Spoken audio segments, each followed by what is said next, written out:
Divine Martial Tyrant Emperor Chapter 1752 to Chapter 1827. He was originally an expert at the five-fold realm and possessed hundreds of thousands of Dao power. Even though his strength had been severely weakened by the Great Prophet's attack on the mountain peak, he still had an overwhelming advantage against a group of cultivators who did not even have 10,000 Dao power and were only at the threefold realm. A pair of illusory wings flapped violently, setting off a terrifying gale that blew everyone around. Roar! The limitless tyrant dragon ran against the wind with its two powerful hind legs. It ignored the storm of Dao power and opened its bloody mouth, vowing to take down Daoist Crow. Just as it was about to reach the three-eyed crow with its front claws, the three-eyed crow's illusory figure suddenly collapsed, and the formless woman's body collapsed weakly. The limitless tyrant dragon hurriedly stopped, and its expression changed drastically. Oh no, we've fallen into a trap. Their attention had been attracted by the formless woman's change just now, and they had neglected the crows in other directions. Although the illusory figure's power was strong, the limitless tyrant dragon immediately understood that it was just a trick to lure the tiger away from the mountain. Sure enough, when it turned around, it saw a crow flying into the sky in the distance. He had already left their line of defense and was laughing heartily. Consider yourselves lucky tonight. If the great prophet of the Luo sect wasn't here, I would have killed all of you before leaving. Daoist Crow had successfully broken through the line of defense. He did not care about the group of people lying in ambush at the foot of the mountain. If not for the fact that he was afraid of the great prophet catching up, he would have killed everyone. When Gu Chen's companions saw that they had been fooled and that the other party was about to escape, their expressions turned extremely ugly. Do you think you can escape? The great prophet's calm voice sounded. He had been keeping a close eye on Daoist Crow's movements and had long seen through his tricks. Taking advantage of the short period of time when he was dealing with the group of people at the foot of the mountain, he had already used another Dao technique. Minor intervention technique, intervening before the established facts happened and correcting the outcome. This established fact was that Daoist Crow had successfully escaped, and the outcome after being corrected would be different. Daoist Crow had just left the encirclement when his eyes flashed, and he suddenly found himself at the original mountain peak. How is this possible? He was momentarily speechless, and his hair stood on end. The great prophet was expressionless. With a slight lift of his hand, a gigantic palm of light appeared in the void and slammed Daoist Crow heavily into the ground. With a loud explosion, dust flew everywhere. The crow Daoist had fallen into the pit and turned back into his human form. His body was covered in blood and he looked like he was on his last breaths. Suddenly, the crows that were still fleeing in all directions disappeared into thin air. The forest suddenly became quiet, as if the power of lesser sundering had disappeared. Feng Yaya, Heaven's equal immortal emperor, Wu Ming, and the rest fell silent. Looking at Crow Daoist in the pit, their hearts were heavy. Although Daoist Crow did not manage to escape in the end, they, who were supposed to be the last line of defense, were unable to help. This made them feel very frustrated. When they entered the primordial chaos Dao world, they were already mentally prepared. They knew that there was always someone better out there, but they never expected that Daoist Crow, who was only thinking of escaping, would be able to fool the 17 of them. Master is still the best. Prophet Xiao and Prophet Xiao heaved a sigh of relief. If Daoist Crow had managed to escape tonight, the consequences would have been unimaginable. While rejoicing, they looked at their allies tonight. Before turning their gazes to Gu Chen, who was beside the great prophet. Although they had been watching the battle from the foot of the mountain, they could tell that the great prophet was mainly dealing with Daoist Crow. The black-haired youth had not been of much help the entire time, and after Daoist Crow escaped to the foot of the mountain, his people had nearly let him escape. It was the great prophet who had turned the tide. The two of them already had doubts about their cooperation tonight. Now that their partner had dragged them down, they immediately felt indignant. What right did the black-haired youth have to act as though he was on equal footing with their master with that bit of ability? Their Luo sect was now in decline, but what did this group of people have? Why should they cooperate with them? What if they were implicated in the future? The two prophets did not know the origins of this group of people, nor did they have any friendship. At that moment, their thoughts were naturally very realistic. Take down this person, and our cooperation will finally have a good start. However, the great prophet did not have any of these messy thoughts. He looked at the dying crow Taoist in the pit and smiled at Guchen beside him. Yes, we have to take down this person to get off to a good start. Guchen looked at the pit and the corner of his lips curled up into a thought-provoking smile. The next moment, his eyes suddenly turned golden, and the golden blood chi in his body also surged and dissipated. Dominating nation. He uttered these two words softly.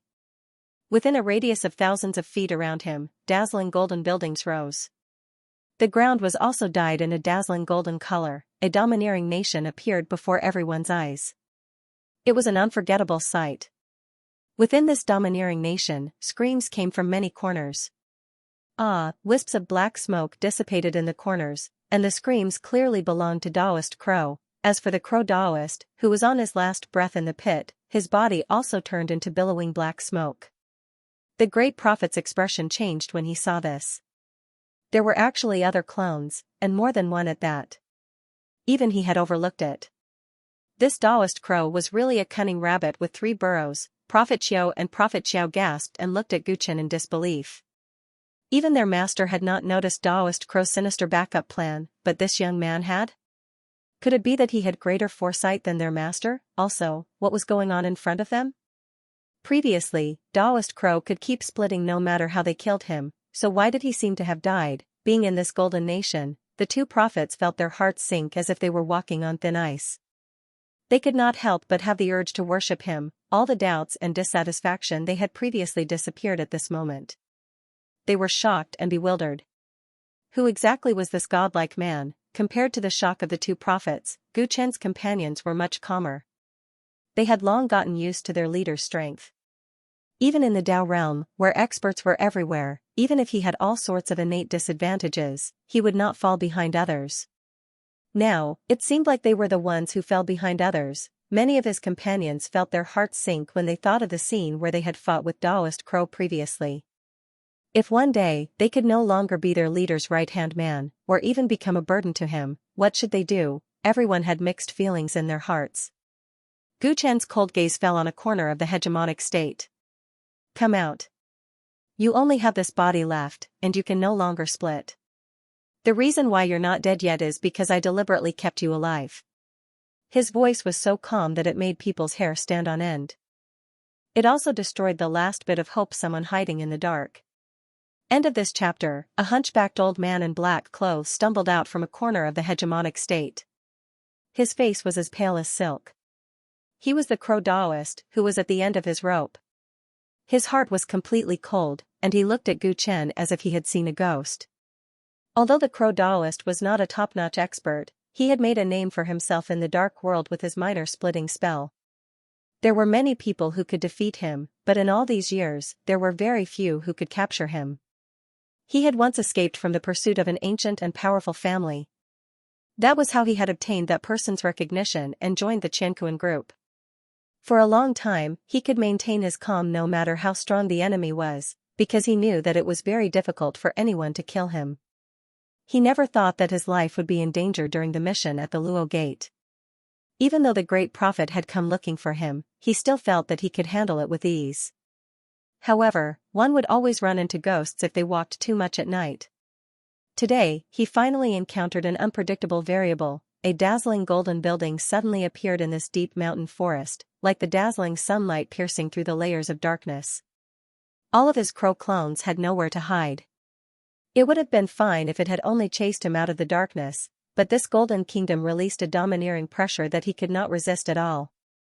When the clones created by the minor-splitting spell encountered this pressure, they melted like snow under the blazing sun. Domineering and majestic, supreme and holy, the Crow Taoist completely lost his temper. Who are you, sir? The Crow Taoist's voice trembled as he looked at Guchen bitterly. He recalled what the great prophet had said earlier. The great prophet had said that he wanted to join forces with this person to fight against the Qianquan group. He had scoffed at it and felt that it was a huge joke. However, the minor-splitting spell had inexplicably failed. In his fear, he only felt that this person in front of him was unfathomable. He might really be very capable. Great prophet, we've caught him. What do you plan to do with him? Do you want to dig out information about the Qianquan group from him? Guchen completely ignored the Crow Taoist. He turned to the great prophet and inquired. Tonight's operation was to form an alliance with the great prophet. The great prophet had the right to dispose of Taoist Crow. But this Taoist Crow was related to Feng Yuan. Gu Chen did not mind getting as much information from him as possible. This Taoist Crow isn't one of the higher-ups of the Qianquan Association. Otherwise, he wouldn't have been sent to the Luo sect. According to what the old man knows, Qianquan Association has always been cautious. That Lord Gu is even more mysterious. We won't be able to obtain any useful information from him. The great prophet finally came back to his senses from the magnificent sight of the hegemonic nation. He was a little envious. As a top-notch physique that could suppress Taoist techniques, the great prophet was not surprised that the glorious ancient tyrant body had rendered the lesser sundering technique ineffective. It was precisely because of this that he had asked Gu Chen to act with him tonight to ensure that nothing went wrong. However, even though he had thought of this, he had not seen the hegemonic state magic power when he was fighting with Gu Chen. Therefore, after experiencing it, he could deeply feel the horror of the ancient underworld's strongest physique. If we can't get any useful information from him, wouldn't he be worthless? Gu Chen glanced at Taoist Crow indifferently like he was looking at a dead man. Taoist Crow had just attacked the formless woman, causing her to be heavily injured and unconscious. Her current situation was unknown. To Gu Chen, who cherished his companions, this was enough to sentence him to death. "Spare me, Lord. Spare me, Lord. I'm willing to offer you the lesser sundering technique, just give me a chance to live." Taoist Crow's heart thumped when he heard Gu Chen's words. He hurriedly knelt down and begged for mercy. He was very straightforward, he even offered up his trump card, the lesser sundering technique, just to keep his life. However, Gu Chen was indifferent, he only looked at the great prophet and waited for him to make a decision. This Taoist Crow has been keeping an eye on our Luo sect.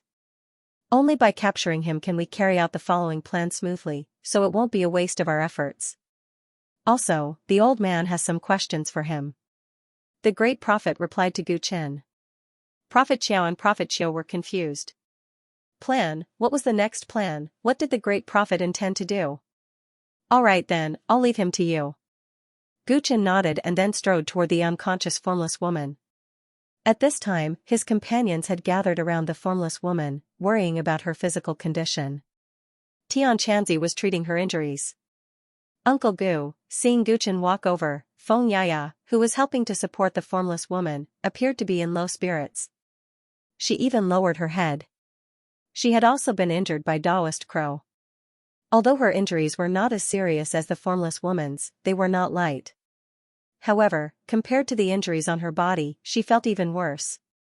There were 17 of them, and they had only ambushed Taoist Crow, who had exhausted a lot of his energy.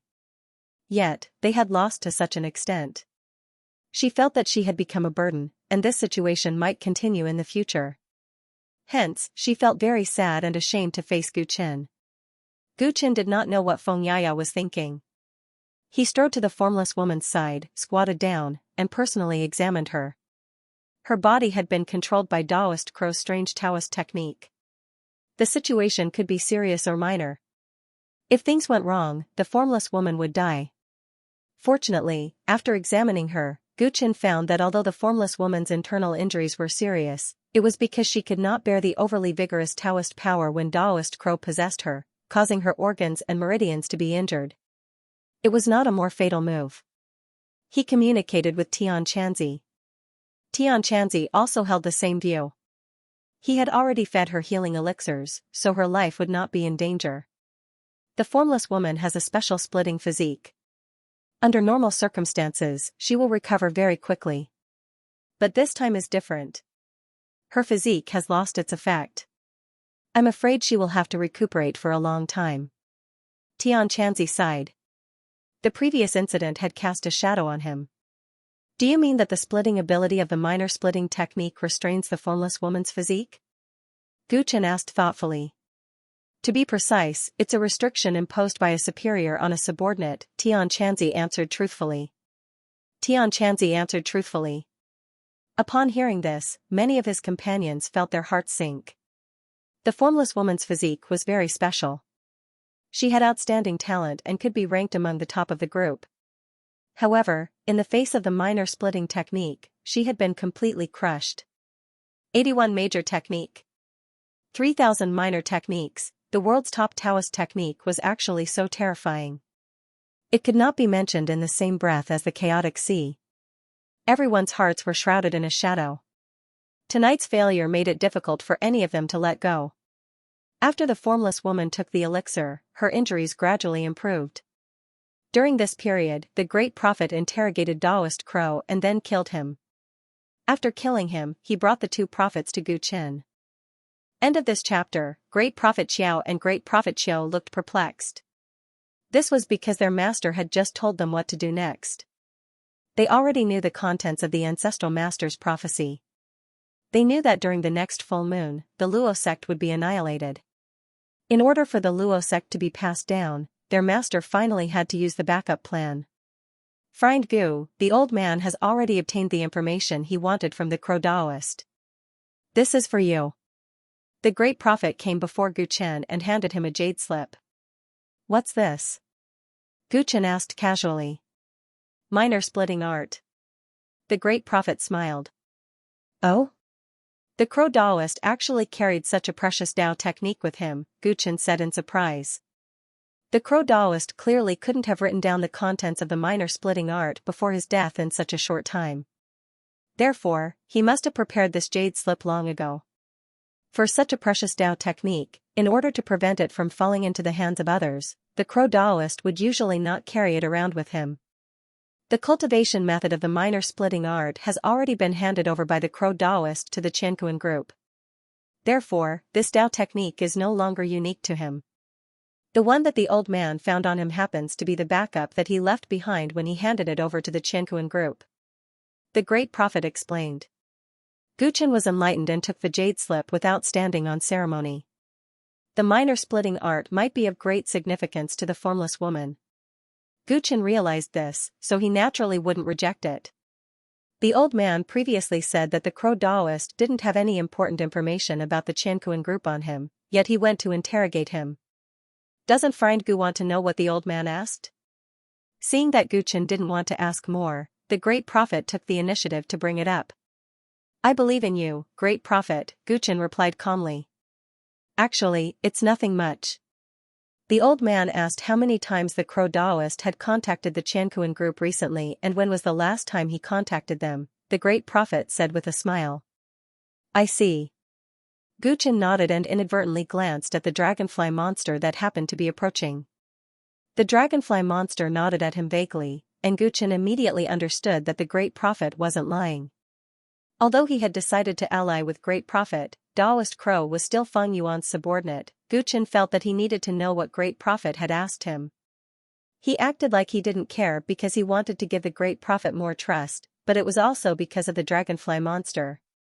With the dragonfly monster's ability, it was a piece of cake for the Great Prophet to know the contents of his conversation with the Crow Taoist at such a close distance as long as he did not intentionally conceal it. If the Great Prophet was being secretive, it meant that he might have ulterior motives. As for the alliance, they would have to consider it at length. It turned out that the Great Prophet was an open and aboveboard person. He had taken the initiative to speak about the contents of the conversation and had shown enough sincerity. Next, it was time to get down to business. The old man learned from Taoist Crow that the old man had made an exception and recruited Xianxia into the sacred island after our Luo sect's entrance examination. He has already reported this to his superiors in Qianquan group. Although there is no clear indication, I'm afraid this is the only reason why our Luo sect might be destroyed during the next full moon. The great prophet sighed faintly, his gaze filled with determination and decisiveness. I'm afraid the information sent by Taoist Crow has triggered some unpredictable changes, causing that person to make a move against our Luo sect.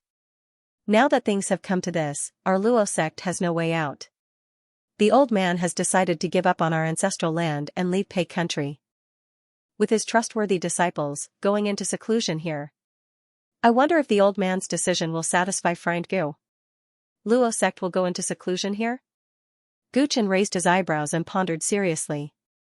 He had previously considered forming an alliance with the great prophet, but the Luo sect was out in the open and too obvious of a target, so he could not accept it. He had hoped that the great prophet would give up on the Luo sect, but that was difficult even for a strong man. If the great prophet really did that, he would be forgetting his roots. He would not dare to trust such a person in the future. However, the great prophet had given him a plan. He had decided to go into seclusion with the Luo sect. If the Luo sect was no longer out in the open, his original concerns would indeed disappear. The Luo sect is a huge organization. Can you really go into seclusion without leaving any problems behind? Gu Chen asked. It was not easy for such a huge Luo sect to be empty. To be honest, the old man has been making preparations ever since that person came to our Luo sect 10 years ago. Leaving is the most helpless choice, but it's not the worst. The old man is confident that he won't leave any clues or loopholes behind. He won't implicate Friend Gu. You can rest assured about this, the great prophet said calmly. The great prophet said calmly. His guarantee was actually quite believable. After all, he possessed the ability of foresight and could foretell disasters and blessings. His previous interactions with the great prophet had made Gu Chen realize how meticulous and shrewd the great prophet was. Thus, upon seeing that the great prophet had given him an acceptable suggestion, Gu Chen was no longer wishy-washy. Alright, since the great prophet is willing to cut his losses and resolutely give up on the Luo sect ancestral land, I have no reason to make things difficult for you. I'm willing to fight side by side with the great prophet and establish an offensive and defensive alliance. Gu Chen extended his hand, which was a sign of friendliness. It's a pleasure working with you. The great prophet said seriously and shook hands with Gu Chen. At that moment, the alliance between the two forces was born. Even though one was in decline and the other was inconspicuous, the power that they would unleash in the future would shock the entire Dao world. The gears of history often rolled forward and crushed the entire era in such an inconspicuous grip. Prophet Xiao and Prophet Qiu, as well as Gu Chen's 17 partners, witnessed the birth of the alliance, all sorts of feelings welling up in their hearts. The two prophets were reluctant and sad. Once they gave up on the sect, the Luo sect would be destroyed in the eyes of the outside world. They did not know when it would reappear in the world. On the other hand, Gu Chen's partners felt even more complicated. Their leader had formed an alliance with the Luo sect. They had seen the great prophet's ability tonight, so he was indeed qualified to form an alliance with their leader and could help him. However, as partners, they seemed to be unable to keep up with their leader's strength and had become the weakest link in the alliance. They naturally had their own pride, as they had been able to become the Overlord's partners and the Celestial Emperor's subordinates. At that moment, many people secretly clenched their fists. Friend Gu has previously shown his sincerity and helped the old man get rid of the hidden danger of Daoist Crow. Now, it's time for the old man to show his sincerity. After both parties were honest with each other and confirmed the covenant, the great prophet looked at the companions behind Gu Chen with his deep eyes. In his eyes, this group of people was unpolished jade. Even though they had suffered a crushing defeat tonight, as long as he gave them a clear path, they would be able to soar. End of this chapter. Prophet Xiao and Prophet Qiu left first. According to the great prophet's evacuation plan, all the trustworthy core disciples of the Luo sect would quietly evacuate the sect within a few days. At the same time, they would erase all traces. The great prophet did not ignore the disciples he could not fully trust. Before the calamity of the sect's extermination, he would find some excuses to dismiss them. That way, the entire Luo sect would be empty by the time the next full moon arrived. No matter what kind of enemy came or how strong they were, they would no longer be able to threaten the Luo sect. In a valley in the wilderness, the great prophet stayed with Gu Chen's group and did not return with the other two prophets. As the great prophet, he had decided to be the last to evacuate. There was no need for him now, so he was showing his sincerity as an ally to Gu Chen's group.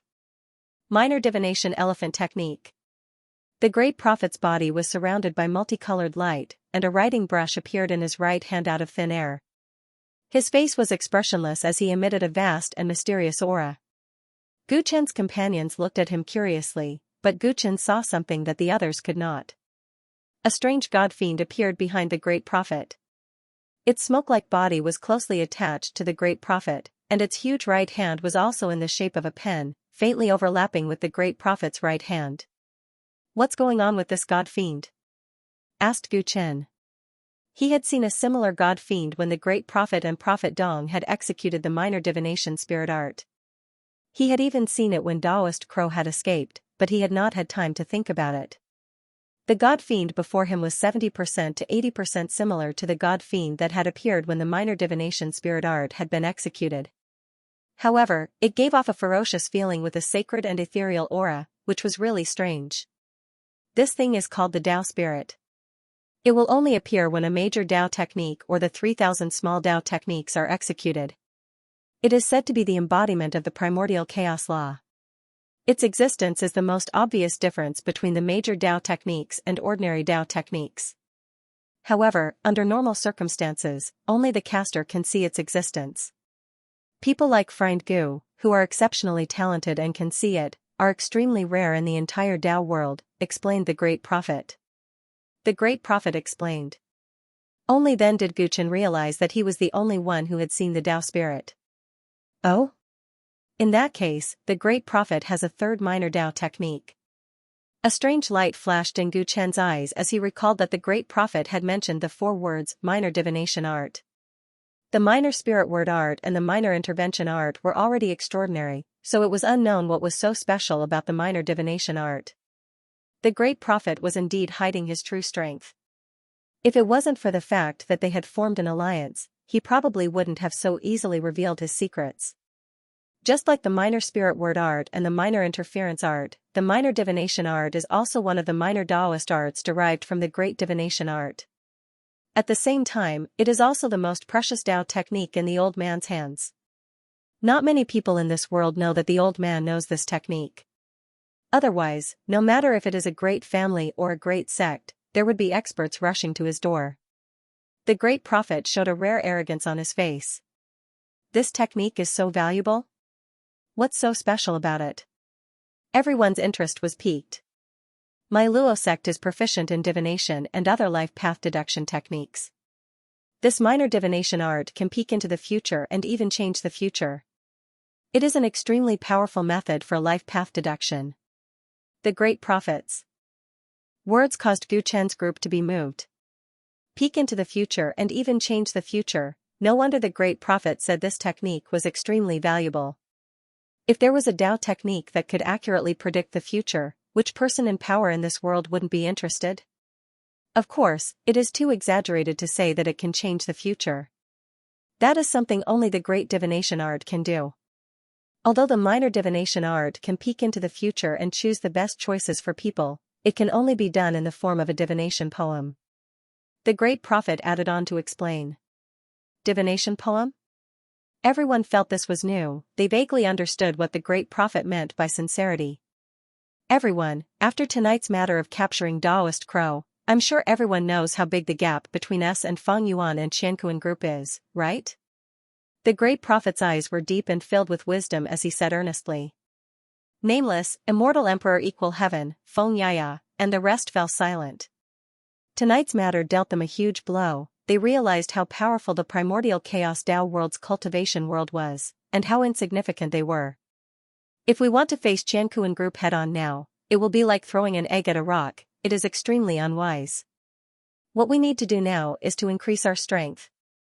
Everyone here is a dragon among men with extraordinary potential and huge room for growth.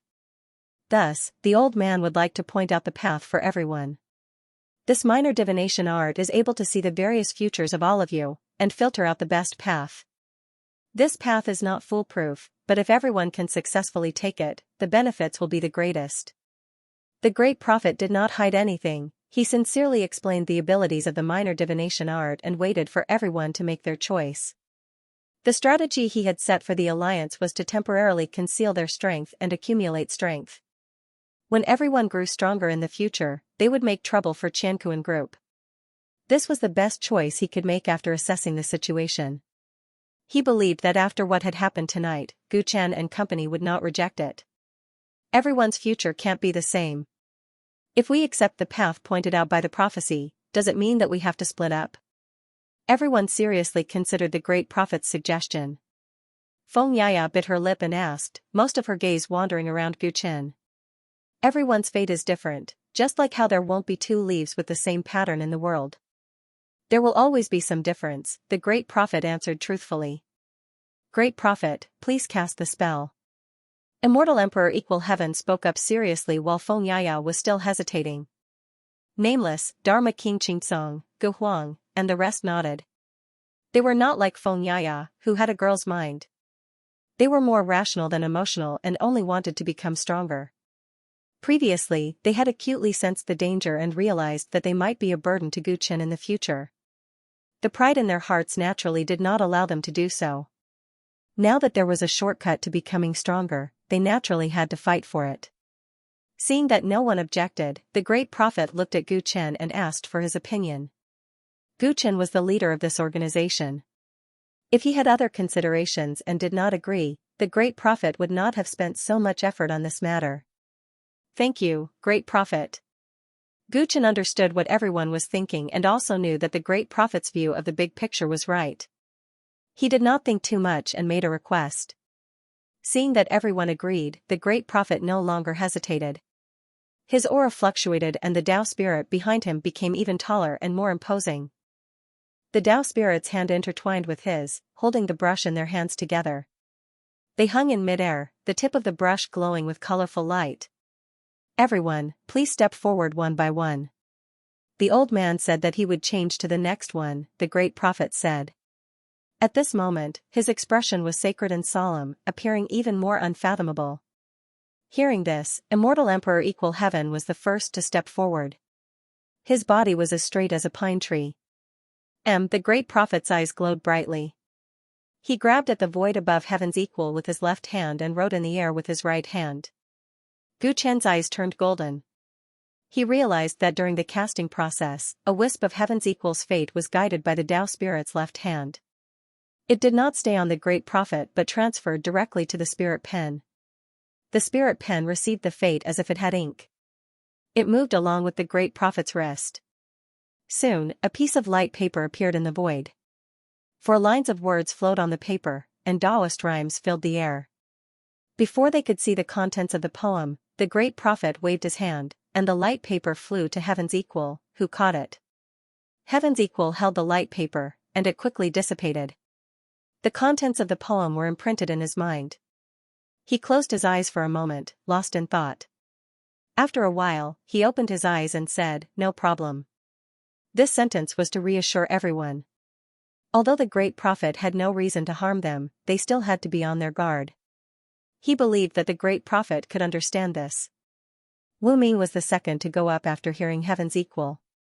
Following the same pattern, a prophecy poem soon floated toward Nameless. Immediately after, Elder Shao, Qing Tsong, and the others went up one after another. After a whole night, 16 of Gu Chen's companions received the poem one after another. Only Gu Chen and Limitless Tyrant Dragon were left. At that moment, the great prophet looked tired. Using the minor symbol technique continuously took a lot out of him. Friend Gu has the glorious ancient overlord body, and his fate was affected by the great destiny technique. That's why the old man can't use the minor symbol technique on you. The great prophet explained and looked at Limitless Tyrant Dragon. It was the only one left. There's no need for me. Limitless Tyrant Dragon shook its head. It knew that after receiving the poem, each companion would walk a different path, which meant that they would have to part ways temporarily.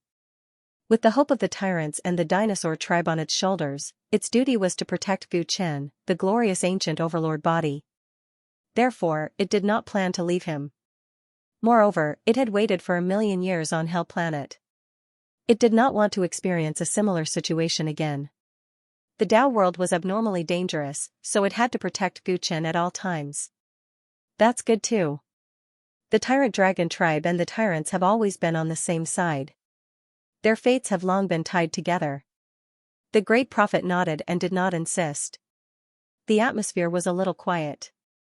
Most of them were studying their prophecy poems and thinking about their future paths.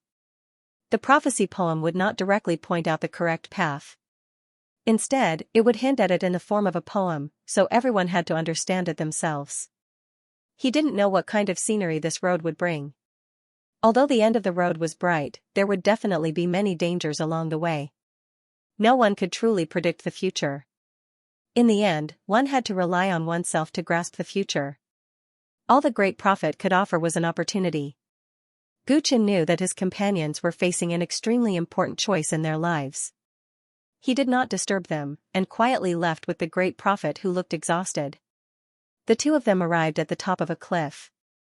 At this time, the eastern sky had already turned bright, and the cold morning wind gently blew against their sleeves. "If they leave, you won't have anyone by your side," the great prophet said while stroking his beard as he gazed into the distance. "An eagle has to leave its nest and soar in the sky alone. I believe they will be fine, they will return to me sooner or later," Gu Qin replied plainly. "After they leave, are you going to leave Luo Gate immediately?" The great prophet asked again.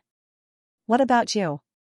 Gu Qin understood his meaning and asked back with a faint smile. "The old man wants to stay behind alone to witness the destruction of Luo Gate," the great prophet replied calmly. "What a coincidence. I also want to know if Feng Yuan will come personally." Gu Qin muttered. The two of them smiled tacitly. In the next few days, Gu Qin's companions came to say their goodbyes one after another. The first to arrive was Immortal Emperor Equal Heaven. The two brothers had gone through many life and death situations, there was no need to say too much. "Where do you plan to go?" Gu Qin asked casually. "Ling Tai Fong Cun Mountain, Crescent 3-Star Cave. Seek great freedom, and be free and unfettered in this world." Immortal Emperor Equal Heaven said without hesitation. This was clearly the content of the prophecy poem. "Do you know where it is?" Gu Qin asked again. "I don't know, just head east." Immortal Emperor Equal Heaven shook his head. "Alright, be careful on the way." Gu Qin patted Immortal Emperor Equal Heaven's shoulder, he did not speak much. Heaven's Equal Immortal Emperor nodded his head and left without looking back. Who knew how long it would take for him to return? However, the two brothers were not worried, because they believed that the other would be safe and would return to each other. After Immortal Emperor Equal Heaven left, Nameless arrived. Next came Mo, Dwarf Emperor, Tian Chanzi, Stone Emperor, and Formless Woman. When Formless Woman arrived, Gu Qin gave her the minor fission technique that he obtained from Taoist Crow. Formless Woman received the minor fission technique and bowed deeply towards Gu Qin. "Leader, wait for my return." She turned and left, followed by Gu Huang, Green Ghost, and Zhong Shenrua. When the core disciples of Luo sect had successfully evacuated and Prophet Qiao came to report, only Fan Shiji, Feng Yaya, and Infinite Tyrannosaurus Rex were left beside Gu Qin. "Leader, I will follow the great prophet to cultivate for a period of time. I will leave with the two prophets first." Fan Shiji said goodbye to Gu Qin and handed him a jade slip. The jade slip contained the complete inheritance of the source race that he obtained in his Lake of Life. Although Gu Qin did not say it, he still handed it to him. In the prophecy poem, his destination was vaguely pointed towards Luo sect. Fan Shiji also knew that the great prophet's attainments and destiny path could guide his cultivation, so he had already decided to follow Luo sect to their secluded place after getting the great prophet's consent. The great prophet did not intend to evacuate with the main force of Luo sect immediately, so he asked him to leave with the two prophets first. "Go and cultivate well." Gu Qin took the jade slip, still a man of few words.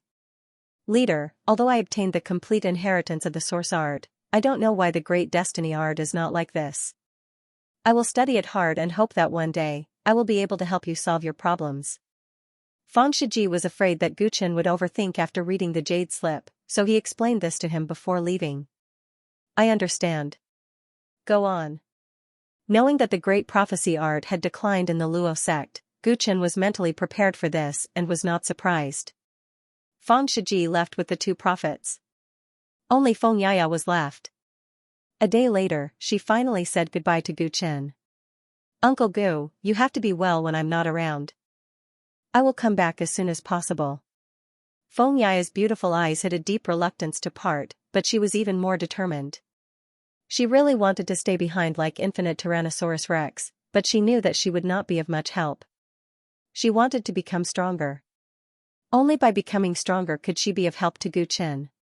She knew very well that Gu Qin had come to the Tao world with great ambitions and what kind of dangers he was destined to face in the future. She hoped that when Uncle Gu became the enemy of the whole world one day, she would still stand by his side and fight against the whole world with him.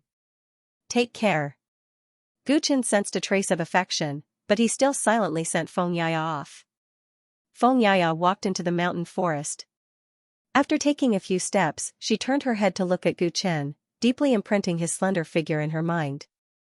When she turned her head and left for the last time, she quietly wiped her tears.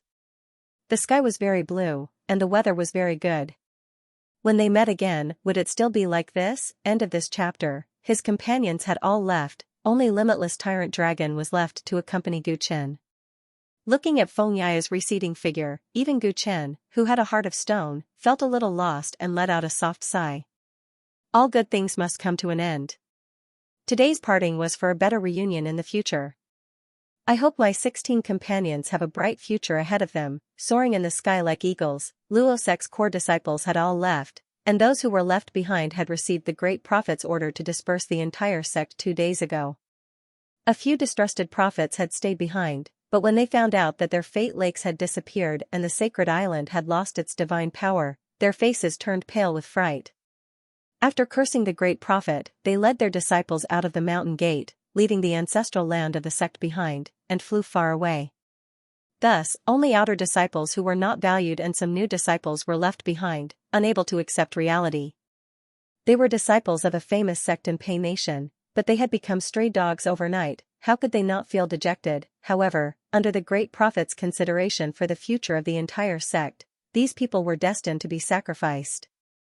All they could do was pack up their valuables and go their separate ways to find their own futures. From then on, the entire Luo sect was torn apart.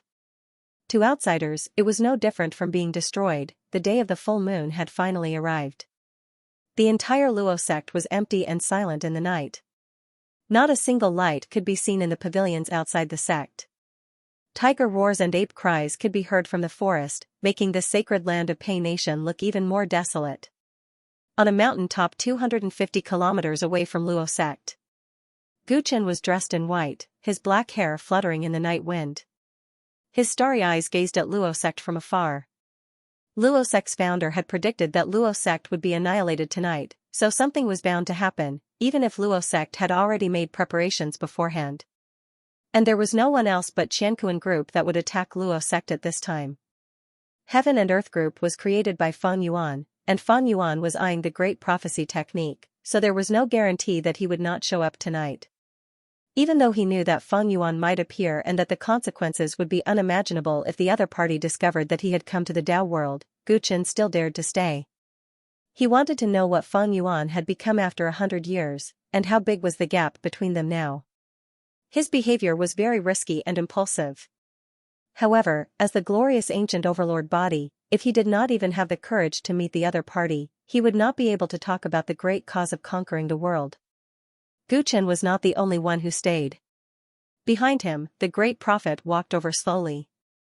He looked at the place where he grew up in the distance with a solemn expression.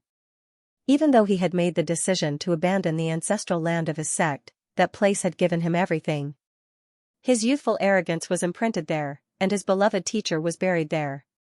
How could he not feel the slightest bit of reluctance? Therefore, he chose to take the risk and stay. Tonight, he wanted to witness the Luo sect being buried in a sea of fire with his own eyes. He also wanted to swear to the ancestral land that he would make the Luo sect rise again in the future.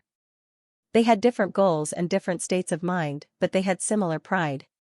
The two of them, who were of different ages, finally stood side by side on the peak of the mountain in silence, waiting for the unknown enemy to appear. Tonight, the moon was bright and the stars were sparse. Even though the Luo sect was dark, the moonlight shone on the mountain forest and illuminated the silhouette of the Jade Palace. When the full moon slowly climbed to the highest point in the sky, a dark cloud seemed to inadvertently cover it, causing the whole land to fall into darkness. Strangely, the bright and clear moon a moment ago had suddenly turned into a red moon, as if it had been dyed with blood. The roars of the beasts in the mountain forest suddenly disappeared, and a monstrous evil aura shrouded the world. Someone is coming. Guchen stood with his hands behind his back, looking at the sky expressionlessly. The great prophet's expression became more solemn. He muttered something, and an invisible force seemed to merge with the surrounding mountains and rivers. Therefore, even though they were standing on the mountain peak, no one noticed their presence even if they passed by from 100 feet away. At that moment, under the blood moon, the dark cloud roiled, and a huge corpse Kuan poked its head out. As if it was swimming in the void, it slowly flew toward the Luo sect below. Two strange-looking men stood on the head of the corpse Kuan. One of the men was extremely tall. Half of his body was metal, and the other half looked like skinned flesh. His bones and tendons were clearly visible. Even his face was yin and yang. His eyes were like beans, with no pupils, and they glowed with a dark blue light. Such a strange, huge man was not the leader. He was like a servant, subtly taking the other man beside him as his master. The other man, on the other hand, was much thinner and weaker. Although he wasn't short among ordinary people, he was bony and barefooted.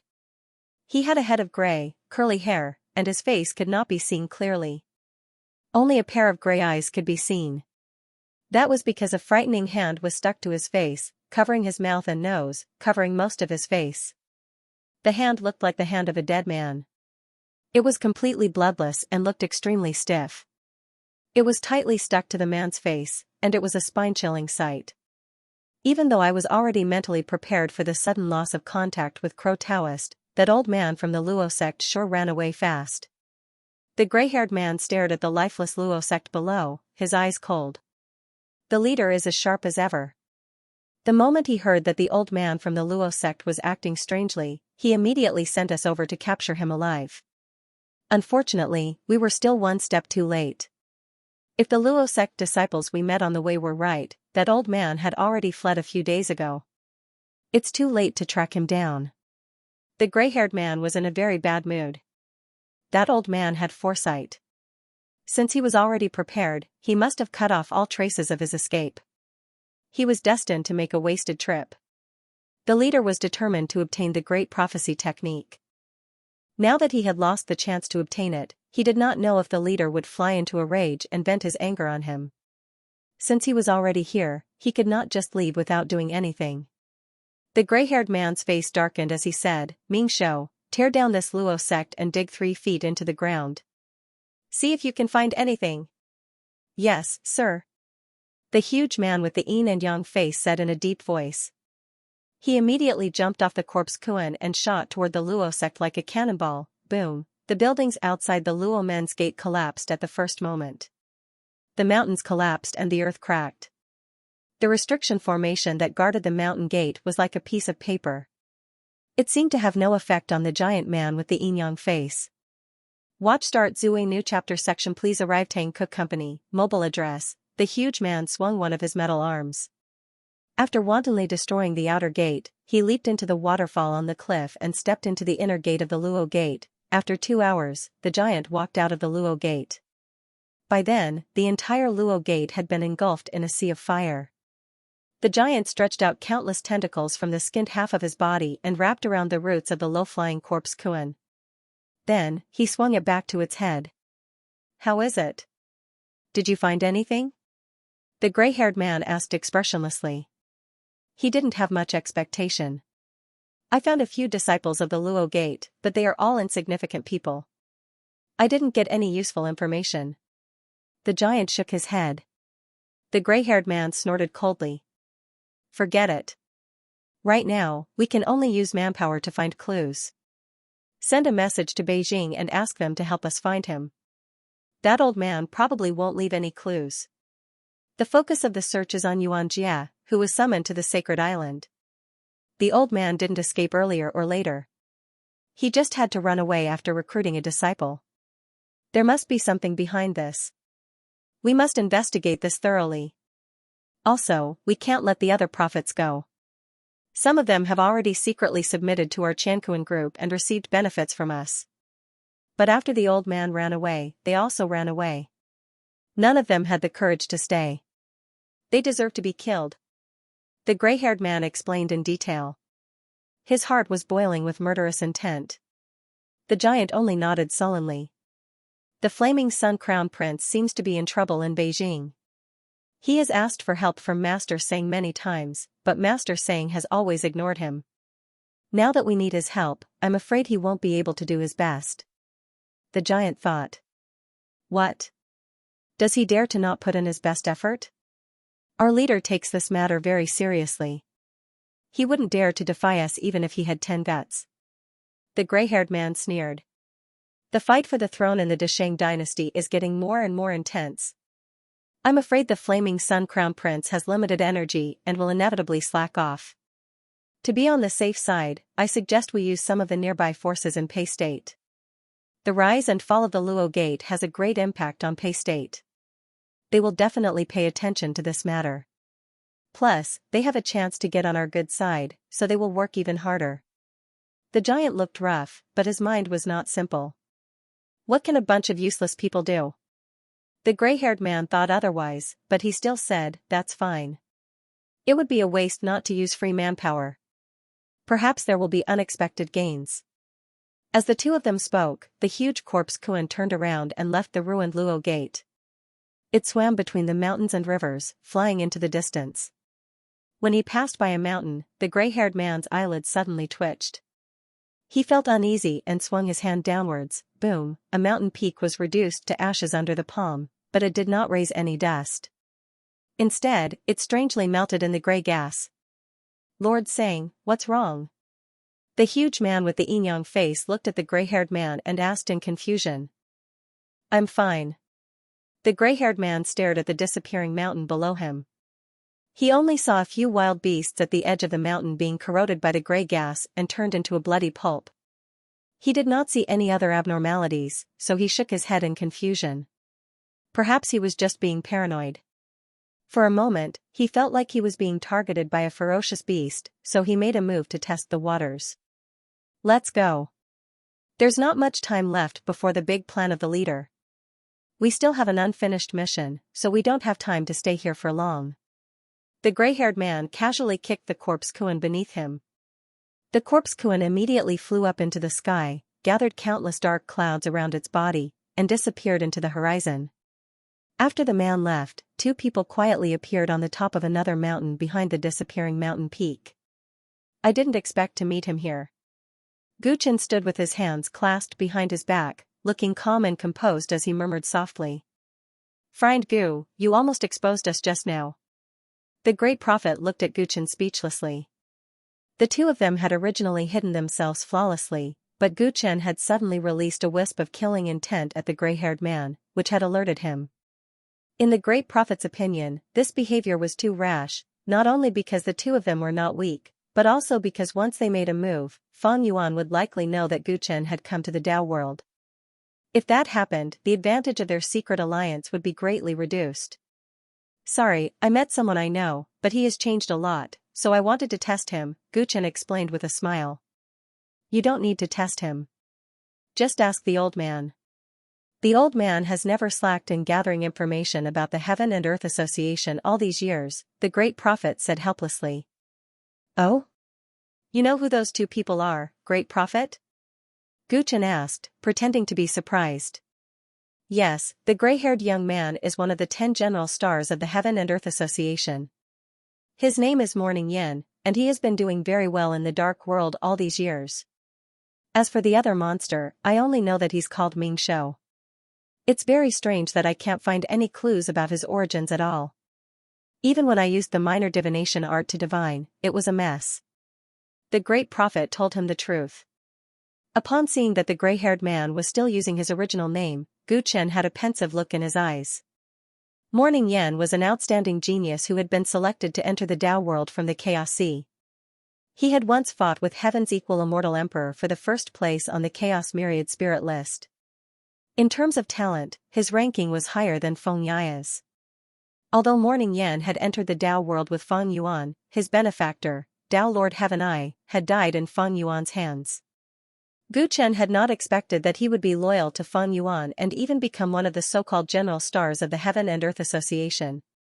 Guchen thought of those geniuses from 100 years ago, such as Chu Meixin, Qin Tu, and the others. Had they also joined the Heaven and Earth Association? Back then, the massacre of the 100 commandery Dao lords could be said to be a huge tragedy. It was hard to imagine that Chu Meixin and the others would still be loyal to Feng Yuan after such a thing had happened. In the future, friend Gu, it's better to be more careful. There are many experts in the Heaven and Earth Association, and Fang Yuan is not the only troublesome one. After what had just happened, the great prophet felt the need to remind Gu Chen. Otherwise, if he were to fall one day, the alliance would be completely finished. Don't worry, great prophet. I'm not a reckless person. Just now, I believed in your strength and wouldn't let us be easily discovered, Gu Chen said teasingly. You already know the old man's strength, but you still hid it. That's not very kind of you. The great prophet blew his beard and glared at him. What else could I have hidden? You even know the secret of the glorious ancient overlord body, Gu Chen replied with a faint smile. Is that so? Then may I ask, back then, how did Friend Gu discover that Taoist crow was hiding something when even the old man thought that he had captured his main body? The old man has cultivated a Tao technique of foresight, but he's actually not as sharp as Friend Gu. This is somewhat unfathomable. The great prophet stroked his beard. He had been looking for an opportunity to ask this question for the past few days. It's just a coincidence. How can there be so many coincidences in this world? Friend Gu had accurately hit Taoist Crow's weak spot that day. Such judgment is truly extraordinary. The great prophet did not give up and continued to ask. That was just a small trick of mine, let's not talk about it. But great prophet, did you really confess everything and not hide anything else? Gu Chen looked at the great prophet with a profound gaze and asked back. What are you suspecting? The great prophet's brows twitched imperceptibly. Minor spirit word method, minor interference method, and that minor divination elephant method. The great prophet knows many derivative Tao methods of the great prophecy technique. There is no smoke without fire. Fang Yuan's insistence that the great prophecy technique has not been lost might be reasonable. Gu Chen's lips curled up. If you are really interested in my small tricks, I am also interested in discussing the great prophecy technique with you. Let's stop here. The great prophet did not let Gu Chen continue and smiled dryly. Everyone has their own secrets, there is no need to get to the bottom of everything. As long as we are allies, that is enough, right? Great prophet is right. Seeing the old man's guilty expression, Gu Chen nodded with a smile. He was actually not sure, he was just bluffing. But from the great prophet's reaction, this was really possible. However, he was sure that the great prophet had not mastered a complete great Tao method yet, otherwise, he would not have been trapped in Luo Gate earlier. This was not bad news for him. The stronger the ally, the more help he would receive in the future. Seeing Gu Chen smile, the great prophet cursed the little fox in his heart. He had wanted to probe more secrets of glorious ancient tyrant body, but he did not expect Gu Chen to turn the tables on him the moment he opened his mouth. There were some things that he did not want anyone else to know before he succeeded. But since the other party was already suspicious, there was no need for him to deny it so directly. Both sides had grasped each other's weaknesses. This was good for their cooperation and could greatly increase mutual trust. The great prophet knew very well how powerful the enemy was. If the alliance was not strong enough, it would be too late for regrets if someone took advantage of the opportunity to break through. Where does Friend Gu plan to go next? The great prophet coughed lightly and changed the topic. He would soon catch up with the troops who had left the Luo men first and take them to a secluded place to cultivate. Now that Gu Chen was alone, he was curious about what he would do next. You can guess, great prophet. Gu Chen did not speak bluntly. The advice given by the old man is to keep a low profile and bide his time. Friend Gu has agreed to this before. So, Friend Gu is planning to find a suitable place to cultivate in seclusion? The great prophet pondered. Gu Chen's companions had all embarked on their cultivation journey, and with glorious ancient tyrant body's aptitude, as long as he had enough time to grow, he would be able to contend against Fang Yuan in the future. It was so simple to be strong. This kind of talent was enviable, and the multiple-choice question was easy to answer. Oh? Then in your opinion, where is the suitable place for me to cultivate? Gu Chen did not say if the great prophet had guessed correctly or not, but asked with interest. There were 9 glorious ancient tyrant bodies in history, each of them was world-shaking and had no rivals in the world. They lived a glorious life, and even though they have been gone for countless years, they still left behind some historical remains. Most of those historical remains have become dangerous places in the world, but to you, it might be a fortuitous encounter. The great prophet guessed and gave a serious suggestion to Gu Chen. His small lineage elephant technique could not deduce the path of glorious ancient tyrant body, but he had read a lot of books and understood the lives of the 9 glorious ancient tyrant bodies. Where are those historical remains now? Gu Chen had also heard the story of the 9 glorious ancient tyrant bodies from Uncle Ling. When he learned that they still left traces in the world, he really had an idea. Some historical remains only exist in legends, while some have been sealed by top factions. The ones closest to you, which you have the opportunity to come into contact with, are the historical remains in the Grand Beginning Fiend Mine. However, even for you, the Grand Beginning Fiend Mine is still too dangerous. It is a famous life-forbidden zone in the Tao world. The great prophet reminded him. The Grand Beginning Fiend Mine. I'll remember it. I'll go there if I have the chance. Gu Chen nodded with a smile. From your tone, it seems like you don't intend to find a place to cultivate in seclusion? The great prophet came back to his senses at that moment. Gu Chen did not look like someone who was going to live in seclusion. If I want to attain phenomenal success in the glorious ancient tyrant body, it's not suitable for me to cultivate in seclusion. I need to temper it in battles. Moreover, I didn't come to the Tao world for Feng Yuan. I have a bigger goal. I need to experience the height of the imperial court and the distance of the pugilistic world.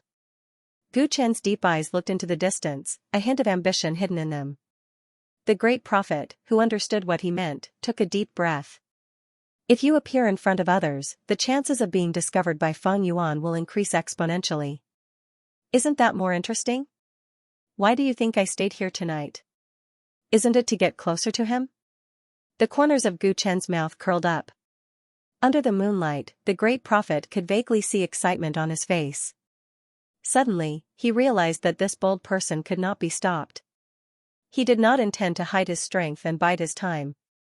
As the saying went, a gentleman's revenge could wait for 10 years. This person had waited for 100 years, so he might take revenge from dawn to dusk. He did not know how far Gu Chen could go alone, nor did he know what he was going to do. However, Feng Yuan had already stirred up the situation of the Tao world. Now, a new challenger would probably appear. Where do you plan to start? The great prophet asked curiously. Let's start with Paidu, Gu Chen answered lightly. Paidu is in the north, and so is the Grand Beginning Fiend Mine. Heading north might be a good idea. The great prophet calculated with his fingers and murmured. Then, a hesitant expression appeared on his face. What's the matter? Gu Chen could see that something was wrong with his expression. The Pei Nation's royal family and our Luo sect have been on the same side since ancient times. Now that our Luo sect has gone into seclusion, the Pei Nation's royal family cannot escape this calamity.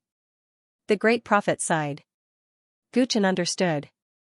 He had heard about the relationship between the Pei Nation's royal family and the Luo sect, but it had nothing to do with him. If possible, I hope Friend Gu can help the royal family when you go to Paidu. Of course, the old man knows that this cannot be forced. Friend Gu can just play it by ear.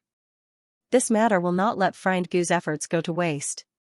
Friend Gu can ask for something from the royal family. I believe they will give it to you. The two of them talked for a long time in the night.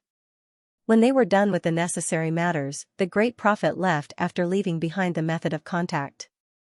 Only the limitless Tyrannosaurus was left by Gu Chen's side. He flipped onto the dragon's back and headed north unhurriedly. Master, aren't we going to look for Zhou Fengling? He should be looking for us everywhere. The limitless Tyrannosaurus did not understand why Gu Chen had chosen Paidu. Before entering the Tao world, Zhou Fengling had said that he would look for them after he had settled everything.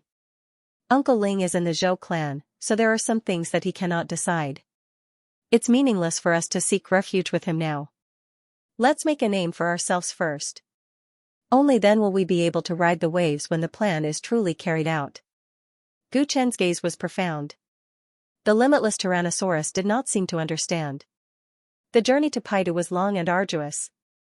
Gu Chen, who was alone, was not in a hurry. Instead, he moved forward leisurely as if he was on a scenic tour. Life was a journey. Although he had lofty ambitions, he was not in a hurry. He might as well enjoy the scenery of the Tao world for half a day. Unfortunately, this kind of leisurely life only lasted for 2 days before it was ruined by a person he bumped into. Brother Chen. Tang Jianqing, whose clothes were tattered and his hair was a little messy, shouted excitedly when he saw Gu Chen. Gu Chen had a strange look on his face as he looked around. It was such a coincidence that he had met Tang Jianqing here in the wilderness. The Luo sect had been destroyed, so a new disciple like Tang Jianqing could not be trusted by the prophet.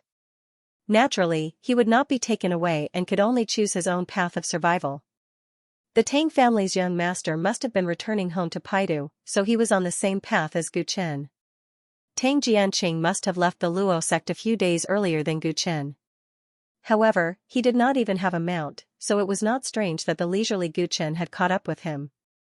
Why is young Master Tang in such a sorry state? Although Gu Chen had a rough guess, he still could not understand how Tang Jianqing had been reduced to such a beggar in just a few days. Upon hearing this question, Tang Jianqing immediately looked sad and indignant, as if he had finally found someone to pour out his grievances to. He poured out all his grievances to Gu Chen. Brother Chen, we've really been unlucky for 8 lifetimes. We worked so hard to enter the Luo sect, but we have yet to obtain any benefits from this sect. Who would have thought that the Luo sect would collapse inexplicably overnight? This is unbelievable. By the time I reacted, almost all the Luo sect disciples had run away. Only then did I realize that I had to leave. My sister and the water dance army soldiers left many days earlier, so I wanted to leave with Brother Chen and Brother Yuan so that we could take care of each other. Who would have thought that Brother Chen would be long gone? I had no choice but to leave the Luo sect alone. The disciples of the Luo sect are really ruthless. Not only did they not leave a single flood dragon for me, but they even robbed me after a group of outer disciples found me. They even robbed me of all my valuables. I had nothing left, so I could only travel on foot in the direction of Paidu. I hoped that I could reach an inhabited place as soon as possible so that my family could send someone to pick me up. The past few days have been really miserable. I was chased by wild beasts, eating wild fruits and drinking cold water. Since when have I suffered such treatment? Tang Jianqing's eyes were full of tears at the end of his words. Gu Chen finally understood why he looked like a beggar. As the saying goes, when disaster strikes, everyone goes their separate ways. Now that the Luo sect was gone, those outer sect disciples no longer cared about the sect's rules. They must have seen Tang Jianqing's extraordinary clothes and borrowed some money from him. It was this young master's fault for having too little experience. Not only did the accident happen half a beat late, but it also exposed his wealth, causing him to fall to such a state. Brother Chen, it's great to have met you. Don't worry, it doesn't matter if the Luo sect collapses. You and I will return to Paidu. In the future, as long as I have a good life, you will have a share. After Tang Jianqing was done complaining, he looked at Gu Chen anxiously. To be honest, it was too dangerous for a person to travel in this deep forest alone. He was afraid that he would encounter bandits again and be killed, leaving his corpse in the wilderness without anyone knowing. Therefore, Gu Chen was like a life-saving straw, and he had to grab hold of it no matter what. Regardless of whether he had the strength to escort her safely back to Paidu, at least he had a draconic beast. With the flood dragon, the speed of leaving the forest would be much faster, and it would be less likely for them to encounter bandits and beasts. Hearing Tang Jianqing's request, Gu Chen frowned slightly. Previously, he was willing to form a relationship with the Tang family because he needed them to conceal his true identity.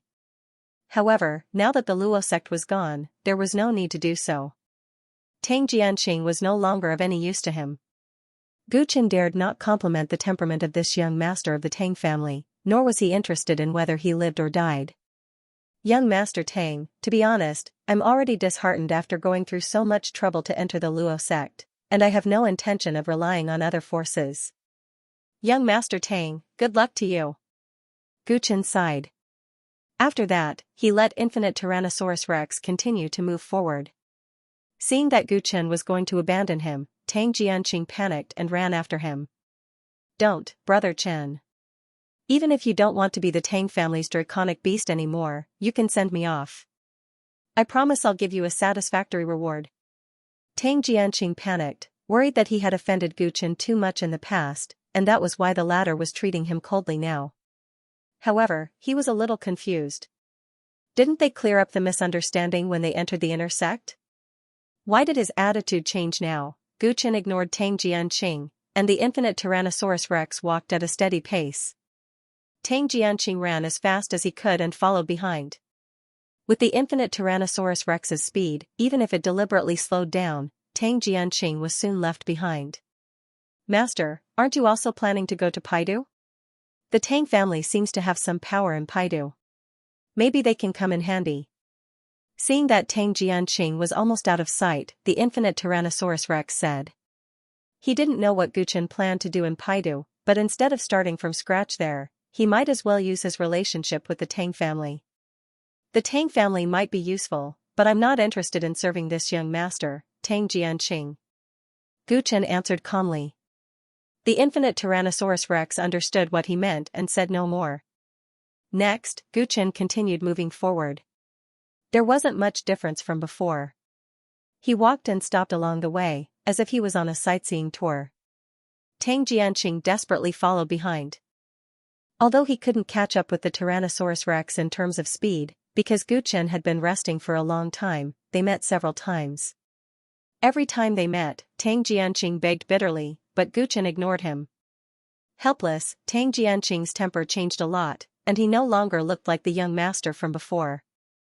People always had to experience some hardships to see themselves clearly. Tang Jianqing realized that without his family background, he was nothing. That night, Guchen hunted a wild beast, set up a bonfire, and roasted the beast's meat on the fire. It was delicious and golden. Tang Jianqing finally caught up with him again. His hair was disheveled, and he even lost one of his shoes.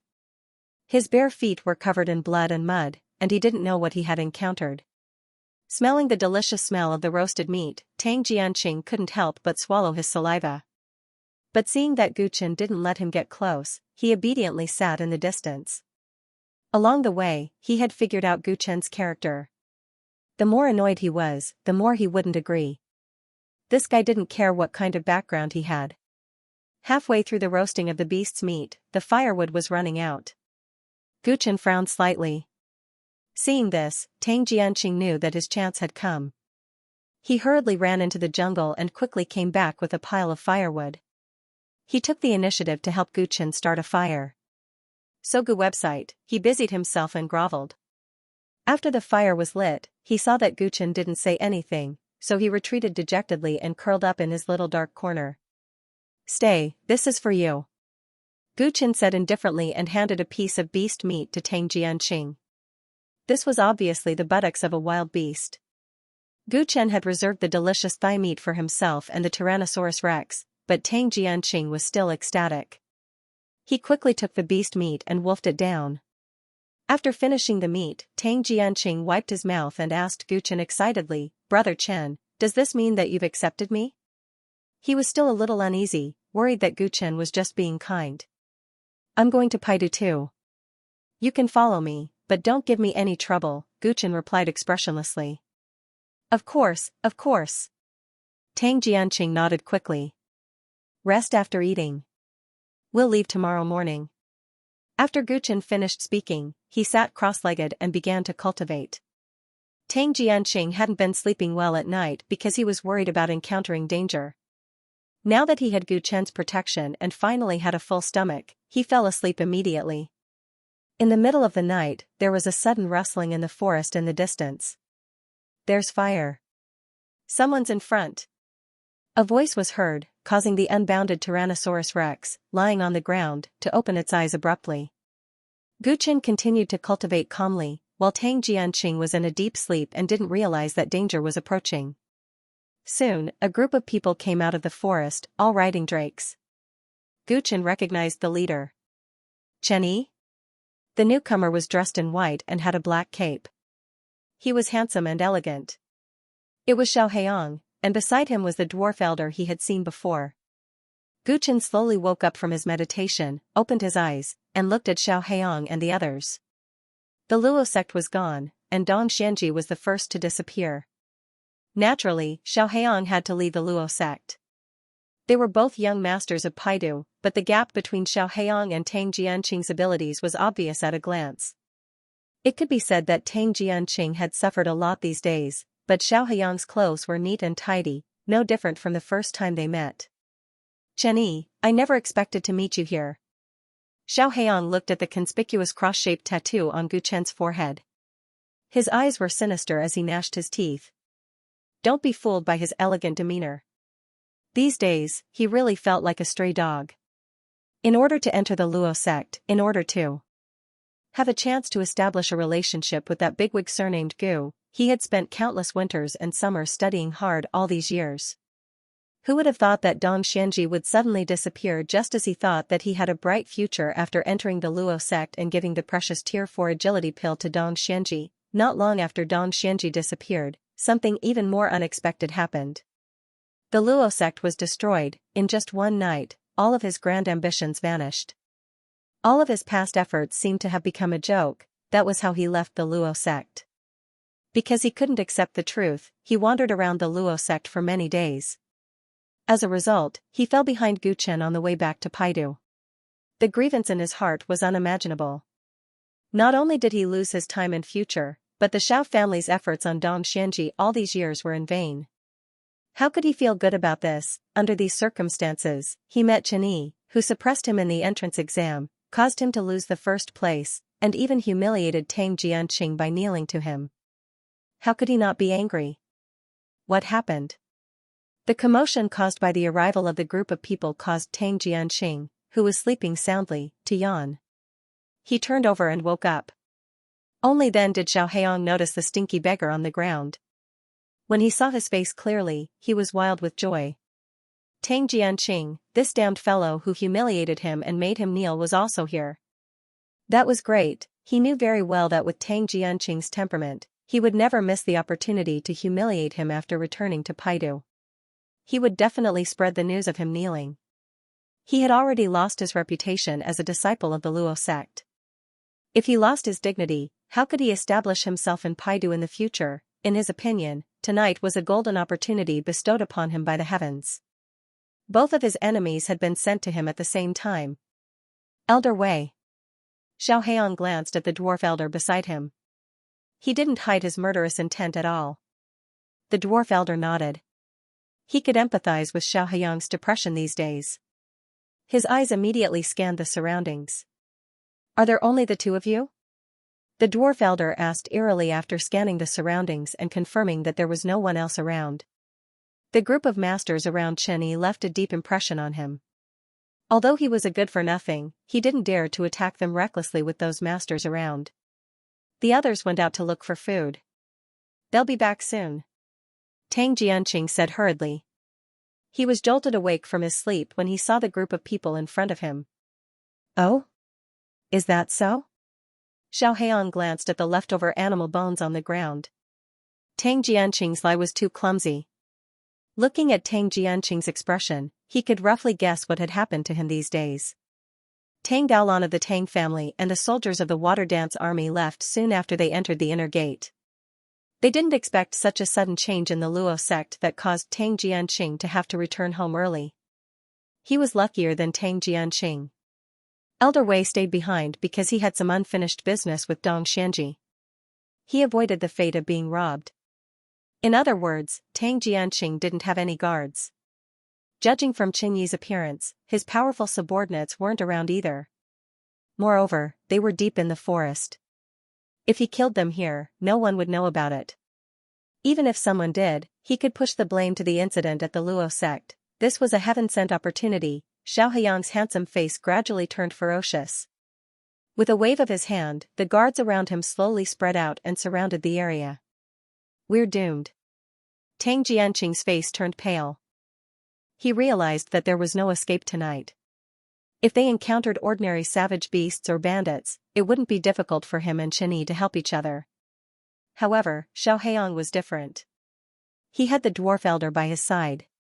Chenyi couldn't even protect himself with his mere 800 daos, let alone Xiao Haiyang. Xiao Haiyang, what are you trying to do? Aren't you afraid of my Tang family's revenge? Tang Jianqing could only bring up his family's prestige, hoping to make Xiao Haiyang back off. If I kill you two pieces of trash here, your corpses will be eaten by wild dogs in less than 2 days. Who will know that I killed you? Xiao Heiyang revealed a ferocious expression and said sarcastically, isn't this Xianxia a consecrator of your Tang family? Let him protect you. Look at him, he doesn't even dare to move. He's probably scared out of his wits. Bookseller's website, Gu Chen remained motionless, silent, and expressionless. In the eyes of others, he was clearly scared out of his wits by the sudden turn of events. Tang Jianqing had a panicked expression, and he was at a loss in his heart.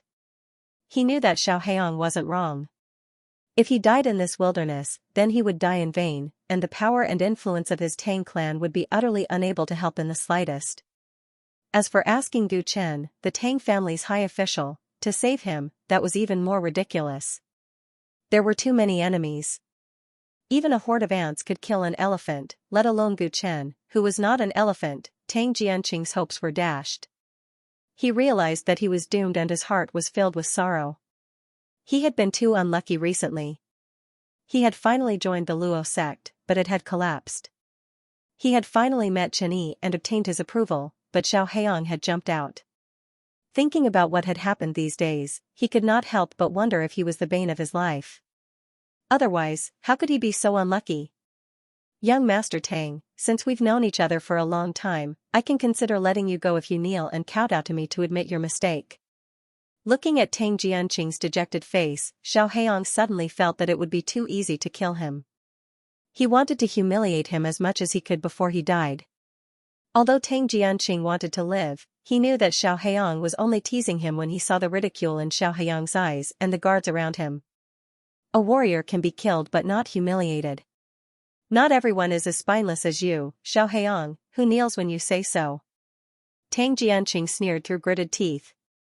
Xiao Heiyang's expression turned ferocious as if he had been poked in his sore spot.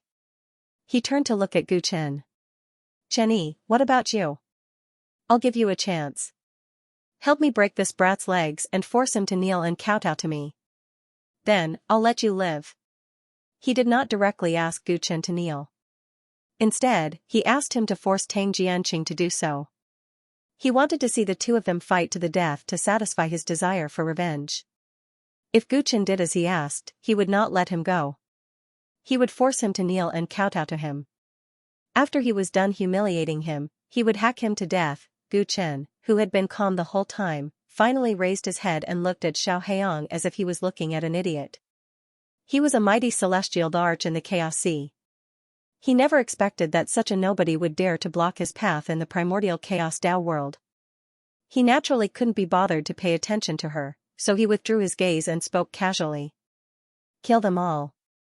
Leave no one alive. These words were neither loud nor soft, and when Tang Jianqing heard them, a helpless and bitter smile appeared on his face.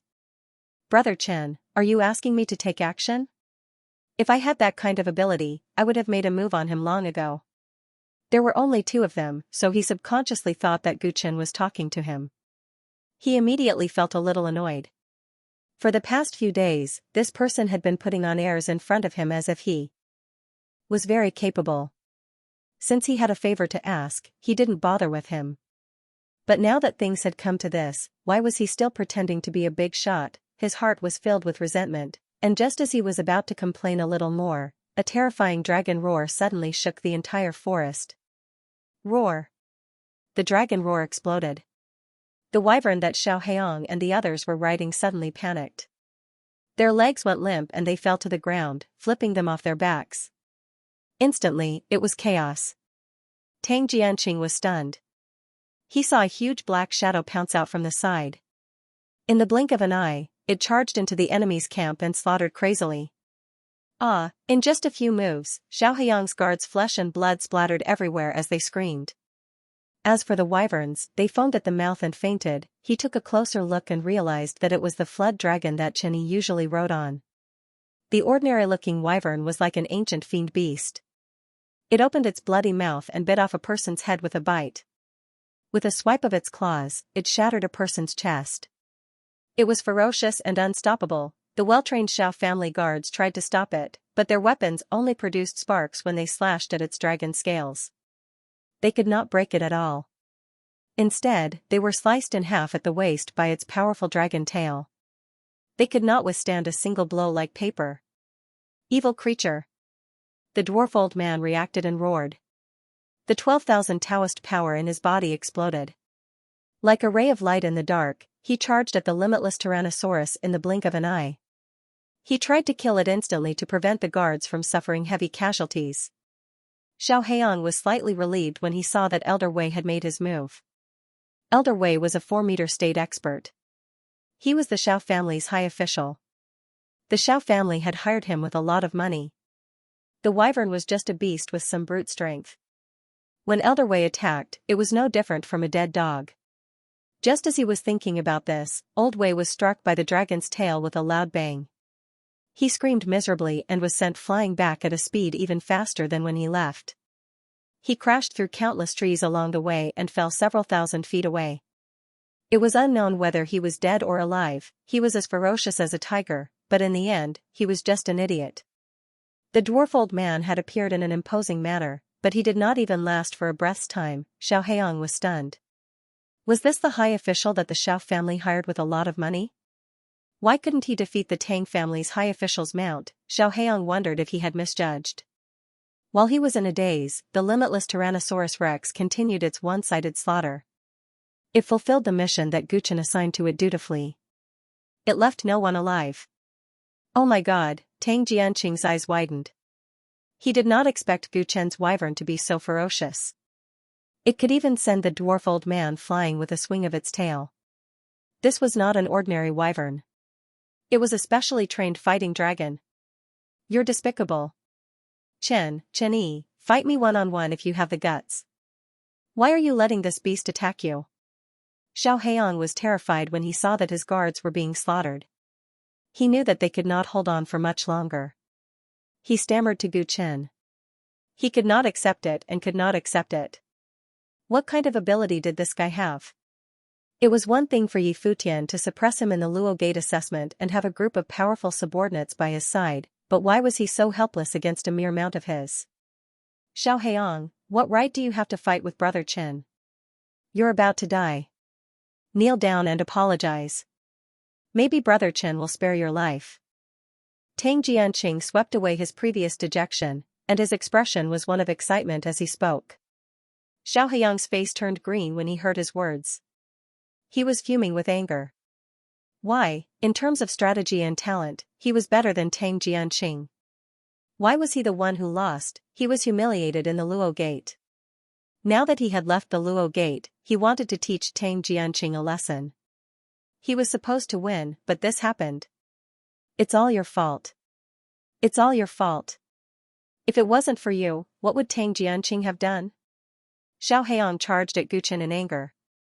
He wanted to tear the limitless Tyrannosaurus Rex into pieces while it was distracted. Guchen did not even bother to look at him. When he was about to reach him, he picked up a piece of broken bone beside him. Pfft! With a light flick of his finger, the bone fragment flew out like an arrow, instantly piercing through Xiao Heiyang's skull. Xiao Heiyang's eyes were wide open as blood flowed out of his forehead. He felt all the strength in his body being slowly sucked out as he fell backward weakly. In the last moments of his life, the last thing he recalled was the conversation he had with Gu Chen on Dong Xianji's Foresight Peak. Life is full of ups and downs. I'm destined to be a rising phoenix in the Luo Gate, while you and Tang Jianqing are just chickens. You're destined to be trampled under my feet. It was clearly a bold statement not long ago, but in the blink of an eye, the Luo Gate was gone, and he could not wait for the next 30 years. Xiao Heiyang did not know what kind of person he had offended until his life completely dissipated. His death was even more insignificant to a certain someone, and it did not even cause a ripple in his heart. The Xiao family's guards were all dead, leaving behind a mountain of broken limbs. The dwarf elder was also bitten by the Wuji Tyrannosaurus Rex and dragged back from afar, barely breathing. Tang Jianqing was no longer as carefree as usual. After witnessing so many people die tragically, and his old enemy, Xiao Heiyang, being killed by Gu Chen's bone fragment, he realized how terrifying this elder sister had coincidentally recruited was, and how well he had hidden his strength. So many people had died, but the other party was expressionless, as if he was already used to such a scene. He could not help but be shocked. Fortunately, he had grown up in the army and had seen the world, so he could barely keep his cool. The dwarf elder was thrown in front of Gu Chen. Covered in cuts and bruises, he struggled to get up and kowtowed to Gu Chen. His heart was trembling. "Sir, please spare my life. Please spare this lowly one's life. I'm willing to do anything to repay you. You won't be able to live, but if you're willing to cooperate and answer some of my questions truthfully, you can suffer less and die a quicker death," Gu Chen replied calmly. Gu Chen replied calmly. His words made the dwarf elder's heart sink to the bottom. He realized that he was doomed tonight. He had misjudged and thought that this person was trash with only 800 Dao force. Who would have thought that this was not the case at all? Judging from the other party's mannerisms, as well as that terrifying true dragon, the other party's background was beyond his imagination. He couldn't understand why such a big shot would be involved with the Tang family. If he couldn't figure it out, then so be it. He knew that since such an ambitious and ruthless person said that he wouldn't let him go, then he would definitely die. Even if he wanted to play any tricks, it would be useless. He was afraid that the other party would be able to see through him at a glance. In the other party's eyes, he was not much stronger than an ant. "Sir, what do you want to ask?" "I will tell you everything I know." The dwarf elder kowtowed deeply. Right now, all he wanted was to die a quick death and not suffer inhumane torture.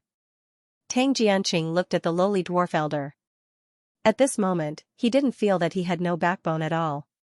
Even if he wasn't even going to give him a chance to live, the young man before him seemed to have such a disposition that no one could resist. "Young Master Tang, go and see if there are any drakes still alive and pick one. Paidu is a long way away. You don't want to walk back, do you?" Gu Chen turned to look at Tang Jianqing. His meaning was obvious. He didn't want Tang Jianqing to hear him interrogating the dwarf elder. "Yes." Tang Jianqing immediately agreed. He didn't think too much about it and quickly followed Gu Chen's instructions. Even he didn't realize that he, the young master of the Tang family, had subconsciously followed Gu Chen's lead. The Xiao family's drakes collapsed to the ground one after another when they heard the infinite Tyrannosaurus Rex's roar. Tang Jianqing initially thought that they were just unconscious, but after a careful search, he realized that the situation was more terrifying than he imagined. Most of the drakes were scared to death by the dragon's roar. Those that weren't scared to death were foaming at the mouth. It seemed like they couldn't even get up, let alone carry him all the way back to Paidu. After much difficulty, he finally found a drake that was in a better condition and could still stand up.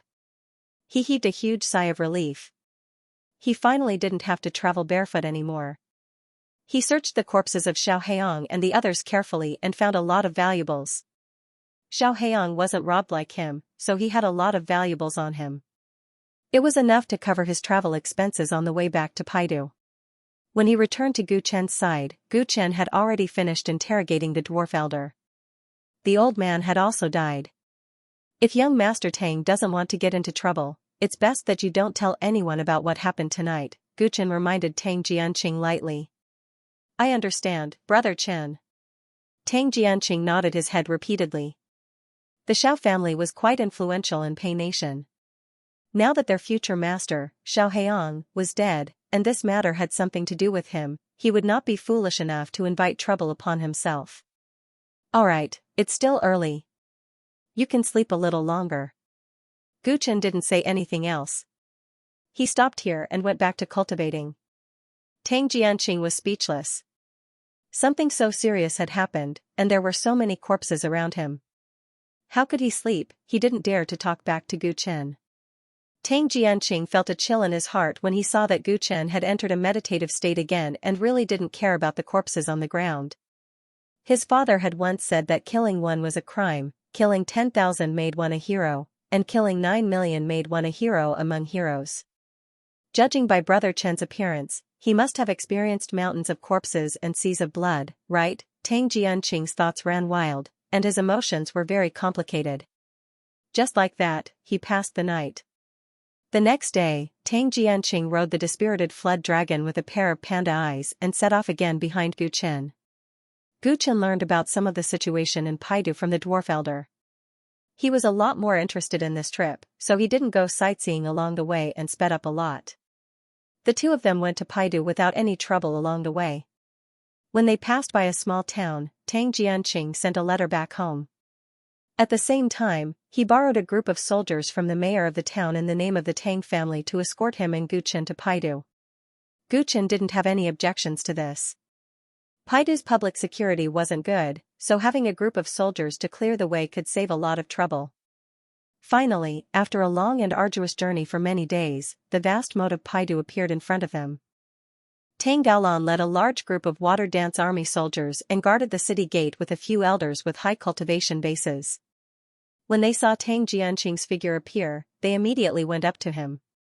With such a large formation, it didn't seem like they were picking someone up.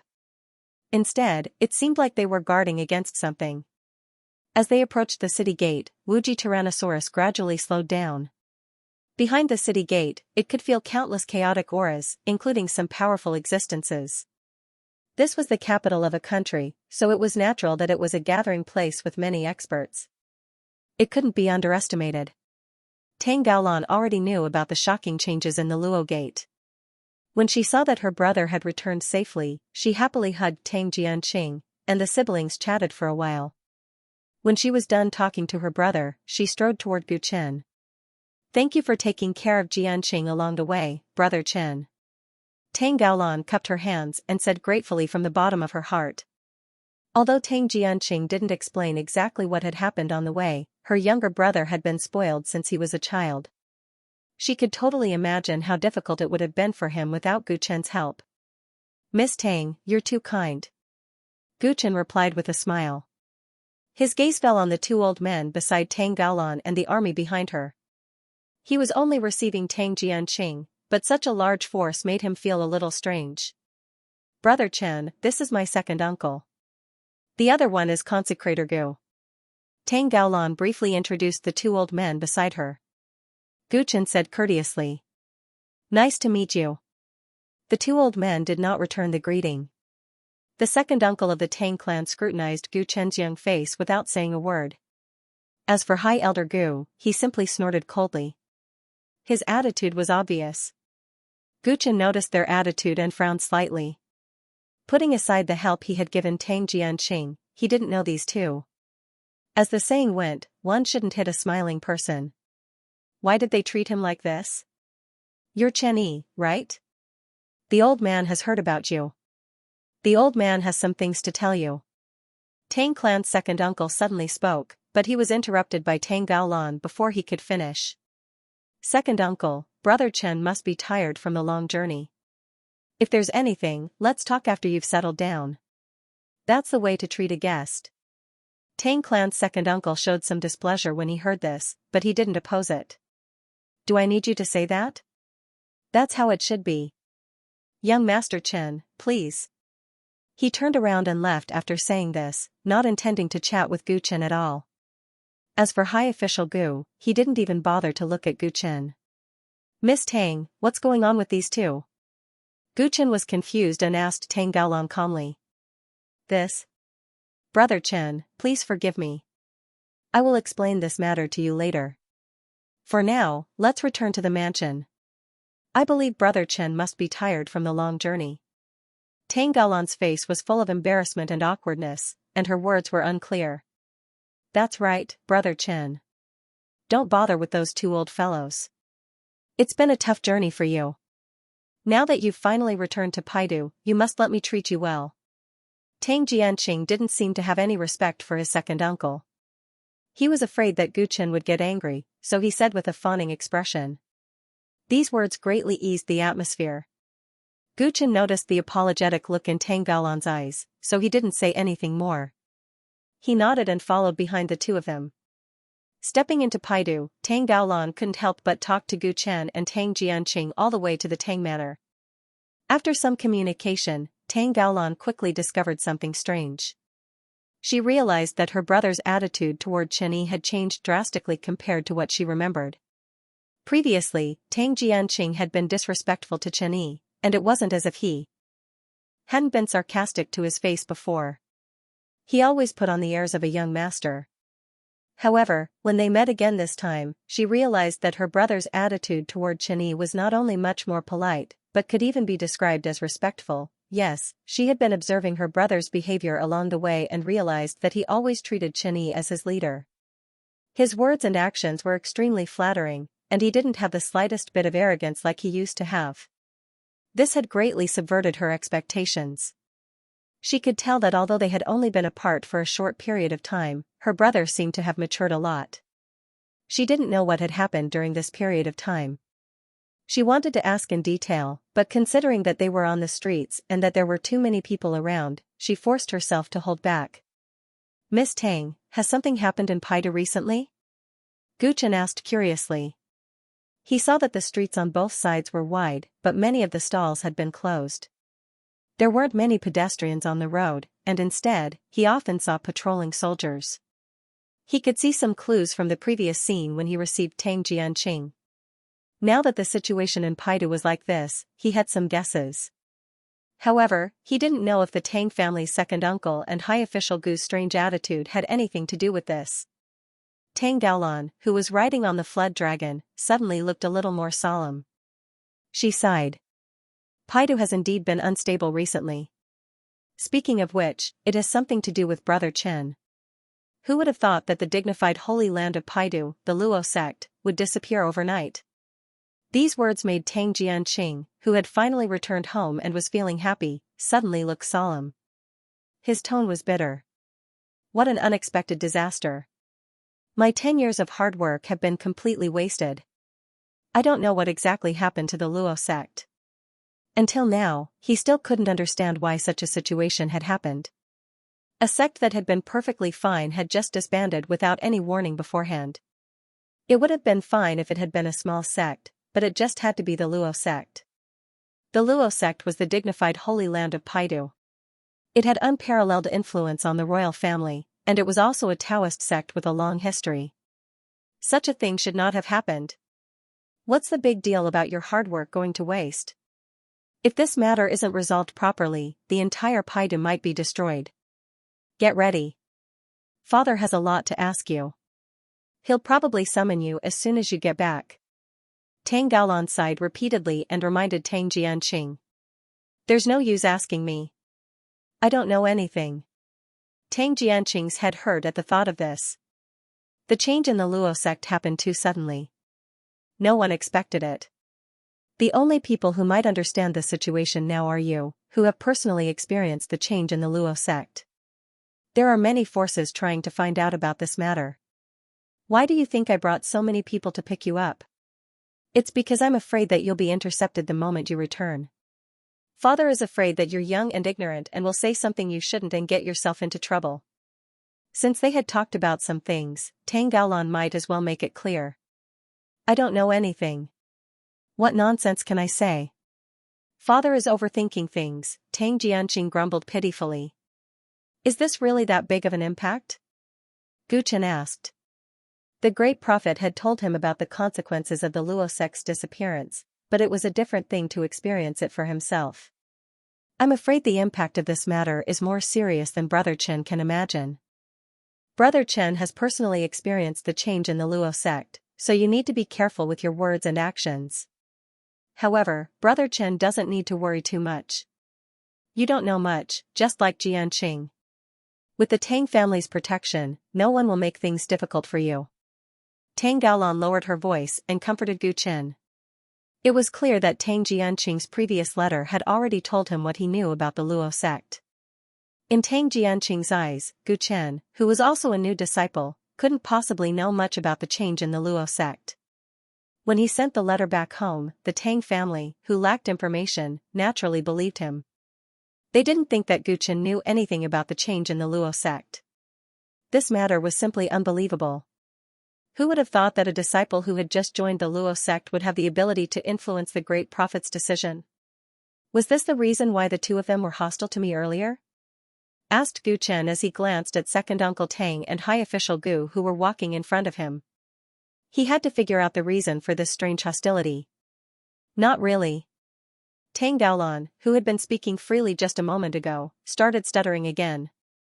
It was not that she did not want to tell Gu Chen about this, but it was too difficult for her to talk about it. "Brother Chen, if you trust me, please don't ask too many questions for now. I promise to do my best to give you a satisfactory answer.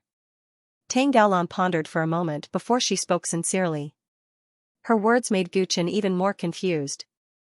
Even Tang Jianqing was confused. Sister, what's going on? Brother Chen is my savior. Tang Jianqing emphasized as if he was on the same side as Gu Chen. Tang Gaolan rolled her eyes at him. Tang Jianqing wanted to ask more, but the procession in front of them suddenly stopped. A large group of people suddenly appeared from the fork and stopped the Tang family's people. What's going on? The three of them stopped talking and pulled on their dragon ropes to get closer. Second Uncle Tang was negotiating with the newcomers. Xiao Jianwu, what's the meaning of this? Do you think the Tang family is a pushover? Second Uncle Tang's expression was cold as he questioned a burly middle-aged man who was riding a flaming horse. Brother Tang, you're being too serious. I just have something to ask young Master Tang. I'll leave once I'm done. Xiao Jianwu put on a fake smile. What do you want to ask Jianqing? How can you ask something like that? The Xiao family is getting more and more prestigious. Second Uncle Tang snorted coldly, but he had no intention of falling out with the Xiao family. When Gu Chen heard the word Xiao family, he turned to look at Tang Jianqing's reaction. He saw that Tang Jianqing's expression was a little unnatural. He immediately understood that the Xiao family was referring to Xiao Heiyang's Xiao family. Xiao Heiyang was killed by Gu Chen in the wilderness, and Tang Jianqing had participated in it. Therefore, he could not help but feel guilty and uneasy when the Xiao family came looking for him. However, Gu Chen was unperturbed as if it had nothing to do with him. Tang Jianqing secretly admired his calmness. Brother Tang, to tell you the truth, my nephew, He Yang, joined the Luo sect together with young Master Tang. Now that young Master Tang has safely returned to Paidu, there's no news of He Yang at all. My big brother is inevitably worried, so he asked me to ask about it. Xiao Jianwu said with a gloomy face. As soon as the incident at Luo Gate happened, Xiao Heiyang sent someone to send a letter back to the clan in advance. The letter also mentioned that he would be returning to Paidu soon after. However, after that, there was suddenly no news of Xiao Heiyang. Not only him, but Elder Wei and the other guards also lost contact. This situation was far too abnormal, and it did not match Xiao Heiyang's character. Therefore, the Xiao family had been extremely worried during this period of time. Therefore, when they heard that Tang Jianqing had returned, they immediately came to investigate. I said, you, Master Tang, you, I was too worried. Too, Master. I was too impatient. As the saying goes, concern leads to confusion. Please forgive me, Brother Tang. I just want to ask young Master Tang a few questions. Is that okay? Xiao Jianwu forced a smile on his face and motioned for Tang Jianwu to make way. Sure. I'll give the Xiao family face. Tang Jianwu's expression was uncertain. Finally, he made way for Xiao Jianwu to reach Tang Jianqing. Paidu had been turbulent lately, and the situation was confusing. He didn't want to fall out with the Xiao family over such a small matter. Moreover, many people in Paidu knew that Tang Jianqing had joined the Luo family. There were many eyes watching him in the dark. If Tang Jianwu tried to stop Tang Jianqing from interacting with others, it would seem like the Tang family was up to no good. People would suspect that the Tang family knew some secrets about the incident in the Luo family. At such a sensitive time, the consequences would be unthinkable if people were to think about it. Xiao Jianwu went to Tang Jianqing and asked about Xiao Heiyang. He mainly asked if he had seen Xiao Heiyang on his way back. Tang Jianqing's mental fortitude was better than Gu Chen had imagined. He looked calm on the surface and said that he had never seen Xiao Heiyang and didn't know what had happened to him. After a while, Xiao Jianwu realized that he couldn't get anything out of Tang Jianqing. He frowned and turned to look at Gu Chen. Gu Chen's attire was obviously different from the Tang family.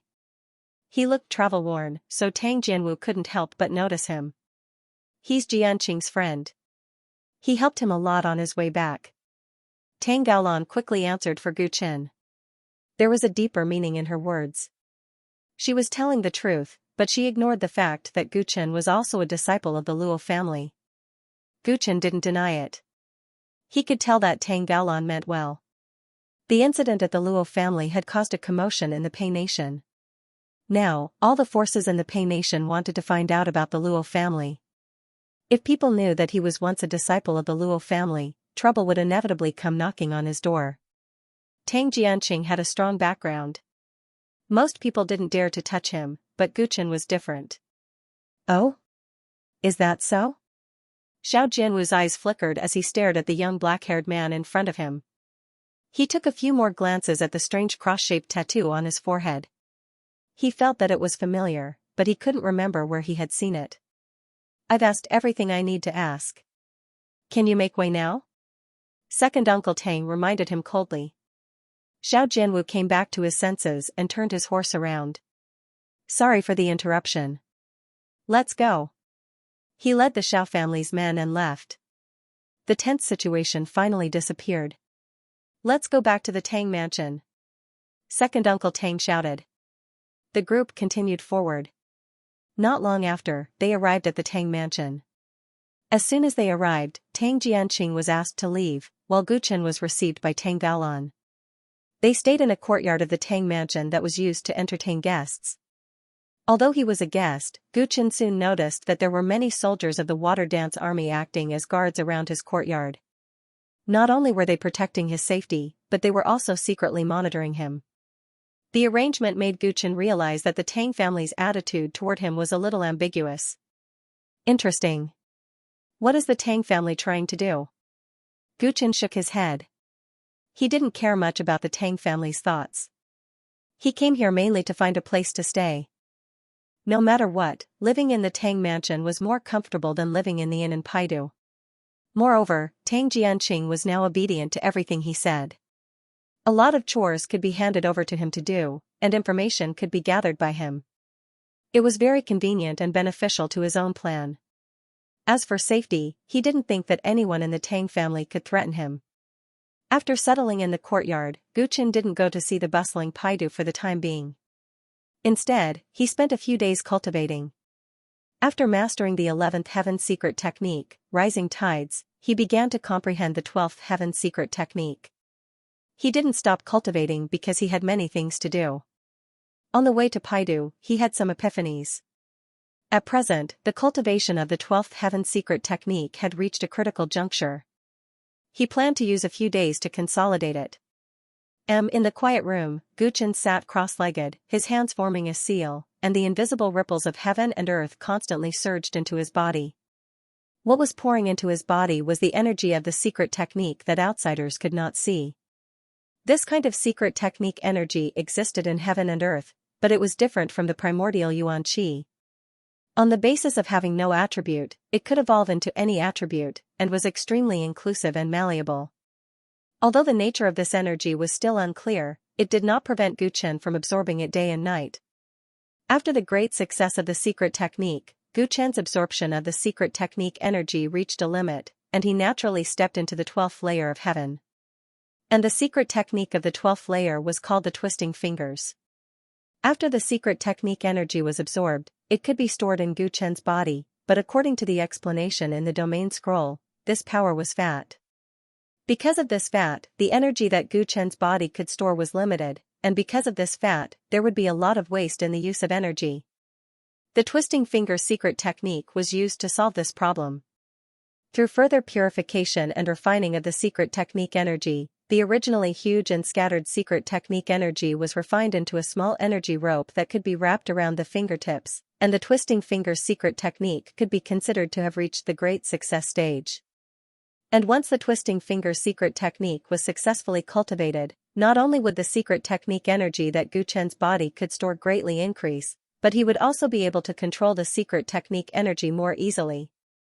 And this was a prerequisite for the cultivation of the 13th layer of the entanglement of 1,000 threads secret technique. Early on, after obtaining the secret technique energy and being able to display Dao techniques of various attributes, Guchen had guessed that the greatest use of the secret technique energy was not to be able to evolve into various attributes of energy, but to have another great use. This volume of the domain scroll was different from the first 3 volumes of the nature of the heavenly star's secret technique. The direction of cultivation was gradually developed with the completion of the secret technique.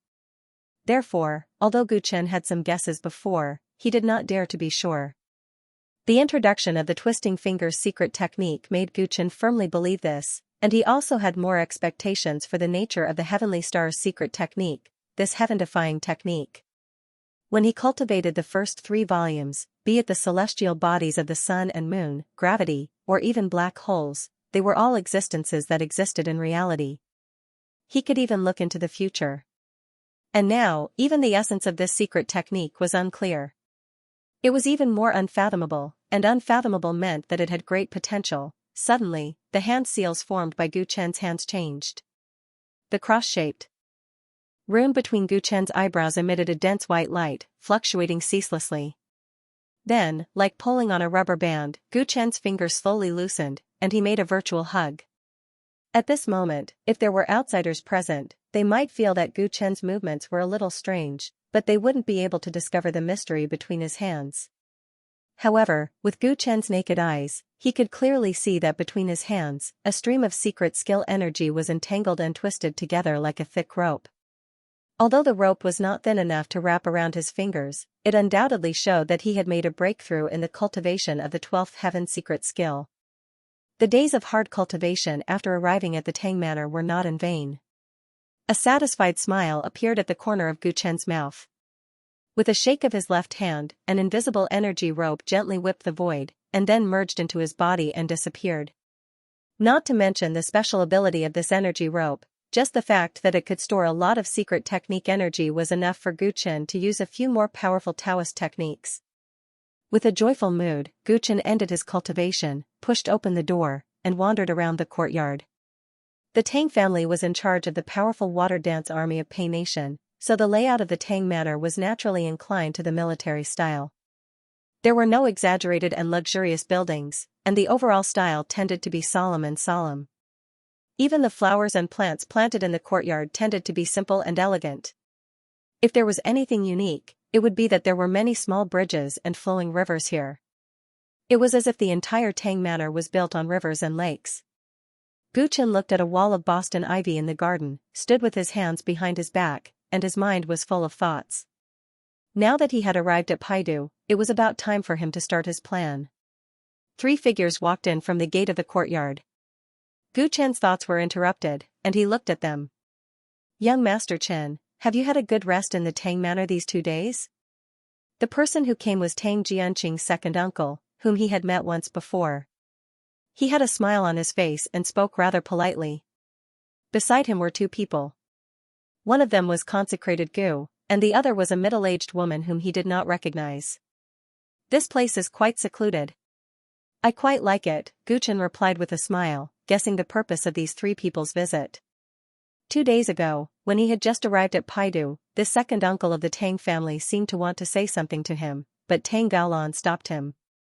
Today, he came again, and Gu Chen could use this opportunity to find out what was going on. As long as young Master Chen is satisfied, but our Tang Manor is, after all, a prestigious family in the military with strict discipline. It is not good to take in outsiders for a long time. "May I know when young Master Chen plans to leave?" The smile on the second uncle's face faded slightly, and he asked bluntly. Gu Chen's eyes flashed. He somewhat understood what had happened 2 days ago, but he replied nonchalantly, "I'm a guest hired by the Tang family. Isn't it only natural for me to stay here?" Hearing those words, the Tang family's second uncle's expression turned gloomy. Gu Consecrator and the middle-aged woman beside him even chuckled coldly. "Young Master Chen, do you know what a guest is?" the second uncle asked coldly. "I'd like to hear the details," Gu Chen said. "A guest is when some families pay a huge sum of money and resources to invite some cultivators to the family to serve them, asking them to help when needed. To be able to become a guest, one must have a profound cultivation base and extraordinary martial prowess. Only then would they be worthy of the money and resources. Although the Tang family is a prestigious family in Paidu, hiring a guest is expensive. For a long time, the family has only had 2 guests, Minister Gu and Minister Su." The second uncle glanced at the 2 people beside him as he spoke. The middle-aged woman was clearly the other guest of the Tang family. Hiring young Master Chen as a guest of the Tang family was merely my niece's idea. Without the unanimous consent of the family, it cannot be taken seriously. At this point, young Master Chen should understand why the old man is here today. After the Tang family's second uncle finished speaking, he stared at Gu Chen to see his reaction. In fact, he felt that the other party did not know how to appreciate his kindness. He had asked him when he would be leaving the moment he arrived. If he was smart, he should have understood what he meant and packed his bags and left. If he were to be so direct, not only would the other party lose face, it would also make it seem like the Tang clan didn't keep their word. Is this what the Tang family wants? Does Miss Tang think so too? Of course, Gu Chen understood what the second uncle meant, but he did not get angry. Set a small goal first, such as 1 second. Remember, booksellers 2 days ago, Tang Gaolan had said that she would give him a satisfactory answer. He'd been confused at the time, but now he understood a little. According to Tang Gaolan's tone, the result shouldn't be like this. That's what most people in the Tang family think. As for what that little girl Gaolan thinks, it's not important. Second uncle answered decisively. In other words, the Tang family is going to go back on its word? Gu Chen smiled nonchalantly. You're too serious, young Master Chen. It was that girl Gaolan's idea to let you be a sacrifice. The Tang family didn't promise anything. Second uncle's expression immediately turned cold. But I saved Tang Jianqing and Tang Gaolan, Gu Chen replied indifferently. If it weren't for him, Tang Gaolan and Tang Jianqing would have been assassinated by the Pavilion of Innocence. They wouldn't have made it to the Luo family alive. Back then, Tang Gaolan had begged him to become the Tang family's sacrifice. Now, the Tang family was going to go back on their word. It was truly laughable. Although Gu Chen didn't care about a mere sacrifice position, he wasn't someone anyone could bully. When he'd promised Tang Gaolan, he'd said that if the Tang family went back on their word, they'd have to pay the price. Young Master Chen, Gaolan and Jianqing are indeed indebted to you. This is a different matter. The Tang family will naturally pay you accordingly. The Tang family's second uncle took out a storage ring from his pocket and handed it to Gu Chen. There are 1,000 Dao gems in here. I believe this is not a small number for young Master Chen. It's worth your effort. Gu Chen took the storage ring and scanned it with his divine sense. He found that there were indeed 1,000 Dao gems, and they were of good quality. Although Dao gems were the common currency in the primordial Dao world, ordinary people usually used crystal fragments. They were fine and of poor quality, so their value was naturally low. 1 or 2 ordinary crystal fragments were actually enough for ordinary people to live for a year. For the Tang family to take out 1,000 Dao gems in one go, it was a huge fortune for ordinary people. However, this was only for ordinary people. For cultivators who truly wanted to cultivate, this was at most a small fortune. For a prestigious family like the Tang family, it was a drop in the bucket. With this amount of Dao crystal, it will be enough for young Master Chen to settle down in Paidu. It will also save that rogue cultivator the pain of wandering around. Please accept this money. Remember, young Master Chen, you must never tell anyone that you saved our Tang family's disciple. This is for your own good. The Tang family's second uncle's tone was somewhat condescending, and there was even a trace of contempt in his eyes. He had already found out about the background of this person in front of him. He was just a nameless independent cultivator, yet he dared to dream of becoming a revered elder of his Tang clan and enjoy the high annual tribute. The Tang family's resources had always been tight. If they added another consecrator, it would mean that they would have less resources for the younger generation. Thus, he naturally could not allow such a thing to happen. He wasn't the only one who didn't allow it. The entire Tang family didn't like it either. Gu Chen only played with the storage ring in his hand in silence when he heard the faint threat in Tang family's second uncle's words. Seeing that he didn't agree even after a long time, the Tang family's second uncle frowned, feeling extremely displeased. Because this person had indeed saved the patriarch's children, he had a good conversation with him. In this situation, obediently accepting the 1,000 Dao crystal and agreeing to his request was obviously the best choice. However, this person did not say anything or express his attitude. Could it be that he was dissatisfied with his punishment and was still thinking about his Tang family's position as a guardian? The Tang family's second uncle couldn't help but look at the two guardians. It seemed that he had to let this young man recognize reality. When the two consecrators saw his gaze, they immediately understood what he meant. Consecrator Gu smiled in a strange manner. Young man, it's a good thing that your ambitions are higher than the heavens, but don't think that a toad wants to eat swan meat. With just you, do you think you have the qualifications to be on equal footing with us? It's just that dog shit just happened to save the Tang family's young master's life, and you want to enjoy the same salary as the two of us? What a fantasy. The middle-aged woman, Reverend Su, also attacked with disdain. The two of them had received the support of the Tang family all year round, so they naturally didn't want a third person to step in. This was because the resources that the Tang family could obtain every year were limited. With one more person, their share might not change on the surface, but in reality, it would still be split up. If Guchen was just a rogue cultivator without any background, he would have retreated in the face of difficulties. The two of them thought so, and so did the Tang family's second uncle. They were just waiting for the other party to obediently accept the Dao crystal and then scram out of the Tang family. However, Guchen's reaction still exceeded their expectations. He still had a calm expression, as if he did not hear the words of the two guardians, and said, "Give me money and let me leave the Tang family." Is this the intention of the Tang family's patriarch? The Tang family's second uncle was immediately enraged. Why was this person so stubborn? Was he a fool? Looks like you won't shed a tear until you see the coffin. Exalted Gu was not interested in wasting words with Gu Chen. He raised his hand and was about to grab his shoulder to teach him a lesson and let him know the huge gap between the two of them. Gu Chen's eyes turned cold. Exalted Gu's extended hand suddenly stopped in midair, and his body seemed to have stiffened. What are you doing? Su Gongfeng had a suspicious look on his face. I suddenly can't move. There's something wrong with this brat. Exalted Gu sucked in a breath of cold air, and looked at Gu Chen with bewildered eyes. Was this kid playing tricks on him? What did he do? Are you kidding me?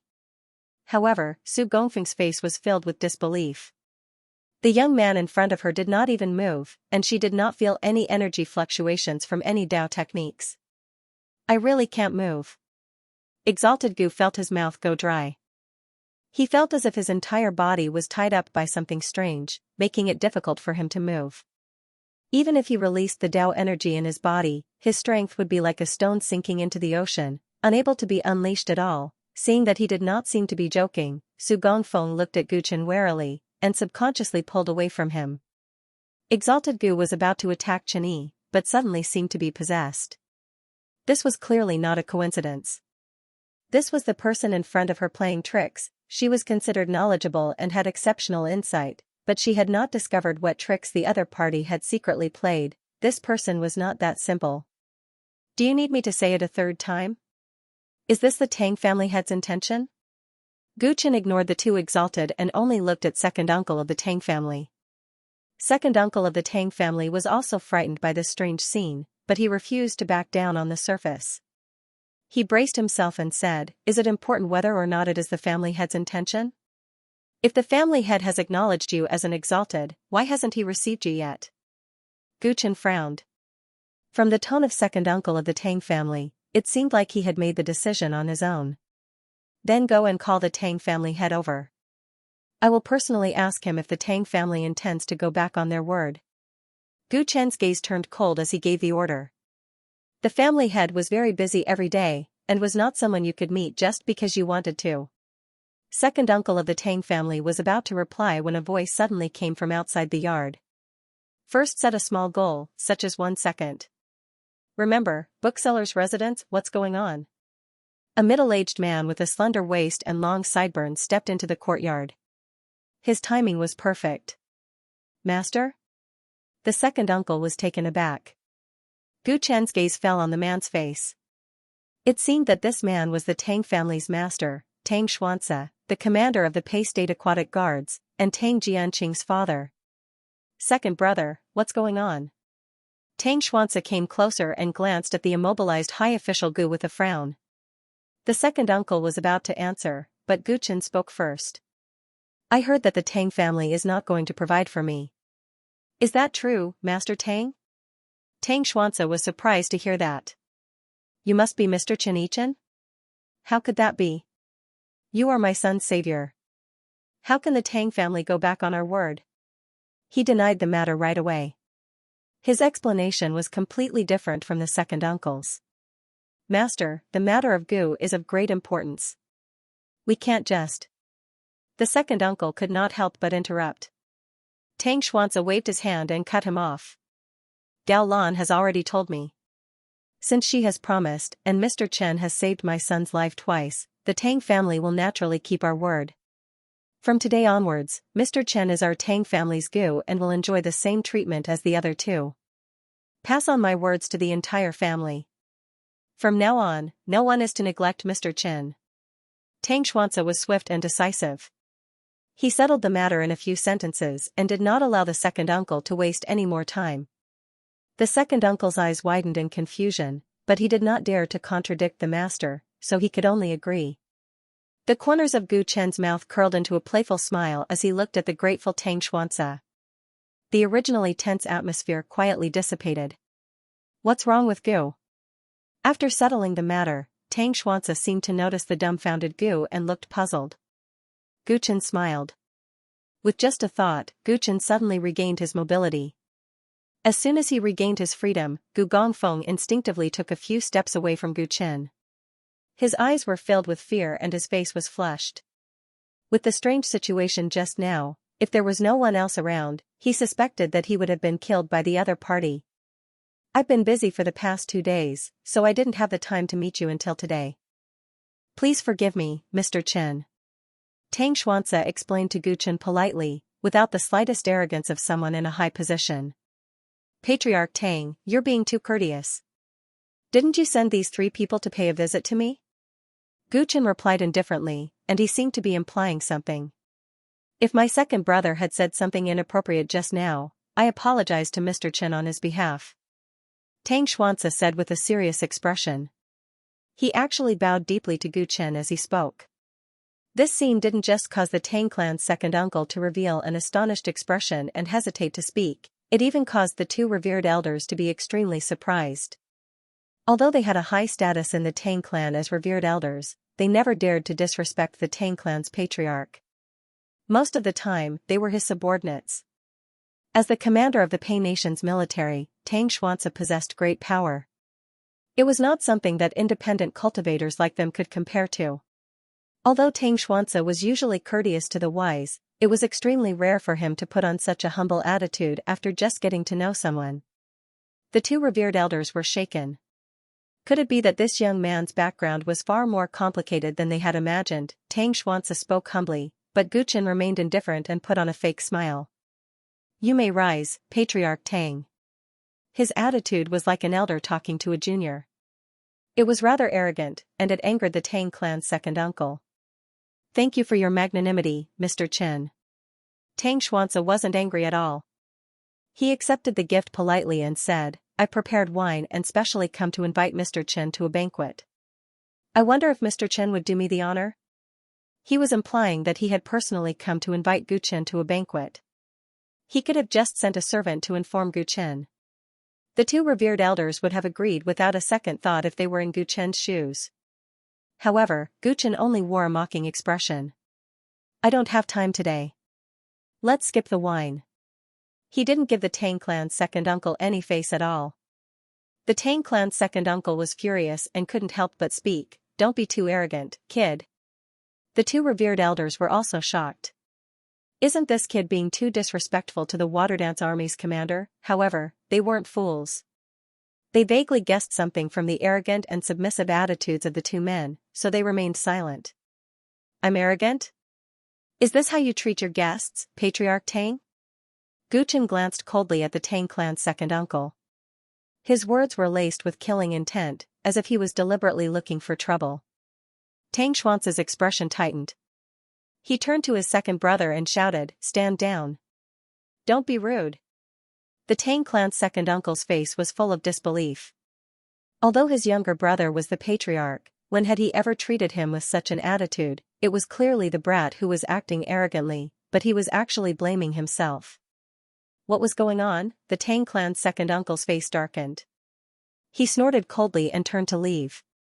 He didn't want to stay here and invite ridicule. Tang Xianxia ignored him and turned to Gu Chen. Since Mr. Chen isn't free today, I won't disturb you any longer. I'll visit another day. If Mr. Chen needs anything, feel free to ask Gao Lan or Jian Qing. With that, he took his leave. The two revered elders naturally had no reason to stay. They glanced at Gu Chen a few more times before leaving resentfully.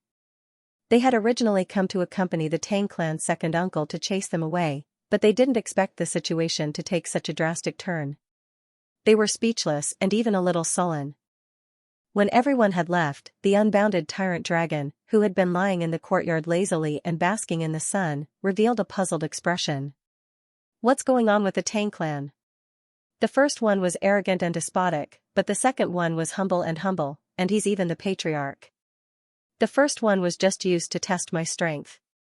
The second one. Tang Xianxia is a smart man, but it's not a good thing to think that he's clever, Gu Chen sneered. It was understandable that the Tang clan's second uncle didn't understand his situation and felt that he wasn't worthy of the position of revered elder, but there was no way Tang Xianxia didn't know. Tang Jianqing didn't dare tell outsiders that he had killed Xiao Heiyang and the dwarf elder, but there was no reason for him to hide it from his own father. Tang Jianqing was summoned by the Tang clan's patriarch on the first day he returned to the Tang manor. Gu Chen believed that the patriarch should have understood his situation that day.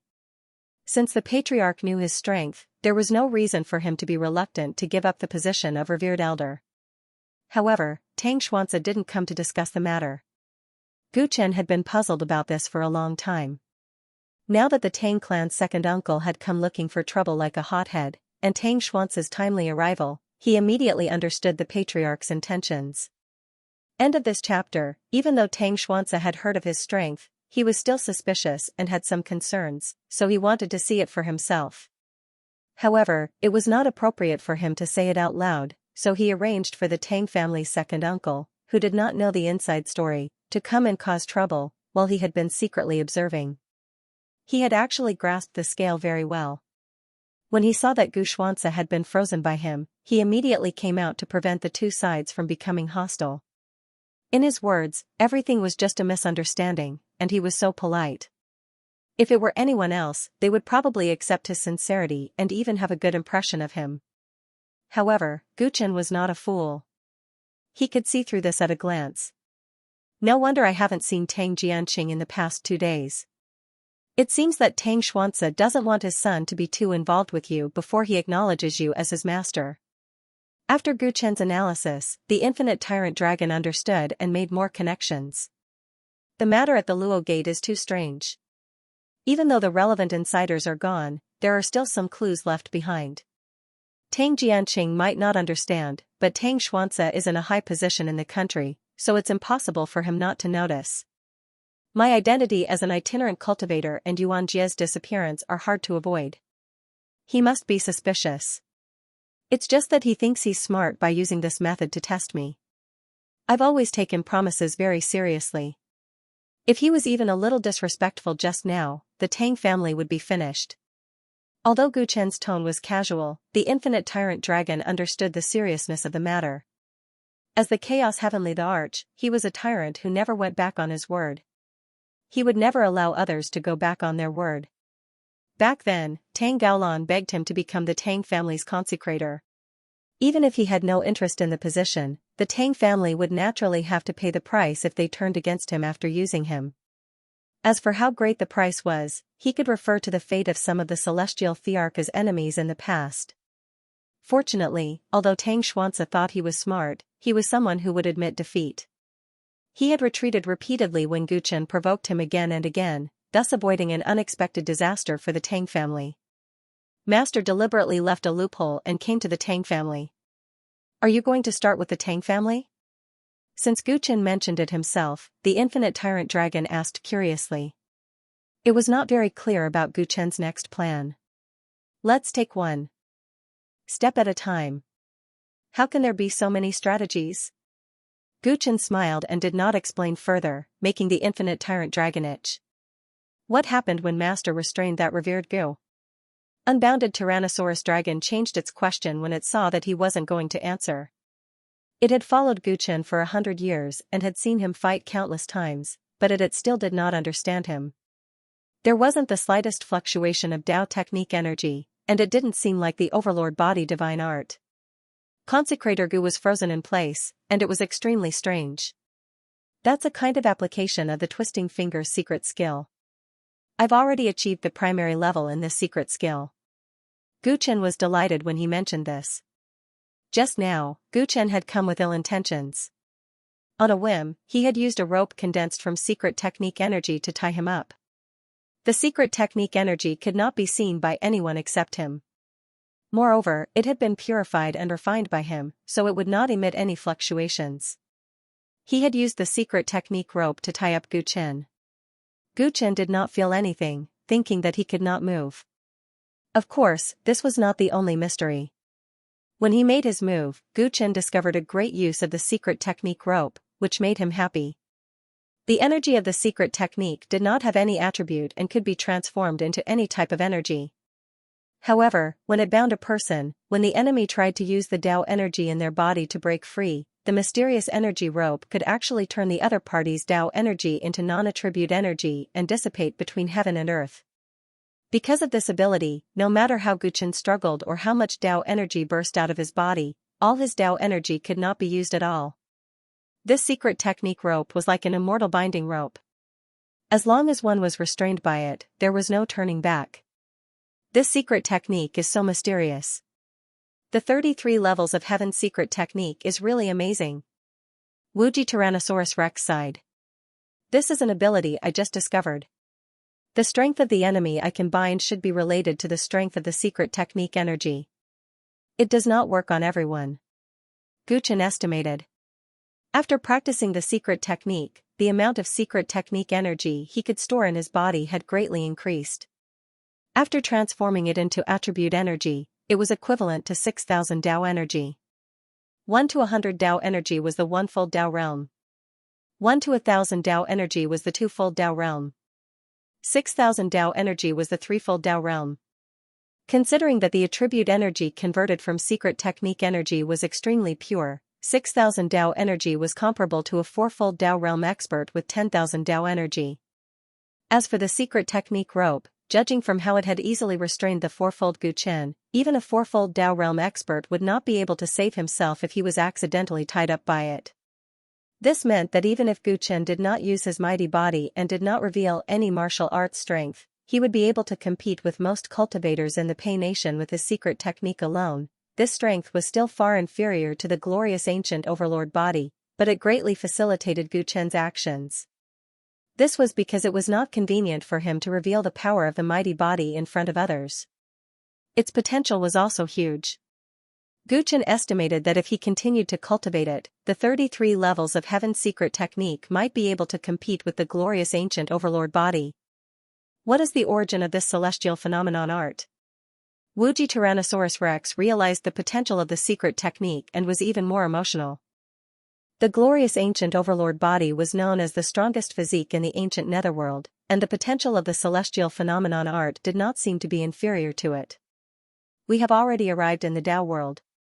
The truth about the celestial phenomenon art and the seed of origin will be revealed sooner or later, Guchen answered seriously with a solemn expression. The aurora that cut through the chaos 30,000 years ago had changed his life. He had a premonition that he would find the truth in the primordial chaos Tao world. Wuji Tyrannosaurus Rex nodded. It sincerely hoped that Guchen would find the truth because it might also be related to the future of the Tyrants and the dinosaur race. It might even affect the Chaos Sea and the primordial Chaos Tao world. Alright, let's go out for a walk. After being bored for a few days, it's time to see Paidu. After answering Wuji Tyrannosaurus Rex's doubts, Guchen said with a smile. He had told Tang Xuanxia that he did not have time to see him today, not purely to put on airs, but because he really had other plans today. Previously, he had obtained a lot of useful information from the dwarf old man. Among them, he was particularly interested in the situation of a certain organization. Naturally, Wuji Tyrannosaurus Rex had no objections. It followed behind Guchen and left the courtyard. There was no obstruction when they left the Tang residence. Obviously, Tang Xianxia had already informed him. Stepping out of the Tang residence, the huge noise of Paidu hit him in the face. Gu Chen asked for directions and headed toward a certain place in the city. End of this chapter. In Tang Xuanzi's study, the second uncle of the Tang family, Tang Xuanzi, walked in right after Gu and Su left. Third brother, that Chen brat is arrogant and doesn't know his place. Why did you treat him so politely just now? Aren't you afraid of weakening the Tang family's reputation? Since there was no one around, Tang Xuanzi asked directly, not even addressing him as the family head. The previous situation with Chen Yi had left him feeling extremely sullen. Chen Yi was arrogant, yet his younger brother, the head of the family, had repeatedly tolerated him. Even when he was disrespected, he didn't mind. Instead, he remained respectful. Chen Yi's attitude was too low. He knew that Tang Xuanzi had a reputation for being virtuous, but if everyone treated him with respect, wouldn't everyone think that the Tang family was weak and easy to bully? Tang Xuanzi naturally knew his brother's temperament. He smiled calmly. Second brother, do you know Chen Yi's background? Isn't he just an itinerant cultivator? Tang Xuanzi blurted out. Then, he realized something and asked, does he have some other background that I don't know about? Tang Xuanzi didn't say anything. He picked up a jade slip from the table and handed it to Tang Xuanzi. Tang Xuanzi took the jade slip, opened it, and read it carefully. His expression gradually became gloomy. The jade slip described in detail how the Tang siblings and Chen Yi got to know each other, including how they killed the assassin apprentices of Wang Xian Pavilion, and how Chen Yi and his partner, Yuan Jia, came in second and first place respectively in the Luo Gate assessment. Tang Xuanzi had actually heard about this, but he didn't know as much about it as the jade slip did. Even if the Pavilion of Innocence's killers are just apprentices, they aren't easy to deal with. As for the difficulty of the Luo Gate's test, everyone knows that. Chen Yi and his companions were able to obtain such impressive results, and Yuan Jia was even invited to the sacred island by the great prophet as an exception. This isn't something an ordinary independent cultivator can do. I heard from a few guards who traveled with Chen Yi that he has many partners, all of whom look like experts. They're not easy to deal with. Tang Xuanzi, who was dissatisfied with Gu Chen, couldn't help but retort, the Luo Gate is gone. So what if he has some talent in Fate Path? Just based on this, you don't have the qualifications to be my Tang family's revered elder. As for how outstanding his companions were, what did that have to do with him? Didn't he come to our Tang family alone to seek refuge with? From this, it can be seen that Yuan Jia and the others are not sworn friends with him. Tang Xuanzi could not help but shake his head and sigh. People from the Xiao family stopped you 2 days ago. Is this true? Yes, I did. What's wrong? Tang Xuanzi was stunned. He didn't understand why his third brother suddenly changed the topic. Xiao Heiyang and all his guards, including the Xiao family's revered elder Wei, are all dead. They were personally killed by Chen Yi. Tang Xuanzi's expression turned serious as he spoke in a low voice. What? Tang Xuanzi almost lost his voice, wondering if he had misheard. He had heard about Xiao Heiyang's disappearance, but he didn't expect it to be related to Chen Yi. Was that even possible? Putting that little brat Xiao Heiyang aside for now, revered elder Wei's strength was truly not weak, and he wasn't inferior to the 2 revered elders of the Tang clan. Coupled with the Xiao family's private army, such a powerful force had all been killed by Chen Yi. Did Chen Yi attack alone? Tang Xuanzi recalled the rumors about Chen Yi's extraordinary companions. If they had attacked together, then killing Xiao Heiyang's group would not have been so shocking. That's not it. Tang Xuanzi's expression relaxed as he shook his head. He knew it. That kid didn't look like he was that capable. To be precise, other than Xiao Heiyang, who was killed on the spot by Chen Yi's bone shards, the others were torn to pieces by Chen Yi's mount. Tang Xuanzi's brain was overwhelmed by Tang Xuanzi's sudden change in topic. Mount? What mount? He recalled the draconic horse that Chen Yi rode into the city. He had seen it when he went to Chen Yi's courtyard today. Could third brother be talking about that draconic horse? He carefully mulled over Tang Xuanzi's words. His expression gradually changed, and fear appeared in his eyes. Are you sure about this? Jianqing saw it with his own eyes. It's absolutely true. Tang Xuanxi fell silent at Tang Xuanxi's words. He could not recover for a moment. Qinyi's mount alone was so powerful. Even if Qinyi did not have any real abilities, his background was definitely not simple. Elder Wei was a fourfold realm expert. A draconic horse that could tear him apart was not something an ordinary person could possess. Are you sure about his background? Tang Xuanxi could not help but mutter softly. I just asked High Official Gu and analyzed the symptoms of him suddenly being unable to move when he attacked Qinyi. He recalled a rumored Dao technique. Tang Xuanxi's eyes flashed. What Dao technique? The fixed body art. Tang Xuanxi was shocked by Tang Xuanxi's words. The fixed body art. Doesn't the rumor say that it belongs to the famous Chen clan? That's right, Qinyi's surname is Chen. The disdain in Tang Xuanxi's eyes and the indignation in his heart disappeared at this moment. If Qinyi's identity was as he guessed, the Tang clan could not afford to offend him. Third brother, when did you find out about the Xiao clan? Why did you only tell me today? What if I offended that kid today? Wouldn't that be? Tang Xuanxi was terrified, and he could not help but feel a little resentful.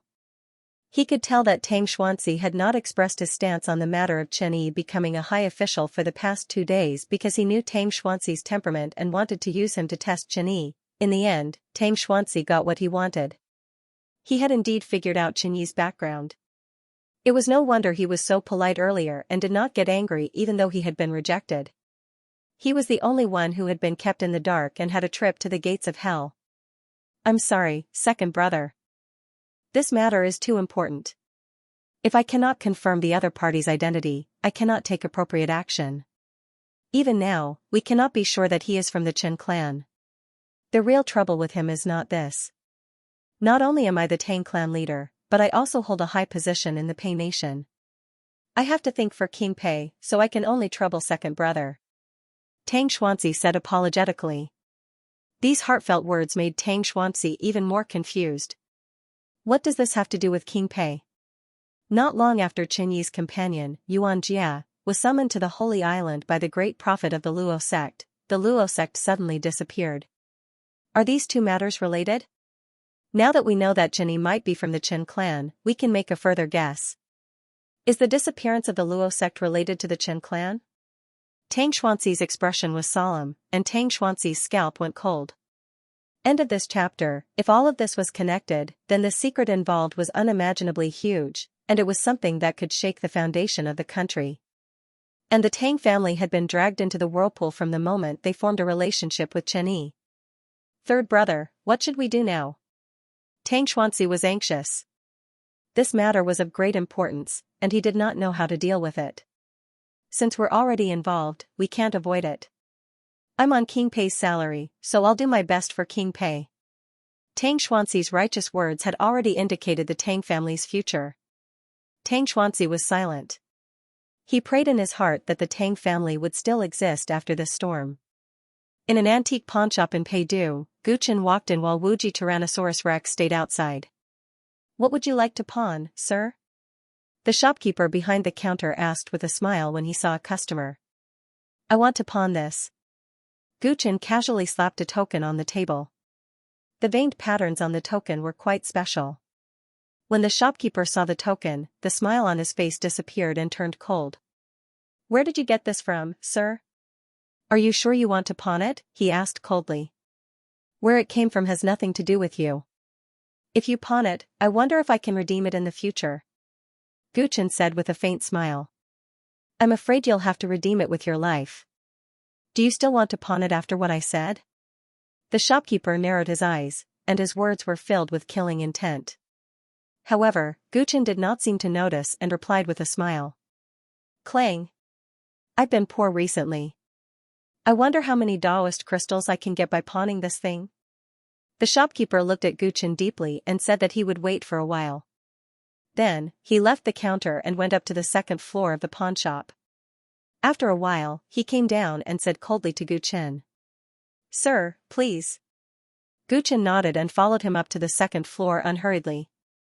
Soon, they entered a private room.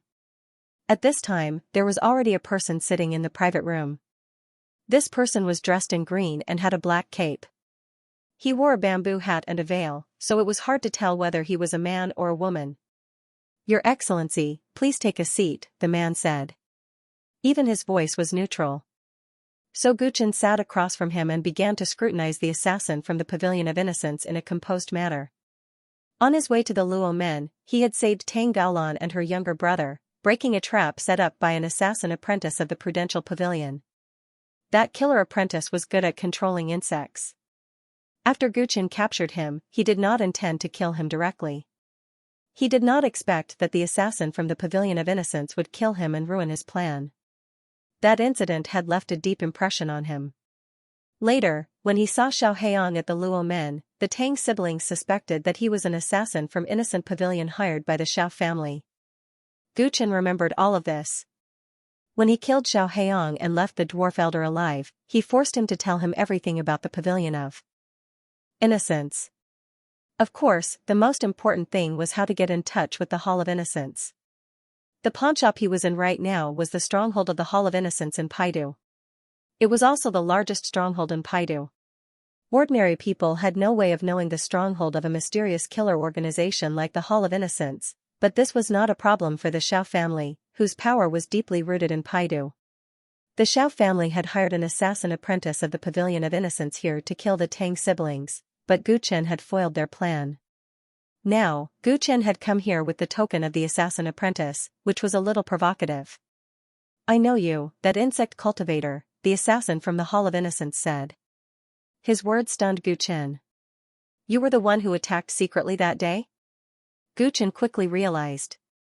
Back then, he summoned the sky-swallowing demonic butterfly and broke the assassin apprentice's insect control technique. In the eyes of the assassin from the Hall of Innocence who was secretly monitoring him, he was an insect cultivator. He did not expect such a coincidence that the assassin sitting here today was the same one from back then. "I spared your life that day. I didn't expect you to be so ungrateful and come here to die today," the assassin spoke again, his tone rather cold. Guchen smiled, the corners of his mouth curling up. "Although you killed him that day, if you dare to attack me, you may not be able to escape unscathed." "You look young, but you talk big," the assassin snorted coldly. "If you don't believe me, why don't we have a spar?" Guchen's words were provocative.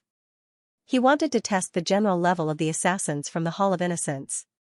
The one he had dealt with before was just an apprentice, not even a beginner. "I won't do anything without a reward." "Tell me your real intention," the assassin said coldly, not liking Guchen's intentions. "How about I give you money, and you fight me?" Guchen asked with a smile. Those who enter the Hall of Innocence are always full of reverence. "It's rare to see someone as arrogant as you," the assassin sneered. "Thank you for the compliment, but I haven't discovered this place yet." "What's there to be reverent about?" Guchen looked around calmly. "By the time you discover it, I'm afraid you'll already be dead." The assassin shook his head.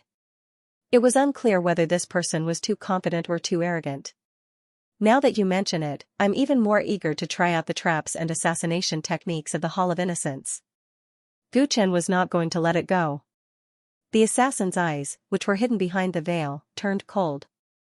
He suddenly raised his hand and, like twisting a needle, swept towards Guchen, who was right in front of him. Guchen's expression did not change. He tilted his body slightly and dodged the attack, then flipped his hand over. The assassin's reaction was extremely fast. With a kick, he sent the table flying. But Guchen's hand was indestructible. With a single claw, he crushed the table and continued to sweep towards the veil. Assassins never showed their true faces, but he insisted on exposing them. All of his actions were provocative. Smack, with one claw, Guchen tore the veil into pieces, and the bamboo hat was also sent flying. But the assassin in front of him suddenly disappeared, turning into gray fog. This gray fog was exactly the same as the one used to silence the assassin apprentice. It was extremely corrosive, and it was in this enclosed room. Once it spread out, it instantly engulfed everything, the gray fog billowed. After eliminating all traces, the assassin's figure quietly appeared. "You're really seeking your own death," the assassin said coldly. "Oh? Are you sure?" A teasing voice suddenly came from behind, causing the assassin to stiffen. He turned around to look. He saw a black-haired youth standing behind him, unscathed. He didn't even notice when someone had approached him. The poisonous fog was actually ineffective, and he managed to escape in time in such a small space. The assassin's heart trembled. He knew that having exposed his back to the other party meant that he had lost. "What exactly do you want to do?" the assassin asked. If the other party had really wanted to provoke the Hall of Innocence, he would have taken the opportunity to kill him just now. "I want to join the Hall of Innocence." "I wonder if that's possible?" Gu Chen smiled and finally stated his intentions. "Being a good assassin doesn't mean that you can become a good one," the assassin said sarcastically. "I actually have quite a lot of experience as an assassin." Gu Chen smiled innocently. End of this chapter. Oh? But you didn't manage to remove my veil just now, the assassin said sarcastically. The assassin mocked. He was actually a bit angry in his heart. These words were said to regain some face. Gu Chen had only hit a misty figure just now. His or her bamboo hat and veil were still on, but they had been touched to the back. Without the veil, only one's true face could be seen, but being touched to the back could be fatal. It was very obvious who was more skilled, but the assassin deliberately played it down, unwilling to admit defeat. "There's no point in talking. Why don't you just tell me what I have to do to get into the pavilion?" Gu Chen said lazily, seeing through the assassin's mind at once. The assassin laughed coldly and was about to say something to stop his delusions, but when he thought of how he had just lost face, he had an idea. "If you want to join the pavilion, you naturally have to go through an assessment. But you don't even have the right to take part in the assessment." "Why?" Gu Chen frowned. "Most of the assassins in the pavilion are chosen from a young age to ensure that they have a clear background and are talented as assassins. Those who are chosen have to go through all kinds of training. Only when they pass the training can they become assassin apprentices. After becoming an assassin apprentice, they have to experience actual combat and complete a series of assessment tasks before they can truly become an assassin of the pavilion. This series of processes is complicated and meticulous. Even 100,000 people may not be able to produce a qualified assassin. Your background is unknown, and you suddenly want to join the pavilion. You can't even pass the background check. You're dreaming." The assassin's detailed explanation made sense. Gu Chen thought for a while. There are always exceptions to everything. You said most, which means there are other shortcuts. The assassin was secretly surprised at Gu Chen's thoughtfulness. But this was what he was going to say, so he answered, "Yes, there are shortcuts. Some people in the pavilion have the right to recommend others to join the pavilion. Those who can get the recommendation can naturally save a lot of trouble. Coincidentally, I'm one of the people who have this right." Gu Chen couldn't help but size up the person in front of him. It seemed that this person was not an ordinary assassin in the pavilion. Thinking about it, it made sense. Paidu was the capital of a nation, and the people who were assigned to be in charge of the stronghold of Wangsu Pavilion couldn't be of low status. "Then I'd like to trouble your excellency to introduce me to him," Gu Chen said shamelessly. "Hee, it's not impossible, as long as you can pass my test." The assassin's eyes flashed with a mocking light. The other party had taken the bait. Very good, the opportunity for revenge had come. "Please enlighten me." Gu Chen was much more polite than before. The assassin had a pensive look on his face as he paced back and forth in the room, seemingly thinking of a suitable assessment method. After a while, he had an idea. As an assassin, the two most important abilities are the art of killing and the art of concealment. Today, I will test your concealment skills. Leave the pawnshop immediately. I'll give you 2 hours to hide wherever you want. I'll go find you in 2 hours. If I can't find you before sunset, you'll pass the test and I'll recommend you to the pavilion. But if I find you before sunset, I want your eyes. What do you think?" The assassin's eyes flashed coldly as he looked provocatively at Gu Chen. "Sure." Gu Chen agreed without much thought. Words alone are no proof. "Do you dare to sign a Dao guarding spirit contract with me?" the assassin asked. Dao guarding spirit contract? Hearing this familiar term, Gu Chen was slightly stunned. The last person he had signed such a contract with was called Fan Yuan, and he had even lost his life. Feng Yuan had once said that this kind of contract was very popular in the primordial chaos Dao world. He hadn't expected to see it again today. What? You're afraid of signing a spirit contract, the assassin said sarcastically when he saw that Guchen didn't agree immediately. Guchen came back to his senses and smiled. Of course. Back then, he had been tricked by Feng Yuan, which was why he had lost so badly. This assassin in front of him couldn't be compared. Alright, come. The assassin was overjoyed. The other party had fallen into his trap step by step, he would probably regret it in the future, Guchen nodded. He had the experience of signing a contract with Feng Yuan before, so he quickly completed it this time. When the contract was completed, the mysterious contract power merged with heaven and earth. Anyone who violated it would be destroyed by heaven and earth, consigned to eternal damnation. Let's go, you have 2 hours. Having achieved his goal, the assassin looked at Guchen with a pitiful gaze. This person was really stupid. He didn't even know his background and dared to agree to this condition rashly. Losing a pair of eyes at sunset was the price he had to pay for overestimating himself, Guchen nodded.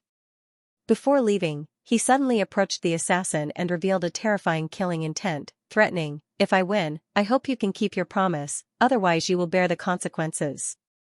The assassin had never heard of such a strong killing intent. His expression hidden under the veil changed as he felt uneasy. With the restriction of the Dao guarding spirit contract, what are you worried about? Cut the crap and scram. The assassin braced himself and said. That's true. Guchen's killing intent suddenly retracted. He smiled and brushed past the assassin, walking down the second floor and out of the pawnshop. When Guchen walked unhurriedly into the crowd on the street far away, the assassin who was watching him leave through the window secretly heaved a sigh of relief. What is this guy's background? How can a normal cultivator have such a well-tempered killing intent? There was no one around. The assassin muttered softly. Her voice had actually changed to a sweet-sounding female voice. She muttered for a while, but her expression quickly turned into mockery. So what if he has some strength? The test is on concealment skills, and I specialize in tracking. She whistled as she spoke. Immediately, on the roofs of the nearby houses, birds the size of bees flew up. Looking at the direction, it was Guchen's location. 2 hours passed quickly. On the second floor of the pawnshop, the assassin had no intention of going out to look for Guchen. Instead, she was calmly sipping on fragrant tea and eating exquisite pastries. Through the lifted veil, one could vaguely see her tender red lips. From the window on the second floor, birds would occasionally fly over and land on the table, chirping as if they were reporting something. At this time, the assassin would cut the pastries in her hands into small pieces. The birds would happily peck at them a few times before flying out of the window. Just like that, the entire box of pastries was finished. Seeing that it was not far from sunset, the assassin slowly wiped her hands and stood up. I gave him 2 hours to prepare, but he's only hiding 3 streets away. His concealment skills are really poor. My hummingbird found him without much effort. She muttered disdainfully and left the pawnshop. In a dilapidated and uninhabited house, the assassin found traces of Guchen. End of this chapter. The courtyard was overgrown with weeds. Guchen was sitting at a stone table. On the table was a newly bought tea set. He was slowly making tea, looking even more leisurely than she had been. The sun is about to set. As the night falls, you will lose your eyes forever, but you don't look worried at all. The assassin frowned and walked slowly to the stone table. She naturally realized that something was wrong when Guchen saw her looking so calm, but she didn't know what was wrong. According to the agreement of the spirit contract, he would lose his eyes if she found him before sunset. He shouldn't be so calm. Don't we still have some time? There's no hurry, sit down and have some tea. Guchen brewed the tea and handed her a cup. This man's calm appearance made the assassin think more highly of him. She sat down and took a sip of the tea. She found that the taste of the tea was very familiar. You stole this tea from me? She tasted it and her face darkened. The tea that she usually drank was rare, at least in Paidu, it was the only one. That's right. Guchen smiled.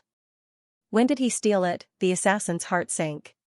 She recalled the scenes in Guchen's pawnshop. The tea was expensive, so she had taken good care of it. Gu Chen had been right under her nose all the time, but she had no idea when he had stolen her tea. I gave you 2 hours. You didn't want to hide, but went to buy this tea set? She took a deep breath and looked at the tea set again.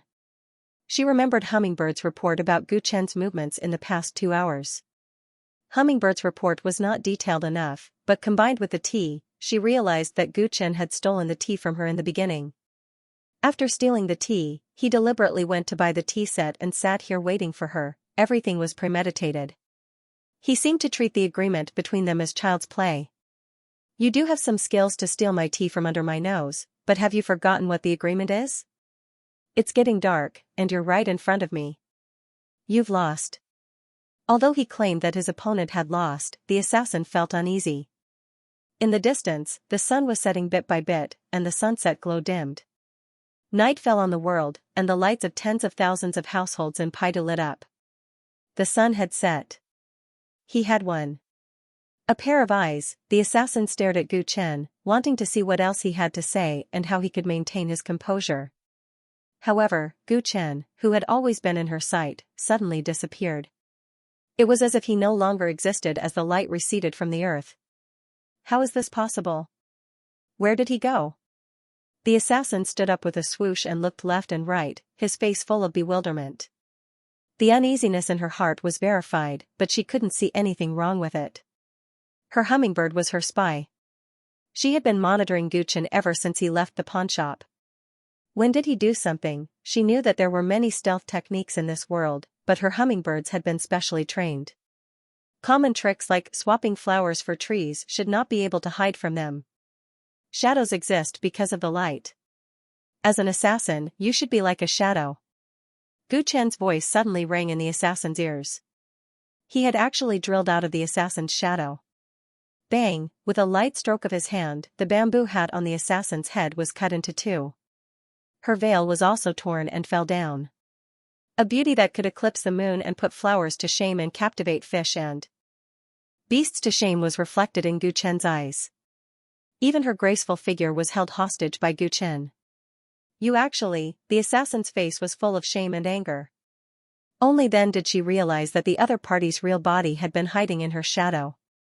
This was an extremely brilliant stealth technique. However, no matter how brilliant this stealth technique was, wasn't he afraid of being discovered by her with such a bold move? One had to know that if she was discovered, her pair of eyes would definitely be gone. How heavy would the loss be? How bold and confident was this person? I've even taken off the veil on your face. Miss, are you still convinced? Gu Chen smiled as he examined the exquisite face in front of him. It had to be said that this face was quite pleasing to the eye. With these words, the assassin was even more furious. However, she was also convinced of her loss. Previously, when she was touched behind her, she used the excuse that the other party's intentions had failed and that he couldn't take off her veil. Thus, she didn't lose. However, not only did the other party win the agreement beautifully, he even took off her veil. This caused her to lose without any excuses or room for rebuttal. You win. I will follow the agreement and recommend you to the pavilion. The beautiful female assassin lost her temper and said dejectedly. At this point, she could roughly guess where Gu Chen had done this. It should have been before he left the pawnshop. This was the only way he could hide his actions from her hummingbirds. That frightening murderous intent and those threatening words were probably just to divert her attention. In the short period of time that she was shocked, the other party had substituted a flower for a tree. The one who walked out of the pawnshop was a fake clone, while the real body was hidden in her shadow. This was the perfect strategy of hiding under the light. After getting the promise, Gu Chen let go of his hand that was holding the female assassin's body and stepped back to keep a distance. The female assassin let out a sigh of relief and took a deep look at Gu Chen. My name is Yimi, remember it? Yimi was a very strange name. It was hard not to remember it. Gu Chen nodded. I will inform the pavilion of your situation as soon as possible. It will take some time for the approval to come down. You can go back first and wait for my news. She said gloomily. Having achieved his goal, Gu Chen didn't have any objection. He turned around and left. He had no intention to communicate with Yimi, who had revealed her true appearance. Seeing him leave so readily, Yimi suddenly thought of something and asked, "Wait, tell me, where can I find you?" If it was a normal day, with her hummingbirds around, it would be easy to monitor Gu Chen's whereabouts. She didn't need to ask so much, so she just asked Gu Chen to go back and wait for the news. However, thinking of the other party's stealth ability, she didn't have the confidence. It was better to ask directly. "You can go to the Tang Mansion," Gu Chen answered. "Is it the Tang Mansion of the Water Dance Army?" Yimi frowned slightly. Gu Chen didn't deny it. Yimi's expression suddenly became strange. "What's your relationship with the Tang family?" "I'm a new minister of the Tang family," Gu Chen answered. If Yimi wanted to investigate this identity, she would find it out in a short time. There was no need to hide it. "Minister?" Yimi couldn't help laughing. "If you're really a minister of the Tang family, I advise you to leave the Tang family as soon as possible. The Tang family will be in big trouble soon." "Oh?" Gu Chen narrowed his eyes and seemed to be thinking about something. "It's up to you whether you want to listen or not. If you're too deeply involved with the Tang family and lose your life before joining the pavilion, you can't say that I didn't keep my word," Yimi said indifferently. "Thank you for your reminder." Gu Chen answered and turned to leave. He didn't ask any more questions. He knew that before he joined the pavilion, Yimi had no obligation to answer his questions. However, if he joined the pavilion officially, he would be qualified to handle the intelligence of the pavilion even without Yimi's help. His questions would naturally be answered. Remember the mobile website, Chapter 1773, Chapter 1773. Are you still convinced? Page 1/1, bookmark for easier reading. When he parted ways with Yimi, it was already evening. Gu Chen did not return to the Tang Manor directly. Instead, he followed limitless Tyrant Dragon around Peidu as the capital of a country. Peidu had always been prosperous and even had the reputation of being a city that never sleeps. However, in recent days, the streets had become much quieter before midnight. Many families had their doors and windows closed, and the number of soldiers patrolling outside had increased. Luo Gate's sudden disappearance deeply affected Pei Nation's situation. Even though it was Gu Chen's first time in Peidu, he could feel the changes in Peidu. "Did you hear? Recently, Mist Kingdom has been moving at the border. It seems like they are gathering a large army to attack Pei Nation. Damn it. Mist Kingdom has always been ambitious. Isn't it enough that they gave up 3 of Pei Nation's counties 30 years ago? Mist Kingdom has always been greedy. If we didn't ally with Zhe Kingdom 30 years ago, they would have lost far more than just 3 counties. Now that Luo Gate has suddenly disappeared, it is rumored that Luo Gate's great prophet predicted that Pei Nation's fate is coming to an end, so he found another place for Luo Gate. There are even rumors that Luo Gate has joined Mist Kingdom. I wonder if this is true. Sigh, haven't Luo Gate and Pei Nation's royal family always been on the same side? Now that even Luo Gate has left, does that mean Pei Nation is really facing a calamity? In the restaurants and alleys that were still open, Gu Chen could occasionally hear news about Pei Nation's current situation, some of which were insider information that he did not know himself. The Mist Kingdom and the Pei Kingdom were both part of the 7 great kingdoms under the banner of the Desheng dynasty, but they had always been bad neighbors. Mist Kingdom was strong and had a strong martial culture. Pei Nation was weaker, but it was a famous granary, so it had always been coveted. The 2 kingdoms had many wars in history, and Pei Nation lost more than it won, losing a lot of territory one after another. Now that Pei Nation's number 1 sect, Luo Gate, had suddenly disappeared, Mist Kingdom naturally thought it was an opportunity to cause trouble. Gu Chen knew the truth about Luo Gate's disappearance. It was originally a helpless measure to resist Feng Yuan. The rumors in the market were pure nonsense and laughable. However, the people of the Pei Nation did not know the truth, and the people of the Luo sect could not come out and tell the truth, so it gave the people with ulterior motives a chance to take advantage of it. The fate of the nation is coming to an end? The Luo Gate sided with the Mist Kingdom? The best strategy is to attack the hearts of the people. If the hearts of the Pei Kingdom citizens scatter, the Mist Kingdom will probably win every battle against the Pei Kingdom.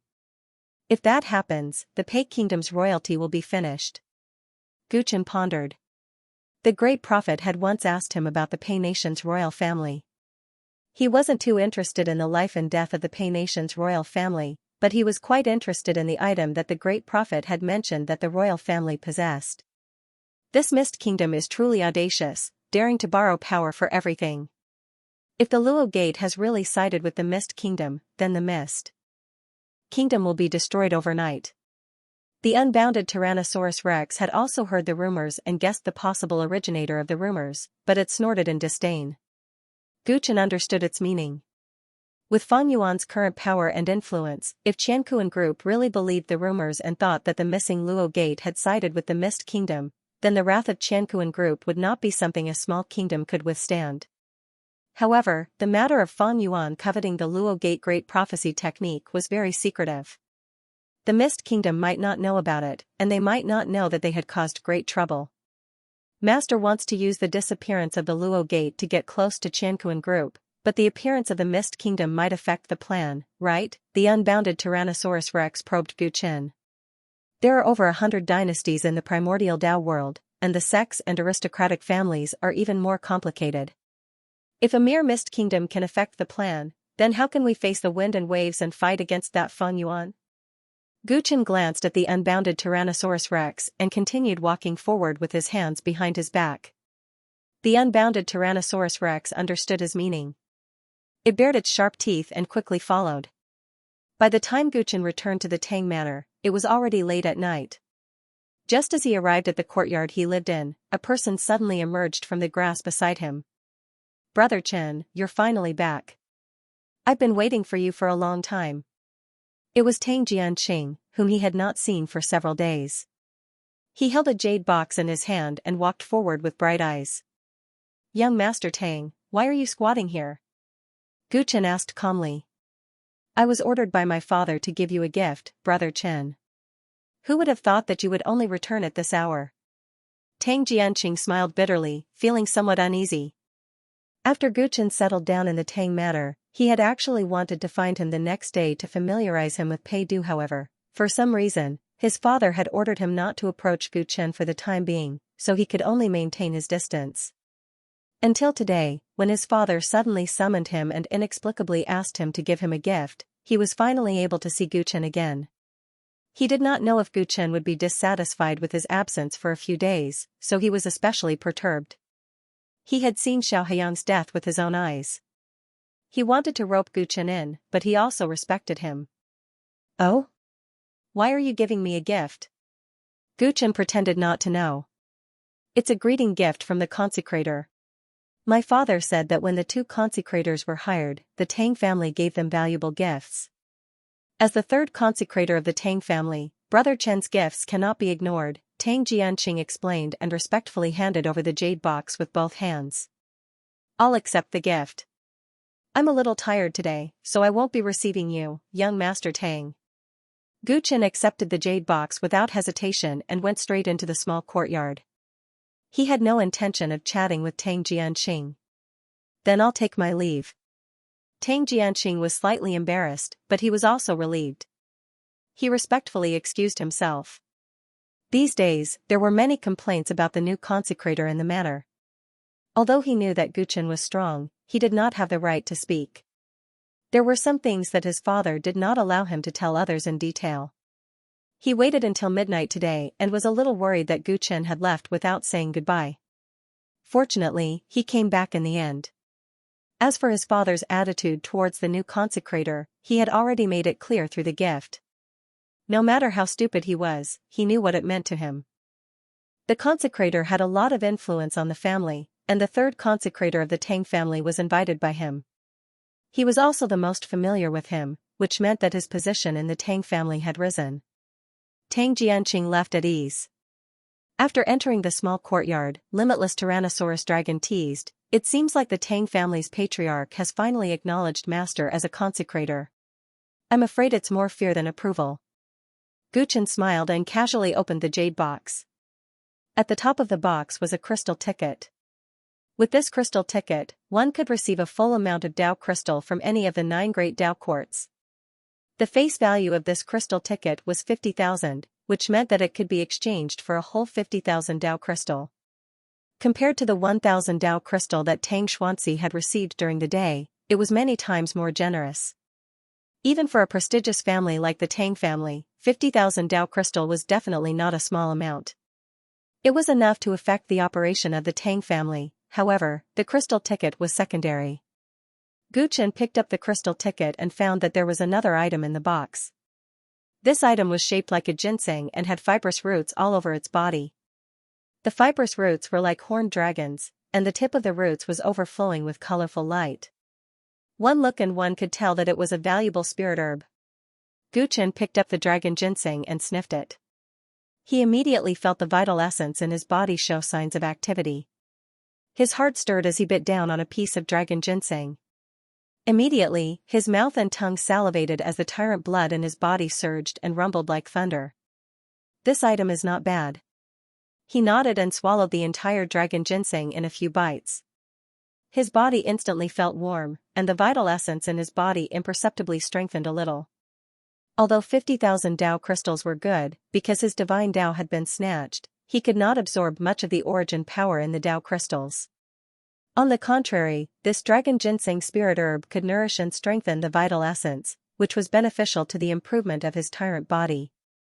This item should be at least grade 4 or 5, right? I'm ignorant and don't know this item. It looks like I have to think of a way to improve my knowledge. The environment of the Chaos Sea and the primordial Dao world were different. Although there were some natural treasures in both realms, most things were not the same. According to what Gu Chen knew, the Dao world's elixir pills, natural treasures, Dao talismans, and Dao soldiers could be divided into 10 grades, which corresponded to the Dao integration tenfold realm.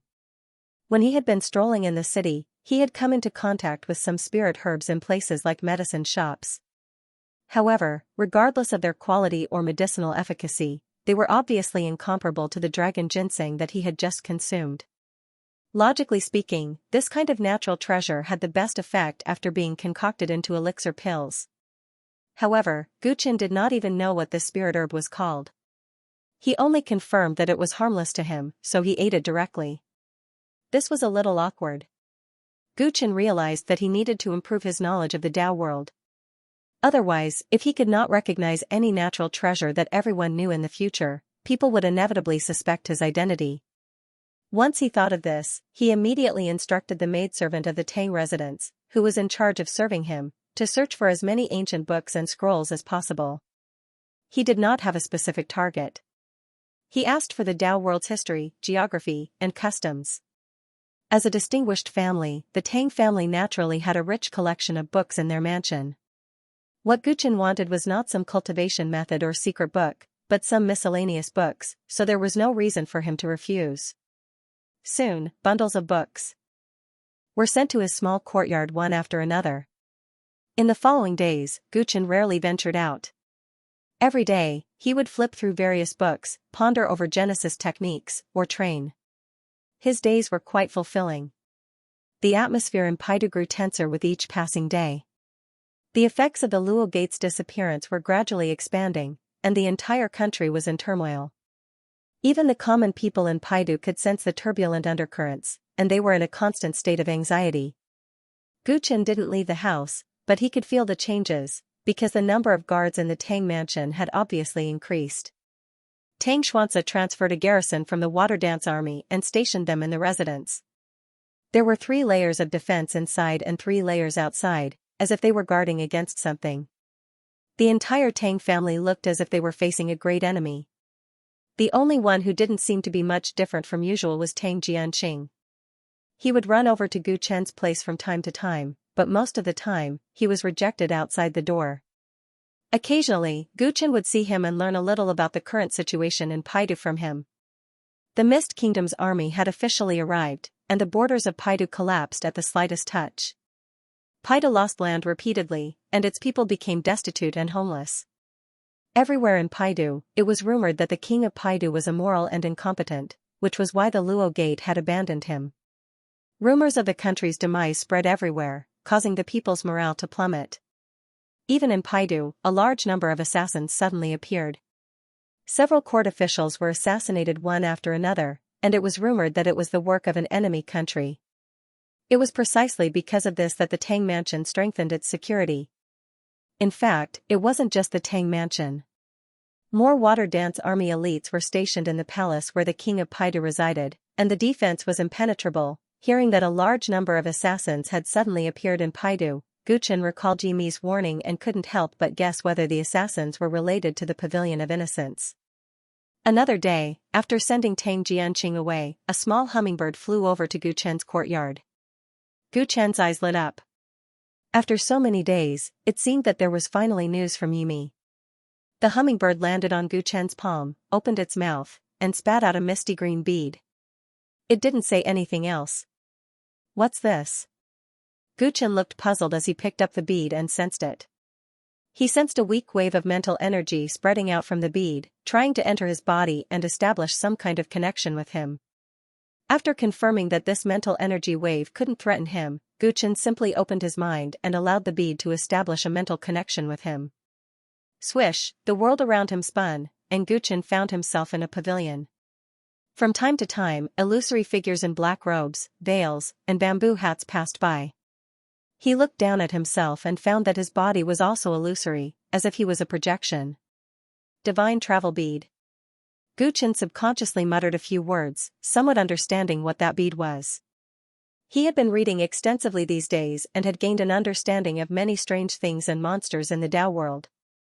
There was an item in the Tao world called the Divine Travel Bead, which was created by a sect called the Divine Travel Sect. With this bead, one could enter a spiritual world and communicate with others. This spiritual world was collectively known as the Divine Travel Realm and was said to be composed of countless scattered spiritual worlds. Different divine travel beads would allow one to enter different spiritual worlds. Because it was widely used, the Divine Travel Bead was very popular among the major powers in the Tao world. However, it was expensive to make, and ordinary powers simply didn't have the financial resources to purchase it. When Guchen learned of the Divine Travel Bead's existence, he was very interested in its principles and origins. He hadn't expected to have the opportunity to enter this so-called Divine Travel Realm. Honesty Pavilion was a powerful power in the Desheng dynasty, so it wasn't unusual for them to have the financial resources to purchase a Divine Travel Realm. However, not every assassin in the pavilion was qualified to obtain this Divine Travel Bead. Guchen was somewhat flattered. Judging from the clothes of the illusory figures around him, this was obviously the Honesty Pavilion's Divine Travel Realm, which was considered an extremely secretive place. It seemed that Yimi had kept her promise to him. Don't be too surprised. The Divine Travel Bead I gave you can only be used 3 times at most. You can't go to every place in this pavilion. A sweet female voice sounded in his ear. Guchen turned his head. Even though the other party's face was covered by a veil, he still recognized that it was Yimi. It seems that I'm already a member of Honesty Pavilion. Guchen smiled and began to walk around. This pavilion wasn't very big.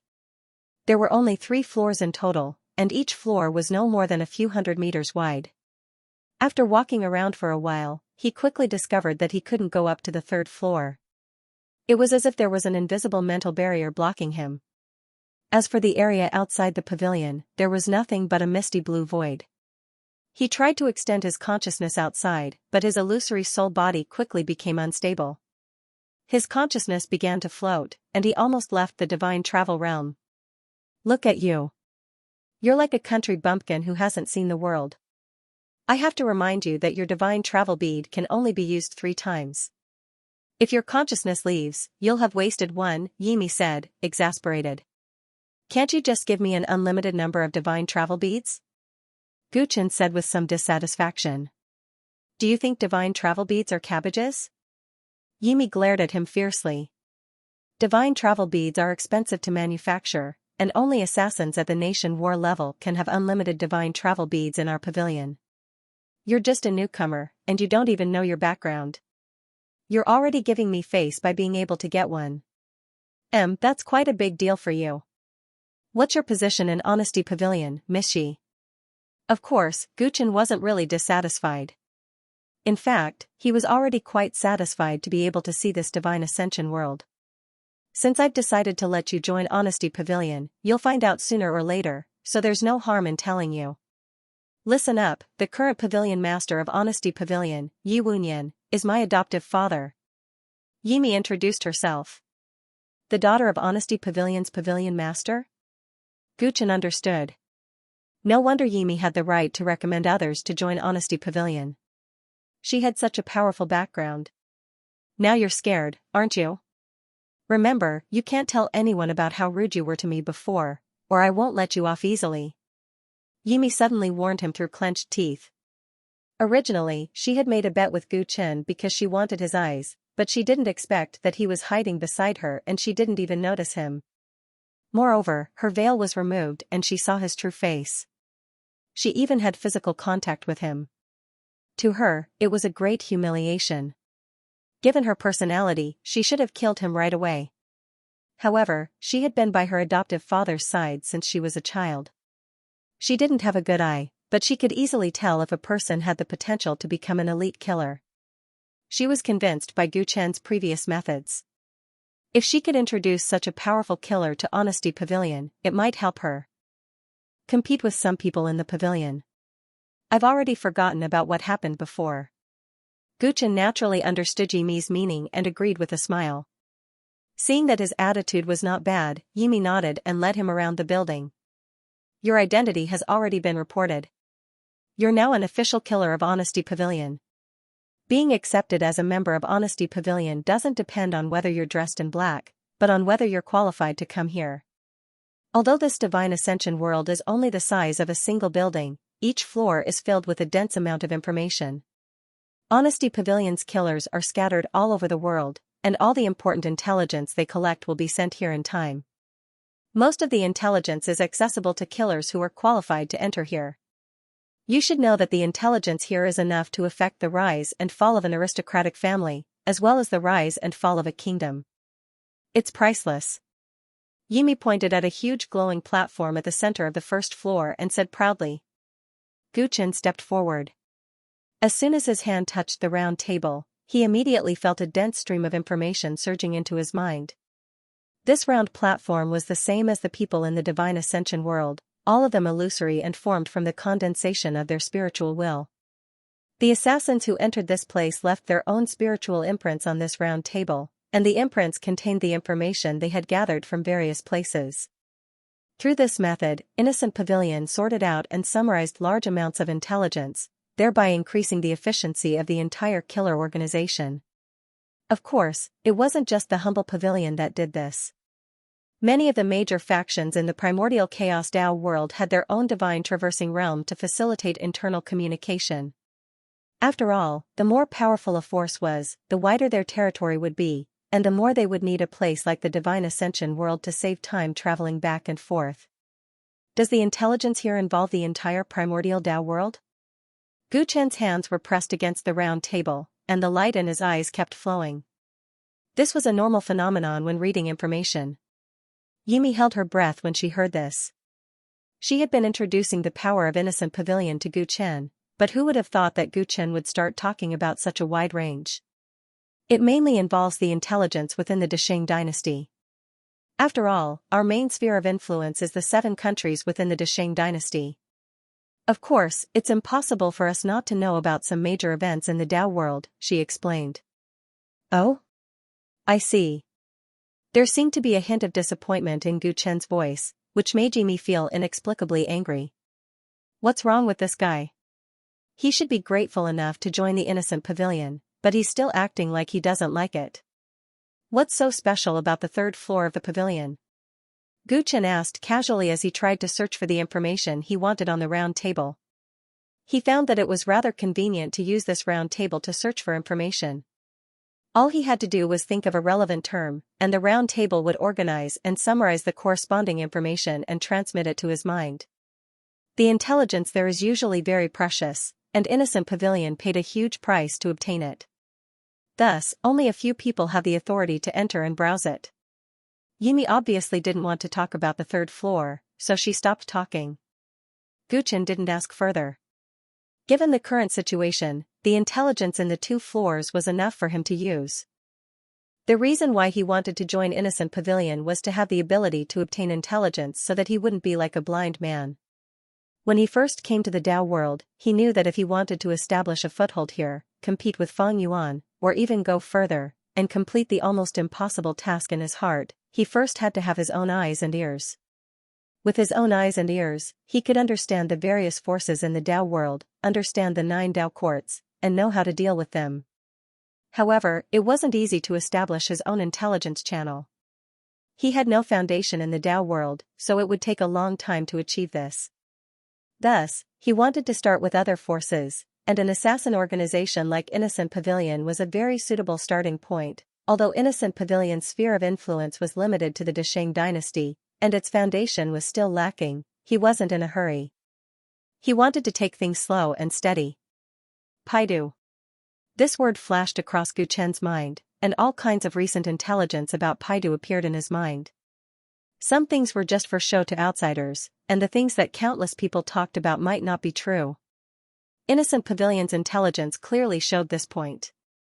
Recently, the Mist Kingdom's attack on Paidu had caused a lot of commotion. On the surface, it looked like the Mist Kingdom was invading with the intention of plundering Paidu's territory. However, according to Innocent Pavilion's private investigations, this matter wasn't that simple. The Mist Kingdom's army was supported by the second prince of the Desheng dynasty. The second prince was trying to fight for the right to speak in Paidu, so as to increase his leverage in the fight for the throne with the Flaming Sun Crown Prince. The Flaming Sun Crown Prince, Gu Chen was deep in thought as he muttered to himself. If he remembered correctly, the Flaming Sun Crown Prince of the Desheng dynasty was a member of the Heaven and Earth group. Because of the Flaming Sun Crown Prince, Fang Yuan indirectly had a huge influence on the Desheng dynasty. This was part of his current power. After being in Paidu for so many days, he was a little confused about what was happening in Paidu. However, after coming into contact with Innocent Pavilion's intelligence, he suddenly felt enlightened. Recently, there had been a lot of assassins in Paidu. It turned out that this had something to do with the second prince of the Desheng dynasty. He was purging the high-ranking officials who didn't belong to his side in the Paidu imperial court. At the same time, he was killing the chicken to warn the monkey, showing his attitude to the prince of Paidu. For this reason, he didn't hesitate to spend a lot of money to hire the help of Innocent Pavilion's assassins. No wonder Yimi said that the Tang family would be in big trouble soon and told him to leave as soon as possible. Honesty Pavilion had accepted the mission to assassinate an official of Pei State, and the Tang family was an important official of Pei State. They were probably also among their targets. Gu Chen had learned a lot of useful information from the information desk, and he felt a little enlightened. After a long time, when he had more or less understood, his consciousness left the information desk. Yimi had been standing beside him the whole time. He didn't know what information he had read, because the information was sent directly to Gu Chen's mind, so it was hard for outsiders to pry into it. Honesty Pavilion accepted the mission to assassinate an official of Pei State, and I'm the Minister of Offerings of the Tang family. It shouldn't be easy for me to pass the background check to join Honesty Pavilion, right? Gu Chen looked at Yimi and asked a question he had while reading the information. It would have been fine if he didn't know about this, but his identity conflicted with the mission of the Pavilion of Honesty.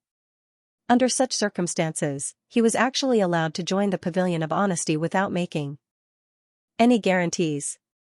Was it because Yimi, the daughter of the Pavilion of Honesty, was too powerful, or was the Pavilion of Honesty too ambitious? Mission aside, what does it have to do with our selection of assassins? Unless it's something big that affects the entire Honesty Pavilion, we won't interfere even if there's a conflict between the assassins' missions. We'll just have to rely on our own abilities. The reward for assassinating an official of Pei State is quite high, but it won't affect me recommending you to join. Yimi explained disapprovingly. Gu Chen understood. To put it simply, it was profit-seeking. Honesty Pavilion was a very pure assassin organization. As long as they were paid, they would work for the employer. But if someone offered a higher price to kill the employer, they would accept it. They had no standpoint and only cared about profit. Naturally, they didn't care if Gu Chen's identity conflicted with their employers. Although the pavilion doesn't care about your public identity, the identities of the assassins in the pavilion are mostly confidential. To ensure that you won't be killed by your own people, you'd better leave the Tang family as soon as possible. Yimi repeated the old words purely out of kindness. She didn't want the person she had just recommended to die as soon as he joined Honesty Pavilion. That would be very embarrassing for her. Isn't Wang Pavilion afraid of incurring the wrath of the royal family of Desheng by intervening in the fight for the throne of Desheng? Gu Chen asked curiously. If the second prince really made use of the Pavilion of Honesty to gain control of Pei Kingdom, it would be fine if he ascended to the throne and became the emperor of Desheng in the future. But if he failed to seize power, wouldn't the Flaming Sun Crown Prince take revenge on the Pavilion of Honesty, which was his accomplice? Gu Chen was suspicious of the Pavilion of Honesty's stance. If he could get a clear answer, perhaps he could make use of it. As long as we are paid, we will do whatever we want. We have never taken a stand. Everyone in the Desheng dynasty knows this. If the Flaming Sun Crown Prince feels that what we are doing is disadvantageous to him, he can always ask us for help with a large sum of money. As long as he offers a higher price than the others, he will naturally gain the upper hand. As for settling scores after the fall, if someone really comes looking for trouble, our Pavilion of Innocence is not to be trifled with. Even the ruler of the Great Qing dynasty will have to think twice. Yimi laughed coldly, her tone concealing her pride. She intentionally wanted to show Gu Chen how powerful the Pavilion of Honesty was. After hearing what she said, Gu Chen indeed had a better understanding of the Pavilion of Honesty's power. He also realized that this organization had no stand at all. They didn't even have moral integrity, let alone a stand. One could order them around as long as they had money. Must the Pavilion of Honesty exterminate the Tang family? Gu Chen asked after some thought. Why? According to my investigation, your relationship with the Tang family is actually not that deep, and your relationship with them is very short-lived. There is no need for you to take the risk for them, right? Yimi frowned, feeling puzzled. Although Gu Chen's identity wouldn't affect her recommendation, how could he be exempted from background checks she had already investigated? Gu Chen's relationship with the Tang family began when the Tang siblings were on their way to the Luo Men. It was very short. And the Tang family had a lot of complaints about the increased financial pressure of the Tang family because of the additional Tang family high priest. This person probably didn't have a good life in the Tang family. Therefore, she thought that since she had reminded him to this extent, and he had joined the Pavilion of Honesty as he wished, he would abandon the Tang family without hesitation. You've taken advantage of me. If possible, I'll still protect the Tang family. Gu Chen didn't say anything definite. You definitely can't protect the Tang family. Yimi shook her head and decided to be straightforward. Tang Xianxia controls the military power of the Pei Nation's Water Dance Army, and the Water Dance Army is responsible for the defense of Pei Du. Thus, whoever controls this military power can influence the life and death of all the officials in Pei Du, and can even threaten the safety of Prince Pei. The second prince, Wu Lai, didn't hesitate to carry out large-scale assassinations in order to control the Pei Nation. Do you think you will let the Tang family go?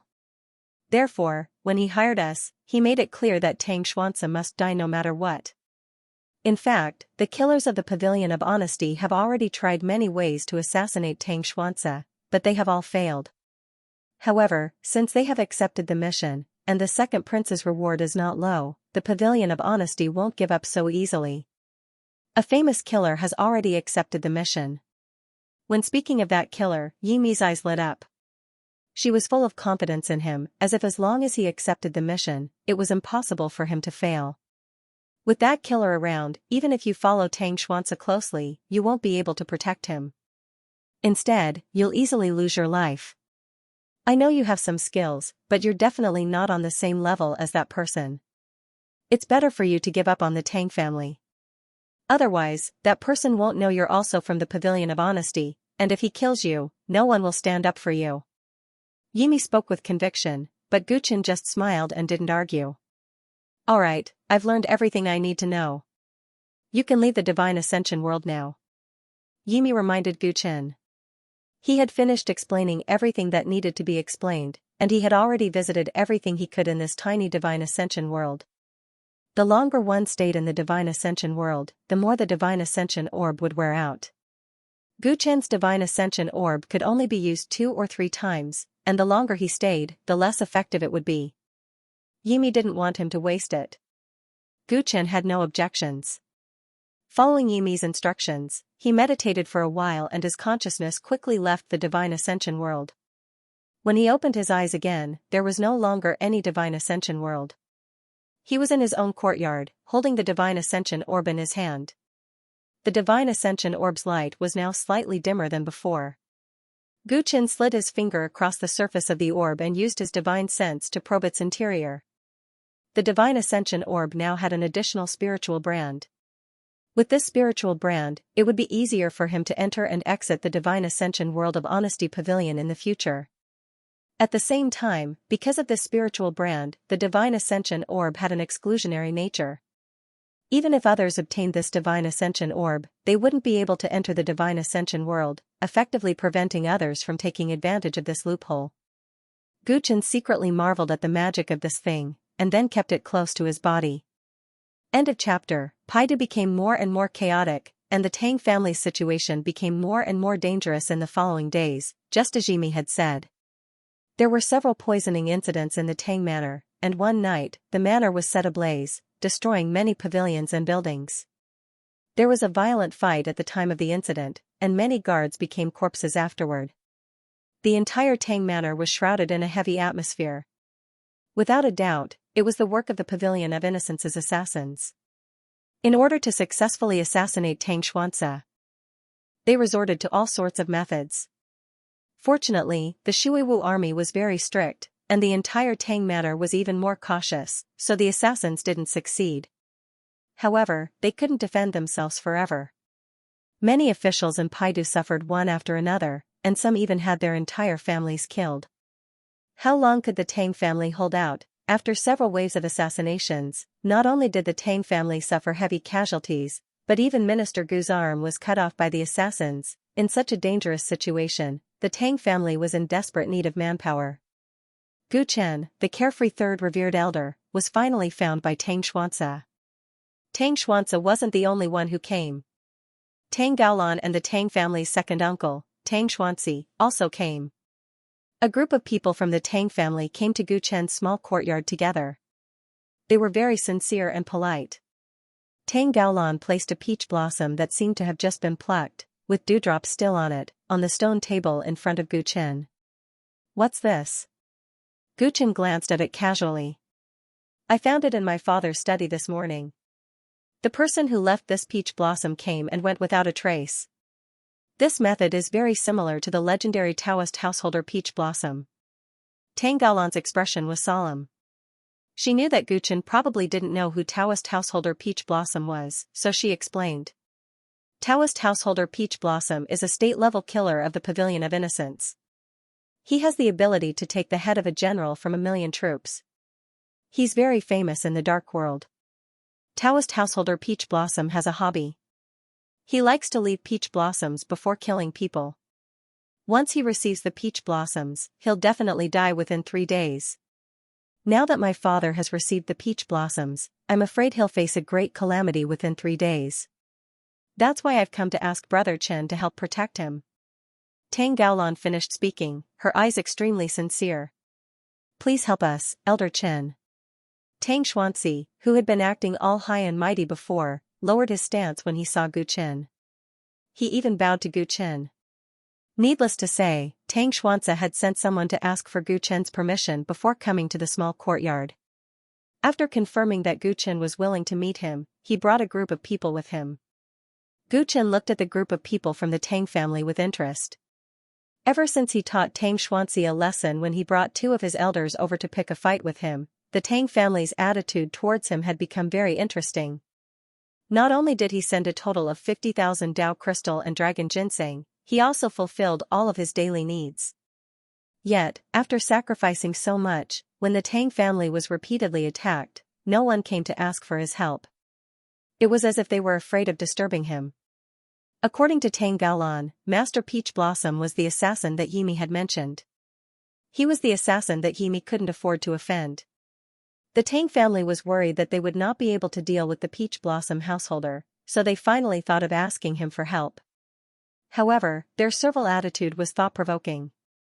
Even if Tang Xuanxia had some guesses about his strength, there was no need for him to be so polite, right? Even Tang Xuanxi, who was previously dissatisfied with him, had become like this.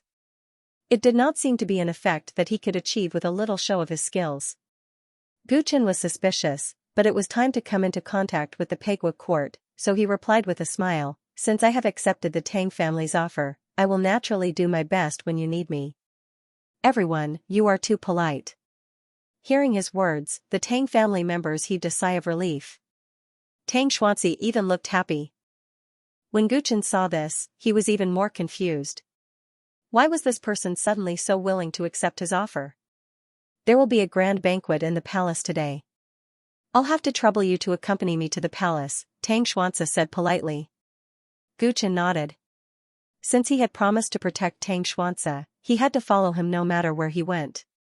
This was exactly what he wanted. Without much delay, Tang Xuanxia soon arrived at the entrance of the Tang Manor. He mounted a handsome water qilin and prepared to set off for the palace. When Guchen went out, he rode the unbounded Tyrant dragon. As soon as he got close, the handsome water qilin subconsciously took a few steps back. Seeing this, Tang Xuanxia was surprised. He asked with a smile, "Sir Chen, your mount is not simple. Is it not a dragon subspecies?" "It's just an ordinary dragon subspecies." "You flatter me, Patriarch Tang." Guchen lied through his teeth. He knew that Tang Xuanxia was testing him. Tang Xuanxia must have heard about the infinite Tyrannosaurus Rex slaughtering Xiaohiyang's group. Even though the infinite Tyrannosaurus Rex had changed its appearance and concealed its aura, its innate noble bloodline still struck fear in some of the more sensitive monsters. Tang Xuanxia's water qilin was no ordinary beast. The mount of the commander of an army would not be weak. But because of this, it more or less sensed that the unbounded Tyrant dragon was not simple and instinctively took a few steps back. Guchen pondered for a moment. It seemed that the unbounded Tyrant dragon's disguise was not good enough. The previous ones they encountered were all subspecies of dragons with low intelligence. He had to be more careful from now on. Although Guchen did not tell the truth, Tang Xuanxia, who had already guessed his identity, was even more confident in his judgment. He did not ask any more questions and took the lead. They arrived at the majestic palace. The unbounded Tyrant dragon and water qilin were arranged to stay in the dragon stables, while Guchen and Tang Xuanxia entered the banquet hall. There was indeed a grand banquet today. The banquet hall was filled with delicacies and beautiful women. However, the nobles who had already entered the banquet did not seem to be in the mood. They did not even look at the graceful dancers. Some of them whispered to each other from time to time, looking worried. "May I ask why this banquet is held today, Patriarch Tang?" Guchen asked, puzzled. Even someone like him, who never left his house, knew of the recent bloodshed in Paidu. All the officials were in a precarious situation. How could they be in the mood to attend a banquet? Today's banquet is prepared for the second prince of the Desheng dynasty, Wu Lai. He is passing through Paidu, so we cannot neglect him. Tang Xuanxia's eyes were a little hazy when he answered. Guchen recalled the information he received from the Pavilion of Honesty and immediately understood. Passing through Paidu, the second prince did not have the leisure to do so. He was probably here to let Prince Pei make the choice. Some things were already very clear in the information from the Pavilion of Honesty. The current emperor of the Desheng dynasty had been ill for a long time and could pass away at any time. Therefore, the princes competed fiercely for the throne. Among the princes, the most powerful were the Flaming Sun Crown Prince and the second prince, Wu Lai. The Flaming Sun Crown Prince was the legitimate heir to the throne. He also had the secret support of the Qianquan group, so he was naturally powerful. However, Wu Lai was not weak either. His mother was the princess of the Mist Kingdom, and the current king of the Mist Kingdom was his uncle. The Desheng dynasty ruled over 7 kingdoms. Although each kingdom had to obey the orders of the dynasty, in reality, they were all autonomous military and political powers. They had the power to influence the dynasty. Wu Lai relied on the power of his mother's family. Coupled with his extraordinary talent in cultivation, he was deeply favored by Emperor Shun. He posed a serious threat to the position of the Flaming Sun Crown Prince. In the past few years, as Emperor Shung's illness worsened, the battle for the throne between Wu Lai and the Flaming Sun Crown Prince became more and more intense. The imperial court was almost divided into 2 camps. These 2 princes fought fiercely in the Xinjiang region, which was under the direct jurisdiction of the dynasty. When they reached the borders of the 7 kingdoms, they did not stop for a moment. Both of them knew that as the battle for the throne became more and more intense, the one who could obtain the support of the most kingdoms would have a higher chance of becoming the emperor. Therefore, the second prince, Wu Lai, made his move against the state of Pei. The state of Pei had always maintained a neutral position among the seven kingdoms, unwilling to be involved in the power struggles of the dynasty. However, the disappearance of the Luo Gate made it difficult for the state of Pei to maintain its neutrality. The second prince smelled an opportunity to control the state of Pei. Thus, he ordered the Mist King to send troops to attack the state of Pei. Then, he manipulated public opinion and wantonly assassinated the important ministers of the state of Pei. He used all kinds of methods to obtain the right to speak in the state of Pei. Now that he had personally come to the capital of Pei, it was time for him to reveal his true intentions. He came here to get a clear answer from the Prince of Pei. If he did not get a satisfactory answer, blood would flow in the city. No wonder the nobles in the banquet hall were not in the mood to entertain themselves. It was obvious that they knew a storm was coming. Guchen could not help but look at Tang Xianxia a few more times. If the second prince, Wu Lai, wanted to attack the Prince of Pei today, then it was very likely that the Peach Blossom Hermit who was preparing to assassinate Tang Xianxia would also act today. The reason was simple. Tang Xuanxia's water dance army was responsible for the safety of the Prince of Pei. If the second prince wanted to force the emperor to abdicate, he would have to eliminate Tang Xianxia first. Guchen suddenly realized that the bodyguards this time were not to be underestimated.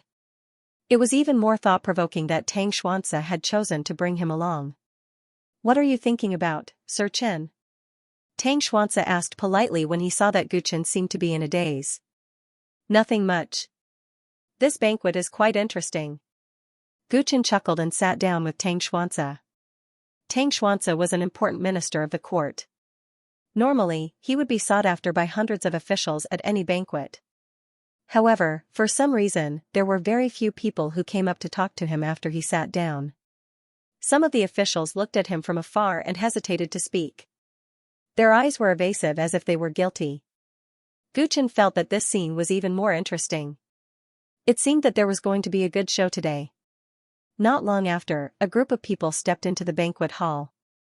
Many officials hurried forward.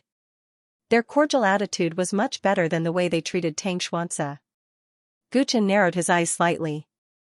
There was a familiar face in the group. It seemed to be Xiao Jianwu of the Xiao family, the uncle of the deceased Xiao Heiyang. "Sir Chen, the person in the lead is Xiao Jianmin." Tang Xianxia noticed Guchen's gaze. He knew that the other party had killed Xiao Heiyang, so he reminded him. Guchen looked at the person in the group who was like the moon surrounded by stars. It was an elegant, handsome, and beardless middle-aged man. Xiao Jianmin was the master of the Xiao family and an important minister who was on par with Tang Xianxia in the Pei Kingdom's imperial court. End of this chapter. The officials rushed to welcome Xiao Jianmin as soon as he entered the banquet hall. Compared to him, Tang Xianxia seemed much more desolate. The Tang family and the Xiao family had always been equal in power, and Tang Xuanxia's personal influence was no less than Xiao Jianmin's. This shouldn't have happened. Guchen glanced meaningfully at Tang Xianxia beside him. Tang Xuanxia's cheeks tightened and his eyes turned solemn. He had clearly sensed something. On the other side, Xiao Jianmin was chatting happily with the officials as they walked. When he passed by Tang Xuanxia's seat, he suddenly stopped.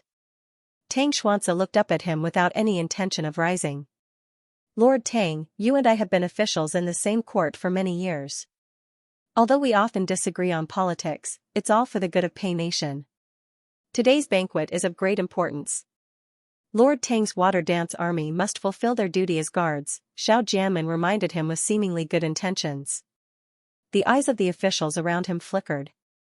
Xiao Jianmin's seemingly unintentional mention of the years of discord between him and Tang Xianxia could be said to be very meaningful at this juncture. Tang Xianxia tightened his cheeks when he heard this and looked deeply at Xiao Jianmin. "As Lord Xiao said, you and I have been officials in the same court for many years. You should know my temper. I hope Lord Xiao will be careful with your words and actions. Friend, please pay attention to rest your eyes when reading for a long time. Recommended reading, loyal to Prince Pei." His words caused complicated expressions to appear on the faces of the surrounding officials. Some of them even had shame in their eyes. Xiao Jianmen chuckled coldly and turned to look at Gu Chen beside Tang Xuanzi. I heard that the Tang family hasn't been very peaceful lately. Why did Lord Tang bring only one person with you? And he's an unfamiliar face at that. Are you going to let the two of you down? This person is also a Tang family elder. It's enough to have him as a guard, Tang Xuanzi replied. Oh? Hearing this, Xiao Jianmen looked at Gu Chen curiously, while Xiao Jianwu, who was next to him, sneered. That can't be right. Didn't you say that he was young Master Tang's friend last time? How did he become a guest of the Tang clan in the blink of an eye? Xiao Jianwu had seen Gu Chen when he first arrived in Paidu, so he had an impression of him. The unique cross-shaped tattoo between his eyebrows made him feel a little familiar. He is indeed my son's friend, and he is also a revered elder of my Tang family. Do I need to explain this to the two of you? Tang Xuanzi seemed to be intentionally avoiding the introduction of Gu Chen as he said coldly. Since he said so, Xiao Jianmen didn't want to ask too much. He was just a consecrator. How could he affect the overall situation? I see. Then this little brother must protect Lord Tang well. Don't let anything happen to him. Xiao Jianmen said sarcastically to Gu Chen. Without waiting for his response, he led the group away and sat down on the other side of the banquet hall. The current situation is so sensitive, yet you walk so confidently and strut around. It looks like you have nothing to fear. Gu Chen looked at the figure sitting across from him and suddenly chuckled. Only Tang Xuanzi, who was closest to him, heard his voice. Tang Xuanzi revealed a look of surprise. He said in a low voice, You also know about the current situation in Paidu, Consecrator Chen? Gu Chen had always been a man of few words. Tang Xuanzi had wanted to chat a little more with him, but it was very difficult to probe him. He had always been very depressed. Now that he had taken the initiative to bring up the current situation in Paidu, Tang Xuanzi naturally couldn't let this opportunity slip by. He naturally followed along. I know a thing or two. Gu Chen swept his gaze over the nobles in the banquet hall. That second prince has come in a menacing manner. He is vicious and merciless, and he is determined to win. He has stirred up trouble in Paidu. Before Xiao Jianmen arrived, all the officials were whispering to each other with worried expressions. But when he arrived, he was surrounded by officials as if trying to curry favor with him. In addition, Patriarch Tang was obviously given the cold shoulder.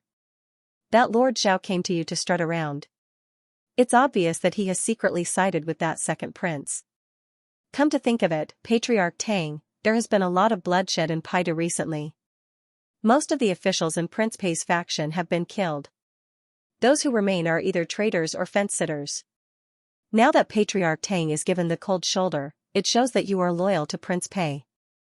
Gu Chen rarely spoke to Tang Xuanzi, but this time, he said a lot and hit the nail on the head. Tang Xuanzi was shocked. I didn't expect High Official Chen to be so familiar with the situation in the court. Tang Xuanzi, who had come back to his senses, took a deep breath and looked at Gu Chen with a strange light in his eyes. He had long guessed this person's identity and background. Now that he had exposed the situation in Paidu with a single sentence, he was even more certain of his guess. I'm not familiar with him. I just made some deductions from Patriarch Tang and Xiao Jianmen's conversation just now, Gu Chen explained calmly. Just now, Tang Xuanzi had reminded Xiao Jianmen not to forget his loyalty to Prince Pei. Please note, please pay attention to the rest of your eyes when reading for a long time. 00 recommended reading, how could there be such a thing? Moreover, Xiao Jianmen's reminder to Tang Xuanzi to be careful showed that he was well aware of the Tang family's situation. He was acting like a victor. Combining the two, even an idiot could guess that Xiao Jianmen had most likely succumbed to the current situation and had become obedient to the second prince of Wulai. Of course, inference was just inference. The reason why Gu Chen was able to say it so accurately was mainly because he had received enough intelligence from the Pavilion of Innocence. Tang Xuanzi wasn't sure if Gu Chen was really just speculating, or if he had already grasped the situation. He smiled bitterly and said, The second prince tried to recruit me, but I rejected him. For someone of Xiao Jianmen's status, if he wasn't used by that person, he would definitely be killed by that person. Looking at his behavior today, it was unfortunate that Exalted Chen was right. Since the second prince chose to come today, he definitely won't return empty-handed. I'm afraid the situation will be dangerous and unpredictable, so I'll have to trouble Exalted Chen to protect me and Prince Pei. Since they had started talking, Tang Xuanzi pleaded sincerely, as if he was entrusting his life to Gu Chen. Patriarch Tang trusts me so much in such an important situation? Gu Chen looked at him with a faint smile. The Tang family's attitude when they invited him to come out of seclusion was already intriguing. Tang Xuanzi already knew that today's banquet would be dangerous, but he still brought him alone. Such trust was truly abnormal. He had only been a Tang family Exalted Chen for a few days. Logically speaking, Tang Xuanzi had no reason to bring him alone for such an important guard duty. This was what puzzled him. He did not know what Tang Xuanzi was up to. Let's not beat around the bush. Now that things have come to this, I won't hide anymore. I already have some guesses about Exalted Chen's identity and where the Luo men disappeared to. I don't know why Exalted Chen has come to Paidu, but I sincerely hope that Exalted Chen can help Prince Pei survive this crisis. I know that my words carry little weight, and I have no right to bargain with Exalted Chen. I can only place my life in your hands. My life is not worth mentioning, but please believe me, Exalted Chen. Helping Prince Pei will definitely be more beneficial to the power behind Exalted Chen. Gu Chen's hand holding the wine cup suddenly paused. His pupils contracted, and his expression turned solemn. He looked at Tang Xuanzi seriously and unexpectedly. What did Tang Xuanzi mean? He knew his identity and where Luo men had disappeared to. How was that possible? After all, only his companions and the great prophet knew his true identity. His companions would never betray him. Could it be that the great prophet had leaked the secret? But what reason did the great prophet have to do so? Not to mention that they shared the same interests. Even if the great prophet wanted to leak the secret, he should have done it to Feng Yuan. What was the point of leaking the secret to a nobody like Tang Xuanzi? Gu Chen's heart was in turmoil. If even Tang Xuanzi knew his true identity, it meant that many people in the dark already knew about it.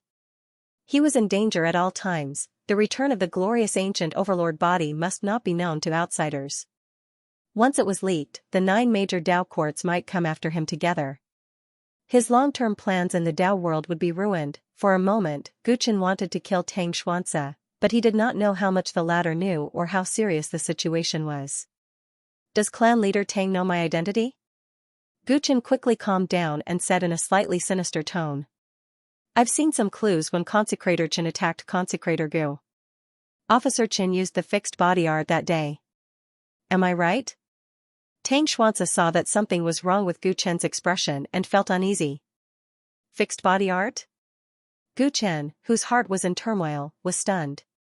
What was the fixed body art? Gu Chen recalled the day when he attacked Officer Gu. He had used the finger-twisting technique. Soon, he realized that Tang Xuanzi might have misunderstood something. He was wrong. Could it be that I guessed wrong?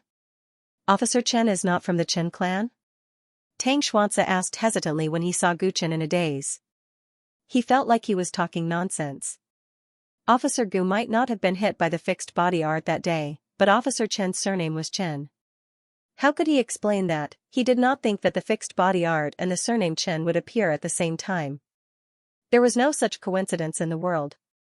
Chen clan? Gu Chen understood. Tang Xuanzi might have misunderstood that he was from some force. Although the misunderstanding was ridiculous, he was greatly relieved when he realized that his identity as the glorious ancient overlord body had not been exposed. The finger-twisting secret art is very similar to the fixed body art. The surname Chen was just randomly chosen, and it just so happened to run into the Chen clan that has the fixed body technique. Gu Chen, who had come to his senses, found it funny. Since Tang Xuanzi had misunderstood, he did not deny or admit it. He might as well let the misunderstanding continue. I hope Patriarch Tang can keep this matter a secret, replied Gu Chen expressionlessly. Tang Xuanzi took this answer as a tacit agreement, and a look of anticipation appeared on his face. Mr. Chen, about what I just said, no matter who I am, since I accepted the Tang family's offer, I will protect you. As for that Prince Pei, I've never met him before. Let's see what happens to him. There's no need to say more about this. Gu Chen interrupted Tang Xuanzi's persuasion with a wave of his hand. He was afraid of exposing himself if he said too much. He had come here with his own plans. Tang Xian was disappointed that he didn't receive a clear answer, but he didn't dare to say anything. He knew that the person before him wasn't someone he could afford to offend. In the face of the second prince of the great Qing dynasty, among all the guests in the hall, only the faction behind him could make him feel fear. Although he didn't know what the Qin clan wanted to do, the situation had already reached this point. He could only place his hopes on them, which was why he had specially brought this person into the palace. Since the other party hadn't said anything definite, he could only continue to hope and wait and see. On the other side of the banquet hall, Xiao Jianmen and Xiao Jianwu were sitting and whispering to each other. "Big brother, I don't know why, but I feel that there's something wrong with the Tang family's new offer," said Xiao Jianwu. He glanced at Gu Chen as he spoke. The Tang family's new offer. Before He Yang died, there seemed to be news about this, said Xiao Jianmen after some thought. Previously, he had noticed Gu Chen's existence and deliberately asked about it. According to common sense, Tang Xianxia should have introduced him, but he seemed to have intentionally neglected to do so. This wasn't normal. Even if the two parties didn't have a good relationship, since the kid was the Tang family's offer and was a respectable cultivator, shouldn't he at least introduce his surname? Tang Xuanzia's abnormality made him suspicious. He thought about it and suddenly remembered the information Xiao Heiyang had sent from the Luo Gate. When he had asked Xiao Heiyang to become a disciple of the Luo Gate, on the surface, he had wanted the Luo Gate's help to increase their influence in the imperial court, but in reality, he had been aiming for that big shot with the surname Gu. If the Xiao family could climb up to that big shot, then their influence in the Pei Nation would be nothing, and the Xiao family would have a brighter future. Because of this plan, he hoped that his son could become the champion of the entrance examination, because Dong Xianji had said that was the only way they would have a chance. However, when Xiao Heiyang entered the Luo Gate and sent news about the examination, he was disappointed. His son had actually lost. Not only was his result far inferior to that of Yuan Jia, who had alarmed the great prophet, but he was also inferior to the Tang family's new offer. The unwillingness and grievance his son had described in the letter had left a deep impression on him. Thus, when he heard from Tang Xuanzia that the Tang family had a new offer, he quickly connected the dots. He Yang? That's right, I was wondering why this kid looked so familiar. That's right, he was the new offer of the Tang family who appeared at the Luo Gate. His surname is Chen Yi. Xiao Jianwu suddenly remembered that he had read the information that Xiao Heiyang had sent back from the Luo Gate. In the information about Chen Yi, the most obvious thing about his appearance was the special cross-shaped tattoo on his forehead. This was because he had found this description familiar when he first saw it, but he had not seen it with his own eyes, so he had not remembered it for a long time. Wow, no wonder Tang Xuanzia didn't tell us the kid's surname. He was afraid that we would guess it.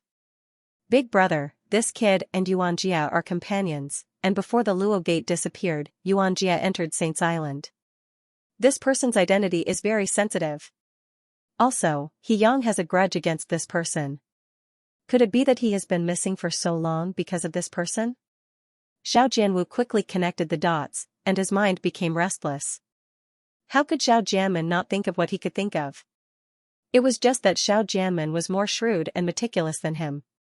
The waters where the Luo Gate disappeared are very deep, and it's not good for us to investigate it rashly. However, there must be an explanation for He Yang's death. If this kid really has something to do with it, he will definitely pay the price. However, this is not the most important thing right now. Don't forget what will happen today. We have already submitted to His Highness Wu Lai, so we must complete the mission he gave us today. That Tang Xuanzia will definitely die today. Since that kid is the Tang family's offer, his life is destined to be forfeit. There's no need to focus on him. Remember the mobile website, Chapter 1780, Making Best of a Mistake, page 1/1, bookmark for easier reading. There were priorities. In Xiao Jianmen's eyes, anyone related to the Tang family was a dead man. Even if there was a problem with their identity, there was no need to pursue it at this point. Xiao Jianwu nodded hurriedly. That was true. There were indeed important matters at hand. After Xiao Heiyang's plan to build a relationship with the Gu family had failed, the Xiao family's future in Pei Nation had become somewhat bleak. Fortunately, His Highness Wu Lai thought highly of them and gave the Xiao family a chance to surrender. They had to do this well. As long as they did well, not only could the Xiao family maintain their power in Pei Nation, they might even be able to advance further. The officials in the banquet hall were full of worries, each with their own ulterior motives. At the entrance of the hall, the master of the palace had finally arrived. Prince Pei was dressed in a dignified robe with a crown of blue water on his head. He stepped into the hall under the guidance of a eunuch. His back was ramrod straight, and he seemed to be in high spirits. However, his pale, lifeless hair revealed his advanced age. The wrinkles at the corners of his eyes revealed his recent exhaustion. He couldn't help but be exhausted. The Mist Kingdom's army was pressing down on his borders, and rumors of his incompetence and immorality were spreading throughout the counties of Pei Nation. The court was also filled with bloodshed. All sorts of unforeseen events came one after another, and he was more troubled than anyone else. "Greetings, Your Majesty." When Prince Pei arrived, the officials stood up to welcome him. Etiquette could never be abandoned. "Everyone, please rise." Prince Pei forced a smile.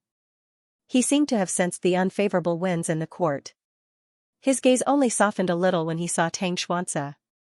He sat down and waited with the officials for the arrival of the second prince of Desheng. The appointed time arrived, but Prince Wu Lai was still nowhere to be seen at the gates. Prince Pei was very patient, and he waited with a cautious and solemn expression.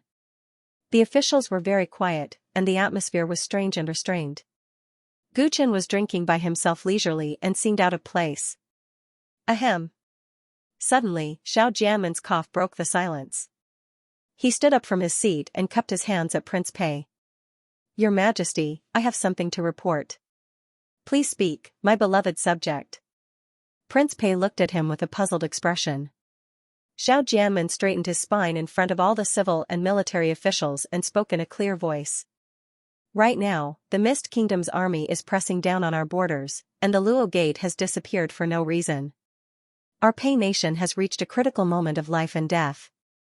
There are rumors in the country that the disappearance of the Luo Gate is related to His Majesty's incompetence and the signs of the end of the country. Although the rumors are pure nonsense, we have already lost the will of the people. As the saying goes, water can carry a boat, but it can also capsize it." Xiao Jianmen was speaking with fervor and assurance when Prince Pei suddenly interrupted him, his expression extremely ugly. "Dear Minister, what do you mean by that?" Xiao Jianmen did not avoid Prince Pei's gaze. He bowed solemnly. "Your Majesty, please consider for the sake of the people of Pei Country and take the initiative to abdicate the throne to the seventh prince." "This subject agrees." "This subject agrees." As soon as Xiao Jianmen finished speaking, all the officials in the banquet hall stood up in agreement. It was as if they had already discussed this in private. "Seventh prince?" Prince Pei was stunned. Is Lord Xiao joking? His Majesty is healthy, so how can he abdicate just because of rumors? Moreover, the seventh prince has been sickly since he was young, and he suffers from an eye disease. He has never participated in court affairs, so what are your intentions in recommending him as the new Prince Pei? At this critical moment, Xianxia stood up and criticized angrily. He was truly furious. He had guessed that the Xiao family had already been bribed, but he did not expect the betrayal to be so direct. This was the banquet hall, not the court, yet he chose to make things difficult for Prince Pei at this time. His reason for making things difficult for Prince Pei was so laughable. What rumors about losing the will of the people? He did not even need a fig leaf. Making Prince Pei abdicate the throne and pass it to the seventh prince was an extremely sinister move. Prince Pei's 8 sons were all skilled in both literature and martial arts, but the seventh prince had been sickly since he was young. Although he was already 16, he looked like he was 11 or 12. In addition, he suffered from an eye disease and knew nothing about the court. If he became the new Prince Pei, wouldn't the court be thrown into chaos? This was something that everyone knew, but Xiao Jianmen had pushed the seventh prince forward. It was obvious that he had been instructed by Wu Lai. The reason was simple. Once the seventh prince inherited the throne, he would be at the mercy of his blind, weak body, and the royal power of Pei Nation would be taken away. It was conceivable that as long as this goal was achieved, Wu Lai would send someone he trusted to the Pei Nation's court and act as regent, thus firmly holding the right to speak in Pei Nation. Xiao Jianmen's actions were clearly a betrayal of the country, and the officials were supporting him. This was an attempt to force him to abdicate. It was disloyal, heartless, and unjust, so how could he not be angry? Tang Xuanzi angrily criticized Xiao Jianmen, but Xiao Jianmen did not seem to hear him. The corner of his mouth curled up in disdain as he stared at Prince Pei and reminded him, "Your Majesty, a wise man submits to circumstances. Let the seventh prince inherit the throne. The throne will ultimately be in the hands of the Liu family." The royal family of Pei Nation had the surname Liu, and it had been like this since the era of the Pei dynasty. Xiao Jianmen was right. The seventh prince did have the surname Liu, so he had the right to inherit the throne. However, he would only sit on the throne without any power. Was there any point in having a puppet royal family like this? Prince Pei looked at the officials with Xiao Jianmen as their leader, and a bitter smile appeared at the corner of his mouth. He knew very well that if he abdicated, the power of Pei Nation would no longer be in the hands of the Liu family. Even if he could still sit on the throne, he would only be a puppet under the whims of others. He did not want the country of his ancestors to be destroyed in the hands of his generation. However, facing the fearless officials and the one behind them, he felt a deep sense of helplessness. I was naive enough to think that there was still room for negotiation. I didn't expect that person to be too lazy to even meet with me and directly send you dogs to bite me, Prince Pei said hatefully. He felt vexed and sorrowful. Prince Wu Lai had suddenly come to Paidu. How could he not know his intentions? He was already mentally prepared today. He had bathed and changed early in the morning.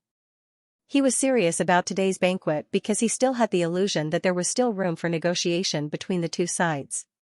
To put it bluntly, what Prince Wu Lai cared about was not the territory of Pei Nation, but the throne of the great Qing dynasty. He probably only wanted Pei Nation to support him. If that was the case, he had many ways to negotiate with him. Even if he was forced to choose a side in the end, at least he could temporarily preserve Pei Nation. However, Prince Wu Lai's tyranny was far beyond his imagination. He didn't just want Pei Nation to support him, or rather, he didn't trust him at all. He didn't give him any room for negotiation and chose to directly oust him from the throne. He ignored the old contract between the dynasty and the kingdom and brazenly wanted to control Pei Nation. Today's banquet was held for him, but he was so arrogant that he refused to show his face. Just by forcing the officials to abdicate, he wanted to make him yield. Now that things have come to this, why must your Majesty be reluctant to stay on the throne? There is no point in arguing. Prince Pei scolded the officials as dogs. Some of the officials lowered their heads in shame, but Xiao Jianmen, who was the leader, didn't even blush. Your Majesty, Xiao Jianmen is deceiving the emperor. Please allow me to take him down. Of all the officials, only Tang Xuanzi remained loyal. He angrily asked Prince Pei for instructions, intending to take Xiao Jianmen down. Tang, you can't even take care of yourself, so why are you still pretending to be a loyal subject? Xiao Jianwu sneered. Xiao Jianmen remained indifferent and pressed Prince Pei. If this prince is unwilling to abdicate, what will you do? Prince Pei said through gritted teeth. He could sense Tang Xuanzi's loyalty and the water dance army's heavy guards outside the hall. If your Majesty insists on going about things the wrong way, we won't force you. However, I'm afraid that there will be bloodshed in the hall today, Xiao Jianmen said calmly as he glanced at Tang Xuanzi. Not long after he finished speaking, a warm breeze blew into the banquet hall, accompanied by the melodious sound of a flute. The officers and soldiers of the water dance army, who were guarding outside the hall, suddenly fell to the ground one after another. Pink and tender peach blossoms slowly drifted into the hall, falling into the wine on the table, and falling into the hair of the minister. Tang Xuanzi's expression suddenly froze, and all the officials in the hall became restless. The flute sound arrived before the person arrived, and the peach blossoms filled the air. Could it be that householder Peach Blossom is here? He's the war-level killer of the Pavilion of Honesty. It's rumored that anyone targeted by him will die without a doubt. He's the Azura who killed countless souls. Many of the officials revealed fear in their eyes. Most of them could only hire the killer apprentices of the Pavilion of Honesty. When had they ever come into contact with such a famous killer? What did the Pavilion of Honesty explain as a war-level killer? Even if two countries were at a complete disadvantage and could be destroyed at any time, the help of a war-level killer would be enough to turn the tide of the battle. A war-level killer could easily turn the tide of a war between millions of troops. One killer could actually turn the tide of a war, and Prince Pei couldn't even sit still. Master Peach Blossom had not even appeared, but everyone was already shocked. Prince Pei could not even sit still, Tang Xianxia muttered to himself calmly, as though he was facing a formidable enemy. When he received the peach blossoms, he knew that this would happen soon. When he received the peach blossoms, he knew that this scene would come soon. He also knew the reason why the assassin chose to attack him at this time. It was to make an example out of him. He was the chicken, and Prince Pei was the monkey. His dancing water army protected Prince Pei's safety. To a certain extent, Prince Pei had the confidence to continue controlling the court. Thus, if the killer wanted to force Prince Pei to step down, he had to get rid of Tang Xianxia first. If he, Tang Xianxia, was killed by an assassin in the heavily guarded royal palace under the watchful eyes of all the officials, what kind of impact would it have on Prince Pei? No matter how unwilling Prince Pei was to hand over his royal power, he would have no choice but to bow down to that person. Prince Wu Lai hadn't appeared yet, but he had already attacked repeatedly, all of which were vicious and fatal. The flute sound gradually became hurried, and the peach blossoms were mesmerizing. Amidst the beauty, there was a cold murderous intent. Everyone in the banquet hall stood up, panicking. Only one person sat elegantly, drinking wine as if no one else was present, and muttered something. Playing tricks. End of this chapter. The sound of the flute grew closer and closer, bringing with it an unprecedented pressure. Tang Xianxia could no longer hold himself back. Protect His Majesty. Where are the soldiers of the Water Dance Army? Hurry and protect His Majesty. However, upon receiving the order, the expected elite soldiers did not rush in. It was as if all the soldiers had suddenly vanished from the face of the earth. How could this be? 6,000 elite soldiers. Tang Xianxia muttered to himself, unable to believe the scene in front of him. The soldiers of the Water Dance Army had all been carefully trained by him and were skilled in joint attacks. Even if they encountered an expert, they should still be able to put up a fight. Even if he wasn't a match for them, he shouldn't have been killed so quietly. He did not know what had happened outside the hall, but not a single one of his subordinates had appeared. This meant that the line of defense he had set up outside the hall had completely collapsed. The palace's tight security was now useless. Is this householder Peach Blossom? Tang Xianxia's body tensed up as he glanced at Guchen beside him.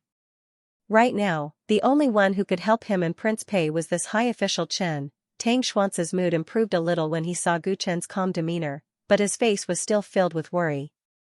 Even if this person cultivated an extraordinary body-freezing technique, would he be able to protect himself and Prince Pei without even being able to see the assassin's face? The sound of the flute hummed, and the sound waves gradually became louder and louder. It was so loud that the tables in the hall shook incessantly, and cracks appeared on the roof beams. The officials had already retreated to a corner, consciously distancing themselves from Prince Pei and Tang Xianxia. No one was willing to be implicated. The melody was laid out perfectly. After a sharp turn, the sound of the flute let out a murderous staccato. Like a spring breeze, countless peach blossom petals surged into the hall and swept toward Tang Xianxia. Every petal was like a sharp blade, ready to cut Tang Xianxia into pieces in an instant. Tang Xuanxia's hair stood on end. His Taoist power subconsciously circulated in his body and turned into protective vigor qi. However, his Taoist power was no more than a few thousand, and the energy contained in every petal was not weak. Under the densely packed petals, he was like a spider trapped in a web. He felt that he would die without a doubt. He could not block it and wanted to dodge, but Householder Peach Blossom's first move was a killing move, leaving no openings. It's over. Just as this thought popped up in his mind, the peach blossom rain had already arrived before his eyes. Suddenly, all of them dispersed and disappeared. He felt a gentle breeze around him. The gorgeous peach blossoms turned into pink light and disappeared. It was as if there was a strange magnetic field around him. What's going on? Tang Xianxia heaved a sigh of relief and was slightly bewildered. The flute stopped abruptly. After a moment of silence, a lazy voice rang out. The Peach Blossom Cove has a Peach Blossom Nunnery, and the Peach Blossom Nunnery has a Peach Blossom Immortal. The Peach Blossom Immortal planted peach trees and plucked peach blossoms in exchange for wine money. The other party recited the poem leisurely and contented, but the storm of peach blossoms coming from outside the hall was even more frightening. Countless peach blossom petals flew over like thousands of sharp blades, shattering the tables and chairs in their wake. However, when the petals reached within 2 feet of Xianxia, they all crumbled and disappeared from the world. This stalemate was fruitless. A cold snort came from outside the hall. The peach blossom rain suddenly changed its course, the sky full of petals danced toward the seat beside Xianxia. Only then did the crowd notice Gu Chen, who was sitting still and drinking by himself. Gu Chen did not even bat an eyelid. The petals that could easily cut through stone fell on him, but they could not even pierce through his skin. Crack, the wine cup in his hand was cut in half, and the wine flowed out. Gu Chen narrowed his eyes. "You're interrupting my drinking," he said coldly. This was what he was concerned about. All the officials in the hall looked at him in bewilderment. Who was this person? He did not seem to care about the peach blossom householder. Xiao Jianmen and Xiao Jianwu looked at each other. Their eyelids twitched at the same time. "Haha, you're really pretentious." The person outside the hall stopped reciting the poem. The words that came out of his mouth were unexpectedly vulgar and direct. "I can't compare to you. You play the flute and recite poems at the same time." Gu Chen's lips curled into a mocking smile. "Humph. Who are you? Tell me your name." A figure suddenly appeared at the door of the hall. He was dressed in a red robe and a pink cape, which was decorated with blooming peach blossoms. His style of dress was really different. Gu Chen looked at the newcomer in surprise. The assassins of Wangwang Pavilion were usually dressed in black, but this person was different. Seeing that the other party had a slender and well-proportioned figure and an exquisite face, Gu Chen asked casually. "I didn't expect you to be a woman. Are you blind?" "I'm a man." The peach blossom householder frowned and rebuked him angrily. He deliberately made his voice rougher. "A man? Then why are you dressed so ostentatiously?" Gu Chen was stunned and asked subconsciously. As soon as he said that, the murderous atmosphere in the hall suddenly became a little strange.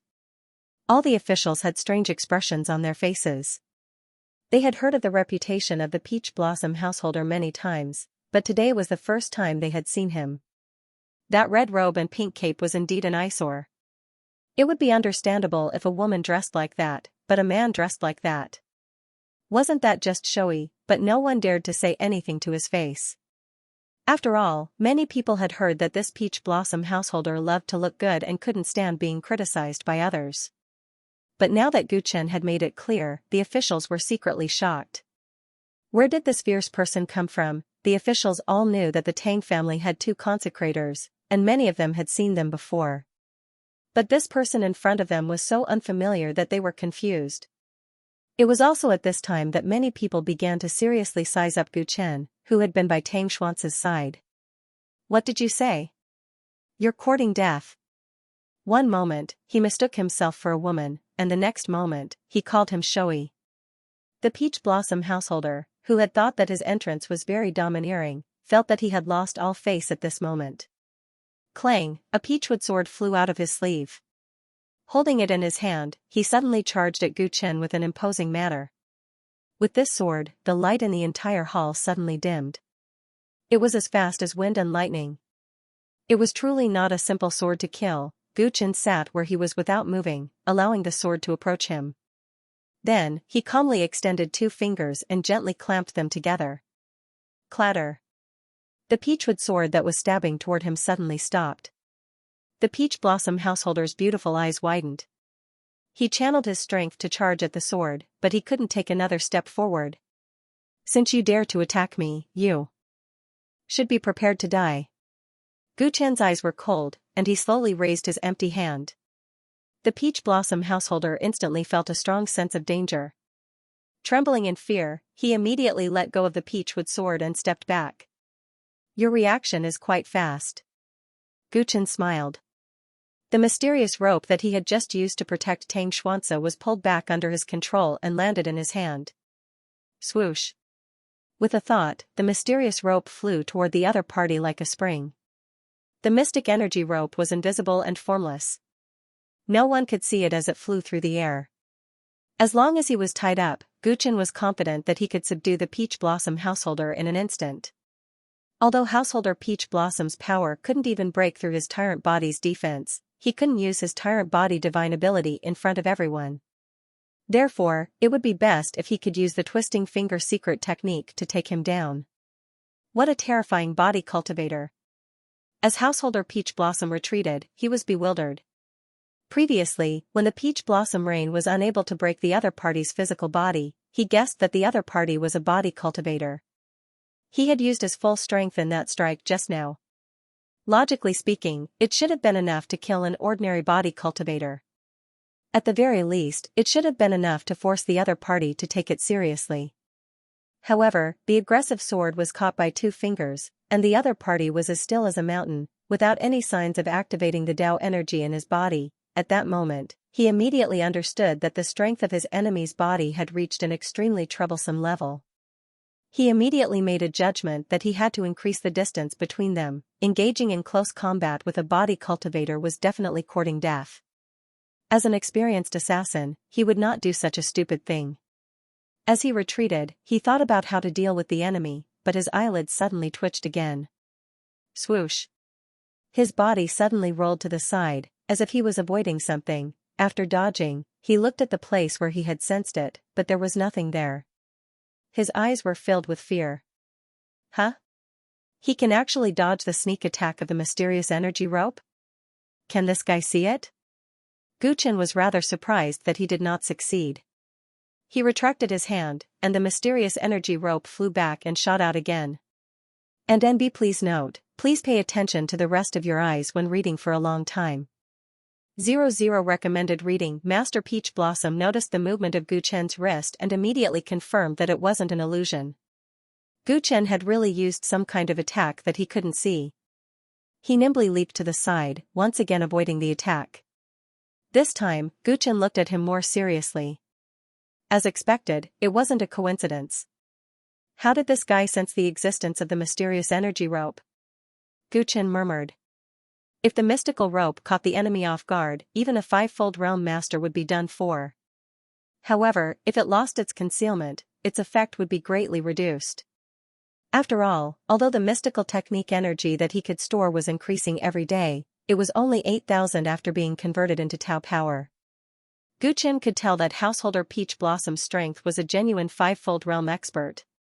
The Tao power in his body was more than 100,000. If he could not accidentally tie him up, the mysterious rope would not be very effective even if it successfully tied him up. Master Peach Blossom Chen knew it would not be, but Guchen knew it would not like to attack. He needed to determine how his opponent saw through his attacks, which would help him accumulate experience. Master Peach Blossom did not know how serious the consequences would be if he was hit by Guchen's attack. When he thought about how frightened he was when he approached Guchen, he did not dare to take the attack head-on when he could not see it.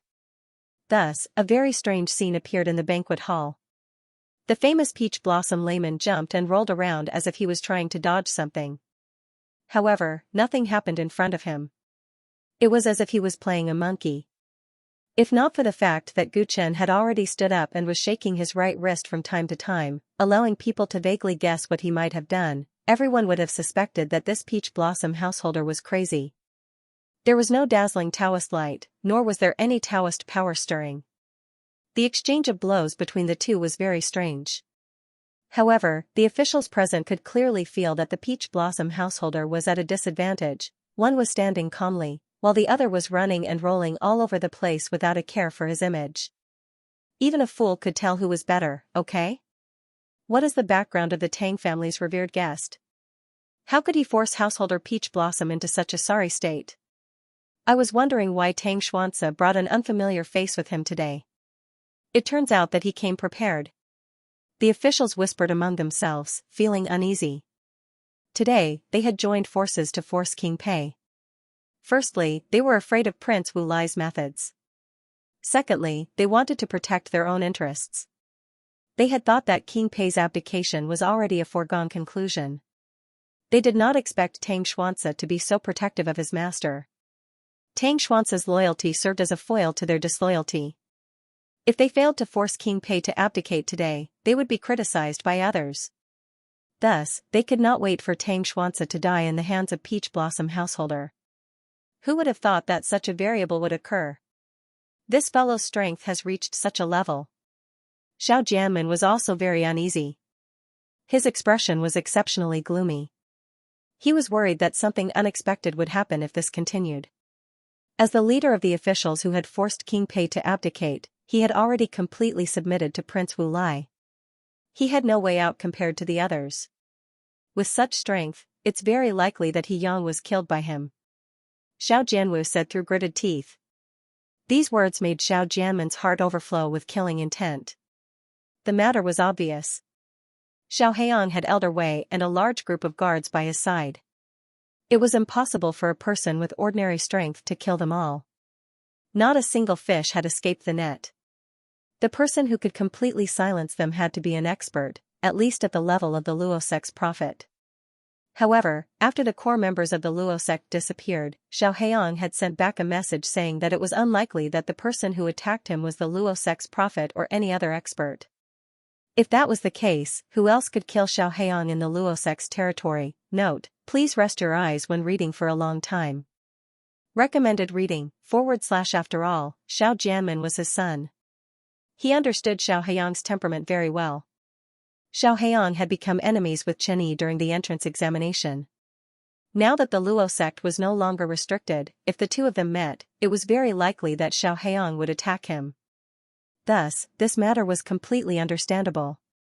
It also explained why Xianxia had not introduced Chen Yi before. So that's what happened. After pursuing Peach Blossom Householder for a while, with Gu Chen's insight, he quickly understood how Peach Blossom Householder was able to dodge the mysterious rope's attack. The secret technique's energy was formless. After it was refined and condensed into a mysterious rope, its energy waves were even more restrained.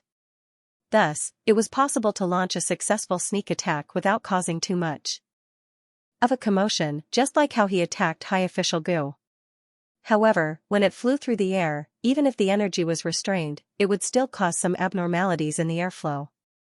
Peach Blossom Householder could not see the mysterious rope like the others, but he was keenly aware of the abnormalities in the airflow. Thus, he was able to dodge the attack. After successfully dodging the first time, he noticed another flaw of his, which was the slight shake of his wrist. From the angle of the shake of his wrist, he could roughly determine the direction of his attack, which made it even easier for him to dodge. Thus, no matter what he did, he could not take him down. His opponent had displayed superb intuition and observation skills, which were essential for a successful assassin. Even after understanding his flaw, Gu Chen could not improve on it for the time being. The abnormalities in the airflow caused by the mysterious rope's movement were difficult to disappear. He could only choose to reduce the speed of the attack, but that would not work as a surprise attack. As for the small movements of his wrist when he attacked, it could be resolved, but he would have to wait until he had mastered the twisting finger's secret technique. It was not easy to condense the mysterious rope. It was still difficult to control it purely with his mind, and it could easily reduce its power and accuracy. When he had refined the mysterious rope until it was fine enough to wrap around his fingertips, he would be able to control it purely with his mind. The twisting finger's secret technique is useless against this guy. There's no point in continuing this stalemate. Looks like I have no choice but to attack. Gu Chen mumbled to himself and finally took a step forward. The moment he took this step, Peach Blossom Householder, who had been guarding against him, felt his scalp go numb. He actually turned around and swiftly fled the banquet hall. Before Gu Chen could make a move, he was stunned by the scene. All the officials in the hall were also stunned. He actually escaped? Was this really the legendary killer of the Pavilion of Honesty, who had countless dead souls under his hands? No one expected Householder Peach Blossom to escape so quickly. Even Gu Chen didn't have time to react. You're smart. Fine, I'll let you go. Gu Chen came back to his senses and shook his head with a smile. To be able to clearly judge the strength of both sides and not be burdened by a false reputation was actually a kind of ability.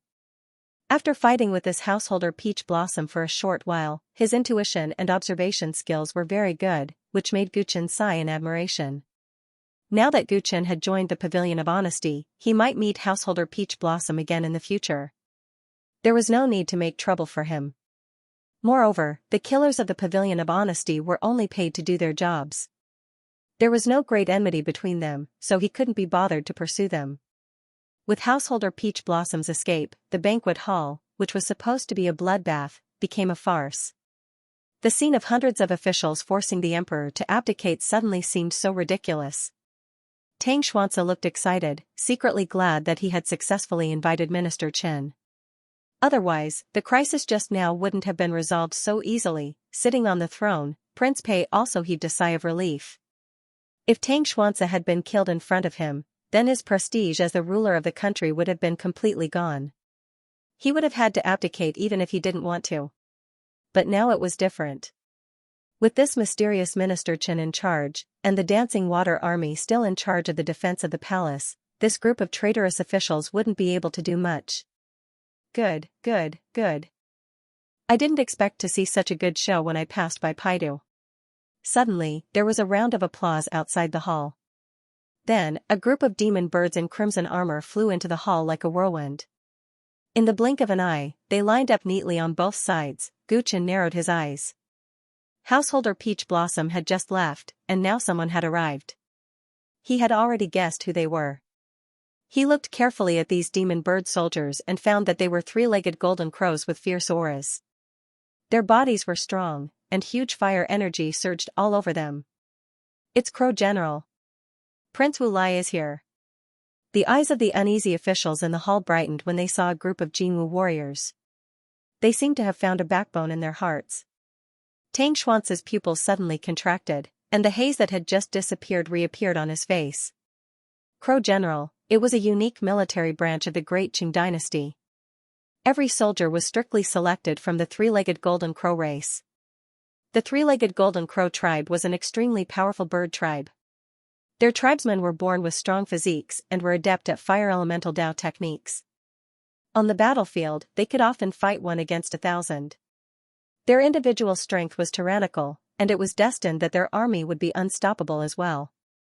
The Great Qing dynasty had once relied on the 100,000 crow generals in their hands to sweep through the 7 kingdoms, finally establishing the dynasty's rule. Tang Xuanzi was in charge of the Pei Nation's Water Dance Army. The Water Dance Army was considered a rather powerful army in Pei Nation, but he was well aware of the disparity in strength between them and Great Qing's Crow General. The Crow Generals had always only obeyed the Desheng royalty, because the Desheng royalty was the extremely rare Scorching Sun tribe. Their tribe was the embodiment of the sun, and the three-legged golden crow tribe had followed them for generations.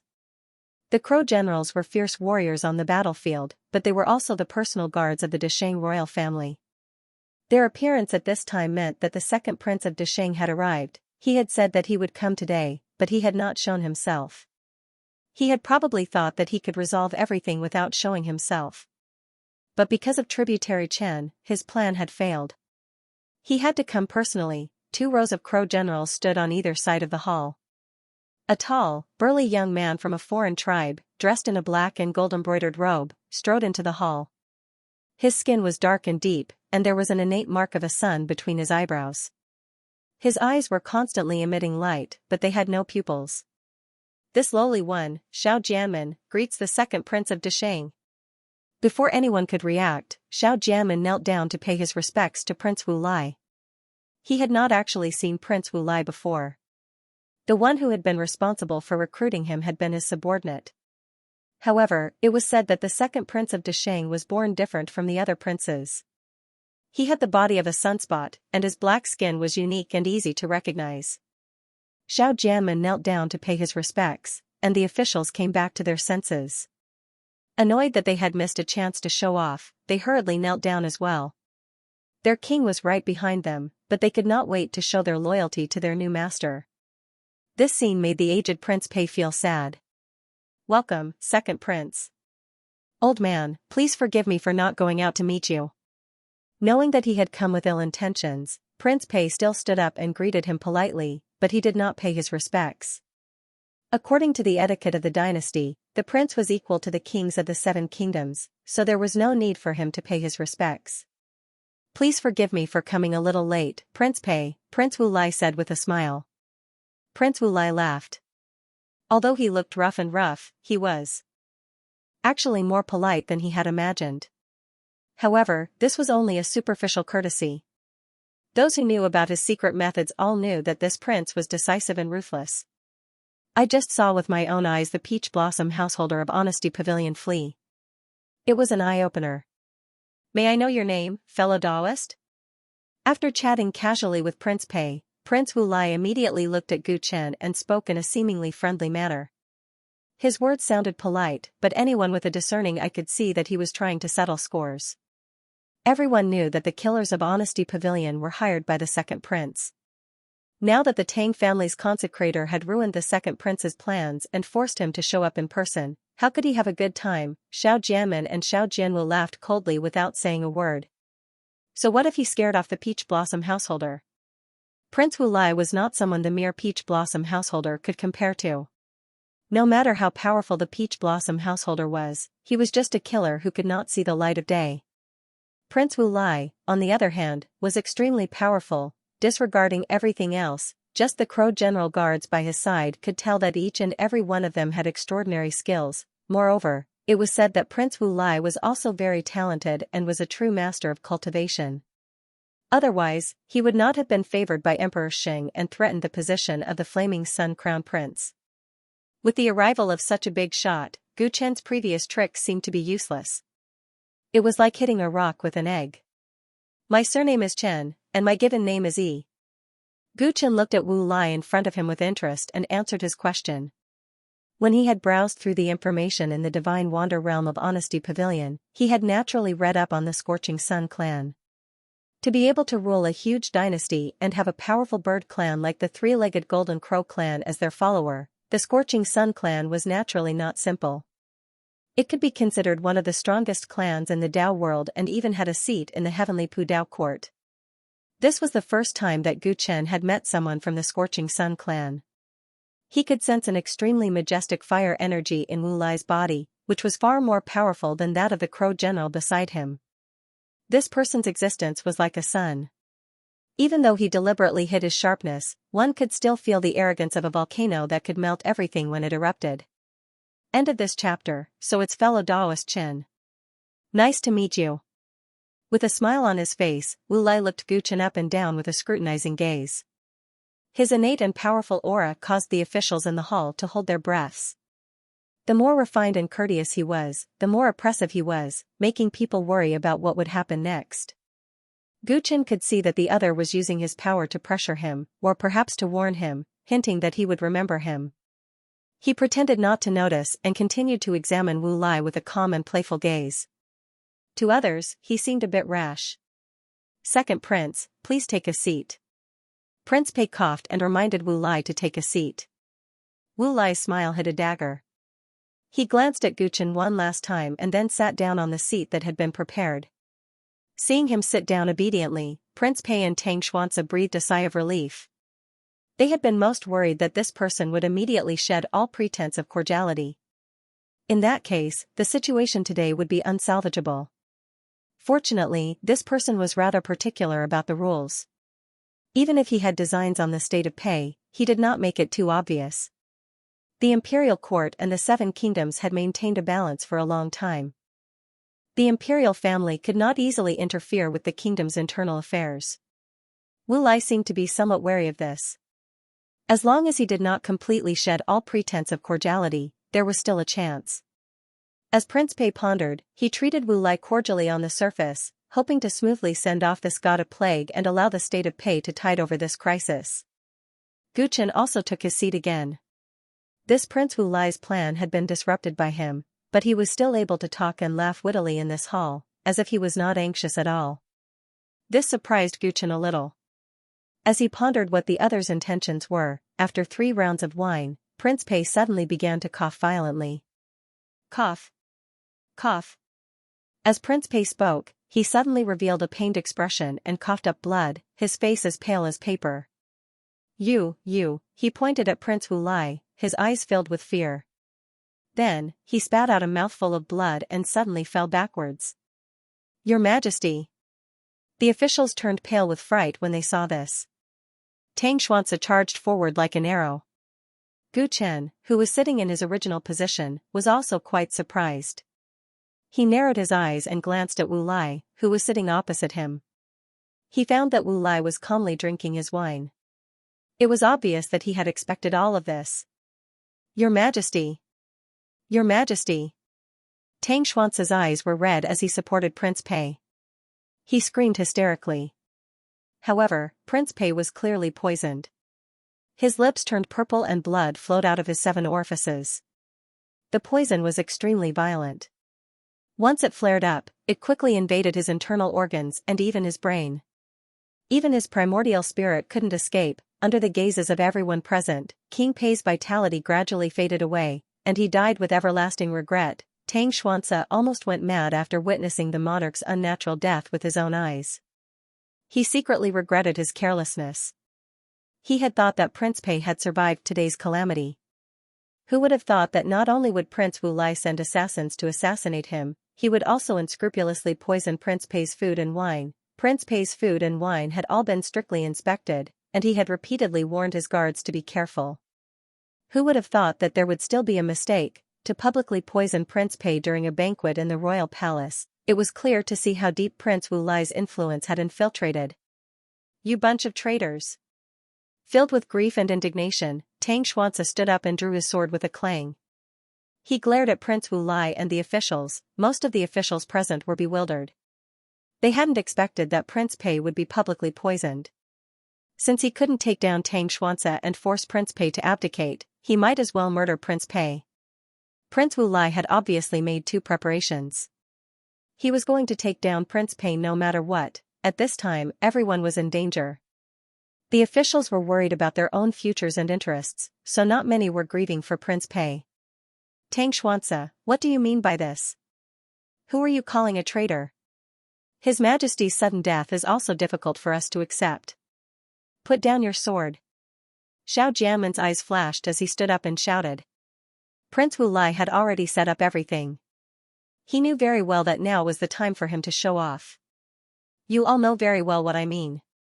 Tang Xuanze roared and pointed the sword in his hand at Prince Wu Lai. "Where is the water dance army?"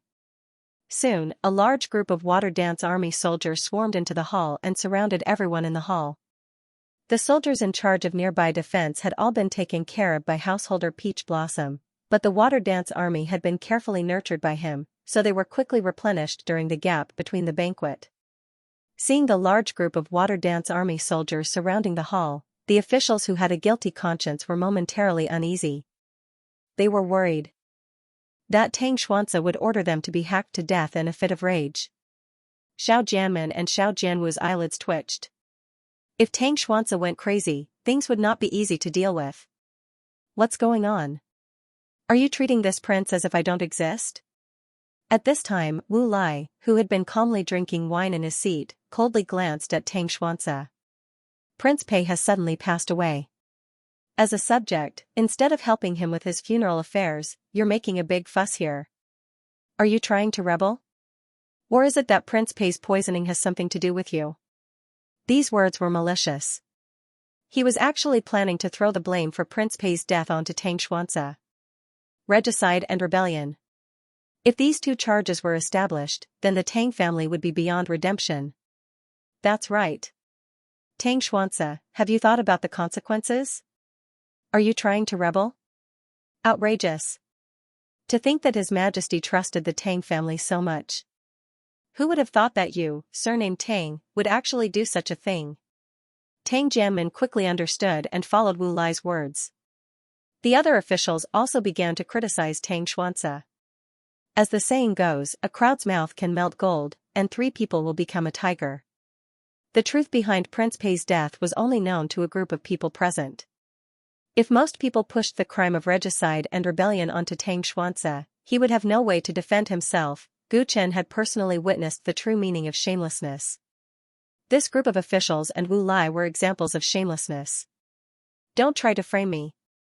Tang Xuanze also understood the intentions of these people. He felt sorrow and despair in his heart. His water dance army was in charge of the palace's defense and had the advantage in numbers.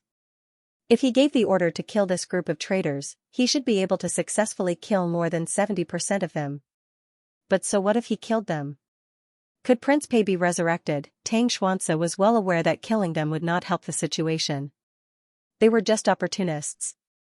As for the main culprit, Prince Wu Lai, it would be difficult to kill him with General Crow's guards. Even if he could kill him, Tang Xuanzi would not dare to do so. After all, Prince Wu Lai was the son of Emperor Sheng. If he killed him, not only would the entire Tang family be wiped out, it would also bring a terrible disaster to the people of Prince Pei. The anger of the Blazing Sun clan was not something he could withstand. Even if he knew that Tang Xuanzi had killed Prince Pei, he did not dare to touch him. Earlier, he had drawn his sword and shouted for help because he was hot-blooded. Now that he had calmed down, Tang Xuanzi was in a dilemma. If he killed the officials, Prince Wu Lai would definitely use it as an excuse. His crime of regicide and rebellion would really be established. If he did not make a move, the officials would obviously be in cahoots with Prince Wu Lai. In the end, he could still be blamed for this. Prince Pei's death was too sudden. Right now, he was truly at a loss and did not know what to do. He subconsciously glanced at Gu Qin. Perhaps this person could help him like before. End of this chapter. Unfortunately, he was disappointed. Gu Qin poured himself a cup of wine and drank by himself. He didn't seem to care about Lord Pei's death or the Water Dance Army's encirclement of the hall. He sighed heavily in his heart, knowing that this person had no intention of getting involved. If the Qin clan behind this person was willing to step forward, then even Prince Wu Lai would have to be wary. But with Lord Pei dead, the reason he had used to persuade the other party to help was naturally gone. Without any benefits, what else could he ask of others? Moreover, even he didn't know what to do at this time. To put it bluntly, Prince Wu Lai was one step ahead of them and caught them off guard. Taking a deep breath, Tang Xuanzi gradually sorted out his thoughts. He couldn't panic at this time, nor could he allow himself to be framed. Otherwise, Pei would truly be finished. Lord Pei had done him a great favor. Even in death, he would protect the empire for him. Your Highness, Lord Pei died suddenly. I ordered the army to guard the palace, investigate the culprits, and protect the royal family. May I ask if this is wrong? Tang Xuanzi's eyes shone. He first spoke confidently to Wu Lai, then looked at the officials with an air of righteousness. Lord Pei's death is a time of crisis for the nation. We officials should stabilize the situation as soon as possible. If anyone dares to speak nonsense and cause chaos in the court, don't blame my sword for being merciless.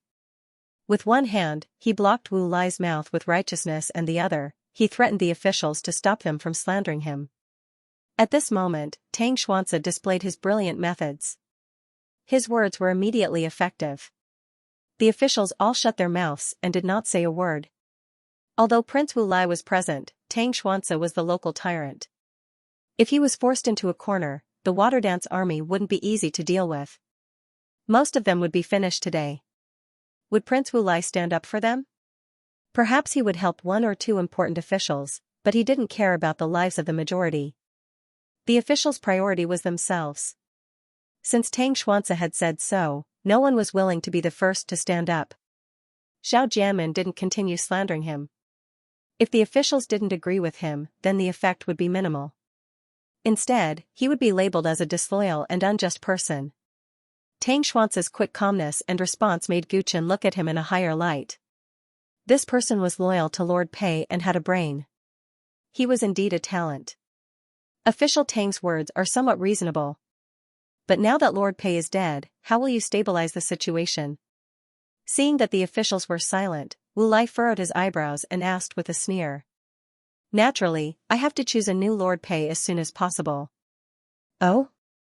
Which prince would inherit the throne of Prince Pei? As far as I know, Prince Pei did not appoint a crown prince when he was alive. Wu Lai asked with interest. It is true that Prince Pei did not appoint a crown prince when he was alive, so this matter still requires discussion between the royal family and the ministers. Tang Xuanzi said cautiously. He only wanted to deal with the current situation before discussing other matters. If that's the case, I would like to recommend someone. Wu Lai's lips curled up as he spoke in a mocking tone. Chen was Lord. 7th Liu Pei is and is T Princess Pei is. And if he can inherit the throne, it will be a blessing for the people of Pei. What do you think of this prince's words? the officials, led by Xiao Jianmen, felt their hearts tremble. They knew this prince was dissatisfied with their previous actions and hurriedly spoke up. Yes, the seventh prince is both virtuous and talented. He is the most suitable to inherit the throne. If the seventh prince can inherit the throne, it will be a blessing for the people of Pei. The seventh prince was sickly and had an eye disease. He had never participated in the affairs of the court, so everyone knew he wasn't suitable at all. But when Wu Lai came, none of the officials dared to disobey. The court of Pei was already under his control. His reason for doing this was simple. Now that Lord Pei was dead, it would be best if Tang Xuanzi retreated in the face of difficulties. It would save everyone trouble. This could be considered a way out for the Tang family. As long as Tang Xuanzi did as he wished, he was willing to let the Tang family go. Any intelligent person would know what to do. Lord Pei was already dead, so what was the point of blind loyalty? The officials thought that Tang Xuanzi would take this opportunity to step down, but his expression turned cold. Does Your Highness Wu Lai intend to interfere in the affairs of Pei?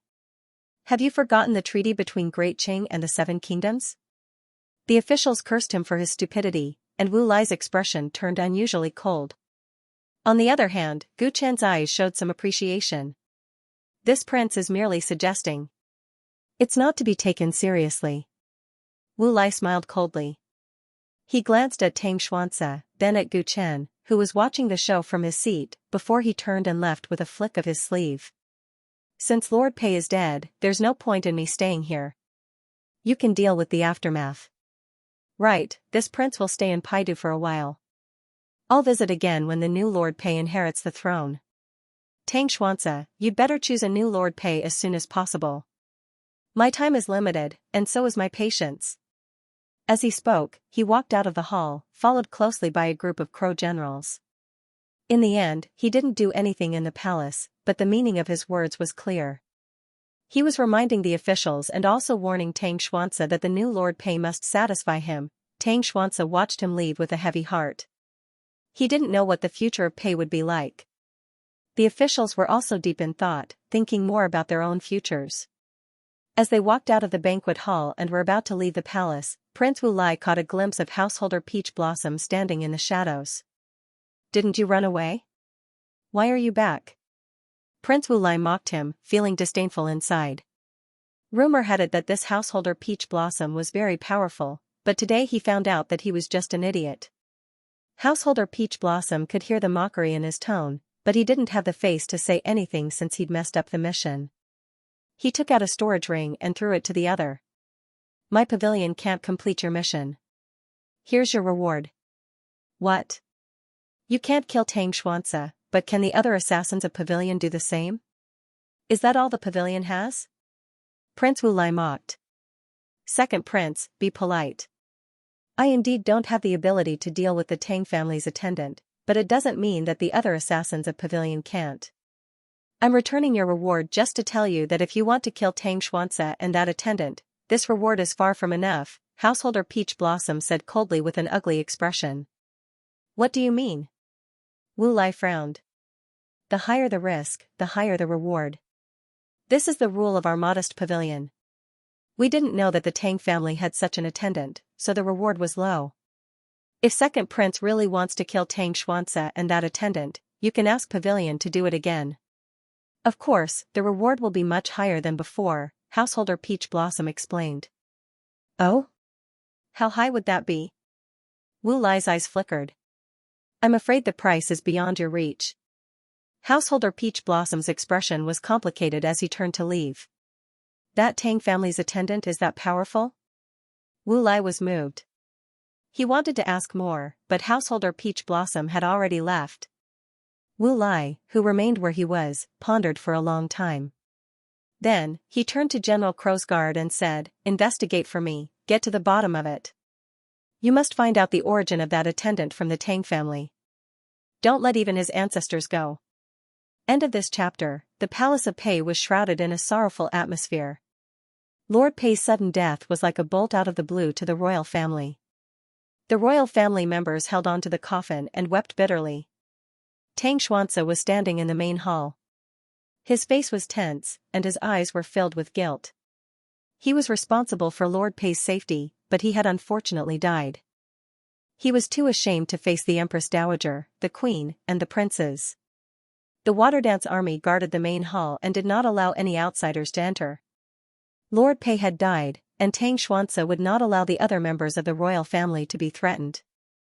This was the only thing he could do now. As the Tang family's guest, Tang Xuanzi did not leave the palace, and Guchen could not leave either. However, he was not interested in the scene of the royal family weeping. He sat under a tree outside the main hall and meditated.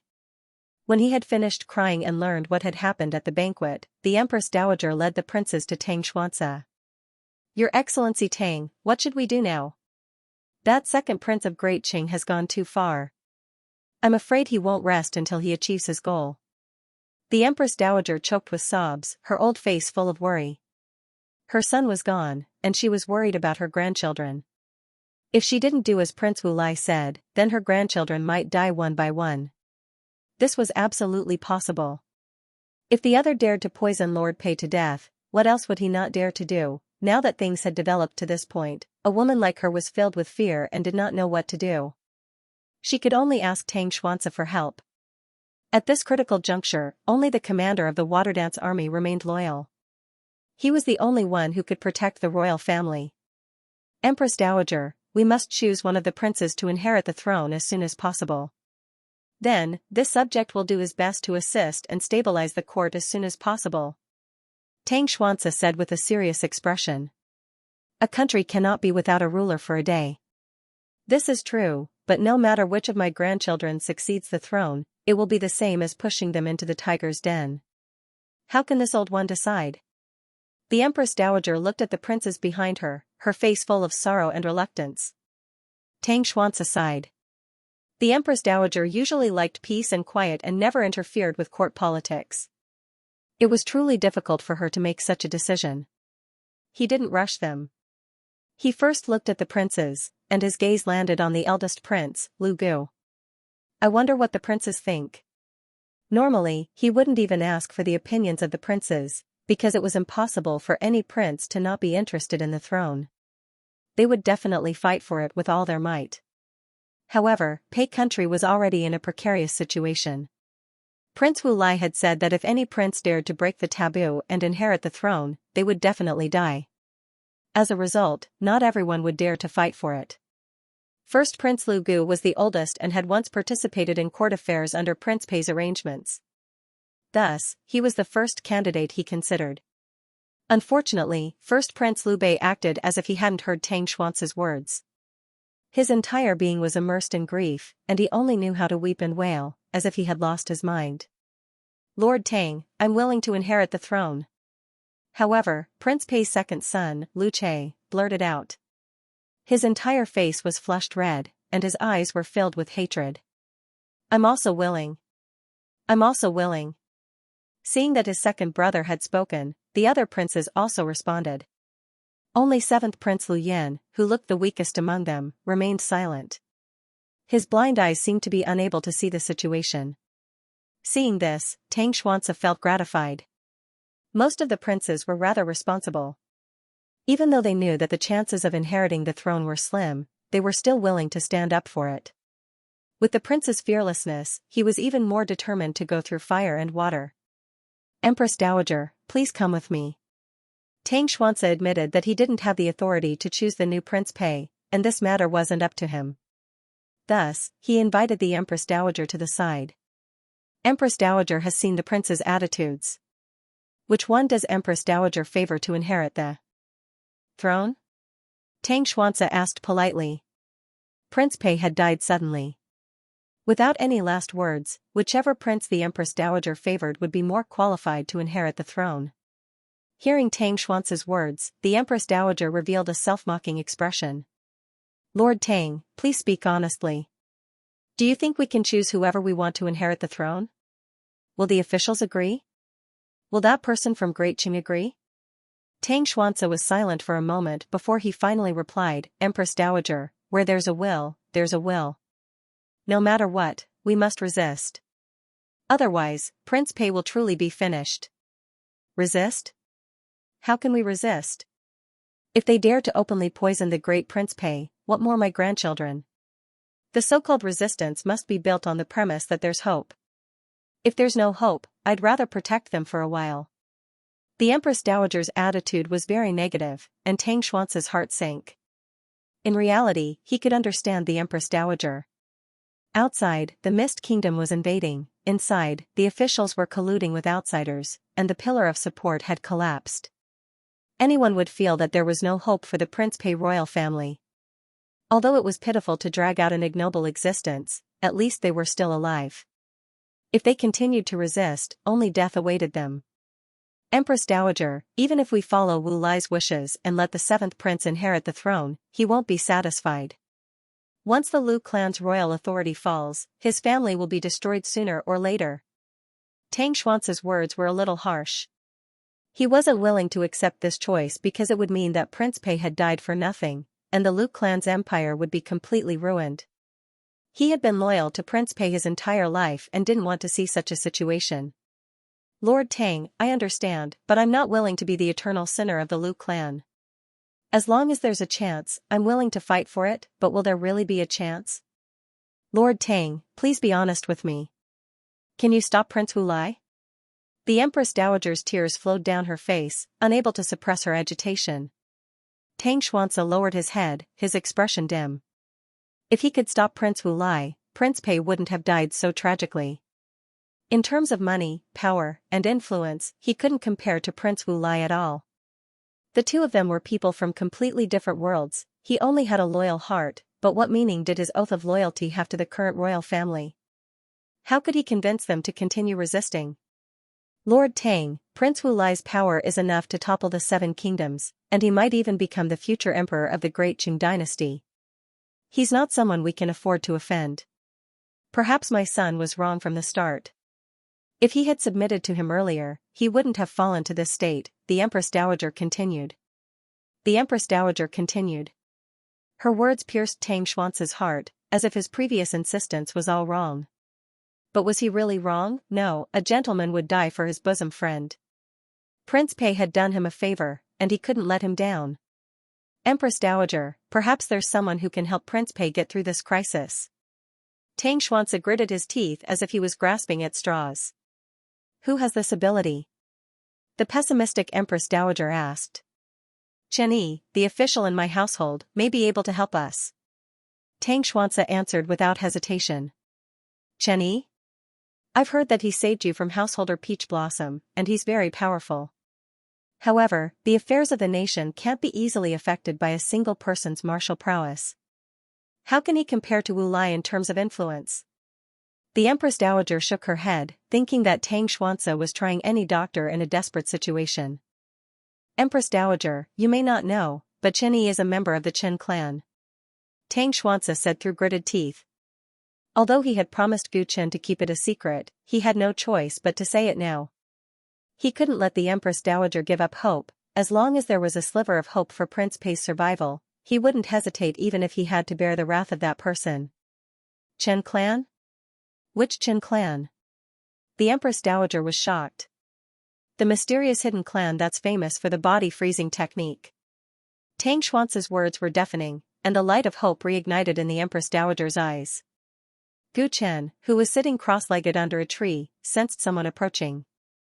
When he opened his eyes, he saw an old woman dressed elegantly but looking rather haggard. He immediately guessed the old woman's identity when he saw Tang Xuance's respectful demeanor next to him. My name is Yuan. Greetings, Mr. Gu Chen. The Empress Dowager took the initiative to step forward and bow respectfully to Gu Chen. The name of the Empress Dowager of a country was not something that anyone could casually call out. Moreover, the Empress Dowager's name was usually only used in front of a highly respected senior. Gu Chen raised an eyebrow, but he didn't seem to be flattered. Instead, he looked at Tang Xuance with a half-smile. Tang Xuance's heart raced with guilt when he saw Chen Xiaobei looking at him. The Empress Dowager had put on such a humble attitude the moment she arrived. This person was no fool. How could he not guess that his true identity had already been exposed? It was this old woman who interrogated Master Tang again and again before he revealed Mr. Chen's identity. This old woman knows that Mr. Chen prefers peace and quiet. Please forgive me for disturbing you. The Empress Dowager hurriedly explained on Tang Xuance's behalf. Prefers peace and quiet? Gu Chen's eyes were filled with mockery. If he really liked peace and quiet, he wouldn't have stirred up this mess in Pei Nation. In reality, although the current development was somewhat different from what he had expected, it was still in line with his requirements. Tang Xuanze selling him out was within his calculations, so there was nothing to pursue. He looked at the Empress Dowager and pretended to be distant. I cannot accept such a grand gesture from you, Empress Dowager. May I know what business you have with me? He didn't get up, nor did he move his buttocks. The Empress Dowager wasn't displeased by Gu Chen's arrogant attitude. Instead, she was filled with anticipation. If he really was from the Qin clan, the more arrogant he was, the more capable he was, and the more likely he was to resolve the crisis facing Pei Nation. This old woman has been rude. Please lend me a helping hand, Mr. Qin. The Empress Dowager lifted her skirt and knelt on both knees. She kowtowed heavily to Gu Chen. Beside her, Tang Xuanze was shocked. There were many eunuchs and palace guards nearby. He didn't expect the Abbess Dowager to bow so respectfully in front of so many people. It was clear that the Pei royal family was at the end of their rope for an old man to bow and scrape like this. Tang Xuance's heart was filled with sorrow. He followed suit and knelt down to pay his respects. The guards and eunuchs in the distance did not know what was going on. They were terrified and quickly followed suit. The country is in danger because of that Prince Wu Lai. I am alone and cannot help the royal family. Why does Empress Dowager have to do this? Gu Chen said expressionlessly. As long as Mr. Chen is willing to lend us a helping hand, the royal family will always remember your kindness. The Empress Dowager added. Of course, we won't let Mr. Chen help us for free. If you have any requests, please let us know. We will do our best to fulfill them. If I had the ability to resolve Pei Nation's crisis, do you think there would be anything in Pei Nation that I would want? Gu Chen teased. Hearing this, the Abbess Dowager's heart sank. She didn't know how to respond. Of course, she knew that since this person before her was a member of the Qin clan, the bargaining chip that Pei Nation could offer to make him an enemy of Prince Wu Lai was pitifully small. She had come here to ask for help because she had no other choice. Moreover, Tang Xuanze had told her that this person seemed to be related to the disappearance of the Luo Gate. His motive for coming to Paidu was ambiguous. Perhaps she could persuade him, so she had come with hope. But now, it seemed that even she had knelt down, the other party still had a heart of stone and was unmoved. He really couldn't be persuaded. Mr. Chen, Tang Xuanze tried to persuade the Abbess Dowager on her behalf, but Gu Chen gave him a cold look. Shut up. Let me talk to the Empress Dowager alone. His words were very impolite. Tang Xuanze smiled wryly, thinking that he was still angry at him for leaking the secret. He glanced at the Abbess Dowager and hesitated. He didn't know if this person would do anything to harm the Empress Dowager if the two of them were alone. The Abbess Dowager immediately gave him a look, telling him to listen to her orders. Tang Xuanze had no choice but to get up and order all the eunuchs and guards around him to leave, leaving enough space for the two of them. Then, he also left and stood far away. I wonder what Mr. Chen would like to talk to me alone. The Abbess Dowager was a little nervous. The man in front of her looked extremely young, but for some reason, he exuded a majestic aura that even Prince Pei couldn't compare to. This extraordinary aura made her even more convinced that the other party had a powerful background, but it also made her more anxious. After all, the fate of the royal family depended on this person's attitude. I won't beat around the bush with you. I can help solve the Yun family's crisis, but you have to promise me a few things. Unexpectedly, now that there were no outsiders around, Gu Chen directly agreed to help. Mr. Chen, are you serious?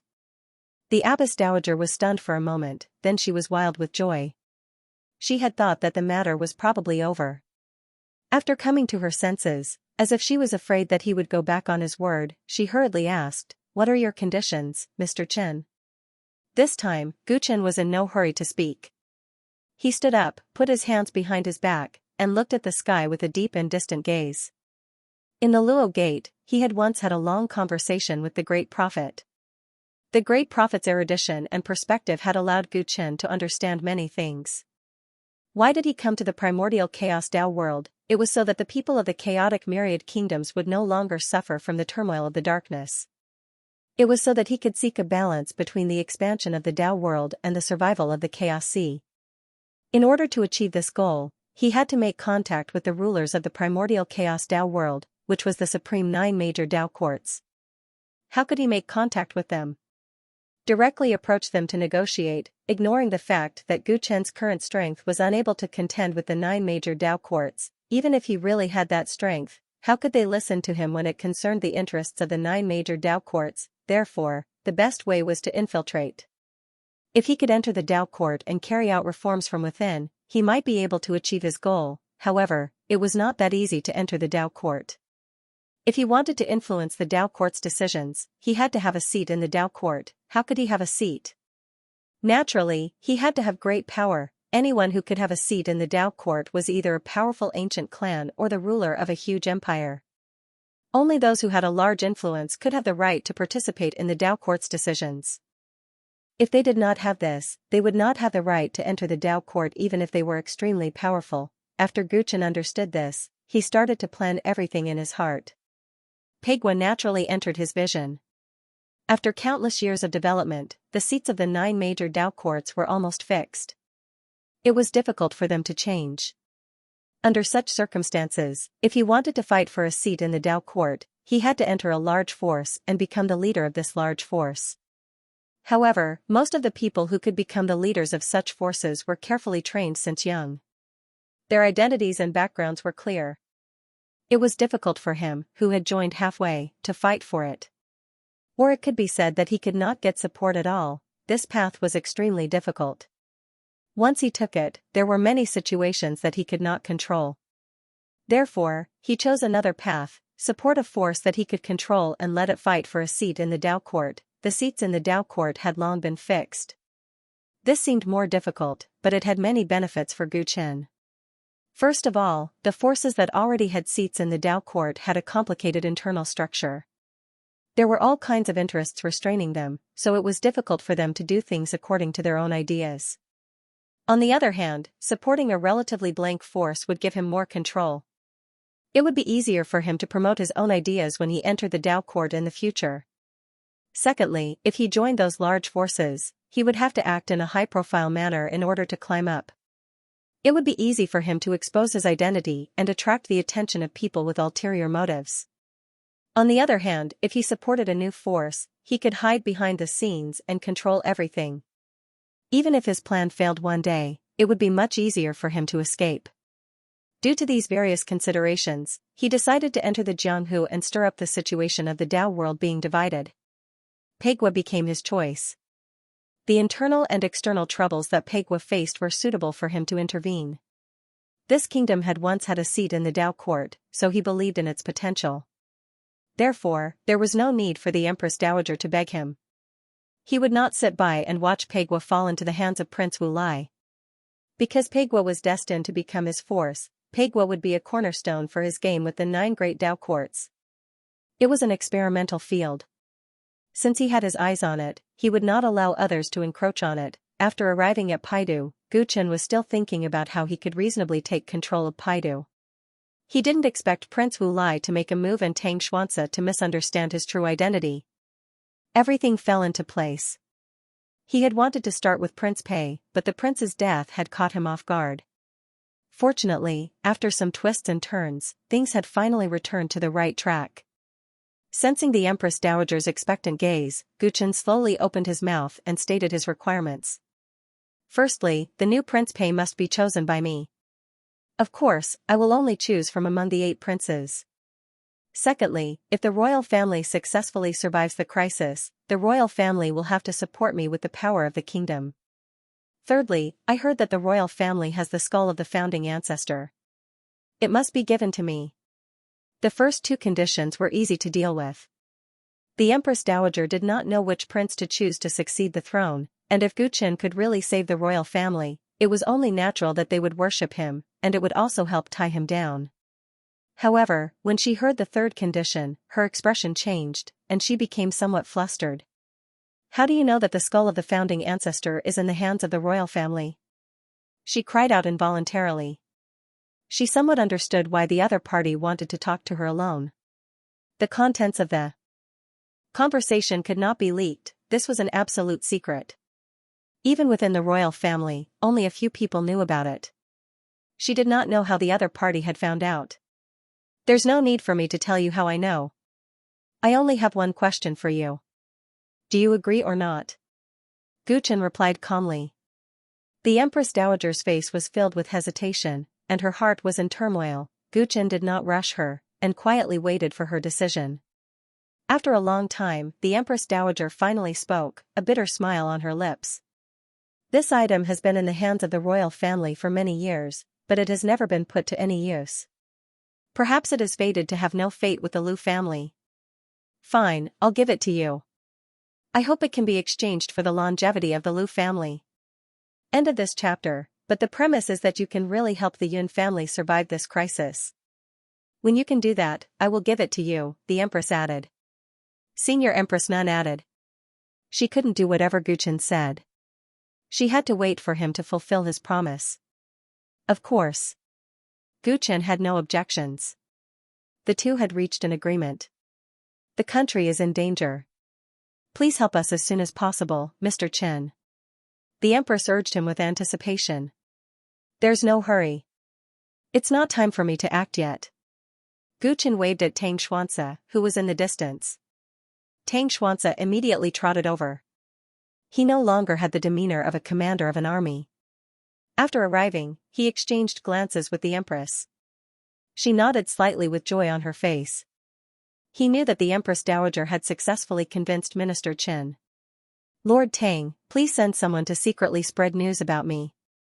As for what to spread, I don't need to say, do I? I'm very confident in your ability to leak secrets, Gu Chen said indifferently. Tang Xianxia heard the sarcasm in his words. He looked a little embarrassed, but he still nodded hurriedly. As you command, Mr. Chen. The two spoke very few words, as if they were speaking in riddles. The Empress Dowager couldn't help but ask, what news? Tang Xianxia immediately looked at Gu Chen. Seeing that Gu Chen had no objections, he explained to the Empress Dowager. Empress Dowager, Prince Pei has just passed away and Prince Wu Lai is so powerful. I'm afraid that the court officials will choose to be at Prince Wu Lai's mercy out of self-preservation. Aren't the court officials traitors a long time ago? The Empress Dowager said bitterly. Not so. Although some of the officials have long followed Prince Wu Lai, most of them are actually fence-sitters. Since the royal family has no hope of making a comeback, these people will choose to listen to Prince Wu Lai for their own benefit. As far as I know, there is a small group of people who betrayed the royal family because their lives were threatened. In this kind of situation, if we want to stabilize the Pei Nation's court, we can't completely oppose the officials. We even have to think of a way to win back their support. Mr. Chen asked me to spread the news of his identity. As long as the officials know that Mr. Chen is a member of the Qin clan and stands on the side of the royal family, this alone will be enough to make the fence-sitters waver. At the very least, they won't dare to openly oppose our next move. And those officials who were previously threatened are more likely to stand on our side. To put it bluntly, Prince Wu Lai used the power of Great Qing to oppress others. Mr. Chen is going to do the same thing. The Grand Empress Dowager immediately understood what Tang Xianxia was trying to say. She was very happy. There was another benefit to spreading the news, Mr. Chen would not be able to go back on his word, and the royal family would have more protection. Tang Xianxia had indeed guessed Gu Chen's thoughts, but he didn't know that Gu Chen was currently feeling rather helpless. Gu Chen had only heard about the so-called identity of a member of the Qin clan from Tang Xianxia. Until now, he still didn't know exactly what kind of background the Qin clan had and what kind of consequences it would bring if he falsely claimed to be a member of the Qin clan. However, things often didn't go as he wished. After Prince Wu Lai interfered with the situation in the Pei Nation and even publicly assassinated King Pei at the banquet, he no longer had much choice. There were thousands of clans in the Dao realm, and the warlords were divided. It was often difficult for an individual's martial strength to shake power. Given his strength, he could easily slaughter anyone in the Pei Nation's court. However, it would be very difficult for Chen Yi, an itinerant cultivator, to subdue the people of the Pei Nation. Similarly, he didn't fear Prince Wu Lai. Even if the other party was protected by layers of Crow generals, he was confident that he could kill him if he got serious. However, so what if he killed Prince Wu Lai? Once he killed him, the Great Qing dynasty would immediately seek revenge. When that time came, even if he could escape, the Pei nation would suffer a calamity. Gu Chen's original intention was to support the Pei nation. If he wanted the Pei nation to become stronger step by step, he definitely couldn't provoke a colossus like the Great Qing dynasty before its national strength was sufficient. Therefore, the choice before him was obvious. Only by making the best of a mistake and pretending to be a member of the Qin clan could he temporarily stabilize the Pei nation's court. This would also give him more space to negotiate with Prince Wu Lai and avoid a direct confrontation. This method was not very prudent, but it was the most likely way to achieve the ideal result after Gu Chen considered many actions. Since he had a preliminary strategy, the next thing he had to do was to guide the situation in the direction he wanted. Gu Chen looked at the Master Dowager and instructed, "Let the princes rest well today and adjust their mentality. Tomorrow, I will meet them one by one." The Master Dowager, who naturally knew what Gu Chen wanted to do when he met the princes, nodded repeatedly. In the Xiao residence, Xiao Jianmen sat on a chair with a gloomy face and didn't say a word for a long time. Xiao Jianwu was by his side and could understand his older brother's current mood. Originally, if they could successfully force Prince Pei to abdicate today, the Xiao family would have made a great contribution to Prince Wu Lai. However, the development of the situation was completely out of their control. The existence of Qin Yi's Tang family high official caused householder Peach Blossom to fail. This also gave Prince Pei something to rely on and made him vow to die rather than submit. In the end, although Prince Pei still died, it was because of Prince Wu Lai's own backup plan. The Xiao family's contribution was gone. Not only was their contribution gone, but their performance today had most likely disappointed Prince Wu Lai. Otherwise, he wouldn't have given an ultimatum before leaving. If that was all, it would have been fine. However, there was another matter that was even more worrying. Judging from Qin Yi's actions, it was very likely that his older brother's son, the Xiao family's young master Xiao Heian, had died at Qin Yi's hands. With the pain of losing a son and the family's fate in jeopardy, it would be strange for his older brother to be in a good mood. Xiao Jianmen pondered for a long time before he raised his head and instructed Xiao Jianwu, "Help me contact the various ministers. Tell them that I'm holding a banquet tonight to invite them." Xiao Jianwu hurriedly nodded. He knew that his older brother wanted to sort out his relationship with the various ministers. At this critical juncture, he couldn't afford to lose his relationship with the various ministers. Also, try to contact the Heaven and Earth Association's secret agent who came looking for us. Tell them that I have important information to share with them. A cold glint suddenly flashed in Xiao Jianmen's eyes. Big brother wants to borrow the Heaven and Earth Association's hand to kill Chen Yi? Xiao Jianwu's eyes brightened. He quickly understood Xiao Jianmen's intentions. Xiao Jianmen chuckled coldly. Not long after the Luo sect disappeared, the Heaven and Earth Association's secret agent contacted us. In addition to what I heard from Dong Xianji, it's clear that the important person with the surname Gu is very concerned about the Luo sect. That brat Chen Yi has a close relationship with Yuan Jia, who entered Saints Island. As long as we tell the Heaven and Earth Association's secret agent about this, that fellow will naturally have to bear the consequences. He killed my son. How can I let this matter rest? Xiao Jianmen had originally thought that householder Peach Blossom would be able to kill Gu Chen, and when Prince Wu Lai appeared, he thought that householder Peach Blossom would make a move. Who would have thought that both of them would disappoint him? Furthermore, the strength that Gu Chen displayed made him feel uneasy. Under such circumstances, he could only think of ways to use other forces to avenge his son's death and solve the problem. Big brother is powerful indeed. You used a killing move right from the get-go. That Chen Yi probably won't even know that he was tricked by us. Xiao Jianwu smiled sinisterly and got up to complete the task given by Xiao Jianmen. Be careful when contacting the Heaven and Earth Group's secret agents. Don't forget that Desheng's crown prince is also a member of the Heaven and Earth Group. If Prince Wu Lai finds out and misunderstands something, we'll be in trouble. Xiao Jianwei was a meticulous person, and before he left, he reminded them again.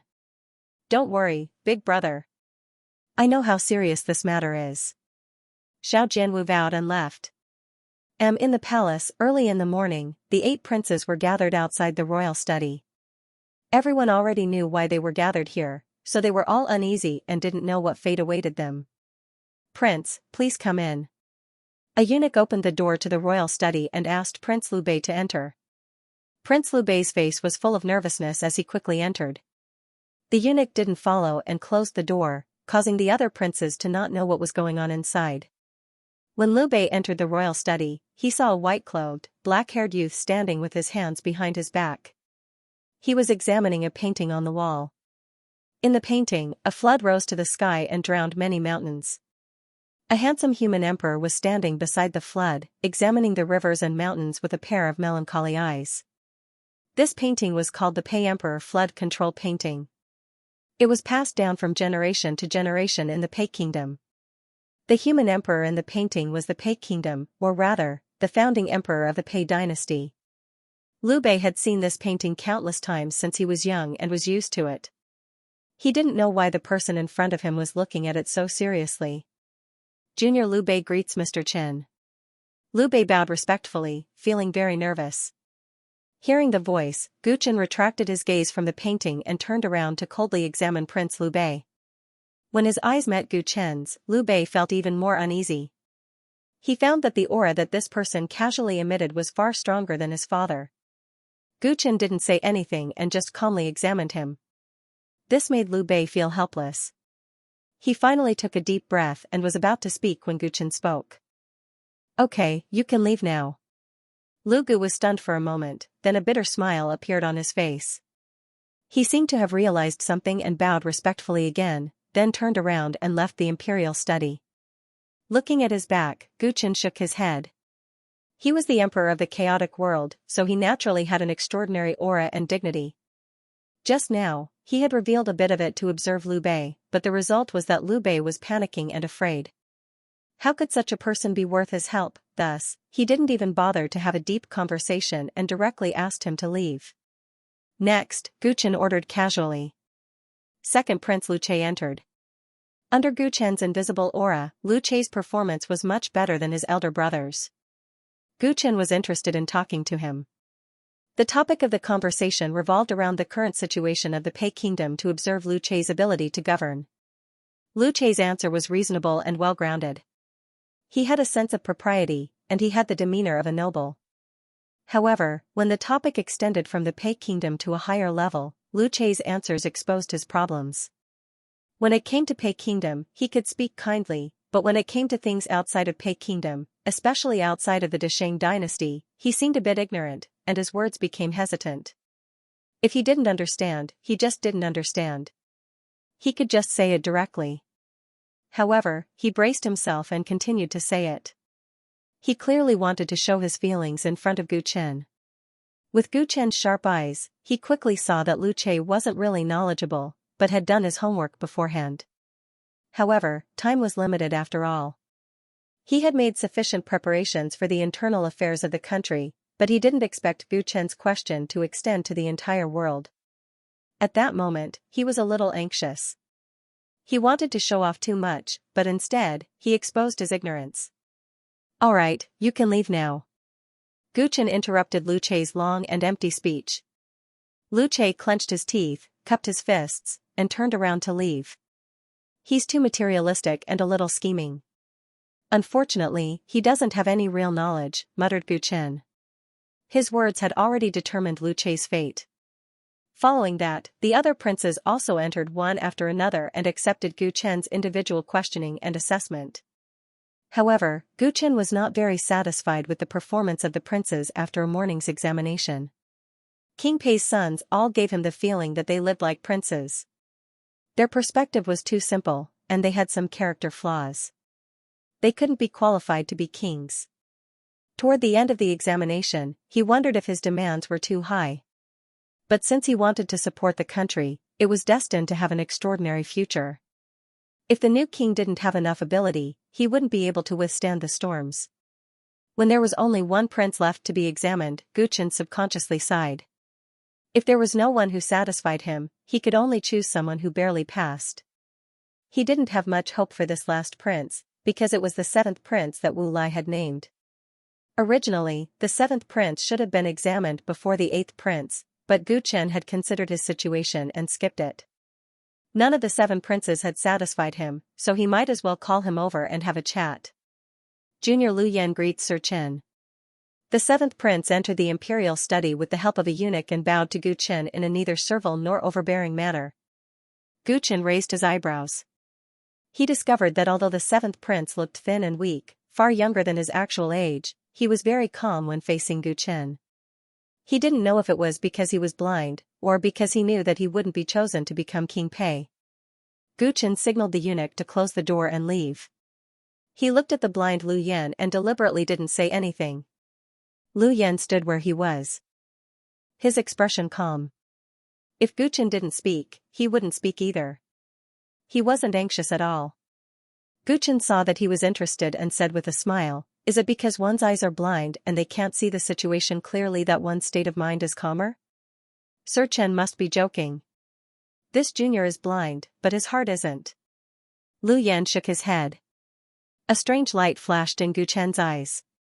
He continued, "When your brothers see me, they either panic or are eager to show off. I see that you are very calm. I know that Sir Chen won't choose me to succeed as King Pei, so I naturally don't have any doubts," Lu Yan explained. "Are you sure that your guess is correct? What if I'm actually someone who takes an unconventional path? Wouldn't you have missed an opportunity?" Gu Chen said. "Prince Wu Lai named me as the successor. Since Sir Tang invited Sir Chen here, he couldn't have chosen me. Moreover, Sir Chen only summoned me last, which means that Sir Chen really hasn't considered me before. I'm afraid that summoning me now is just a formality," Lu Yan said self-deprecatingly. Gu Chen was momentarily speechless. He realized that he had made an error in judgment. This Lu Yan was just as he had heard before. He was sickly and blind, but in terms of speech, he seemed to be different from the rumors. In particular, he had a calm temperament that the other princes didn't have, which made Xianxia admire him a bit. Gu Chen had seen all kinds of people in the past and knew that he couldn't judge a book by its cover. At that moment, he had an idea of getting to know Lu Yan better. Next, he began to discuss state affairs with Lu Yan. Lu Yan's answers were as sparse as gold, but every word he said hit the nail on the head. There were some words that even Xianxia had to ponder over. Gradually, Gu Chen's eyes lit up. The content of their conversation moved from the internal affairs of the state of Pei to the great Qing dynasty. Lu Yan answered fluently, unlike Lu Chei's vague answers.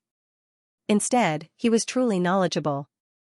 When faced with things that he didn't understand or wasn't clear about, he didn't hide anything and said whatever he knew. Unknowingly, the time that Gu Chen and Lu Yan spent talking had far surpassed that of the other seven princes, or even the sum of all seven princes.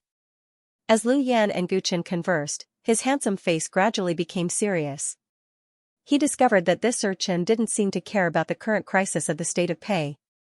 The breadth of his vision shocked him. "The position of the Prince of Pei shall be inherited by you." At the end of their conversation, Gu Chen smiled and said something that made Lu Yan's mind go blank. "Sir, are you serious? If you choose me, wouldn't that be following the wishes of that Prince Wu Lai?" Lu Yan really hadn't expected that Gu Chen would choose him. His face was full of worry. "That Wu Lai thinks that the state of Pei will be finished if you ascend to the throne. He can easily control the court of the state of Pei. Do you think the same?" Gu Chen said sarcastically. Although Lu Yan was calm, he was still a hot-blooded youth. As soon as he was provoked by these words, a look of unwillingness and determination appeared on his little face. "Junior may not be capable enough, but I am not willing to be the ruler of a destroyed country. It's good that you have this ambition. Don't worry about your lack of ability. Don't you have me to help you?" Gu Chen said with a light smile. Lu Yan instantly knelt down. "Teacher, please accept a bow from Lu Yan." Gu Chen was surprised. This kid was rather quick-witted. He had directly knelt down to acknowledge him as his master. With this additional master-disciple relationship, his interference in the state of Pei would be even more justified. This kid had expected that he wouldn't reject him. "All right, I'll accept you as my disciple. Get up." Gu Chen shook his head. He hadn't expected to take in a disciple in the Dao world. As Lu Yan got up, Gu Chen looked at his blind eyes and asked, with the wealth and resources of the state of Pei's royal family, can't they treat your eye disease? In the Chaos Sea, there were many natural treasures that could allow one to be reborn.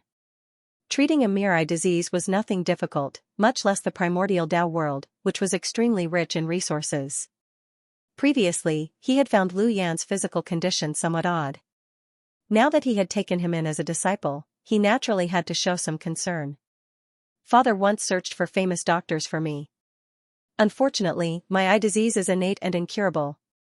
Lu Yan smiled magnanimously without any sense of inferiority or self-pity. Oh? Let me take a look for you. Gu Chen placed his finger on Lu Yan's pulse, while his spiritual consciousness entered his body, and examined his physical condition. Before long, Gu Chen's eyes were filled with surprise. Then, his face was filled with doubt as he sank into deep thought. Teacher, what's wrong? Lu Yan sensed Gu Chen's abnormality. Your body is a little strange. It's not impossible to cure your eye disease, but I still need to study it. Gu Chen came back to his senses and said honestly. Teacher can cure my eyes? Although Lu Yan had already accepted it, he still couldn't help but feel excited when he heard Gu Chen's words. I can't guarantee that it will work. You should focus your energy on the succession. Gu Chen changed the topic. Lu Yan hurriedly nodded.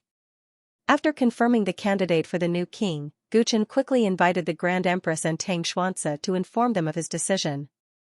Remember the mobile URL, Chapter 1790, Chapter 1790 Wangshi, P1/1, bookmark for easier reading. Knowing that Gu Chen had chosen Lu Yan, the Empress Dowager and Tang Xuanxia looked at each other. Tang Xuanxia couldn't help but ask. Mr. Chen, isn't this different from what we've discussed before? If we choose the seventh prince to succeed the throne, wouldn't we be surrendering to Prince Wu Lai? He didn't expect Gu Chen to choose the seventh prince. He was worried that Gu Chen had grown timid and didn't dare to confront Wu Lai. Yes, Mr. Chen. Yan'er has been weak since he was young. How can he withstand such a storm? The Empress Dowager added. She was more worried about Lu Yan's safety. Don't worry, you too. Let me ask you. What counts as losing to Wu Lai? Gu Chen asked with a smile. Once Wu Lai takes over Pei Kingdom's military and political power, it's a complete loss, Tang Xuanxia replied. That's right. Only when Pei Kingdom's military and political power falls into Wu Lai's hands will it be considered a loss. However, letting the seventh prince succeed the throne is not a loss. We can't deny the seventh prince the right to fight for the throne just because Wu Lai wants the seventh prince to succeed the throne. Wouldn't that be the same as letting Wu Lai interfere with the succession of the throne? I was thinking the same thing before. However, after talking to the seventh prince, I realized that he is far from what the rumors say. I believe that he can be a good monarch. He is the only one I am willing to support. Tang Xuanxia understood from Gu Chen's frank explanation that Gu Chen didn't do this because he was afraid of Wu Lai. He breathed a sigh of relief, but he still had his concerns. I understand what Mr. Chen means. I also believe that since Mr. Chen has said so, the seventh prince must have something special about him. However, the problem now isn't that simple. Once the seventh prince is chosen, the officials will think that the royal family is backing down. They might even think that even Mr. Chen is afraid of Prince Wu Lai. That way, Prince Wu Lai's authority will truly be established. The officials will listen to his every word. The officials are just fence-sitters. There's no need to worry. I have my own ways to control them.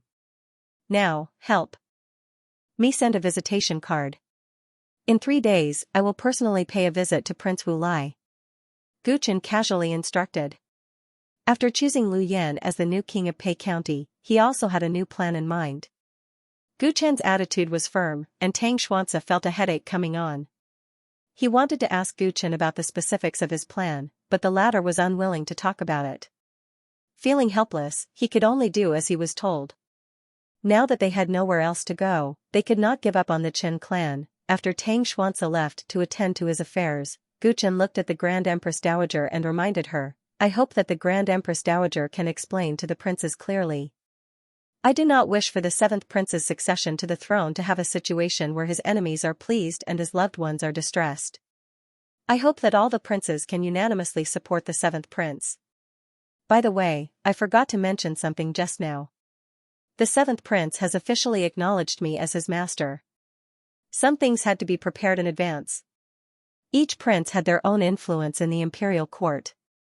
If they refused to accept the seventh prince's ascension to the throne and caused trouble, or even did something as stupid as helping foreign enemies, then the Pei Kingdom's royal family would truly be beyond saving. Guchen deliberately revealed that he was accepting a disciple to make his position clear and dispel the unnecessary thoughts of the Grand Empress Dowager and the rest of the royal family.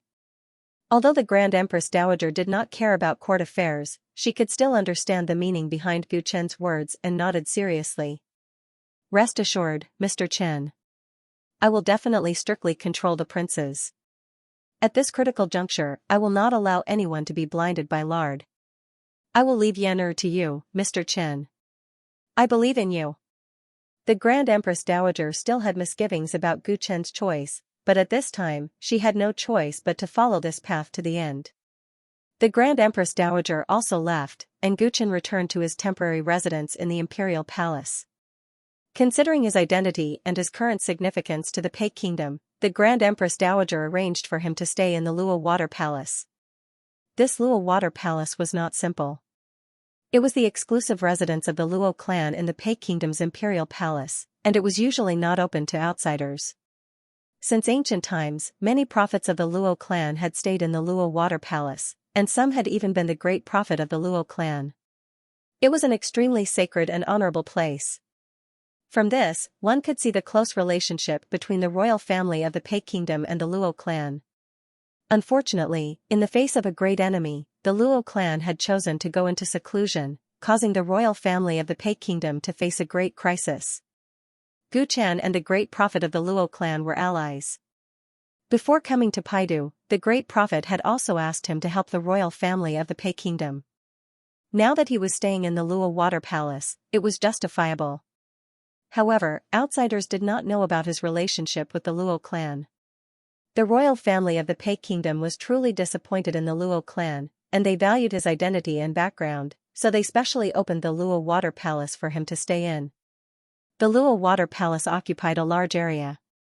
There was a bridge every 5 steps and a corridor every 10 steps. It was magnificently decorated. Unfortunately, Gu Chen was not interested in the beautiful scenery at all. After he went straight back to his room, he quietly changed his clothes without attracting the attention of the guards. His facial expression also changed greatly. Then, he left the Luo Shui Palace and the Royal Palace. Stepping into the hustle and bustle of Paidu, Gu Chen went straight to the pawnshop of the Modest Pavilion. He had arranged to pay a visit to Prince Wu Lai in 3 days. The reason he had chosen 3 days later was because he wanted to give himself some time to understand the situation regarding the Chen clan. Using the identity of the Chen clan was playing with fire. Naturally, he had to understand more about the Chen clan. Otherwise, if others tested him and found out the truth, he would not be able to continue the game. When he arrived at the pawnshop, Gu Chen went straight to the 2nd floor and quickly met the owner of the pawnshop, Yimi. There were no outsiders in the private room. Yimi took off her bamboo hat and veil, revealing her stunning face. She glared at Gu Chen. You still dare to come here? Do you know how much business you've caused my Modest Pavilion to lose? The identity of the Tang clan's consecrator, who had stopped householder Peach Blossom's assassination, was unknown to the others, but Yimi, who was the mastermind, was well aware. When the news of householder Peach Blossom's failure reached the Modest Pavilion, Yimi was shocked and couldn't believe it. She knew that this person in front of her was strong, but she never expected that even a national war-level killer couldn't do anything to him. After all, she had sworn to Gu Chen that once a national war-level killer appeared, Gu Chen would never be able to protect Tang Xianxia. But the result was a harsh slap to her face. What happened next shocked her even more. After householder Peach Blossom explained the mission to the pavilion master in the Divine Ascension realm, the mission to assassinate Tang Xianxia disappeared from the pavilion. The Modest Pavilion voluntarily gave up the mission to assassinate Tang Xianxia. This meant only one thing: the price of assassinating Tang Xianxia was far greater than the reward the Modest Pavilion could get. She didn't expect that this person in front of her could force the Modest Pavilion to give up the mission. As the person who introduced him to the modest pavilion, she didn't know whether she should be happy or depressed. It's just a business deal. How can it compare to the benefits of a powerful killer like me? Guchen replied calmly. Humph, you're really confident, Yimi said unhappily, but she couldn't refute Guchen's words. Peach Blossom Householder's failure was a big blow to the reputation of Prudential Pavilion. However, after her adoptive father Yi Wunyan found out about it, he didn't blame her. Instead, he praised her for having a good eye for bringing in such a powerful killer for Prudential Pavilion. Her godfather even mentioned meeting Guchen and asked her to arrange it. She originally wanted to sneak into the palace and meet him to talk about this, but she didn't expect him to come knocking on her door himself. Alright, let's cut to the chase. I'm here because I have some information to ask you. After exchanging pleasantries, Guchen got straight to the point. Can't you just check in the Divine Ascension world if you want any information? Can't you still use the Divine Ascension Pearl 2 more times? Yimi's eyes flickered as she pretended to be unwilling to answer. Like you said, I only have 2 chances left. Unless it's absolutely necessary, of course I can't waste them, Guchen replied with a smile. Heh, you're quite smart, but do I have any obligation to give you information? You should know that the truly valuable information is obtained by the killers in the Pavilion of Innocence, who have risked their lives to obtain it. You want to get it for free? Dream on. Guchen hadn't even said what he wanted to ask, but Yimi already looked like he wouldn't give up easily. Freeload? Guchen was speechless. This woman's words were really rude. I won't freeload you. You can state your conditions. Guchen thought for a moment. He was just going along with Yimi's words, but he didn't expect her face to darken immediately. How dare you try to take advantage of me? Guchen felt like he couldn't continue the conversation. At that moment, Yimi suddenly smiled. It's not impossible for me to provide you with information, but you have to promise me that you'll find a time to meet the Pavilion Master. Meet the Pavilion Master of Honesty Pavilion? Your godfather? Guchen raised his eyebrows in surprise. That's right. Peach Blossom Householder failed in your hands, so my godfather is interested in you and wants to meet you. The Pavilion Master doesn't have the right to refuse, but out of respect, he asked for your opinion, Yimi explained. She was actually a little worried that Guchen would refuse. The Pavilion Master of Honesty Pavilion indeed had the right to meet any assassin, but Guchen's situation was special. He had just joined Honesty Pavilion and had a conflict with Peach Blossom Householder, causing Honesty Pavilion to lose a lot of business. Under such circumstances, it took courage to meet the pavilion leader. It was inevitable that people would have concerns. Therefore, she was worried that Guchen would refuse, so she brought up this matter in a roundabout way. Can we meet in the Divine Ascension world? Guchen didn't refuse and instead asked. The Pavilion Master hopes to meet you in reality. Of course, you don't have to worry. The Pavilion Master isn't here to settle the score. He's purely interested in you. This isn't a bad thing for you. If the Pavilion Master appreciates you, your position in the pavilion will rise very quickly, Yimi said patiently. I'm not worried that the Pavilion Master will harm me, but I've been busy recently and can't leave Paidu. Naturally, I can't find time to meet the Pavilion Master. Would the Pavilion Master condescend to meet me in Paidu? Yimi was speechless. The Pavilion Master wanted her to meet the assassins under her banner? How could that be? This brat was as arrogant as ever. He didn't even have time to meet the Pavilion Master. It's not urgent. You just need to give me a promise after you settle the matter in Paidu. Yimi waved her hand, making a concession. Okay, I'll go with you to see the Pavilion Master when I'm done with the things at hand. Guchen agreed readily. Yimi's eyes lit up with success. Unless it was a particularly sensitive piece of information, the killers of the Pavilion of Innocence had the right to access information. She had deliberately made things difficult for Guchen so that he would agree to this. Now that she had gotten what she wanted, she was naturally pleased. Guchen observed Yimi's smug expression and mocked her in his heart. As Yimi said, he could obtain information about the Chen clan through the Divine Ascension Pearl and enter the Divine Ascension realm. Moreover, he would have a more comprehensive grasp of the situation. Why did he have to come all the way here to find her? He obviously wasn't stingy with the 2 remaining chances in the Divine Ascension Pearl. He had his own purpose. He had interfered with Householder Peach Blossom's assassination last time. What did the Honesty Pavilion think about that? This was the reason he came to find Yimi. In addition, there was a deeper meaning. He wanted to understand more about Honesty Pavilion through Yimi in case he needed her help. Yimi thought she had schemed against Gu Chen, but she didn't expect Gu Chen to get what he wanted from her in just a few words. The older, the wiser. What information do you want to know? Ask away. I'll tell you everything I know, Yimi said happily. How much do you know about the Chen clan? Gu Chen asked without hesitation. Chen clan? Hee, you really aren't from the Chen clan. I'm just wondering why there are suddenly rumors in Paidu that you're from the Chen clan. Yimi looked at Gu Chen mockingly. Paidu had been experiencing a series of major events recently. How could any first-hand information escape the eyes and ears of the Honesty Pavilion? You don't need to care about how the rumors came about. Whether they're true or not, just swallow it. You just need to tell me what I want, Gu Chen said expressionlessly. He didn't feel embarrassed at all when Yimi exposed his identity. Yimi had seen him when he went to the Luo Gate.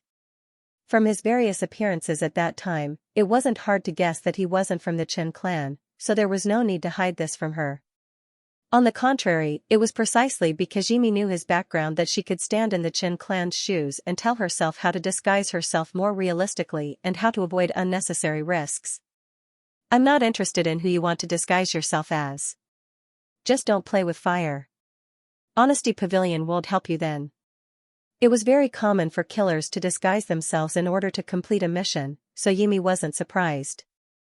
However, she couldn't understand Gu Chen's motives, so she reminded him. Wait a moment. She turned and left the room. When she came back, there was a jade slip in her hand. As soon as the news that you're from the Chen clan spread in Paidu, I immediately asked someone to organize all kinds of information about the Chen clan. It just so happens to be for you. Yimi handed over the jade slip. Gu Chen took it and began to read it on the spot.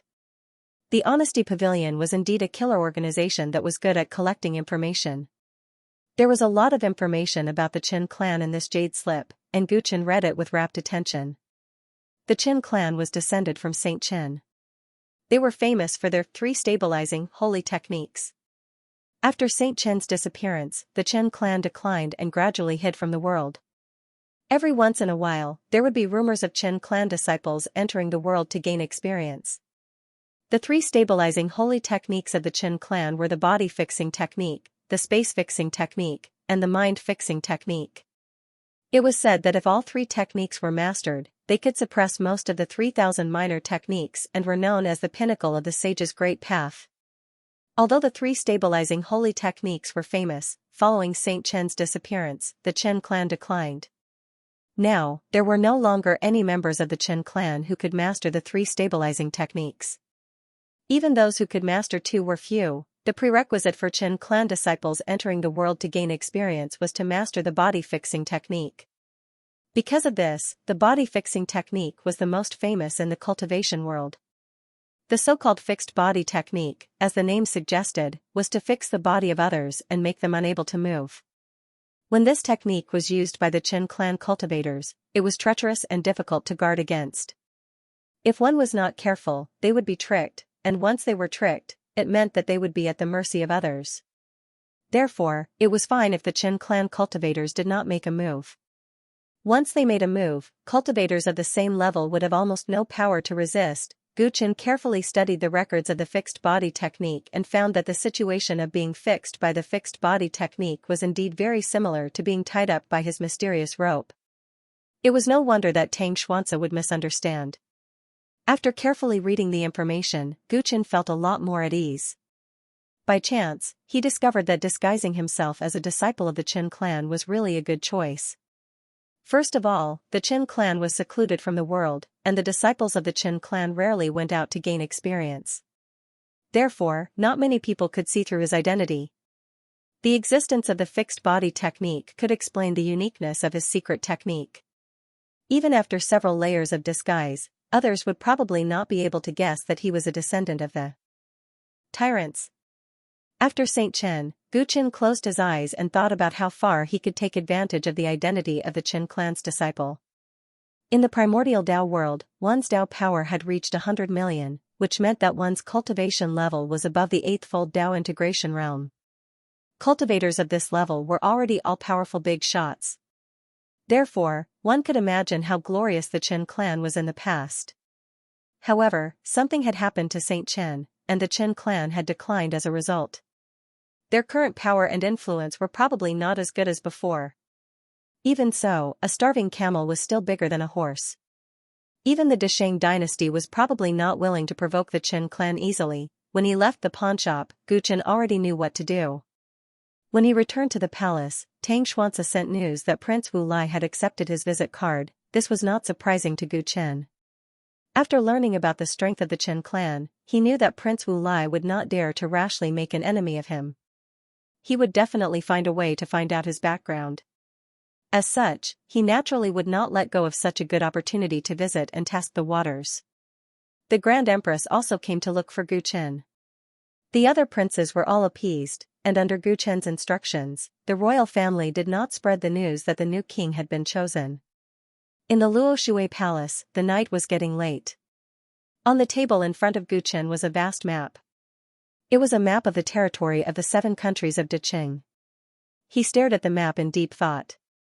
Occasionally, he would frown, pick up a few books to read, and occasionally draw circles on the map. On the map, the state of Pei was at the center, and its shape resembled a crouching tiger. At some point in time, the door to the room opened, and the huge head of the limitless Tyrant dragon popped in. "Master, someone was sneaking around the Luo Water Palace tonight, and I took him down," it said. "Oh? Did you find out his background?" Gu Qin raised his head and asked casually. Although there were guards in the Luo Water Palace, Gu Qin did not trust them. The only one in charge of guarding him was the limitless Tyrant dragon. The limitless Tyrant dragon disguised itself as an ordinary draconic mount, which made it more stealthy and allowed it to observe many movements in the dark.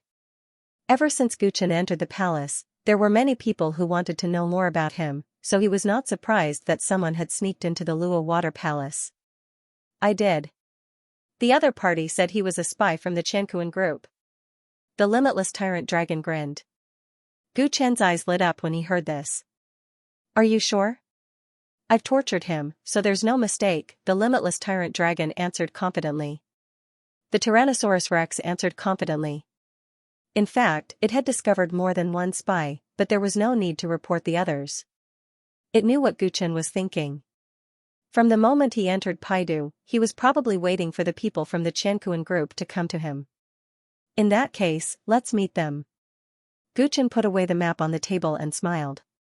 The limitless Tyrant dragon nodded and turned to lead the way. Soon, the two of them arrived at a remote house in the Luo Water Palace. The man was thrown into the house by the limitless Tyrant dragon. Judging from his clothes, he was a eunuch from the palace. He was badly mutilated, and he did not even have the strength to get up. Seeing someone open the door, the eunuch struggled to crawl to the corner of the wall, still in shock. "Why is it a eunuch?" Gu Qin was a little surprised. "I didn't expect the Qianquan group to be so powerful that they even have a spy in the palace of Paidu. I got it out of this guy's mouth. The Qianquan group heard about your appearance in the Luo Gate, so they used him to investigate the situation. Who would have thought that this guy would be so unlucky to run into me?" The limitless Tyrant dragon smiled.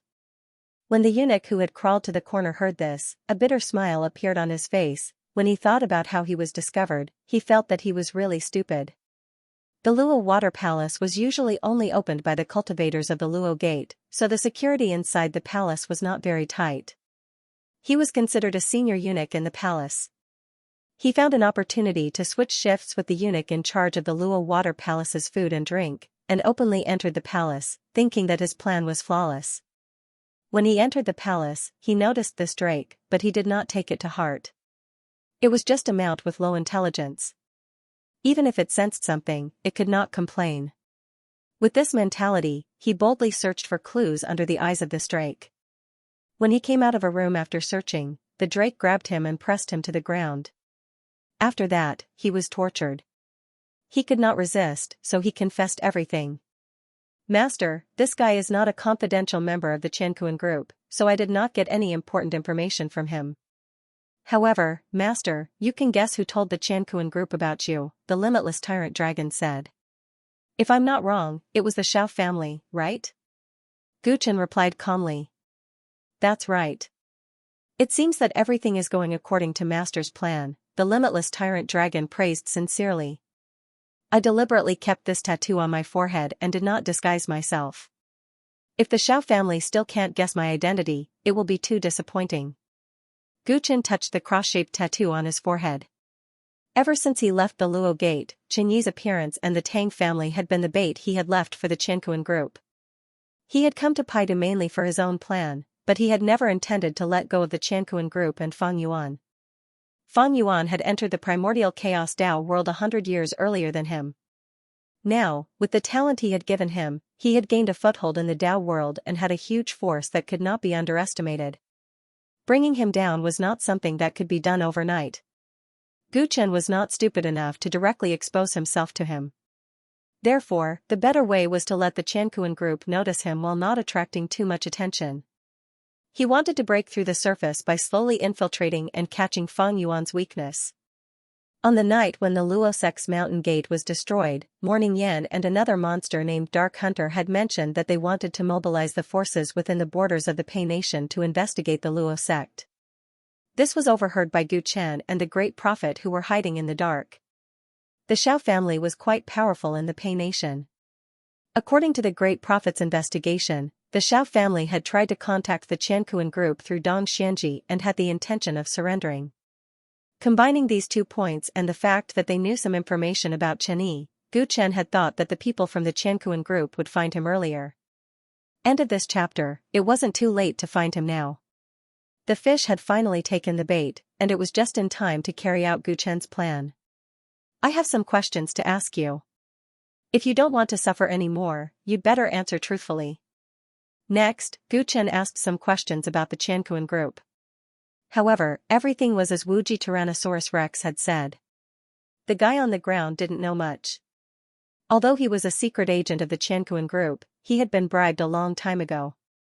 Before this, he had always been on standby and had never participated in any other missions. His understanding of the Qianquan group was limited to his online account. The reason he had infiltrated the Luo Water Palace to investigate Gu Chen was because he had received instructions from his online account.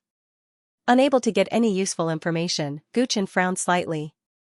The Qianquan group's organizational structure was larger and more complicated than he had imagined. Otherwise, they wouldn't have planted spies in the Pei Kingdom's palace. But while it was huge, it was also well-kept secret. The information obtained by each line was limited, and this effectively ensured that it was difficult for those with ill intentions to infiltrate the organization. This style of doing things was in line with Gu Chen's understanding of the other party's origin, ability and methods. This guy really wasn't that easy to get close to. Master, what do we do now? Do we follow the clues and find this guy's online account? Wuji Tyrannosaurus Rex asked tentatively. If they followed the clues one by one, it believed that they would be able to catch the members of the Qianquan group who truly held important information. Of course we have to find the online account, but it's better to leave this matter to others, Gu Chen muttered. They had limited manpower. It wasn't worthwhile to waste all their energy on this. Moreover, the Qianquan group was a huge organization. Who knew how many spies there were behind it? It would be difficult for the 2 of them to catch all of them at once. They might even alert the enemy. Others? Who should do it? Tang Xianxia? Wuji Tyrannosaurus Rex was stunned. Wu Ming, Heaven's equal emperor, and the others weren't here. It was the only one that Gu Chen could use. If he didn't use it, only the Tang family could barely make use of it. However, this matter was of great importance. The Tang family might not be reliable. Leave it to Prince Wulia. Gu Chen chuckled. Great Chang's second prince? He will help you? Wuji Tyrannosaurus Rex wanted to ask more, but Gu Chen didn't want to explain. Keep an eye on him. I'll give him as a gift to the second prince. After saying that, Gu Chen left the room and went back to cultivate. The appointed day to pay a visit to Prince Wu Lai had arrived. At noon, Guchen rode Limitless Tyrannosaurus Rex and headed for a mansion in Pei City under the protection of many Water Dance Army soldiers. Tang Xuanzi naturally tagged along. After all, Guchen was nominally the Tang family's revered elder. As they approached Wu Lai's mansion, Tang Xuanzi felt extremely uneasy because he really couldn't figure out Guchen's thoughts. Wu Jichen of. Like, he was to find it. T like him. Chen. He. T Guchen, on the other hand, looked like he was on a sightseeing tour. He strolled leisurely to the gates of Wu Lai's mansion. The guard at the gate was Crow General. He was right. Guchen got off the dragon's back. His Highness Wulia and I agreed to visit today. Please inform him of our arrival, Tang Xuanzi said to the guard. Tang Xuanzi said to the guard at the door. The guard had seen them from afar and knew that they had guests today. He nodded and immediately went into the manor to inform them. Not long after, an exceptionally tall Crow General commander with a scar on his eye appeared, charging straight towards Gu Chen. Are you Mr. Chen? General Crow asked politely. Gu Chen had some impression of him. That day when Prince Wu Lai appeared at the banquet, this person was standing closest to him. Clearly, he was his trusted aide. Yes, Gu Chen replied. His Highness invites you in. General Crow immediately made a gesture of invitation, but he was only polite to Gu Chen. As for Tang Xuanzi, who was beside him, he didn't even bother to look at him. Tang Xuanzi's expression was a bit unnatural, but he knew that the man was from the powerful three-legged Golden Crow tribe and was the prince's confidant. He had the confidence to look down on him. Under Crow General's guidance, Gu Chen entered the mansion. Tang Xuanzi followed by his side, while Limitless Tyrannosaurus Rex stayed outside. In the eyes of outsiders, Wuji Tyrant Dragon was just an ordinary draconic dragon. Gu Chen didn't want to expose its uniqueness for now. The mansion was exquisite and luxurious, with 9 winding corridors. Although it was only a temporary residence for Prince Wulia, it was still very grand. Soon, they arrived at the banquet hall. Prince Wulia was already sitting on the main seat. Today, he was wearing a loose robe, and his dark and strong muscles could be vaguely seen on his chest. Fellow Daoist Chen, Lord Tang, please take a seat. Seeing that they had arrived, he gestured for them to take a seat. He filled his cup to the brim with wine, looking very relaxed. Tang Xuanzi sat down with a straight face. After all, the other had sent someone to assassinate him before. The two of them had almost fallen out, so it was hard for him to be in a good mood. Gu Chen, on the other hand, had a rare smile on his face. He sat down and poured himself a cup of wine, drinking it in one gulp. It tasted very good. Your Highness, the second prince, the wine in this mansion is rare and excellent. It seems that you know how to enjoy yourself, he praised. The Qin clan is an ancient clan with a long history. They should have no shortage of wine like this, right? Wu Lai looked up with a smile. After leaving the palace that day, he had ordered people to carefully gather information about Chen Yi. The answer he got later shocked him. Chen Yi was a disciple of the Qin clan, who possessed the 3 fixed holy techniques. He was skeptical when he first got the news. After all, the disciples of the Qin clan rarely came out into the world, and for some reason, they rarely got involved in worldly disputes. But then he got the news that the Empress Dowager had knelt and kowtowed to Chen Yi, and that he had summoned the princes the next day. He couldn't stay calm. The dignified Empress Dowager had actually taken the initiative to kowtow to a member of the Tang clan. If it wasn't for the fact that this person had an extraordinary status and could be of great help to the Pei nation, why would she do this? And the next day, he had met with the princes. This meant that the Empress Dowager had convinced him that he was really going to intervene in the Pei nation's situation. All of this made Wu Lai feel troubled. If the other party was only powerful and couldn't even kill the assassins of the Pavilion of Innocence, it wouldn't be a big deal for him. He still had many tricks up his sleeve.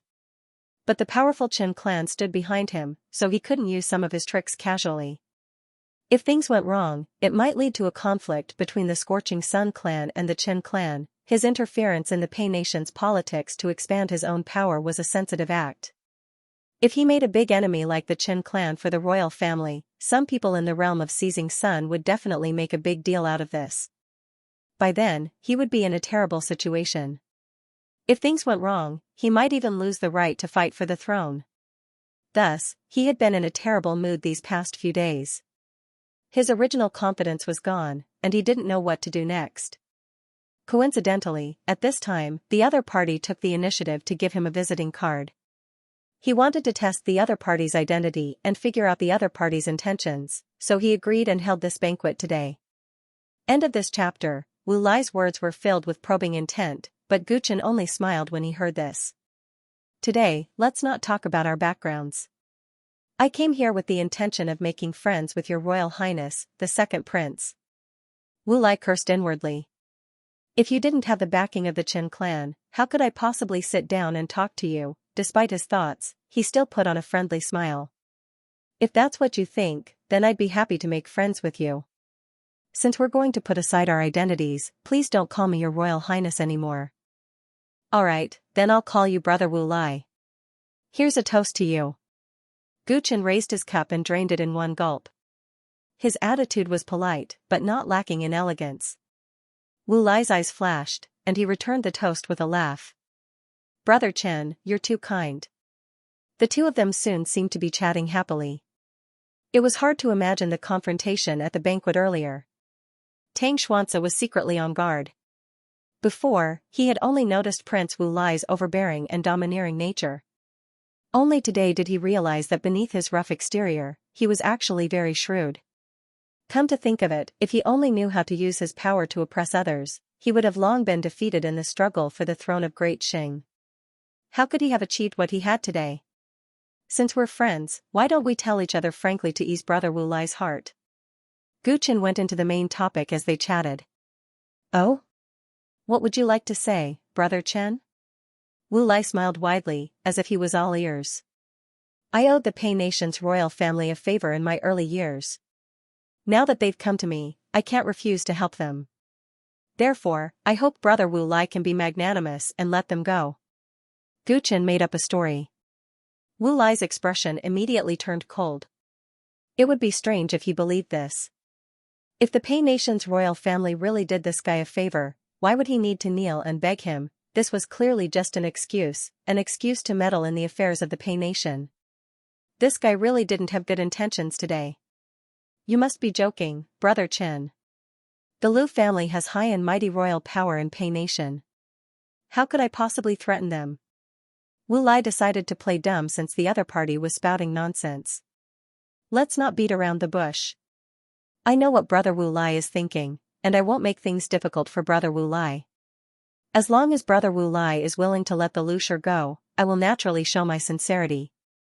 Guchen said. Oh? What kind of sincerity can Brother Chen offer? Wu Lai remained calm and collected.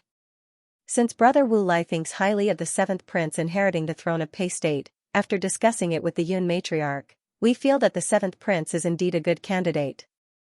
Wu Lai was stunned by Guchen's words. Standing beside Wu Lai, the Crow General Commander understood, and a look of deep disdain appeared in his eyes. He was still wondering how amazing this person was, but who would have thought that he was actually here to surrender? Wu Lai came back to his senses and glanced at Tang Xianxia. He saw that Tang Xuanxia's expression was solemn, but he did not refute Qinyi's words. It was obvious that Qinyi was not joking. Brother Chen, you've really given me a generous gift. I can feel your sincerity. Wu Lai was overjoyed. If he could solve the Pei State's problems so easily, it would be the best for him. Of course, since the Yun matriarch has compromised on the succession of the throne, I also hope that Brother Wu Lai can make a corresponding concession. Consider it as giving me some face. Guchen changed the topic. I'm naturally willing to give Brother Chen face. Tell me about it. Wu Lai now found Guchen to be more pleasing to the eye. He felt that the other party was really here to make friends. I hope that after the seventh prince inherits the throne, Brother Wu Lai will stop interfering with the Pei State's politics. Guchen said seriously. Wu Lai wanted to immediately promise, but he was interrupted. I hope that Brother Wu Lai will treat this matter seriously. Backstabbing won't work here. If you agree now and then play tricks later, it will be very embarrassing for both of us. Wu Lai's smile gradually faded. He thought that the other party had given in to him and wanted a way out of this embarrassing situation. That was why he was willing to say all sorts of pleasantries to him.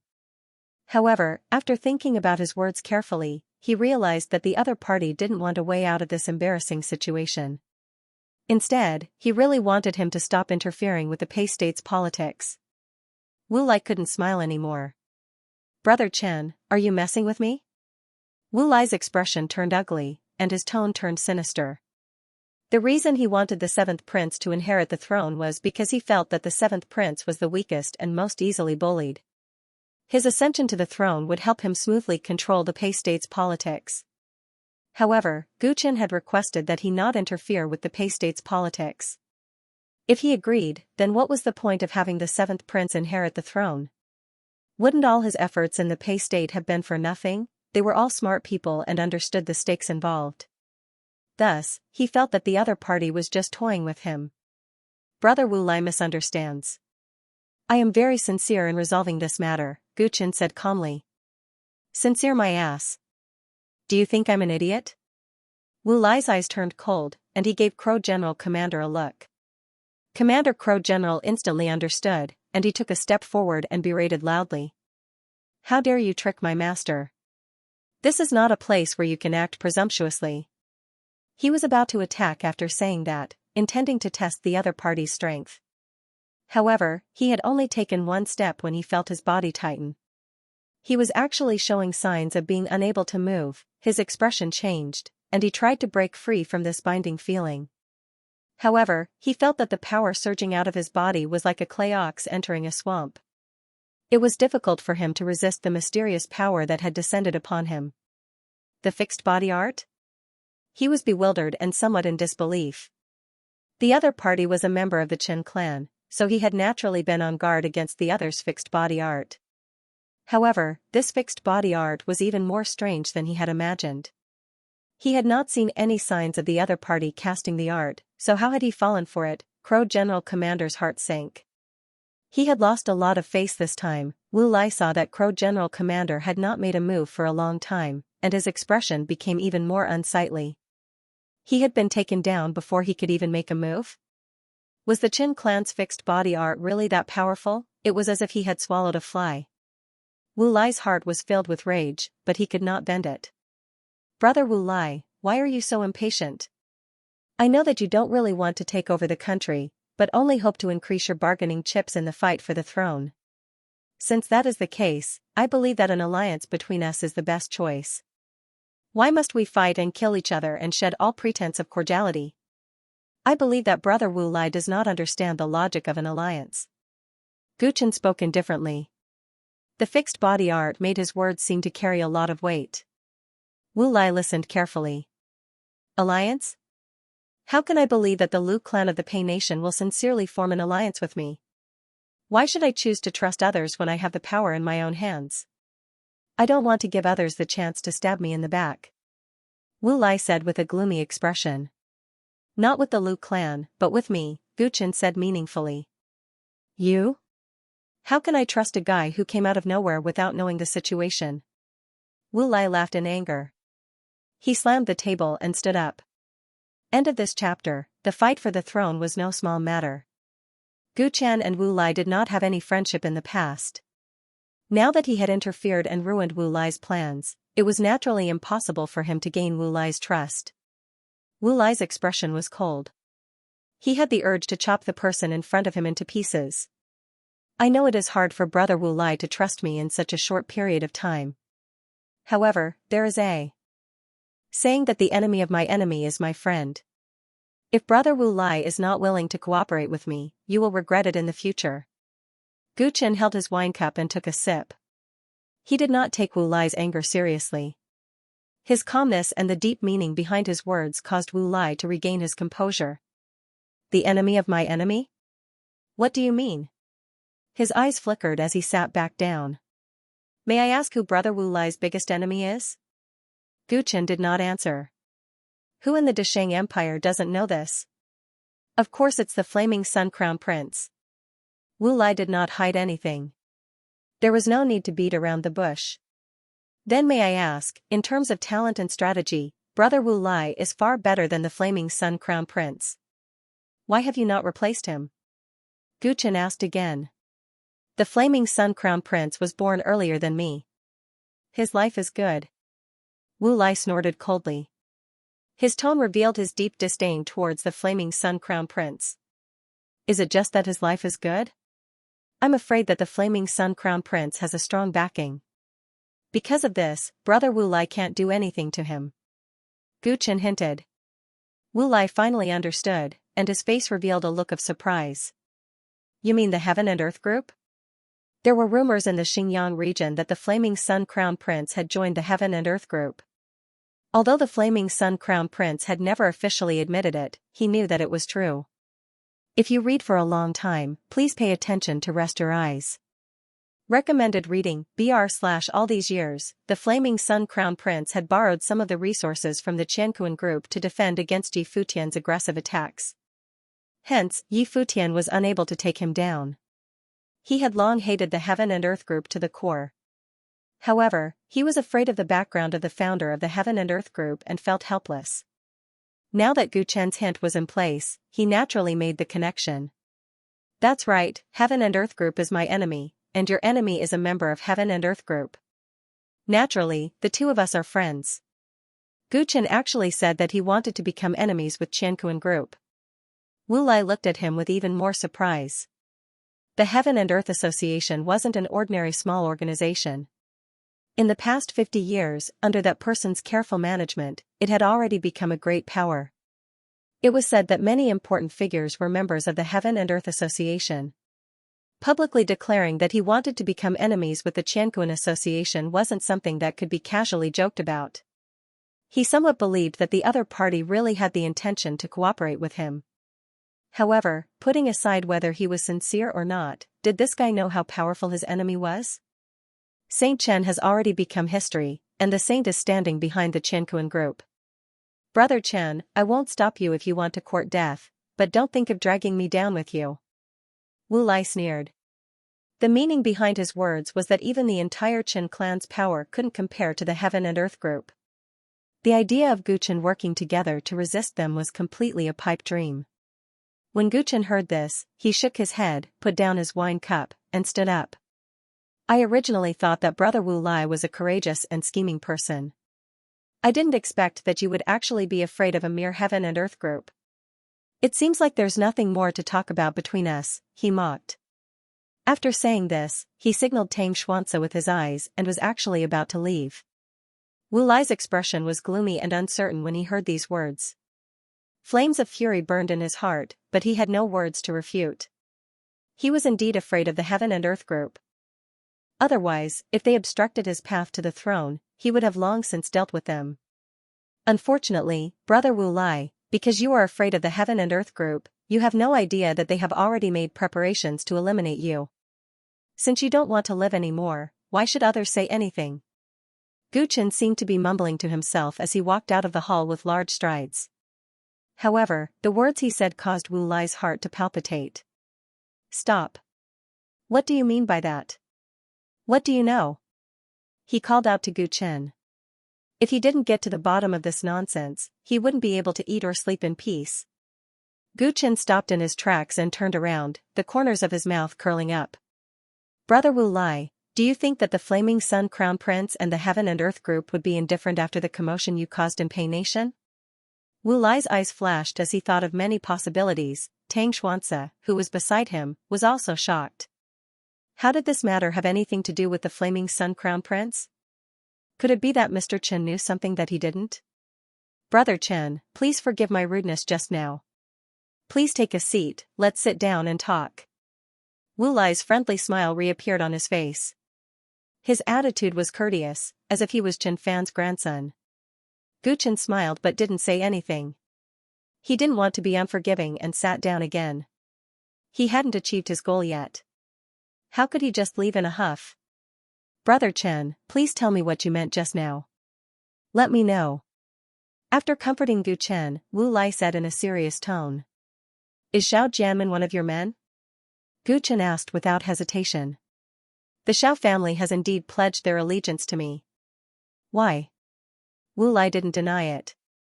And NB note, please pay attention to your eyes when reading for a long time.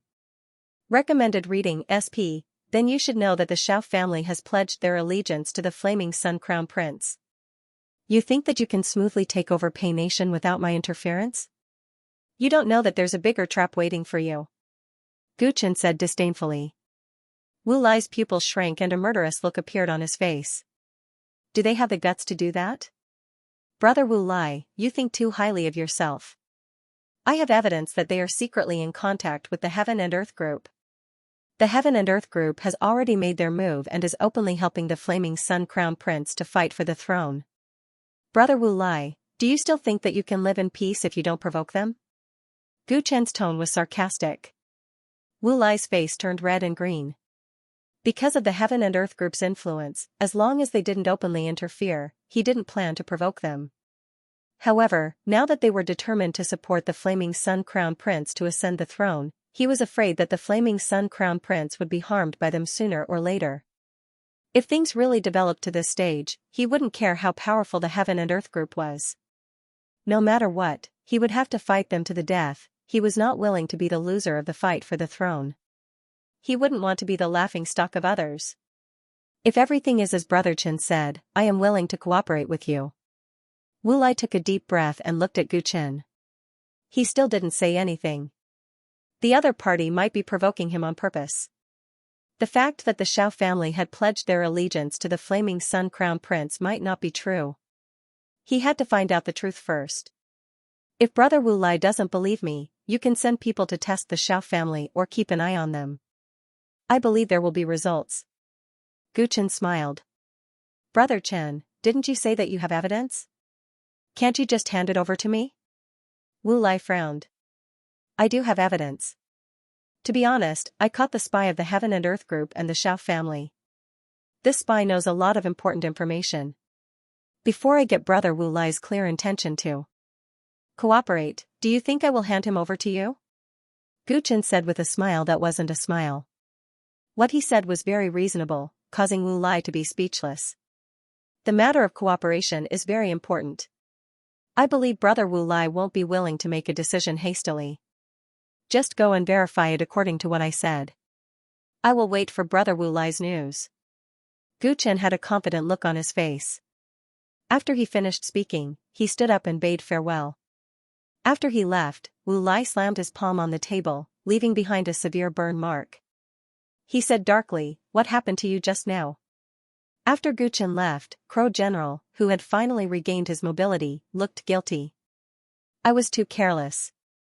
I didn't expect the fixed body technique to be as powerful as the rumors say. So, that guy's identity is confirmed?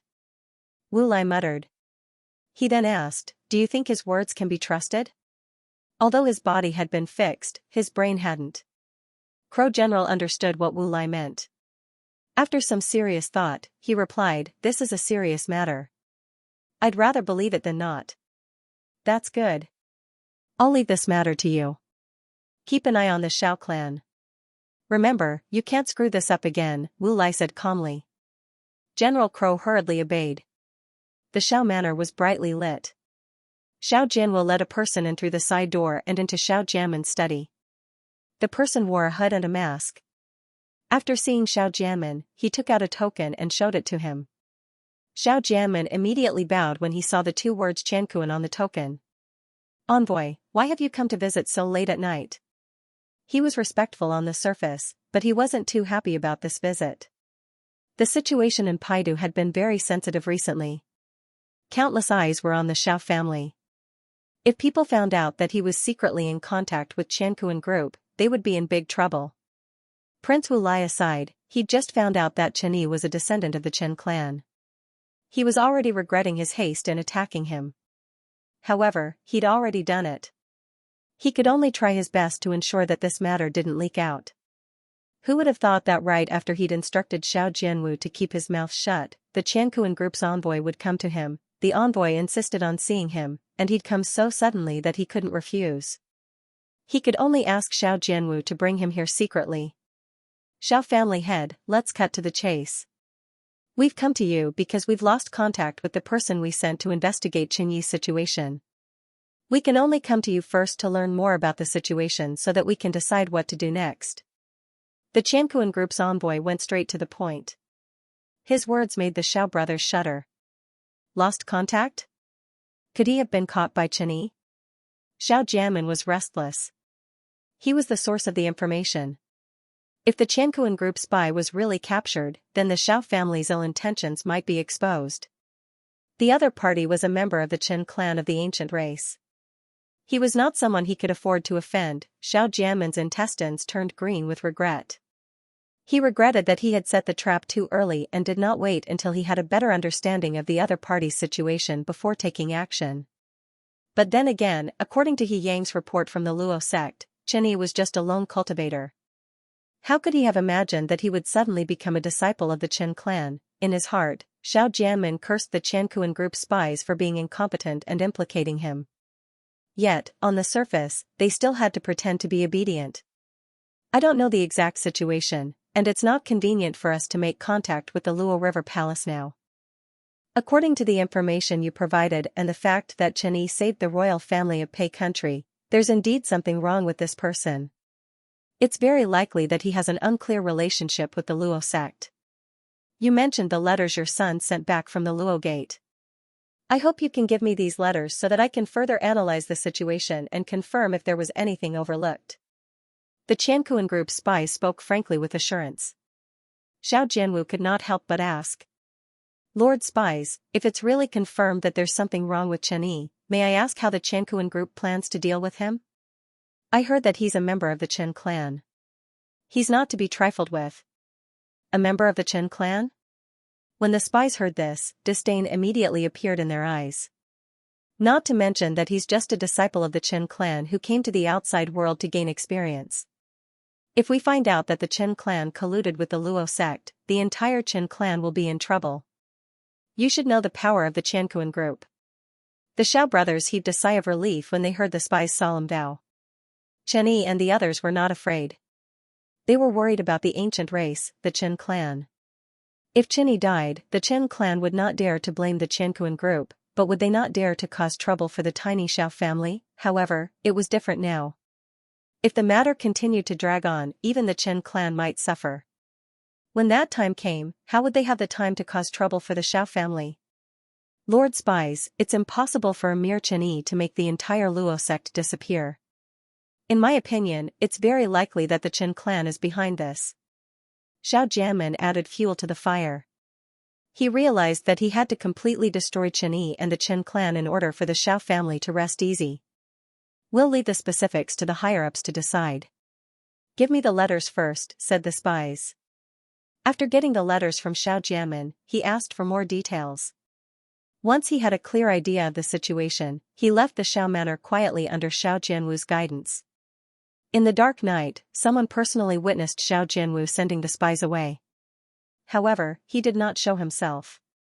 Instead, he quietly followed behind the spies. In less than an hour, Wu Lai received the news.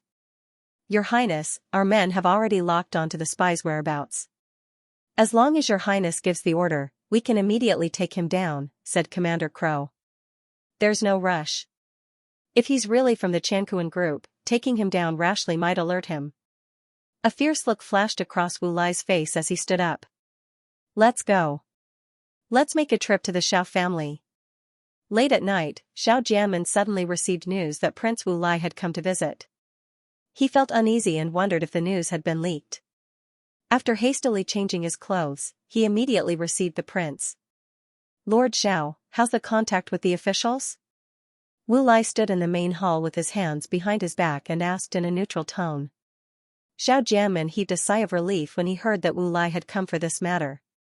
He hurriedly guaranteed, Your Highness, don't worry. Many high-ranking officials in the imperial court have already spoken. When the time comes, we'll definitely act according to your Highness's instructions. Is that so?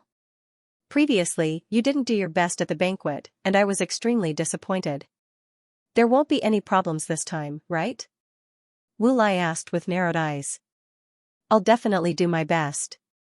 I won't let your Highness down. Xiao Jianmin did his best to guarantee. In his heart, he truly hoped that he could help Prince Wu Lai smoothly take control of the Pei Nation's imperial court. The reason was very simple. Although he had come into contact with the Qianquan group, he knew that they were not interested in the Pei Nation. They were only interested in the Luo family. Thus, the Qianquan group could help him take revenge for his son's death, but they couldn't help him protect the Xiao family's interests. However, Prince Wu Lai was different. He truly wanted to get his hands on the Pei Nation. After he succeeded, he would definitely need a spokesperson to help him control the Pei Nation. If this matter was done well, the Xiao family would most likely become that spokesperson. They would be able to maintain their original interests or even take another step forward. Thus, he was naturally very concerned. Are you trying your best not to let me down, or are you trying your best not to let the Flaming Sun Crown Prince down? Wu Lai suddenly sneered. Xiao Jianmen's expression immediately changed. Your Highness, what do you mean by this? I'm completely loyal to your Highness. Oh? Is that so? Then who did you secretly meet tonight? Do you dare to tell me? Wu Lai stared straight at Xiao Jianmen with an overbearing gaze. Xiao Jianmen's face instantly turned pale. He was not an idiot. Since Wu Lai had asked him this question, it was very likely that he already knew that he had met with the people from the Qianquan group tonight. He wanted to explain, but he didn't know how to reply at the moment. The battle for the throne was unpredictable. This person was naturally very suspicious.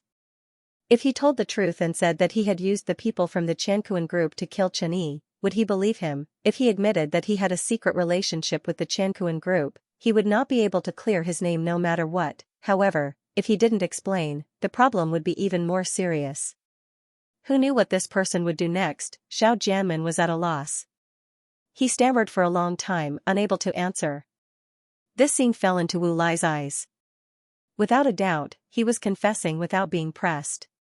In his heart, he was already more or less certain. Xiao family. What a Xiao family. His expression was extremely cold. He turned around and strode out of the hall. His back view was merciless and austere. Your Highness, please listen to my explanation. Please listen to my explanation. Xiao Jianmen panicked. He wanted to chase after him, but a tall crow general in front of him stopped him. Tonight, the Xiao family will be removed from Paidu. Wu Lai's words before he left made Xiao Jianmen, Xiao Jianwu, and everyone in the Xiao family feel as if they had fallen into an ice cellar. End of this chapter. His words reverberated throughout the Xiao manor, as if to announce that he was the one who sentenced the Xiao family to death. After that, no matter how Xiao Jianmen shouted himself hoarse, Wu Lai didn't look back and just left. Meanwhile, crow generals descended from the sky in all directions of the Xiao manor and began an inhumane massacre. Xiao Jianmen was killed on the spot by the crow general commander. Xiao Jianwu tried to escape, but he was also hacked to death. The strength of the three-legged Golden Crow clan was displayed at this moment. The private soldiers raised by the Xiao family were defeated upon contact. They couldn't defend at all. After the battle, the Xiao manor was filled with corpses. Not a single person was left alive. When the crow generals retreated, the Xiao manor was set ablaze.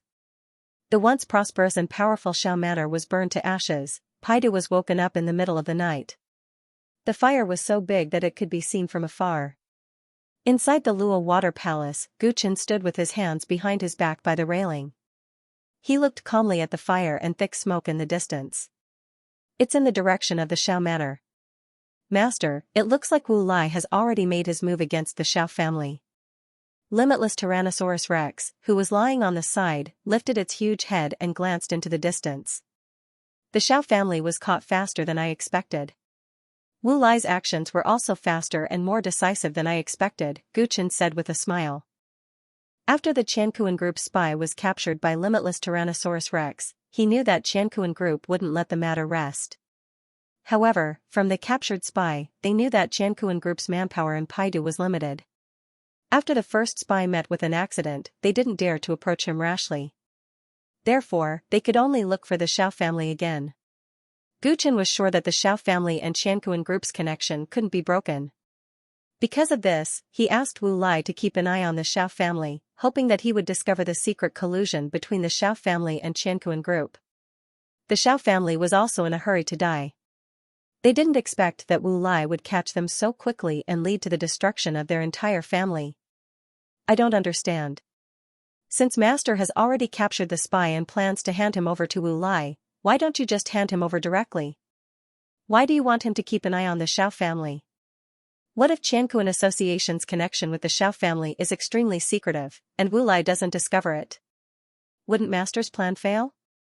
Unbounded Tyrant Dragon asked curiously.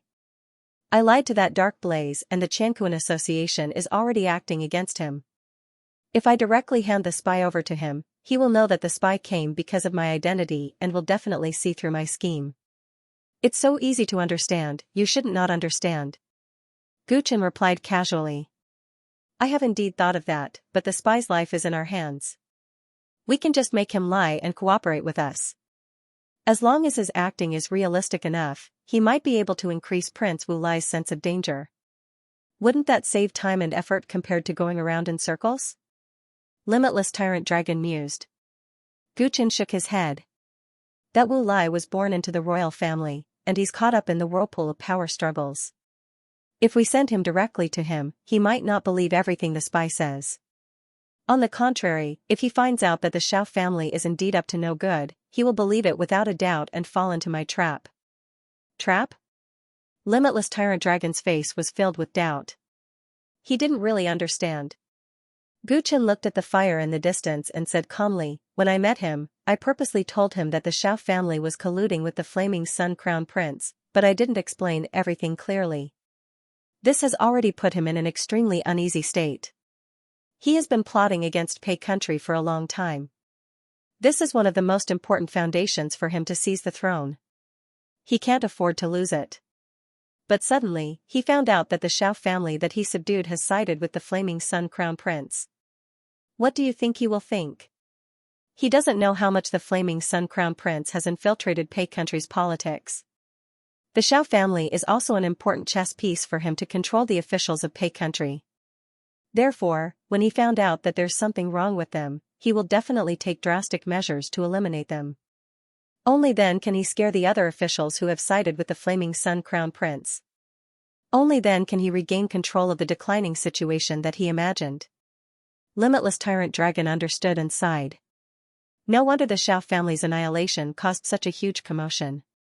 He wanted to kill the chicken to warn the monkeys. The Xiao family's death was really unclear. He wanted to kill the chicken to warn the monkeys. But the situation he imagined was only fabricated by me. Therefore, his deterrence is destined to be ineffective. On the contrary, because he massacred the Xiao family who sided with him, this will cause the other officials in Pei country's imperial court to feel sympathy for the Xiao family. Let me ask you, if he can kill such a big family like the Xiao family, will the benefits that Wu Lai promised be fulfilled? Gu Chen's lips curled. Wonderful. This is killing two birds with one stone. Master's plan is brilliant. Limitless Tyrant Dragon's eyes lit up as he praised. If the officials did not side with Wu Lai, they could only side with Gu Chen and Tang Xianxia. This way, the imperial court of Pei country would be easily under their control. Wu Lai is not stupid. He was just tricked by me. After he annihilated the Xiao family with great fanfare, he should come looking for me soon.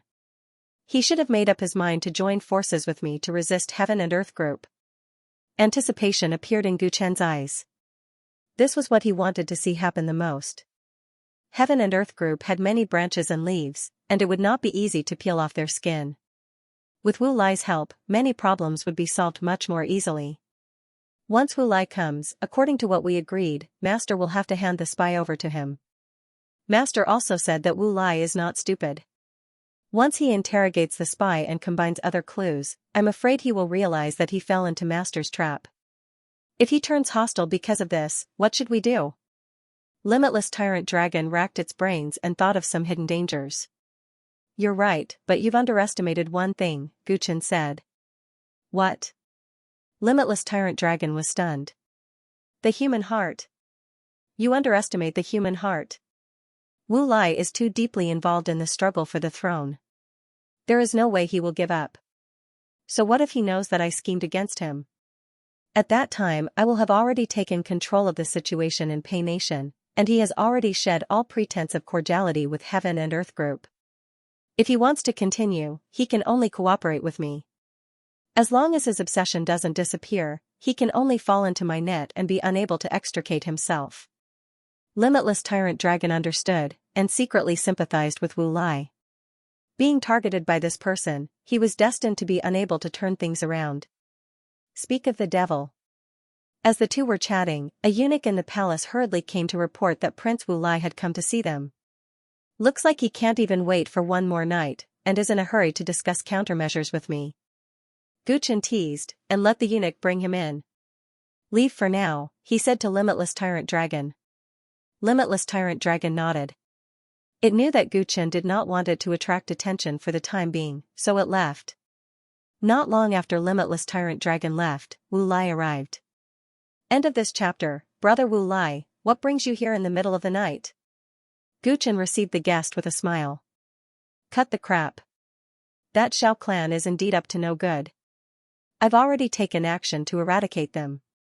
I just don't know how far the Qianquan Association and Blazing Sun Gang have infiltrated Pei Nation's royal court, Wu Lai said straightforwardly. He didn't have the mood to beat around the bush with Gu Chen. He had been planning to take control of the Pei Kingdom for a long time. For this, he didn't hesitate to let the Mist Kingdom send out a large number of troops. If the Flaming Sun Crown Prince took control of the Pei Kingdom at the critical moment, he would become the laughingstock of the 7 kingdoms of Dicheng. The problem was that although he'd dealt with the Xiao family, he didn't know which other ministers had been infiltrated by Heaven and Earth Group and Yin Yang.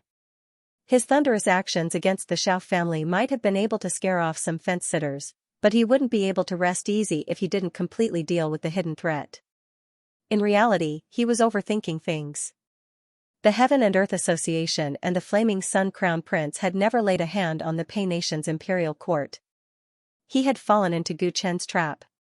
After confirming that there was indeed something fishy about the Xiao family, he became extremely anxious. Don't worry, Brother Wu Lai.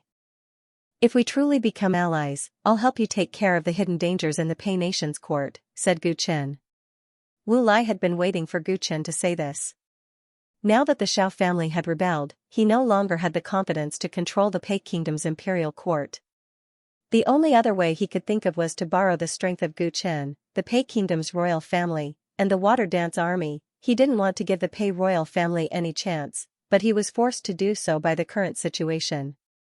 As long as they formed an alliance with the Chen clan, not only would they be able to turn a great enemy like the Chen clan into a friend, but they would also be able to regain control of the Pei Nation. There was no better choice than this. The Xiao family was the main force in the rebellion against the Lu family. Now that I've eliminated them, I believe that's enough to show my sincerity, Wu Lai said. Gu Chen nodded.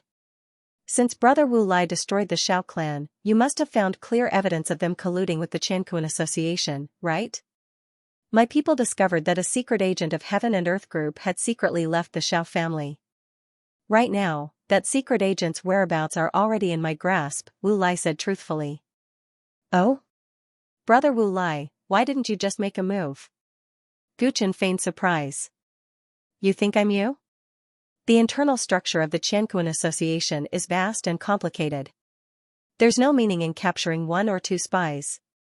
Instead, it would alert the enemy. A hint of disdain flashed in Wu Lai's eyes. When Gu Chen heard this, he was overjoyed and praised him in his heart. He was originally worried that Wu Lai would not be able to restrain himself and capture Qianquan Group's secret agent after discovering that the Qianquan Group's secret agent had contacted the Xiao family. If that was the case, there was a risk that his scheme would be seen through. In his original plan, even if the spy was captured, the matter was related to Qianquan Group's secrets, and it was unlikely that the spy would confess in a short period of time. As for Wu Lai, he didn't know how far the Flaming Sun Crown Prince's plan had progressed. In his desperation, he fell into his trap. However, Wu Lai was calmer and more cautious than he had imagined. He actually didn't directly act against the Qianquan Group's secret agents. This saved him a lot of effort. Firstly, he didn't have to worry about Wu Lai seeing through his thoughts in advance. Secondly, since Wu Lai didn't directly act and even sent someone to secretly monitor the spy, it meant that Wu Lai already had the idea of catching the big fish of Qianquan Group. There was no need for him to think of a way to convince Wu Lai. Cooperating with smart people really saved him trouble. Gu Chen pretended to be confused and said, then what does Brother Wu Lai plan to do next? The matter of me destroying the Xiao family will definitely alert Qiankuan group very quickly. If I'm not wrong, the spy that I'm monitoring will definitely contact him at the first instance. We can follow the clues and find out the distribution of Qiankuan group's power in the Desheng dynasty. You might not know this, but one of the main reasons why Qiankuan group is feared is because they have eyes and ears all over the world. They have a large number of spies in the dark. We must find out who are their spies in the Desheng dynasty. As long as we get rid of all these spies, Qiankuan group will be blind in the Desheng dynasty. Wu Lai's eyes shone brightly. There were some things he didn't say. As long as he got rid of all the spies of Qiankuan group in Desheng, it would be very difficult for them to be of any effective help to the Flaming Sun Crown Prince. In reality, as early as when the Flaming Sun Crown Prince joined Qiankuan group, Wu Lai had considered dealing with Qiankuan group and had spent a lot of time researching. However, he didn't dare to shed all pretense of cordiality with Qiankuan group, so he didn't investigate them too deeply. Now that Qiankuan group had publicly supported the Flaming Sun Crown Prince, he didn't have anything to worry about. It was time to get rid of Qiankuan group's power in the Desheng dynasty. Qiankuan group was indeed strong, but a strong dragon couldn't suppress a local snake. Wu Lai's operations in the 7 countries of Desheng were not to be trifled with. Brother Wu Lai is truly insightful. I, Chen Chen, admire you. Gu Chen said sincerely. Prince Wu Lai wanted to get rid of all of Qiankuan group's spies in Desheng instead of progressing from Peigua. This showed that this Prince Wu Lai was more daring than he had imagined. He was indeed someone who could do great things. After getting rid of all of Qiankuan group's spies in Desheng, his following actions of supporting Peigua and even within Desheng would not easily reach Feng Yuan's ears. This greatly increased his concealment. What sarcastic words are you saying? Since we are cooperating, this is not my problem alone. You will also need to use your Qin clan's power. Both of us will advance together, only then can we get rid of them all before Qiankuan group becomes alert. Wu Lai didn't want to listen to any good words, he wanted Gu Chen to make a clear move. Qiankuan group, this colossus, was giving him too much pressure. He hoped that Qin clan could help reduce this pressure.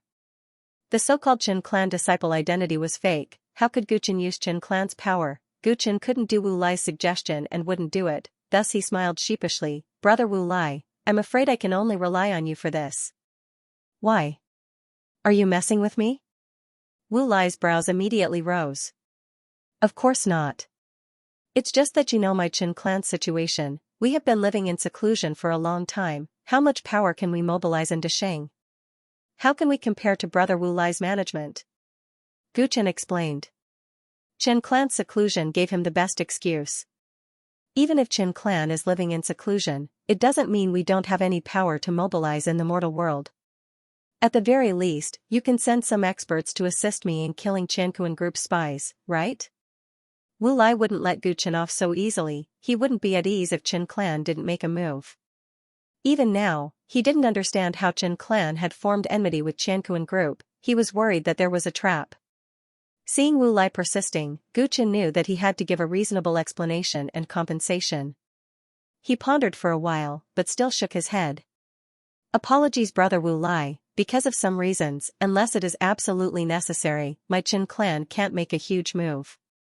Eliminating Qiankuan group spies will cause too much of a commotion. My Qin clan can't interfere. Letting you complete this matter is clearly the best choice. What reason? If Qin clan can't help me at all, what's the point of cooperating? Wu Lai was furious. Gu Chen fell silent, as if he had something he couldn't say. End of this chapter. Seeing him like this, Wu Lai suddenly thought of some rumors regarding the Qin clan. It was rumored that the Qin clan had secluded themselves because Qin Xing had disappeared and they had offended some major powers. Under such circumstances, the Qin clan was biding their time and naturally couldn't cause too much of a commotion in the cultivation world to attract the attention of others.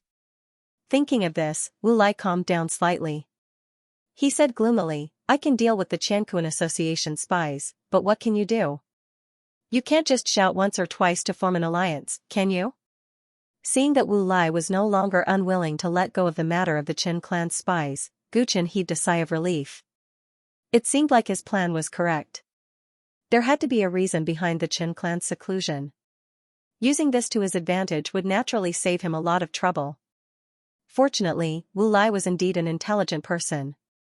As soon as Wu Lai's expression changed slightly, Wu Lai was able to make many connections and avoid the possibility of exposing any flaws in his explanation.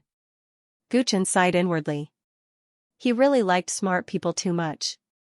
There was no need for the spies to come out, but the matter couldn't just end like this. Otherwise, the cooperation would fall through. Gu Chen had also thought of a way to deal with this. He said, first of all, I can guarantee that under my control, Pegwa won't do anything that's disadvantageous to you. When you fight for the throne, we'll be able to send troops to help you. If I let the 7th prince ascend to the throne, it'll be the same as announcing to the outside world that Pegwa supports you. You'll have a lot of face. What else? Wu Lai listened. What Gu Chen said was the main reason for his plan to take over Pegwa. It was naturally for the best if he could do what he said. However, the thornier problem in front of him was the Qianquan Association. Secondly, once you eliminate the spies of the Qianquan Association in Desheng, the higher-ups of the Qianquan Association will definitely be alerted. At that time, experts will need to be sent out. I can promise you that as long as you cooperate and set up an ambush, the Chen clan will deal with the experts of the Qianquan Association. Hearing Gu Chen's words, Wu Lai's eyes lit up. Are you serious? Although the Qianquan Association spies were numerous and scattered, with Wu Lai's influence in Desheng, it wouldn't be a big problem to find them. The cultivation of the secret agent was generally not high. As long as he set up a trap in advance, he would not suffer too much loss. What he was truly worried about was that by mobilizing so many people to deal with the Qianquan Association, what would he do if he angered this colossus and sent out some experts he couldn't deal with? This was completely possible. There was no lack of experts known to the world among the members of the Qianquan group. Although, due to certain reasons, the Qianquan Association would not openly attack him, the 2nd prince of Desheng, they could attack him secretly. At that time, he would not be able to guard against it. But now, if the Chen clan stepped out to deal with this, his safety would be greatly guaranteed, and he could even shift the anger of the Qianquan group onto the Chen clan. Previously, Gu Chen had refused to send people to deal with the secret agents no matter what. Now, he was willing to help deal with the experts of Qianquan group. In Wu Lai's eyes, this was reasonable. The other party had a prerequisite. He had to help set up the ambush, and the main reason was to prevent the news from leaking out. Wu Lai felt that he had seen through the thoughts of the Chen clan. They wanted to become enemies with the Qianquan gang, but they didn't wish to attract the attention of other powers. Since a word has been spoken, it cannot be retracted. Brother Wu Lai can rest assured. Gu Chen guaranteed again, the corners of his mouth curling up into a meaningful smile. He had originally wanted to capture the core members of the Qianquan group. Only then could he obtain useful information and get closer to Feng Yuan. Thus, he would make a move against the higher-ups of the Qianquan group sooner or later. What was the point of giving Wu Lai such a guarantee? He couldn't send the experts of the Chen clan, but he could do it himself. Good, I can see Brother Chen's sincerity. I hope we can have a pleasant cooperation. Wu Lai was finally satisfied with Gu Chen's expression. He showed a relieved smile on his face. Ever since he learned of the Shao clan's rebellion and the interference of the Qianquan group, he felt that the situation had gone out of his control. Now that he had the help of the Chen clan, things were finally back on track. The two officially colluded with each other and continued to discuss some matters that needed attention. Wu Lai only left the Luo Water Palace at dawn. Once Wu Lai left, Limitless Tyrant Dragon came to Gu Chen. An official alliance? It had. Seeing Wu Lai's smile before he left clearly from afar, so it naturally guessed that Gu Chen's scheme had succeeded. It went more smoothly than I imagined.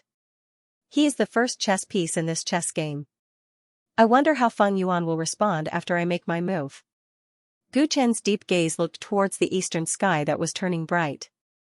Back then in Chaotic Sea, he had entered Feng Yuan's chess game without knowing it. Eventually, his divine path was seized and he died. But now, he was in the dark while Feng Yuan was out in the open. The chess game had already been set, he wanted to see who was better. That's right, if you can't get any useful information out of that Qianquan group spy, you can kill him. There's no need to hand him over to Wu Lai. Gu Chen thought of something and said casually. Wu Lai had already confirmed his alliance with him, and he also had clues about Qianquan group. He naturally didn't need the spy on his side. Yes. Limitless Tyrant Dragon accepted the order and left without any change in expression. In this chess game between Gu Chen and Fang Yuan, all living beings were chess pieces. The ones who would lose their lives next would not just be a mere spy. When Wu Lai walked out of the palace, General Crow had already completed the mission of exterminating Xiao tribe and was waiting outside the palace. Your Highness has already formed an alliance with Chen Yi. General Crow saw Wu Lai's relaxed expression and probed. That's right, this is the only way now. Since Qianquan group dares to attack me, don't blame me for being ruthless. Wu Lai chuckled coldly, send my order, our people in Xinjiang border and the 7 countries are on standby. After we sort out the connections, we will exterminate all of Qianquan group's evil people in Deqing. General Crow knew that the second prince had made up his mind. He nodded and accepted the order, but he reminded with some apprehension.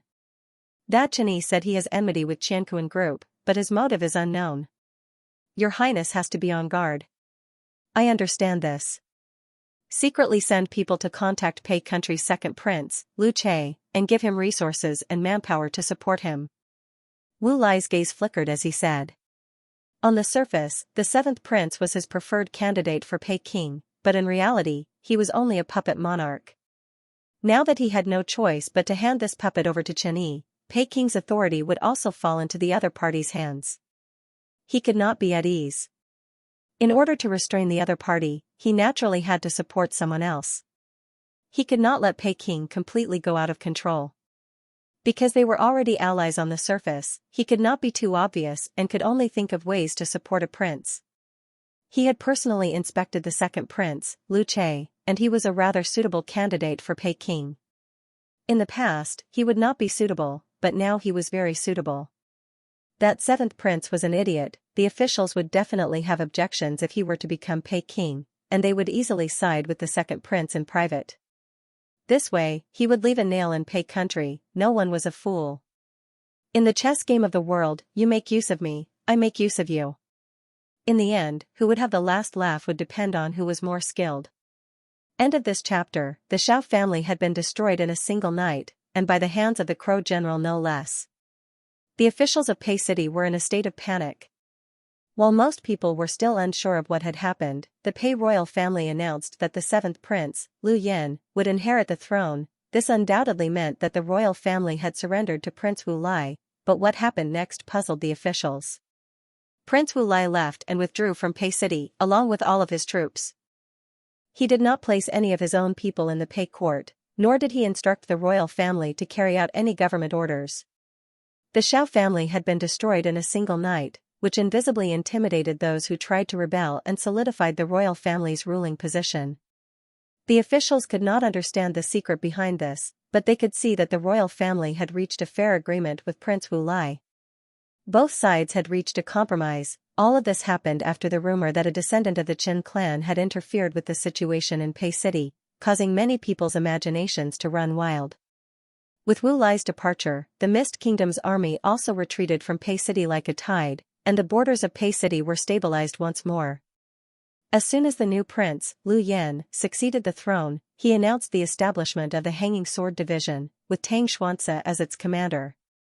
He carried out a series of drastic reforms in the court. Wherever the Hanging Sword Division went, corrupt officials were executed and treacherous officials were purged. Countless families were confiscated, and the Pei court welcomed a new atmosphere. Prince Lu Yan's weak and incompetent image was swept away. Only now did the court realize that although this 7th prince was blind, he was extraordinarily intelligent. He had only been hiding his strength back then. Within the Luoshui Palace, Prince Lu Yan stood on the lower seat and reported to Gu Chen about the new atmosphere of Pei City. Gu Chen sat cross-legged with his eyes closed. Lu Yan did not know if he had heard him, but he still reported the affairs of the country to him. In the future, there is no need to report all the affairs of Pei City to me. If you have any doubts or difficulties, you can ask Xianxia.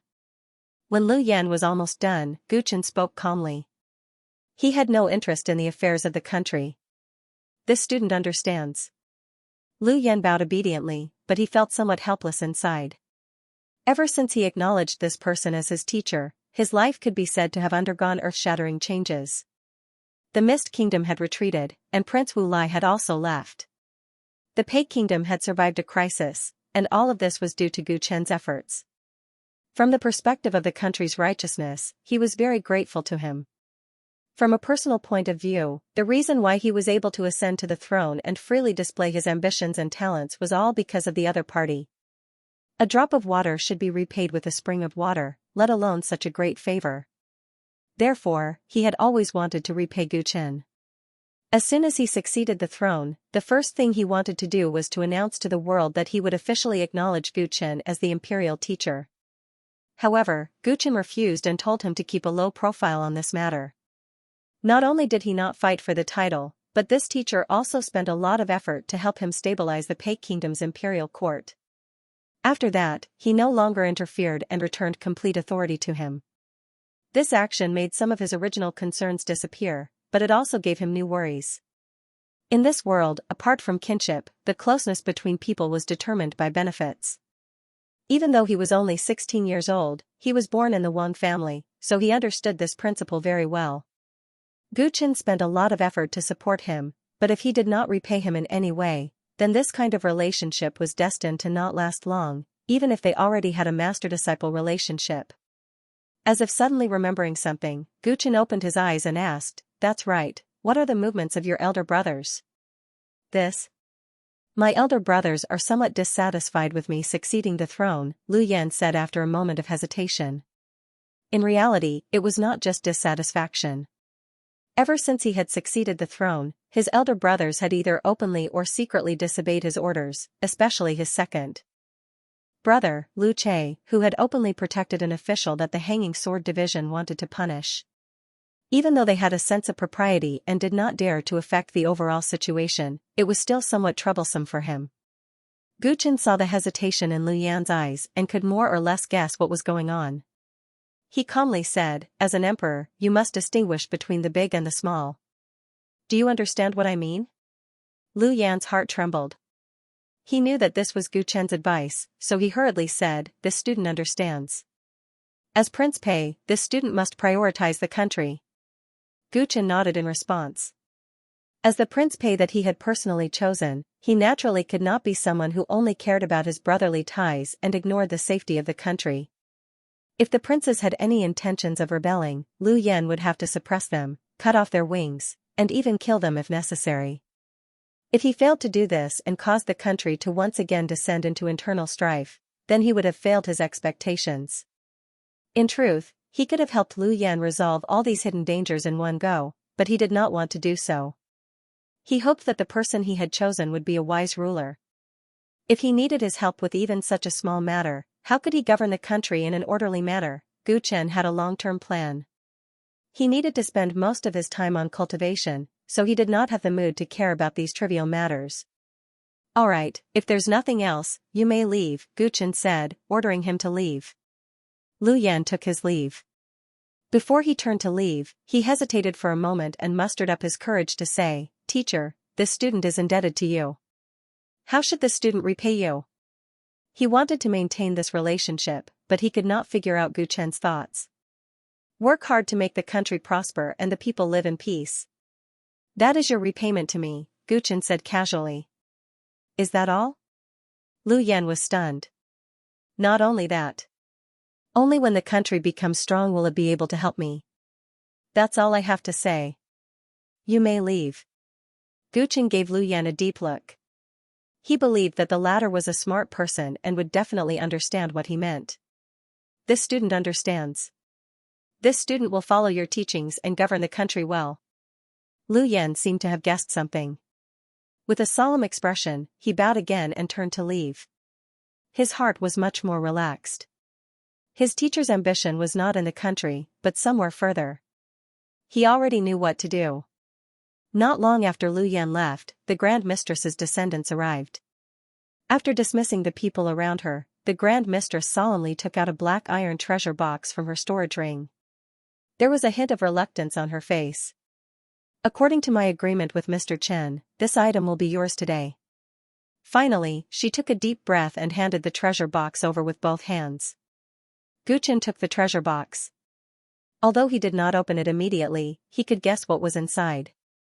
According to his original agreement with the Grand Mistress, as long as he could solve the crisis facing the royal family of the country, the royal family would provide for him with the country's resources and hand over the skull of the ancestor.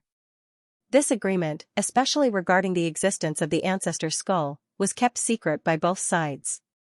Even Liu Yan, who had just inherited the throne, did not know of its existence. Guchen held the treasure box with both hands and felt its weight.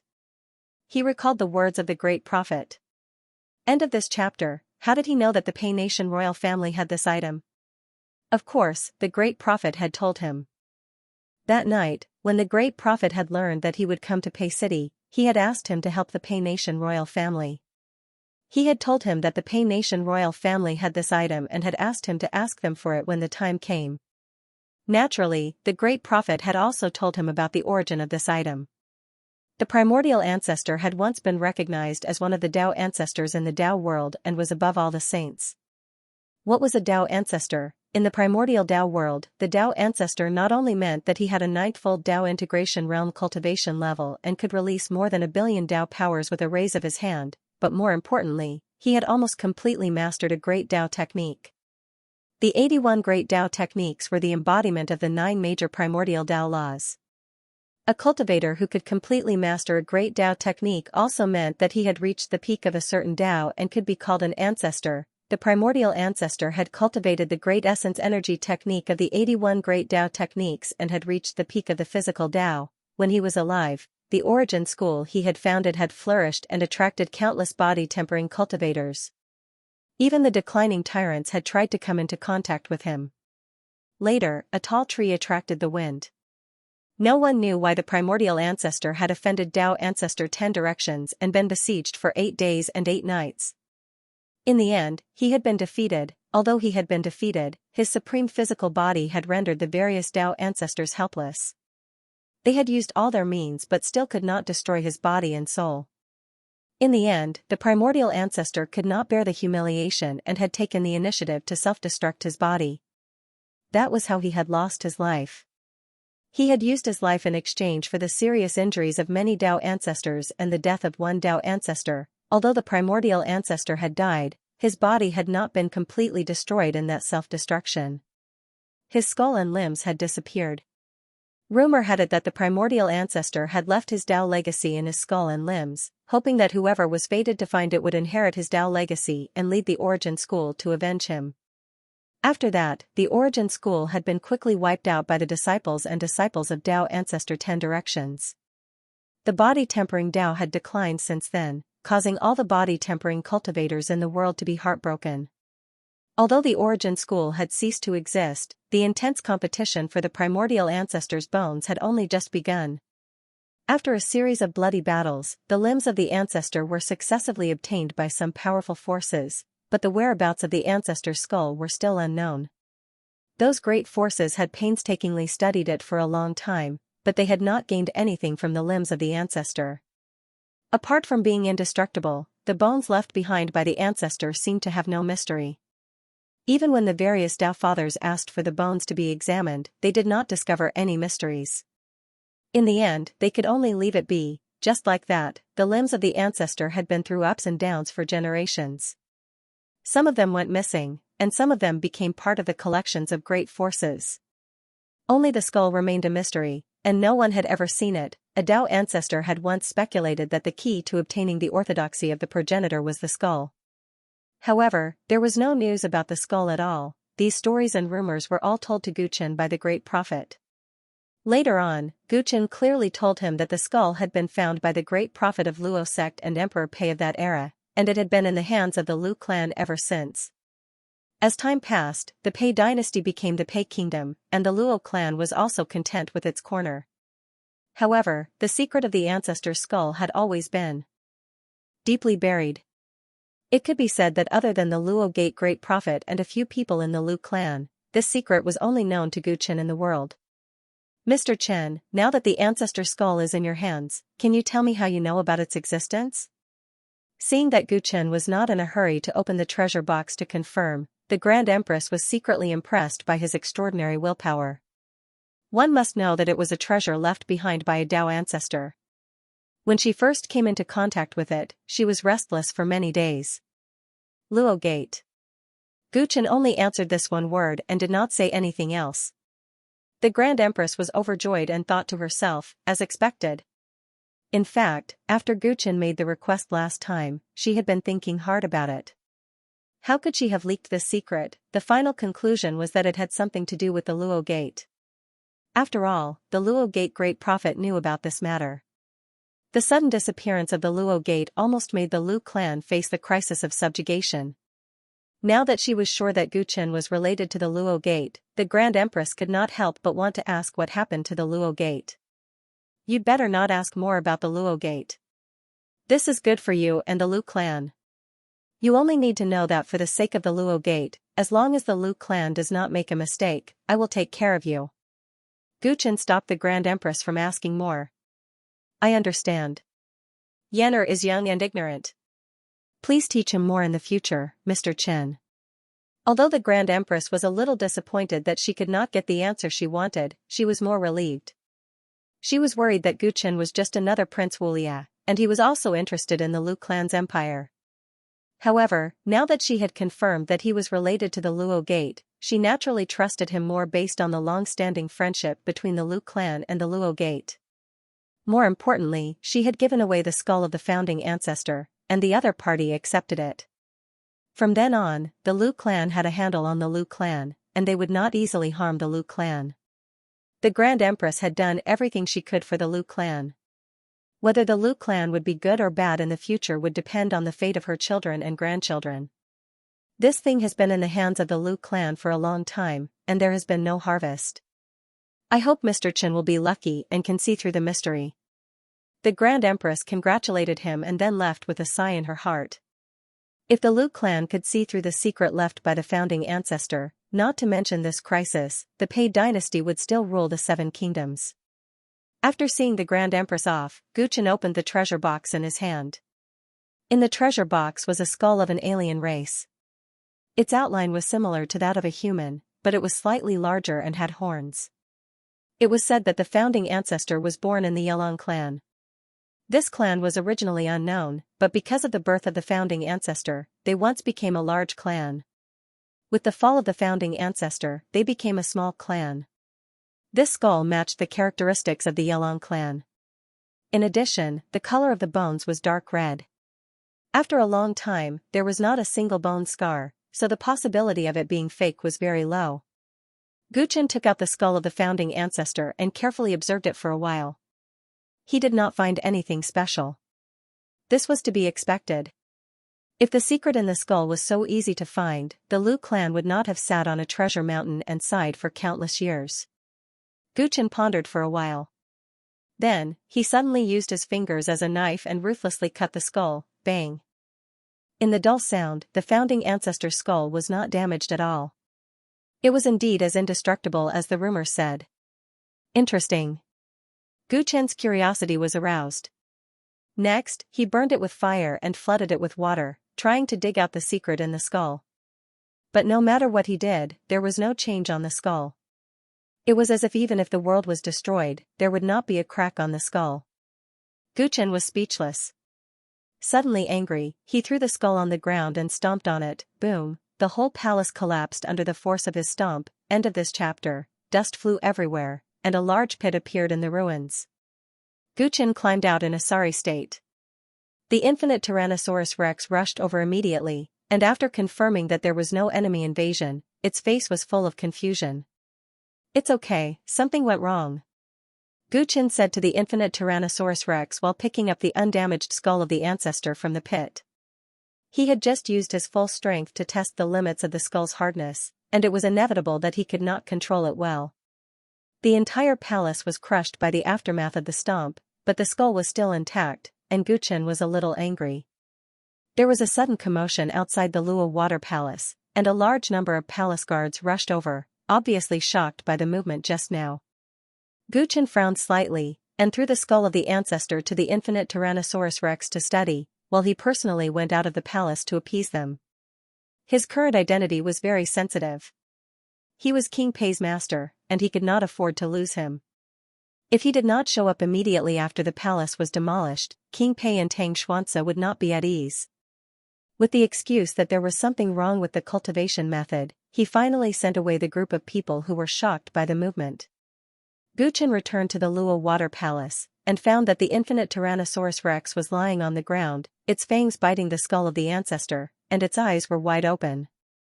Seeing this, Guchen laughed involuntarily, and teased, "How is it? How does the bone taste?" The infinite Tyrannosaurus Rex loosened its bite, and the skull fell to the ground. Although it was covered with its dragon saliva, there was no bite mark left. The hardness of this thing is really incredible. I kind of believe in the legendary ancestor's strength. The infinite Tyrannosaurus Rex shook its head, and somewhat understood why Guchen had previously demolished the entire palace. Even the attacks of the 10 Dao ancestors couldn't destroy the body of the ancestor, so it's normal that we can't do anything to it. If the rumor is true, and the ancestor left this thing to preserve his orthodoxy, then those who can see through the mystery of this thing must meet some conditions, Guchen pondered. Master, do you mean that only those who meet the requirements of the founding ancestor and are qualified to inherit his orthodoxy can unlock the secrets in the skull? Wuji Tyrannosaurus Dragon also figured out something. Yes, I'm afraid so. Guchen nodded. Then what kind of person would be able to satisfy it? Are we going to find someone to test it on? The unbounded Tyrant Dragon furrowed its brows. If we can think of it, the ancestors of the Lu family should have also thought of it. Those forces that possess the remains of the ancestors will not have thought of it either. I'm afraid that all the methods that can be tried have been tried, but until now, no one has been able to see through the mystery. This shows how harsh the requirements of the ancestors are. So we can only be helpless? Master, this primordial ancestor cultivates the great way of the flesh. His great primordial energy technique might be useful to you. The limitless Tyrant Dragon felt that it was a pity.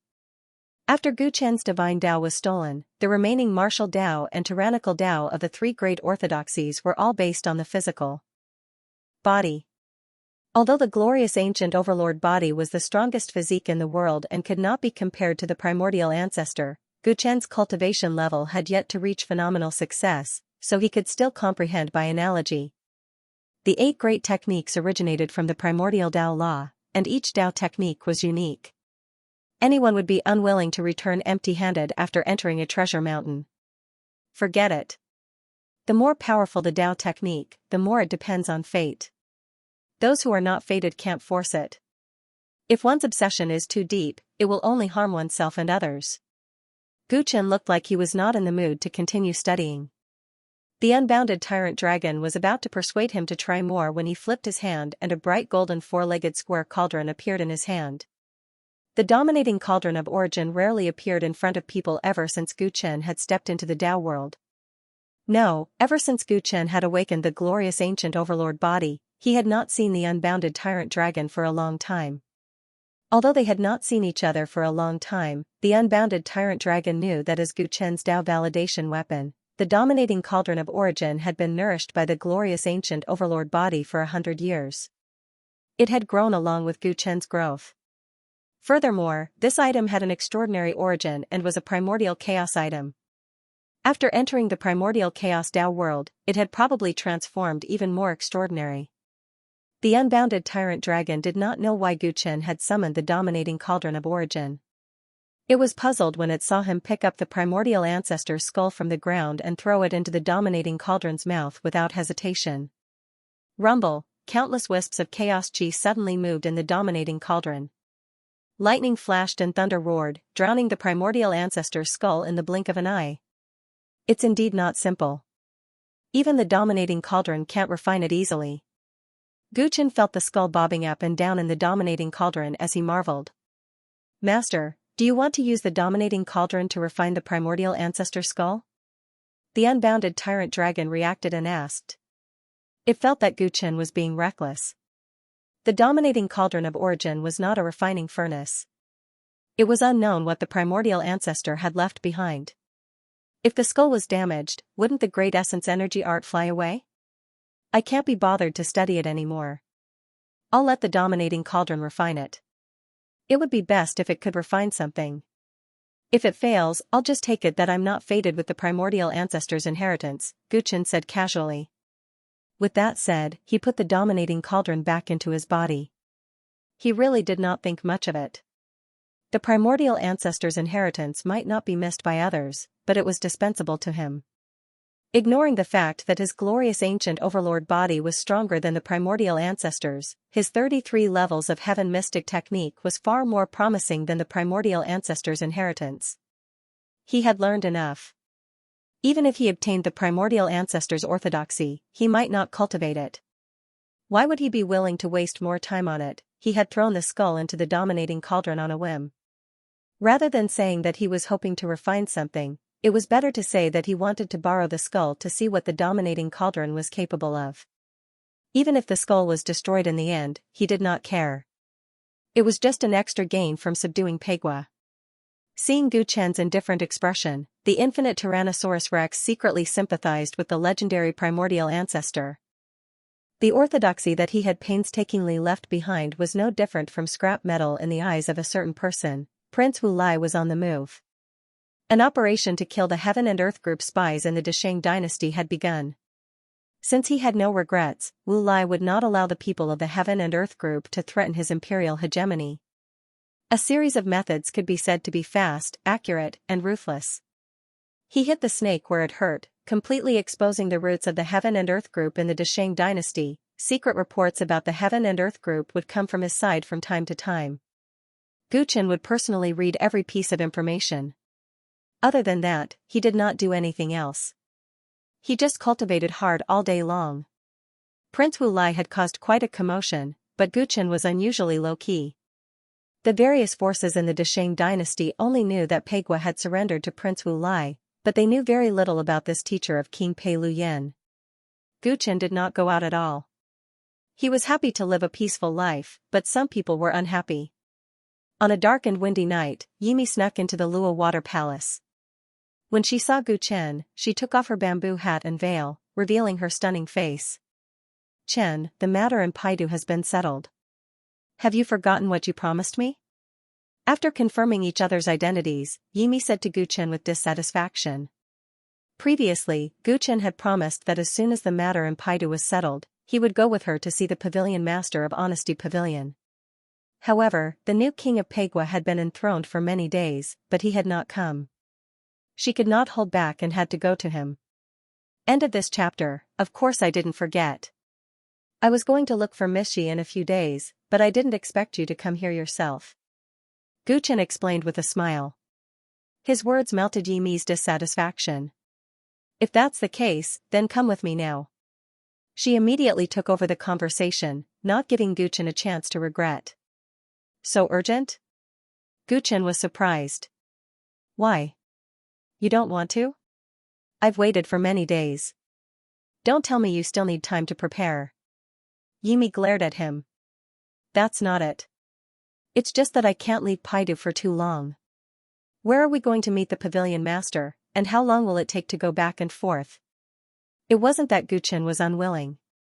In fact, he had long wanted to meet the Pavilion Master of Honesty Pavilion. It was just that he was working with Wu Lai now. If he left for too long, the original plan would inevitably go awry. So that's what you're worried about. Don't worry. The Pavilion Master is in the Zhe Kingdom right now. It'll take us at most 10 days to get there. It won't delay you. Besides, what could be more important than meeting the Pavilion Master? This concerns your future in the pavilion, Yimi said. 10 days? Guchen estimated. If it was only 10 days, it shouldn't be a problem, so he nodded. All right. I'll see you outside the city tomorrow morning. Can't you leave now? Yimi was worried that Guchen would delay again. Before I leave, I have to say something. What will the people in the palace think if I suddenly disappear? Guchen frowned slightly, thinking that Yimi was too anxious. Guchen's words made sense, and Yimi knew his current status in Paidu, so she didn't force him. All right, I'll see you outside the city tomorrow morning. I'll wait for you. With that, she turned and left the room, quickly disappearing into the night. As soon as she left, Wuji Tyrannosaurus Rex arrived, only to see Guchen pondering. Wuji Tyrannosaurus Rex had already sensed Jimmy sneaking into the Lua Water Palace. However, it knew that Guchen had plans for Pavilion Master, so it didn't stop him or show up. Swamp Kingdom, Guchen thought for a while and came back to his senses. He summoned the palace maid who was in charge of serving him outside the palace. Go and invite Lord Tang. Tell him to come here. Now? The palace maid was stunned. It was already night time. Immediately, Guchen said with certainty. The palace maid no longer hesitated and hurried to the Tang mansion. Tang Xianxia arrived in less than an hour. He was dressed in casual clothes, and it was clear that he was in a hurry because he didn't know if Guchen had summoned him for an emergency. What can I do for you, Mr. Chen? Tang Xianxia asked politely. It's nothing important. I just wanted to ask you about the Zai Kingdom. Guchen went straight to the point. Swamp Country? Tang Xianxia was taken aback. He thought that it was something urgent and that he couldn't ask the questions tomorrow. He thought that something bad had happened when he was called over in the middle of the night. Despite his dissatisfaction, Tang Xianxia respectfully replied, May I know what Mr. Chen wishes to know about the Zai Kingdom? Previously, the Mist Kingdom invaded the Pei Kingdom's border. When the Pei Kingdom was in danger, they asked for help from the Zai Kingdom but were rejected. Is that true? Guchen asked. It is true. Tang Xuanzia's face darkened. The Pei Kingdom and the Zai Kingdom had formed an alliance long ago to fight against the Mist Kingdom. Their relationship had been good for many years. However, when the Mist Kingdom invaded, the Pei Kingdom asked for help from the Zai Kingdom several times, but the Zai Kingdom ignored them all. If the Zai Kingdom was willing to send troops, even if it was just an attack at the border, the Mist Kingdom might have already retreated. How could the Pei Kingdom be in danger? This matter made the Pei Kingdom's court very dissatisfied. Now, the alliance between the two countries was practically useless. Do you know why the Zai Kingdom refused to help? Guchen asked. The details are unclear. The Zai Kingdom explained that the Great Desolate Swamp is not peaceful recently. They need to be on guard, so they can't send troops. The Great Desolate Swamp is not peaceful? Guchen frowned. He had looked up the map of the 7 countries of Deshang and knew that the Zai Kingdom was bordered by the Pei Kingdom and the Mist Kingdom on one side, and the boundless Great Desolate Swamp on the other. It was an incomparably large primordial swamp that was not under the jurisdiction of any country. It was rarely visited and was famous for being dangerous. That's what they say, but the tribes in the Great Desolate Swamp often harass the Zai Kingdom's borders. It's not something that happened in a day or two. The Zai Kingdom is used to it and has a defense mechanism. In my opinion, that's just an excuse. The main reason the Zai Kingdom refused to send troops was because the Luo Gate disappeared and they felt that our Pei Kingdom was doomed. Tang Xuanzia sighed heavily. The relationship between countries was based on their own interests, so the Zai Kingdom's actions were not to be blamed. If it wasn't for the person in front of him stabilizing the situation, even he couldn't see how the Pei Kingdom could have escaped the disaster. From Tang Xuanzia's words, Guchen understood many things about the Zai Kingdom and had a rough idea. Alright, it's getting late. You can go back now, Lord Tang. By the way, I'll be leaving Paidu tomorrow, and it might be half a month or a month before I return.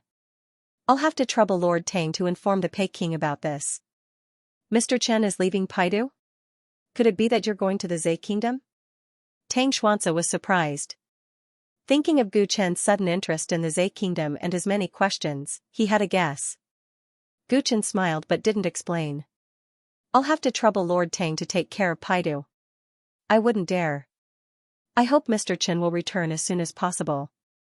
Tang Xuanzia wanted to ask more, but seeing that Gu Chen wasn't willing to say more, he could only drop the subject.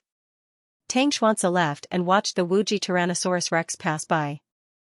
He asked curiously, is the Pavilion Master of Honesty Pavilion in the Zai Kingdom? It could more or less guess the purpose of Yumi's visit, and since Guchen suddenly asked about the Zai Kingdom, there must be some connection between them. That's right. Since I'm going on this trip, I might as well visit the Wild Fox tribe. Guchen touched his nose. The Wild Fox tribe was the largest tribe in the Zai Kingdom, and the Zai Kingdom's royal family was also from this tribe. There were thousands of tribes in the primordial Tao world, and humans were neither the most numerous nor the most powerful. Most of the dynasties and kingdoms were ruled by other tribes. Regimes like the Paida kingdom that were ruled by a human king were rare. When do we set off? The Wuji Tyrannosaurus Rex didn't ask any more questions. In any case, it would go wherever Guchen went. It was his most loyal guard. Let's set off now. After talking with Tang Xianxia for quite a while, the sky was almost bright. Thus, inconspicuously, Guchen and the Wuji Tyrannosaurus Rex left Paidu and met up with Yimi outside the city. Seeing that Guchen came quickly this time and didn't drag his feet, Yimi was very satisfied. Thus, the two of them set off without stopping. In just 4 days, they entered the Zhe kingdom.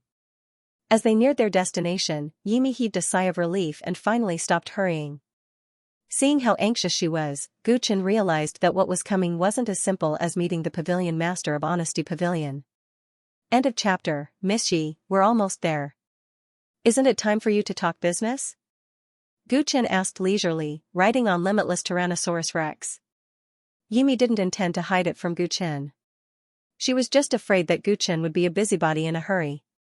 Now that they were here, she had to make things clear even if Guchen didn't ask. When I met my godfather, I helped you fight for a good opportunity. If you can grasp it, you'll become the fastest promoted national war-level killer in Honesty Pavilion, Yimi said with a smile. A national war-level killer? I just joined Honesty Pavilion not long ago. Am I qualified? Guchen looked surprised, but he was thinking about the 3rd level of Honesty Pavilion's Divine Wander Realm. A national war-level killer had a high status in Honesty Pavilion and should be qualified to enter the 3rd level to look up precious information. I didn't have the qualification, but you're just in time. The pavilion just took on a mission not long ago, and my godfather rated it as a national war level, close to the fantasy level. My godfather takes this mission very seriously and says that there can be no mistakes, so he's carefully selecting the killers for this mission. There is already a Kingdom War grade assassin participating in this mission. My adoptive father is planning to select another elite assassin to assist him. Considering the difficulty of this mission, it is inevitable that the elite assassin will be promoted to the Kingdom War grade once the mission is completed.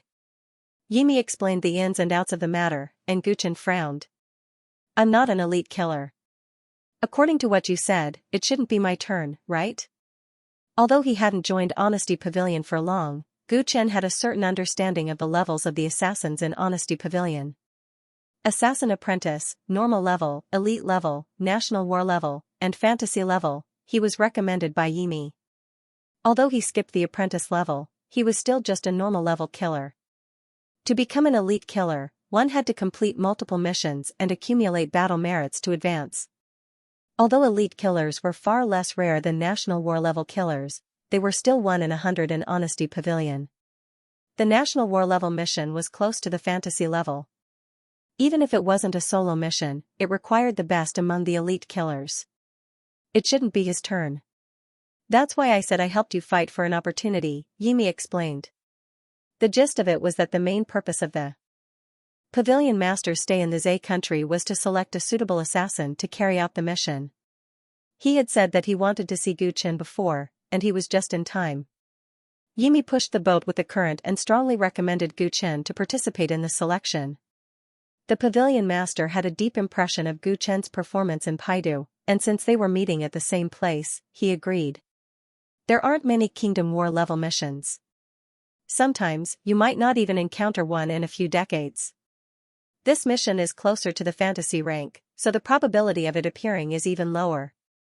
There are many elite assassins in the mission pavilion who are coveting this opportunity. You've hit the jackpot and managed to make it. You'd better cherish this opportunity. Yimi explained earnestly, deeply afraid that Guchen wouldn't take it seriously enough. Guchen felt that something was wrong. This opportunity was indeed hard to come by, and it would be a pity for him to miss it. However, Yimi was in such a hurry earlier. Could it be that she was afraid that he wouldn't make it in time and miss the opportunity? Guchen knew himself. His relationship with this woman wasn't at the level of best friends. There was no need for her to be so enthusiastic about his future, right? Who is the Pavilion Master going to meet this time? How many people are there in total? Are they all elite assassins? Gu Chen's eyes flickered. Apart from you, they are all elite assassins. Including you, there are 5 of them.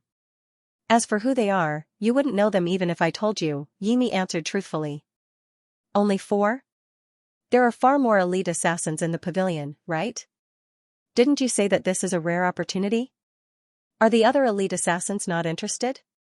Gu Chen was suspicious. Of course there are more than 4 elite assassins in the pavilion, but they are scattered all over the place. Some are carrying out missions and can't leave, and some are too far away to return, Yimi explained. Gu Chen noticed that her eyes were avoiding his. It can't be just this reason, right? If this mission is really so precious, the other elite assassins will rush over even if they have to risk their lives. Could it be that this mission is extremely dangerous and the others aren't willing to take the risk? If you don't explain things clearly, I won't go see the pavilion master. Gu Chen was worried. It was originally just a meeting, but it suddenly became a mission. Of course, he had to understand the situation, lest he was betrayed. You're really paranoid. Do you think I'll harm you? Yimi was speechless. At the same time, panic appeared on her face. Gu Chen smiled but didn't say anything. He had the infinite T-Rex stop. He didn't want to take another step until he understood the situation. Seeing that there was no room for negotiation, Yimi said helplessly and angrily, my adoptive father has 5 adopted daughters, and I'm the youngest one. The 4 elite assassins who are meeting this time are all recommended by the other adopted daughters. Do you understand what I'm saying? I don't really understand. Gu Chen raised his eyebrows. Even if we're from the same faction, there are still internal differences. Although my adoptive father is the current pavilion master of Xianxia Pavilion, not everyone in the pavilion is his people. The 5 of us are his adopted daughters. Naturally, we're the ones he focuses on training. This is a rare opportunity, and the mission was handled by him. Of course, he has to give it to his people. Gu Chen understood. It turned out that it was related to the power struggle within Xianxia Pavilion. Other elite assassins might meet the requirements, but they weren't on the pavilion master's side. That was why he didn't give them a chance. But Gu Chen still had some doubts. Although he was recommended by Yimi, he had just joined Xianxia Pavilion, and his loyalty had yet to be verified. If it were him, he would never give such a person a chance. He couldn't figure out what the pavilion master of Xianxia Pavilion was thinking. Besides, it wasn't a big deal to say it directly. Why did Yimi look flustered just now? He probably wouldn't get any more information from Yimi, so Gu Chen didn't say anything more and continued walking. When he met the pavilion master of Xianxia Pavilion, Yi Wunyan, he would probably know what he was thinking. Seeing that Gu Chen had finally shut up, Yimi secretly heaved a sigh of relief. An imperceptible blush flashed across her cheeks. Fortunately, it was covered by her veil. There were some things she didn't say. Those who could be recommended by the other 4 adopted daughters to meet their adoptive father must have a complicated relationship with them. Their adoptive father had always wanted to abdicate, and the successor was inclined to be chosen from among the 5 of them. If one of them was chosen for this mission, they would undoubtedly have an advantage in the competition in the future. She was the youngest adopted daughter, and her influence in Xianxia Pavilion was weak. Originally, there was no suitable candidate to be recommended. However, Gu Chen happened to be in time this time. She brought him here. Whether he succeeded or not, others would probably treat him as her man in the future. She knew the consequences, but she didn't want to give up this opportunity. It was because she knew very well what would happen to her once the other sisters took over. I can only make the best of it and make the best of it. Yimi looked at Gu Chen's back in front of her, and her beautiful eyes were full of complex emotions. Shukju, inside a villa, Gu Chen and Yimi, who were both dressed in black and black, stepped into the gate side by side. Many men and women had already gathered in the villa. Seeing the 2 of them walk in, they all looked at them. Ah, 5th sister is here. A graceful woman stood up and walked towards the 2 of them with a smile on her face. 3rd sister. Yimi took off her bamboo hat and veil, revealing her delicate face. She also came forward and hugged her passionately, as if they were sisters. After the 2 sisters finished talking, Yimi greeted the other 3 sisters present one by one. Among the 5 adopted daughters of Yi Wunyan, the pavilion master of Wang Pavilion, the eldest, Yi Jin, was graceful and dignified. She just sat on the chair and nodded slightly to Yimi. The second eldest, Yi Zhen, was delicate and cute, but seemed shy and quiet. She just smiled behind her sisters. The third eldest, Yimi, and the fourth eldest, Yi Jia, were the most enthusiastic and generous. They seemed to have endless things to say to Yimi. The 5 sisters each had their own merits, and they were undoubtedly a beautiful scene in this villa. But Gu Chen's eyes didn't fall on these beauties, but on the people they had brought with them. Beside the eldest sister, Yi Jin, sat a burly man with a beheading knife on his back. His arm, which was vaguely exposed from his sleeves, was full of black horizontal tattoos. He looked fierce and inhuman, which was incompatible with Yi Jin's ladylike temperament. Beside Yi Zhen, who looked delicate and shy, was a dark-skinned, short-haired woman. She had a flat figure and an ordinary appearance, but there was a hidden fierceness in her eyes. The remaining 2 men, one short and fat in wooden armor, and the other thin and serious, were sitting together and playing chess. Obviously, they were the people brought by Yimi and Yi Jia. These 3 men and 1 woman were undoubtedly the elite killers mentioned by Yimi, and also Gu Chen's competitors this time. The one with the beheading knife is Butcher Tu Xiong. It is said that he leaves a tattoo on his body every time he kills someone. Among the elite killers of Wang Pavilion, he is recognized as the one who has killed the most people. That dark-skinned woman is Yu Ying, the Storm Lady. Among the elite assassins of Wang Pavilion, she is recognized as the best in terms of body movements. She once went back and forth between 2 cities in the time it takes for a jaw stick to burn, slaughtering both clans. The fat man in the wooden armor is known as the blacksmith and is proficient in the mechanical puppet technique. The thin man is known as the whisperer and is an expert in confusing and controlling others. The 4 of them are the best among the elite assassins of Innocent Pavilion. They have outstanding military exploits and are the most promising candidates to become the next national war-level assassins. Yimi's voice floated into Gu Chen's ears. It was secret voice sending, and it was a very detailed introduction. Her voice was filled with vigilance and warning, but Yimi just happened to be chatting happily with her sisters. When compared to them, it seemed extremely ironic. Gu Chen couldn't be bothered to ridicule the acting skills of the plastic sisters.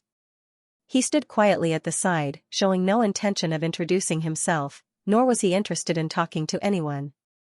5th sister, I heard that you recommended someone to join our Wang Pavilion and even wanted to bring him to meet my godfather. I was still skeptical, but now that I've seen it with my own eyes, I know that it's true.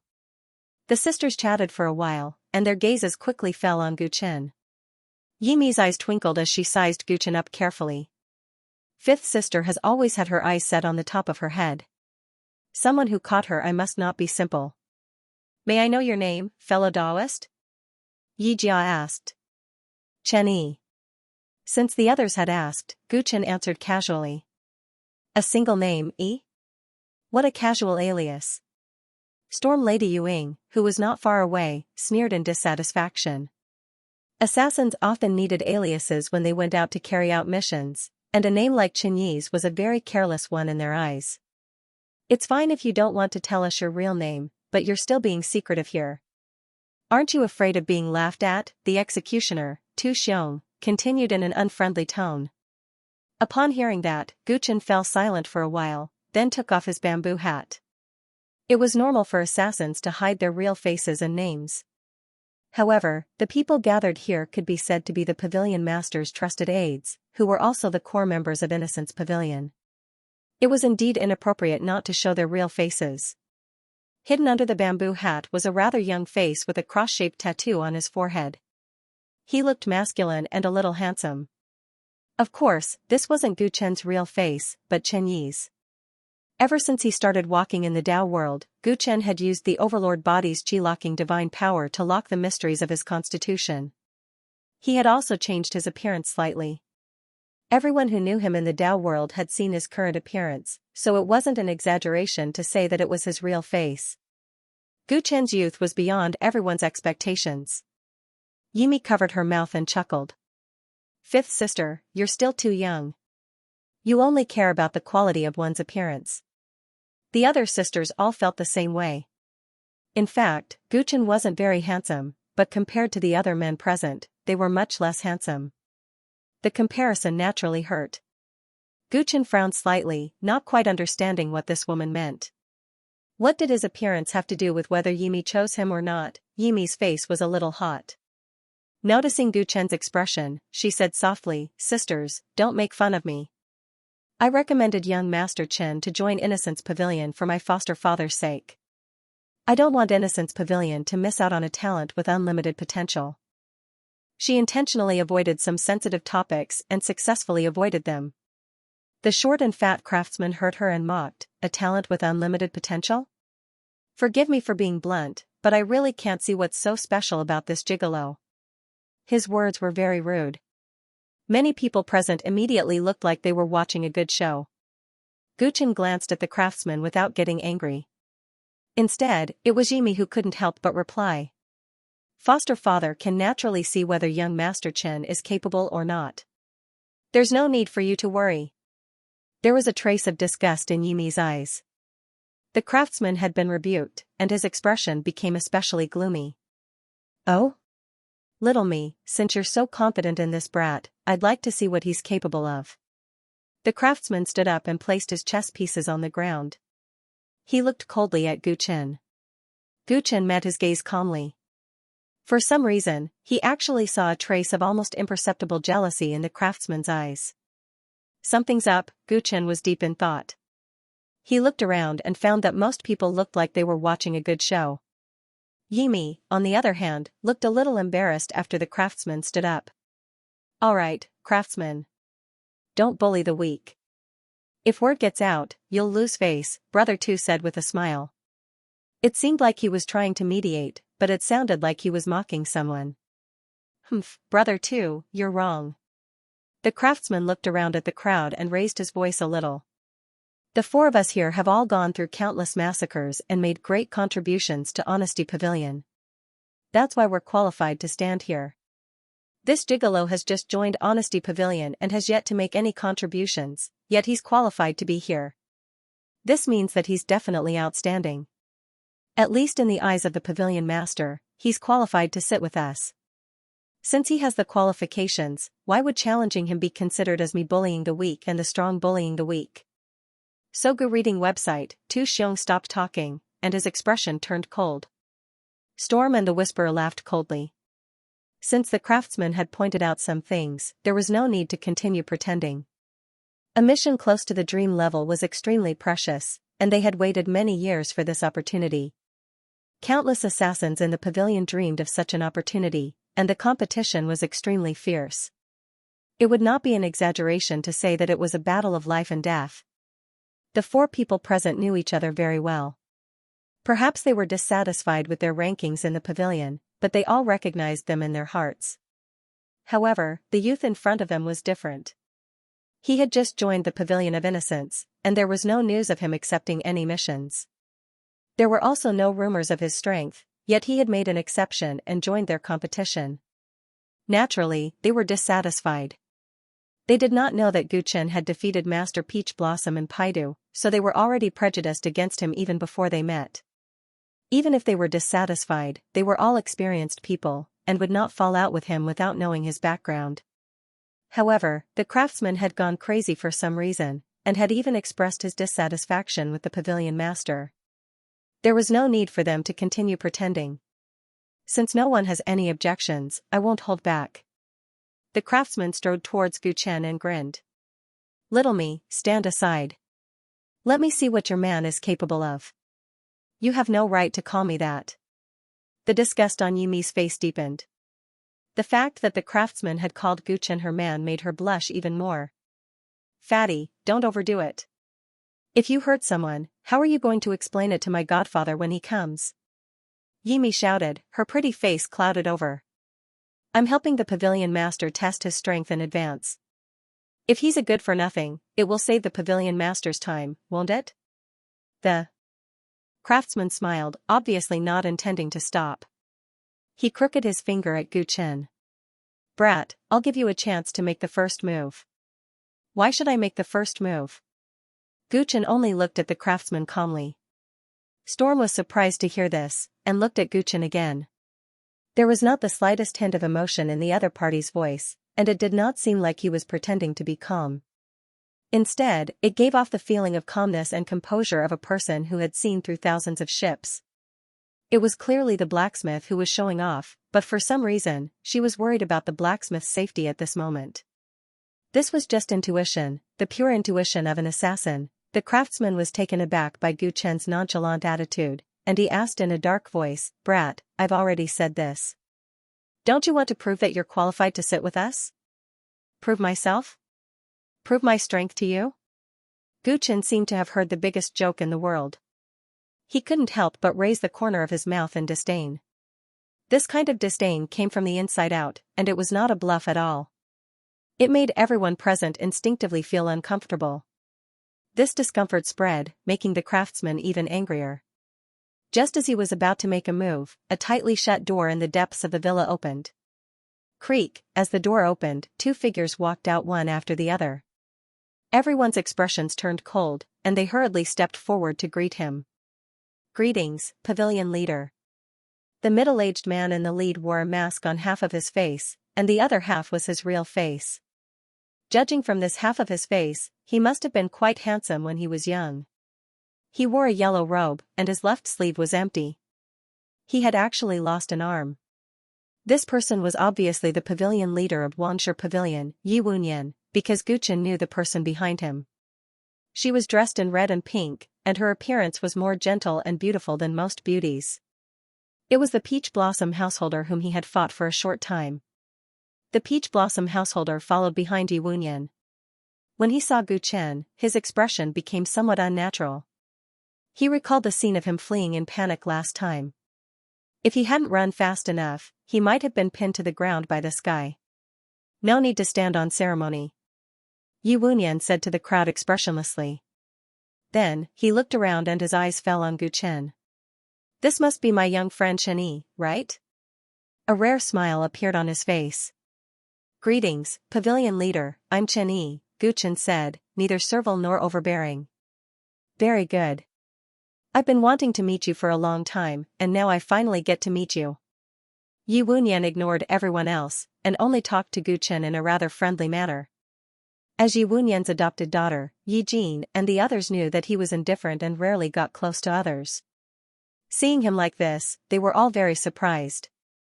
Especially when he said, "I've been wanting to meet you for a long time," they were even more confused. Could it be that this Chen had a powerful background? The craftsman and the other three elite killers were ignored, and their expressions were also somewhat unnatural. With the pavilion leader's insight, it was impossible that he didn't know anything about what had happened in the courtyard. However, after he arrived, he didn't mention it at all. Instead, he showed that he was close to Chen. What did this mean? Everyone felt a sense of crisis. Could it be that the pavilion leader was biased toward the candidates who participated in this important mission? Alright, time is precious. You already know why I called you here, so I won't say more. After chatting with Gu Chen for a while, Yi Wunyan went to the main topic, and his expression turned serious. The difficulty of this mission is extremely high.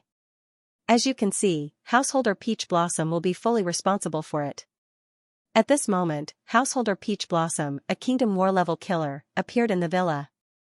Everyone wasn't a fool, and they naturally guessed that he had something to do with this mission. "I called you here with the intention of selecting one of you to assist Householder Peach Blossom in completing the mission. However, I just received news that the difficulty of this mission is going to be increased again. Therefore, I changed my mind. All 5 of you will be selected." All of you will be selected. Everyone present was shocked as they didn't expect such a change to occur. The Kingdom War level mission was already close to the fantasy grade. Now that it was increased again, didn't it mean that this mission was already a genuine fantasy grade mission? After guessing that the difficulty of this mission had increased by several folds, they didn't have any joy of being selected. Instead, their expressions turned grave. Gu Chen squinted his eyes and sized up Yi Wunyan carefully. "Pavilion leader, if all 5 of us participate in this mission, how are we going to be rewarded? It can't be that all 5 of us will be promoted to the Kingdom War level, right?" Tu Xiong asked.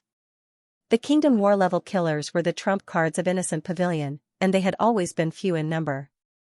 Even if this mission had reached the fantasy grade, it was unlikely that all the participants would be promoted to the Kingdom War level. Everyone was here for the sake of promotion. Of course, they had to ask the crucial questions to decide if they should risk their lives. With Householder Peach Blossom around, he will evaluate you based on your performance after this mission is completed. I can guarantee that the person with the greatest contribution will be promoted to the Kingdom War level. In addition, since this mission has reached the fantasy grade, more than one person can be promoted. As for how many people will be promoted in the end, it will all depend on your performance, Yi Wunyan explained. Yi Wunyan explained. His words undoubtedly set everyone's mind at ease, and their eyes lit up. Bookseller's website, if more than one person could advance, everyone's chances would increase. As for the danger of the mission, those who could become the elites of the elite assassins were all used to it. Alright, Householder Peach Blossom will tell you the details of the mission on the way. Let's not waste any more time. Let's go now. Yi Wunyan stopped the others from asking too much and urged them to set off as soon as possible. Pavilion Master, how long will this mission take to complete? Gu Chen asked. He was worried that if he stayed outside for too long, it would affect the plan with Wu Lai. How long will it take to complete the mission depends on your abilities. I can't give you a specific time. Do you have something else to do? Yi Wunyan asked. I'm just asking casually. Gu Chen shook his head. The craftsman replied sarcastically. You'd better think about whether or not you can keep your life in the mission. A dream-level mission isn't something a little brat like you can take on. Gu Chen glanced at the craftsman coldly. This guy had been competing with him since the beginning. Did he take the wrong medicine? Zhen, wait for me to come back. Just as they were about to set off, Lady Storm hugged Yi Zhen as if there was no one else around and kissed her on the cheek. Yi Zhen blushed, but she nodded obediently. Gu Chen had a strange look on his face, but the others didn't seem surprised at all. The other elite assassins also said goodbye to their women. Yimi pulled Gu Chen aside. What's wrong with that fatty? Gu Chen looked at Yimi, who had a guilty look on her face and her ears were still red. He wasn't a fool. From the behavior of Yi Wunyan's adopted daughters and the elite assassins, he could tell something. That craftsman used to pursue me, but I rejected him. That's why he holds a grudge against me. When he saw you today, he mistakenly thought that there's something between us. That's why he's targeting you. Yimi sighed. She didn't dare to look at Gu Chen directly. Why would he mistakenly think that there's something between us? Gu Chen asked with a faint smile. As you can see, the assassins who were brought here by my sisters have a complicated relationship with them. My sisters are optimistic about their futures, so they gave themselves to them. You're the first man I've ever brought to my adoptive father, so it's only natural that they misunderstand. Yimi gritted her teeth. Oh? If that's the case, I'm flattered. Could it be that you like me? Gu Chen teased. Don't overthink it. I just don't want to give up on this opportunity. Yimi immediately retorted as she glared at Gu Chen. What chance? Gu Chen asked indifferently. He had already guessed it, but he wanted to hear it from Yimi's mouth. Yimi took a step forward and got even closer, almost touching Gu Chen's body as he whispered in his ear. In recent years, my adoptive father has always had the intention to abdicate, and his successor is inclined to be one of his 5 adoptive daughters. However, none of the 5 of us will be able to convince the masses with our strength alone. Thus, my sisters are all choosing their partners in the pavilion to increase their value in my adoptive father's heart. This mission is a rare opportunity. If any of the adoptive daughter's partners can perform outstandingly in this mission and advance to the Kingdom War level, they will have the highest chance of obtaining my adoptive father's approval and be one step closer to the next pavilion lord position. You should understand what I'm trying to say. I just want to make use of you to win my adoptive father's approval. I don't like you at all. Yimi's words were too straightforward, and Gu Chen was speechless. Under normal circumstances, if she wanted to make use of him, shouldn't she be coaxing him with nice words? A few insincere words were enough to make other men risk their lives. Jiangyi believed that the other adoptive daughters would be more than happy to do so. Was this woman's brain flooded with water? Gu Chen cursed in his heart, but he wasn't angry. In fact, Yimi's honesty was more to his liking, and it saved him the trouble of scheming and feigning civility. You want to make use of me, so why should I follow your wishes? This mission sounds very dangerous. Also, that fatty coveted you. You should have guessed that I would be targeted by him if you brought me here, but you still did it. Are you trying to harm me?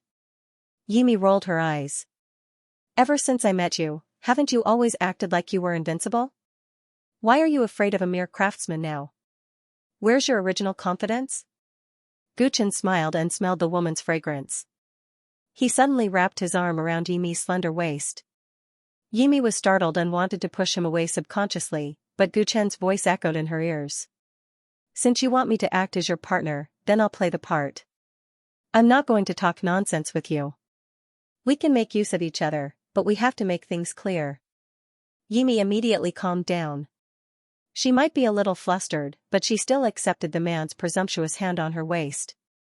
Even householder Peach Blossom was scared away by you in King Pei's palace. So I don't think that craftsman can threaten you.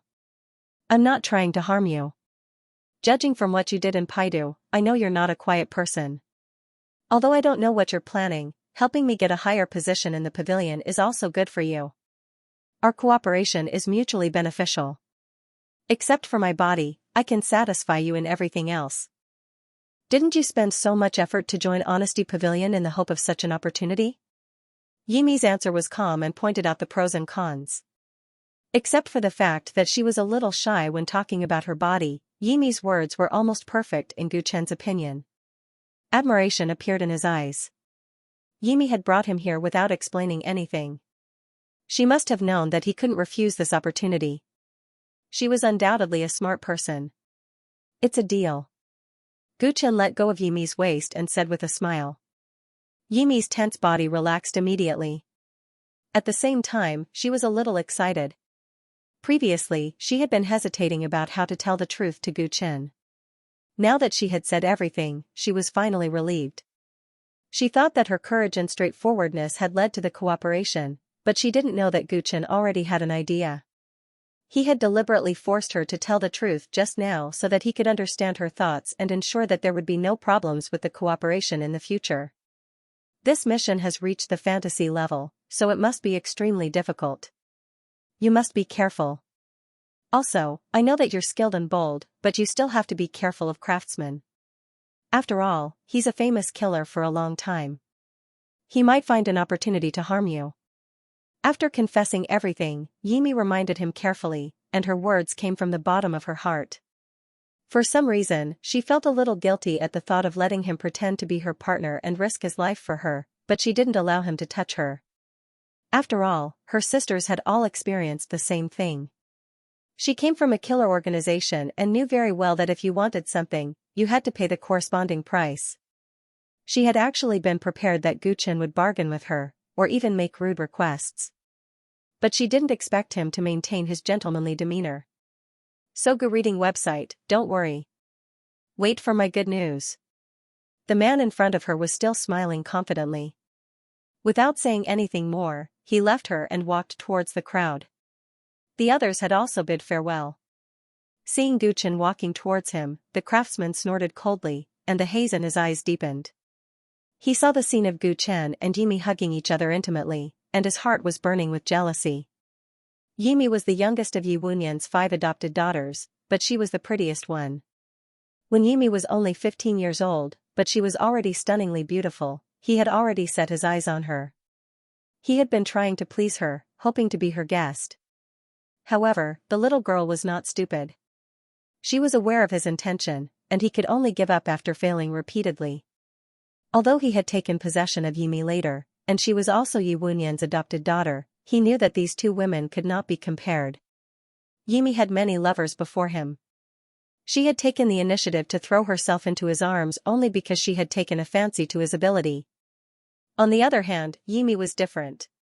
She was pure and pleasant, and she was like a slightly immature yet delicious fruit waiting to be plucked. It made him want to die from greed. He had never given up on Yimi. He had thought of taking her virginity by force when he became the pavilion master. However, what he didn't expect was that this prideful and pure woman would suddenly have a companion.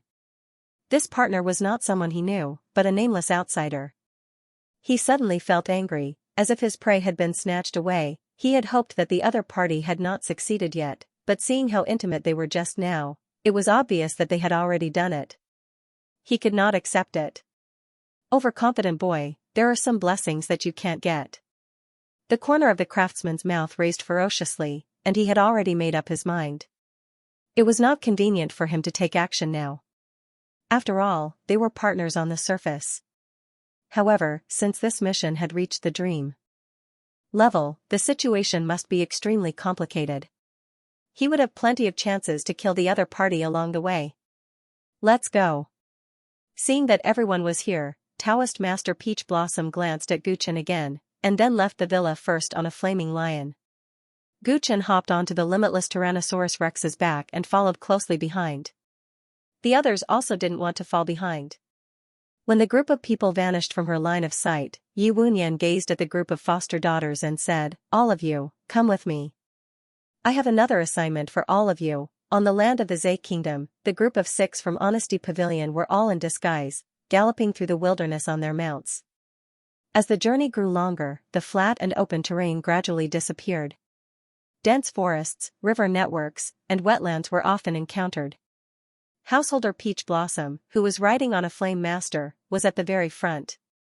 Along the way, he did not discuss the details of the mission with the others. According to him, he would only tell them everything when they arrived at the destination. Such a mysterious and cautious attitude made them realize that the mission was not simple. Although Householder Peach Blossom didn't say anything, everyone had some guesses about the possible destination. The deeper they went, the more swamps appeared. This meant that they were entering the hinterland of the Swamp Kingdom.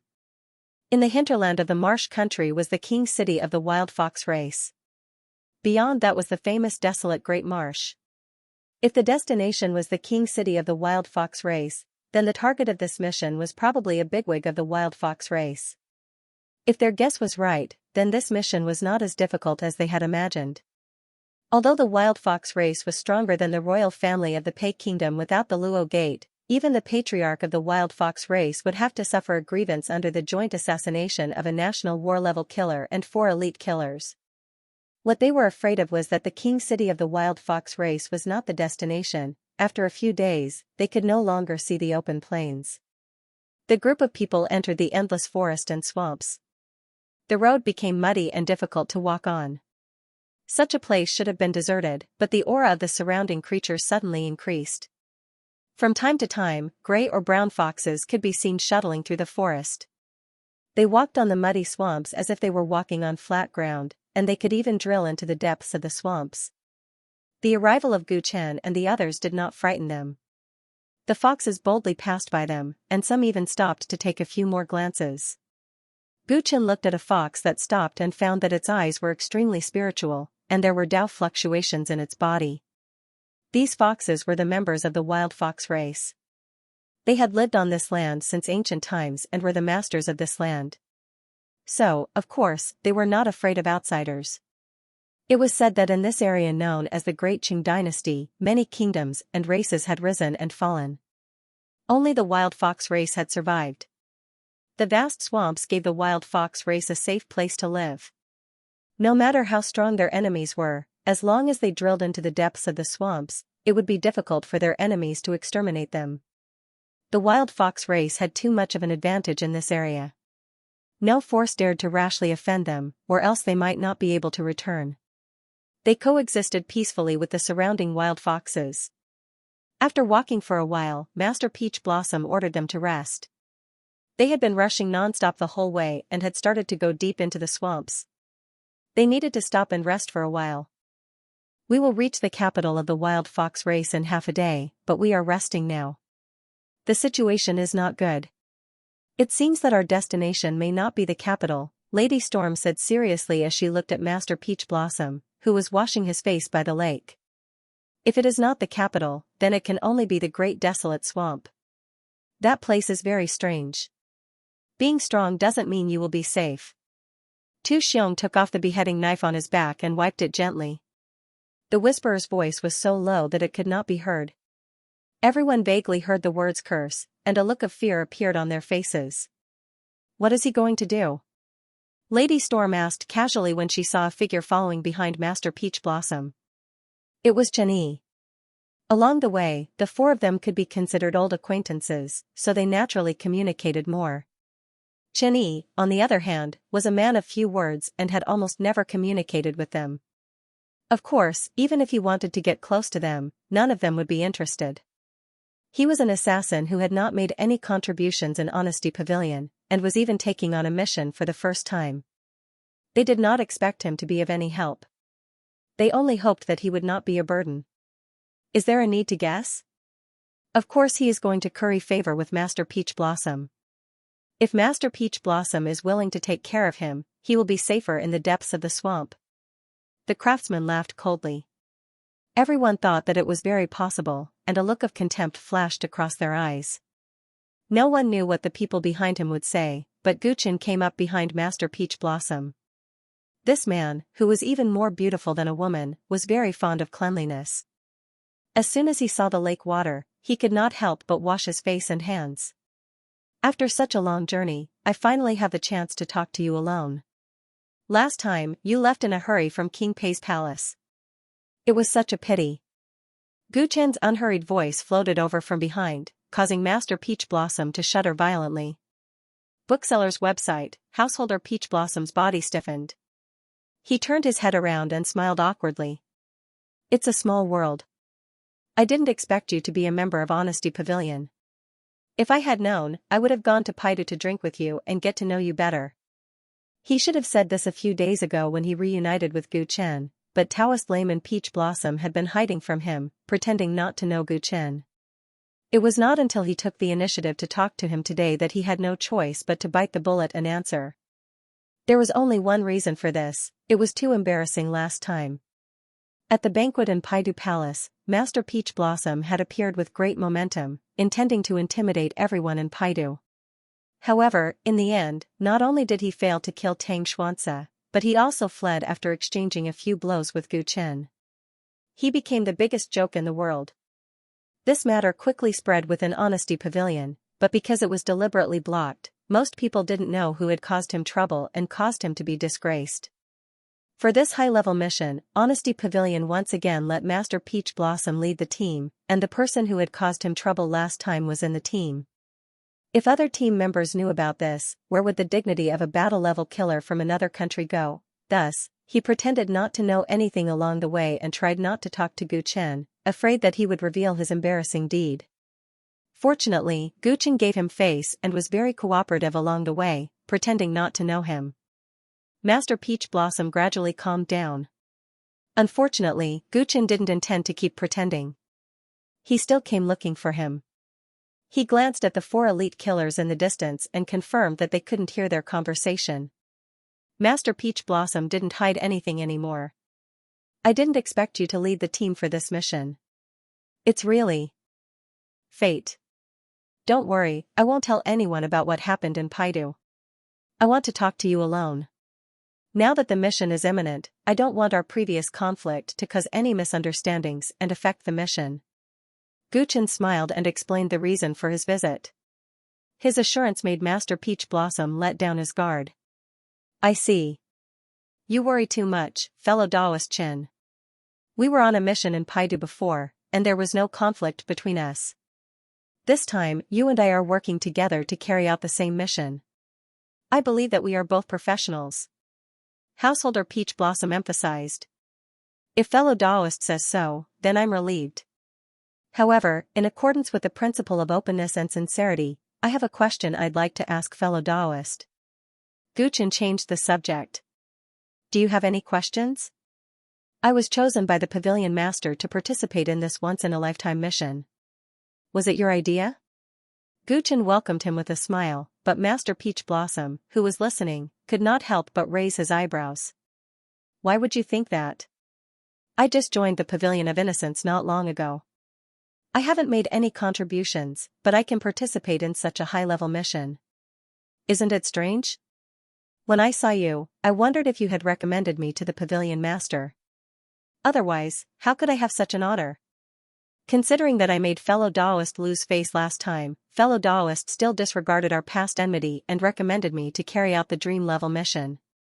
It really makes one's imagination run wild. As Guchen spoke, his expression suddenly turned cold, and a faint murderous intent lingered around him.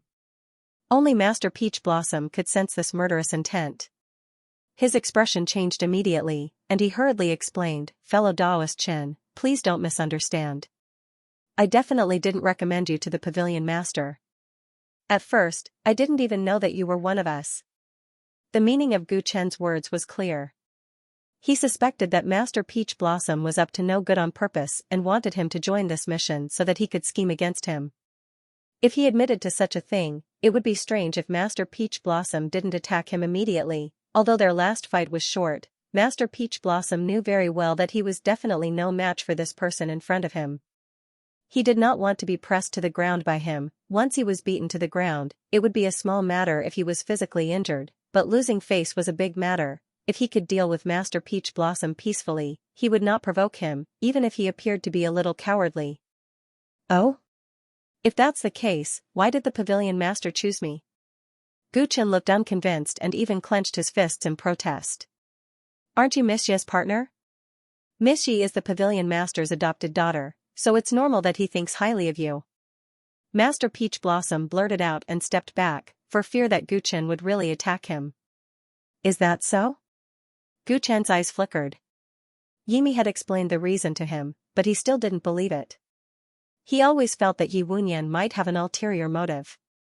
Originally, he wanted to figure out Yi Wunyan's thoughts from their conversation.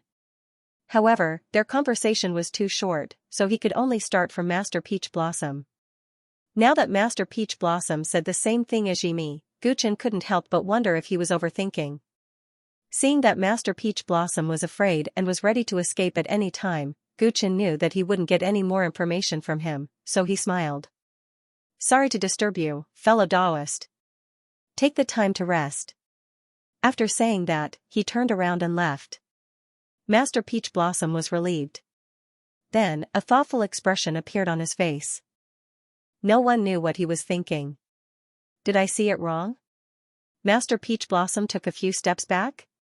Tu Xiong, who was resting far away, raised his eyebrows and asked in surprise. Although they couldn't hear what Gu Chen and Master Peach Blossom were talking about, they could see their actions and expressions from afar. Gu Chen's back was facing them, so they couldn't see anything. However, Master Peach Blossom's expression was thought-provoking. His sudden defensive retreat was even more confusing. Looking at Master Peach Blossom's body movements, he seems to be afraid of Chen Yi.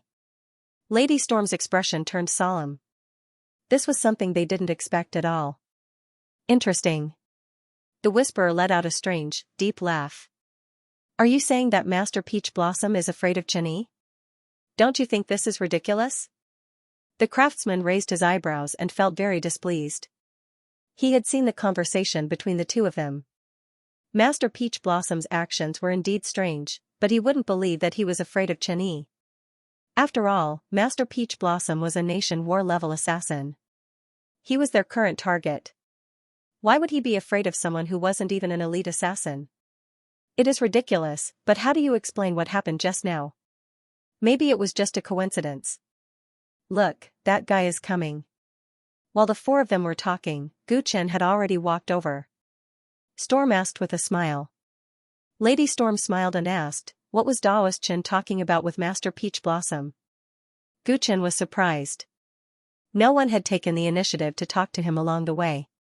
He took a closer look and realized that everyone was staring at him curiously. He immediately understood what was going on. Nothing much. We should be arriving at our destination soon. I couldn't help but ask about the details of the mission. Gu Chen casually made up a story. Oh? Then did Master Peach Blossom answer?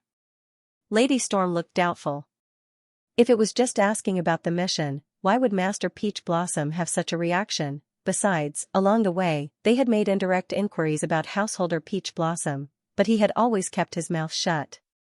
He was extremely secretive. Wasn't Gu Chen wasting his efforts? Sogu reading website, he did. Gu Chen smiled meaningfully. Everyone's expression changed. The craftsman couldn't help but ask, "What did he say?" "Why should I tell you?" Guchen glanced at him coldly and said in disdain. The craftsman had been targeting him all along the way. Why would he be nice to him? The craftsman was furious. He wanted to attack, but Master Peach Blossom was looking at him from afar. Attacking a companion during a mission was a taboo. It was unreasonable and would affect one's advancement. He had to find the right time to do it. He could only endure it. "Brother Chen, that's not nice. You and I are companions. If you want to work together, you can tell us, right?" Lady Storm eased the atmosphere. She was a woman after all, so it was easier to talk to her. "Just ask Master Peach Blossom." Guchen smiled.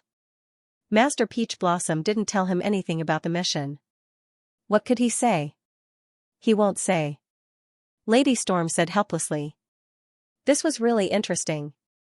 "He has his reasons for not saying. You'll find out sooner or later." "Why are you in such a hurry?" Guchen casually said.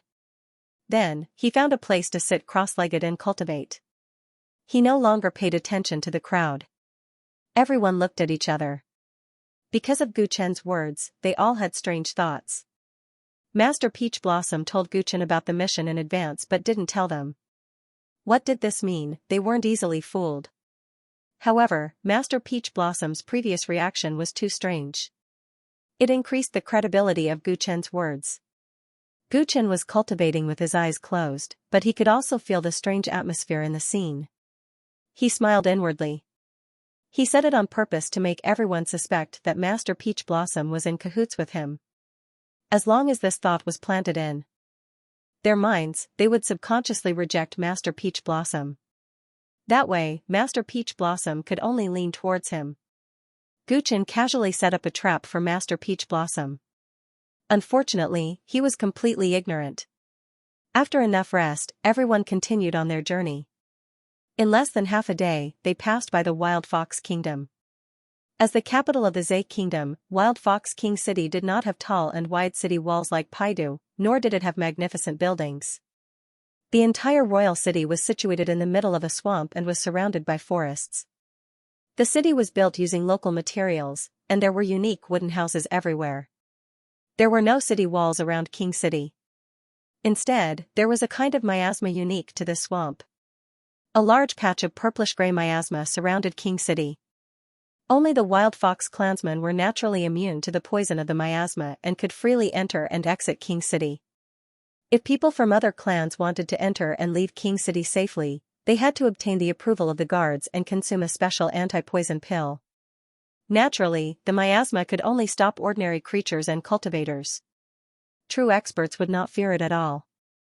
Wild Fox King City was bustling with noise, and even the outskirts of the city were bustling with activity. Unfortunately, when Layman Peach Blossom passed by this place, he did not stop at all. He continued moving deeper into the swamp. This scene made the ominous premonition in the hearts of the assassins come true. Their destination was indeed the desolate swamp. Countless Wild Fox soldiers gathered at the border between the Zhe Kingdom and the desolate swamp, as if they were guarding against something. From time to time, rare beasts would escape from the desolate swamp in a panic. There were many of them. Some belonged to the Toad clan, some to the Crocodile clan, and some couldn't be identified. The desolate swamp was vast, and its internal environment was special. It bred all kinds of strange clans.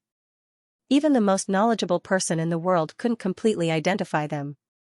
At the moment, on the border defense line of the Wild Fox army, corpses of rare beasts could be seen everywhere in the mud that was piled up with rotten leaves all year round.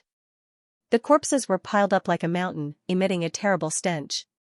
However, the soldiers of the Wild Fox army turned a deaf ear to it. They were constantly on guard in the direction of the desolate swamp. What's going on? In the distance, a group of assassins from Innocent Pavilion stood on the crown of an ancient tree. They looked at the battle formation at the border, their faces full of surprise.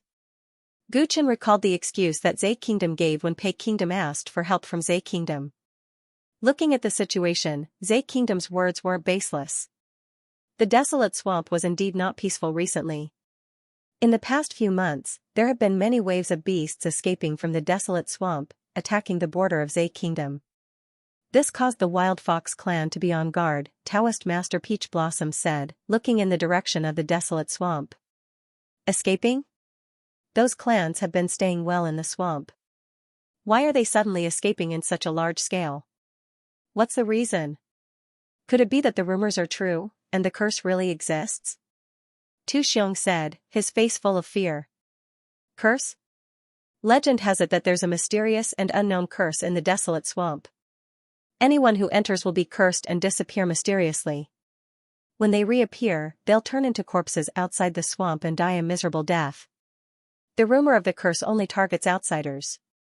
The curse has existed for a long time. How could it only now cause countless clans to escape?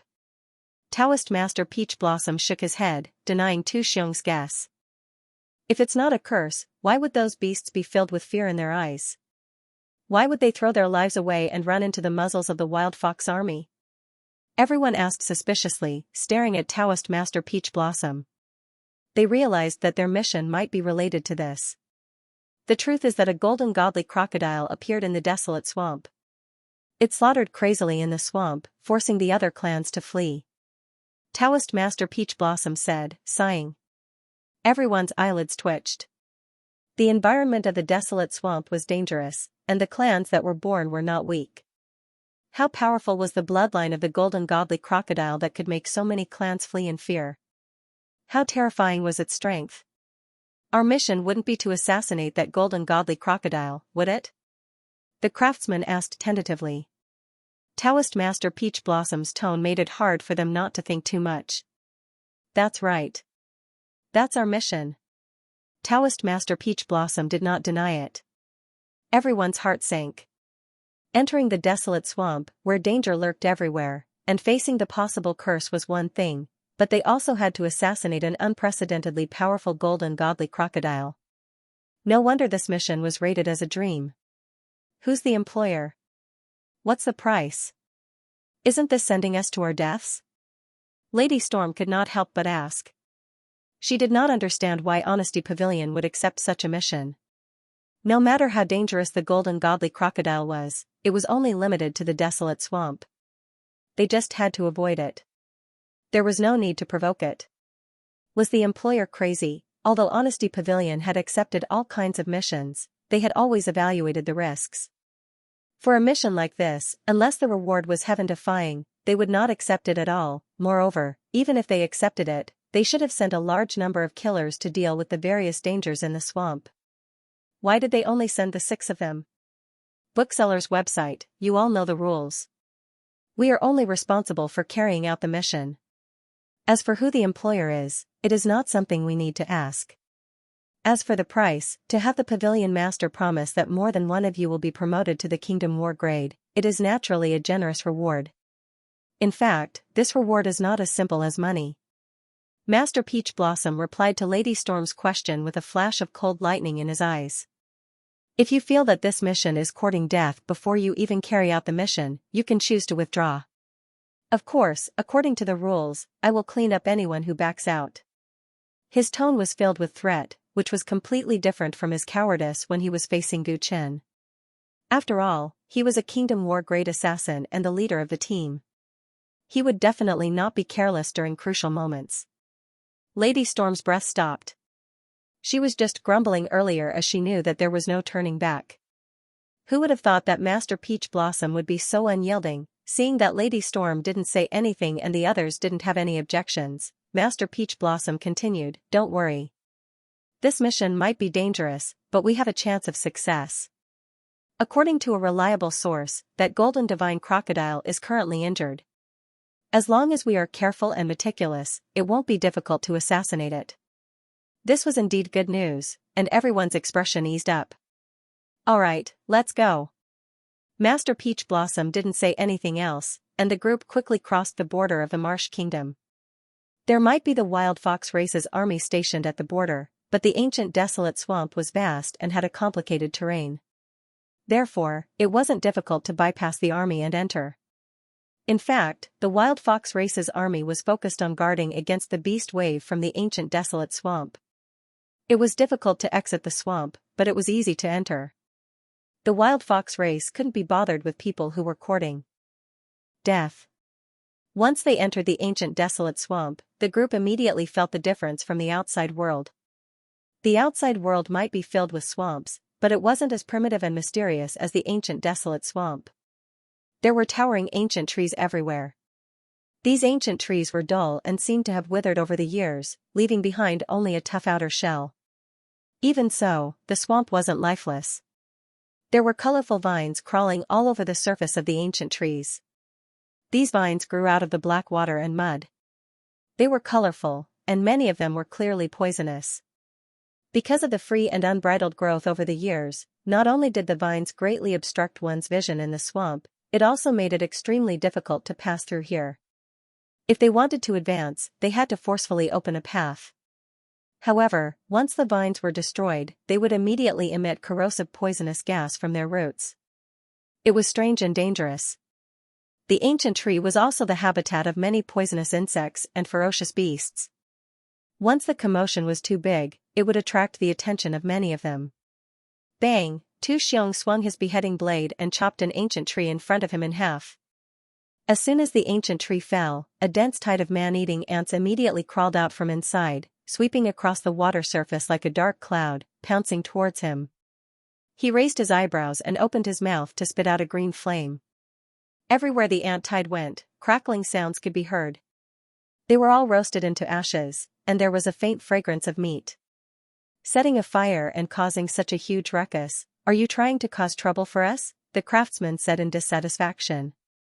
Most of the others were standing on the treetops of the ancient trees, observing the movements of the surrounding grass and wind. "This place is really unbearable to walk through." Tu Xiong snorted coldly. He was extremely irritated by the surrounding environment.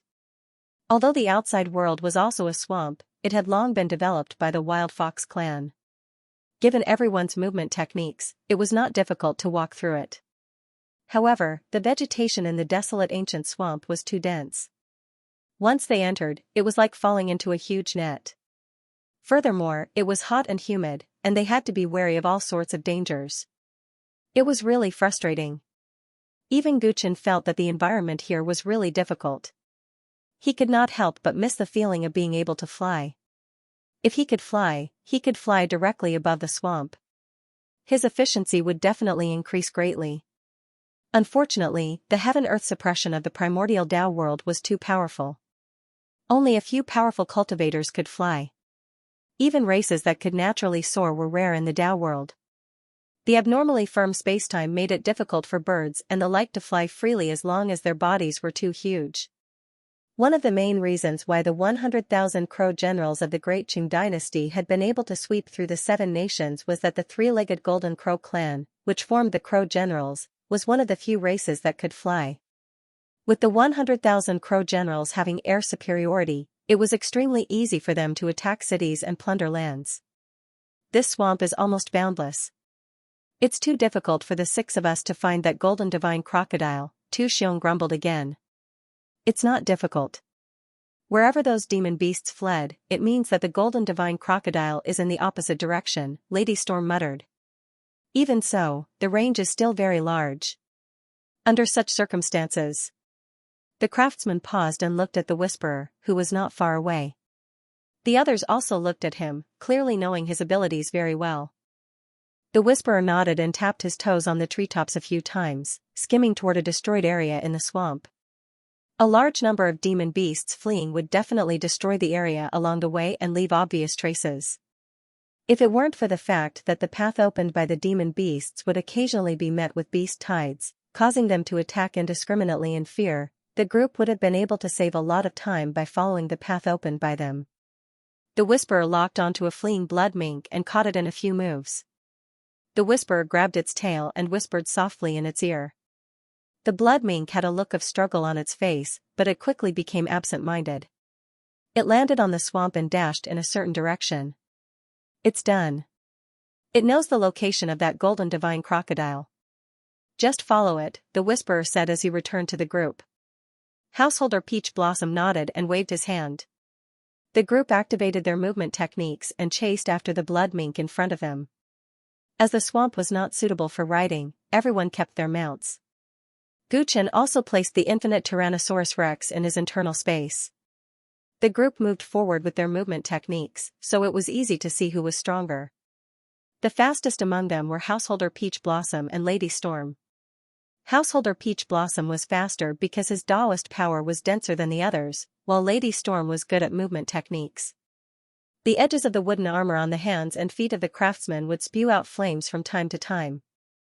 This allowed his fat body to move without clumsiness. Instead, his speed reached third place. Tu Xiong and the Whisperer's speed was fourth and fifth respectively, while Gu Chen was lagging behind. It seemed that his movement technique was only at the level of not dragging the group down.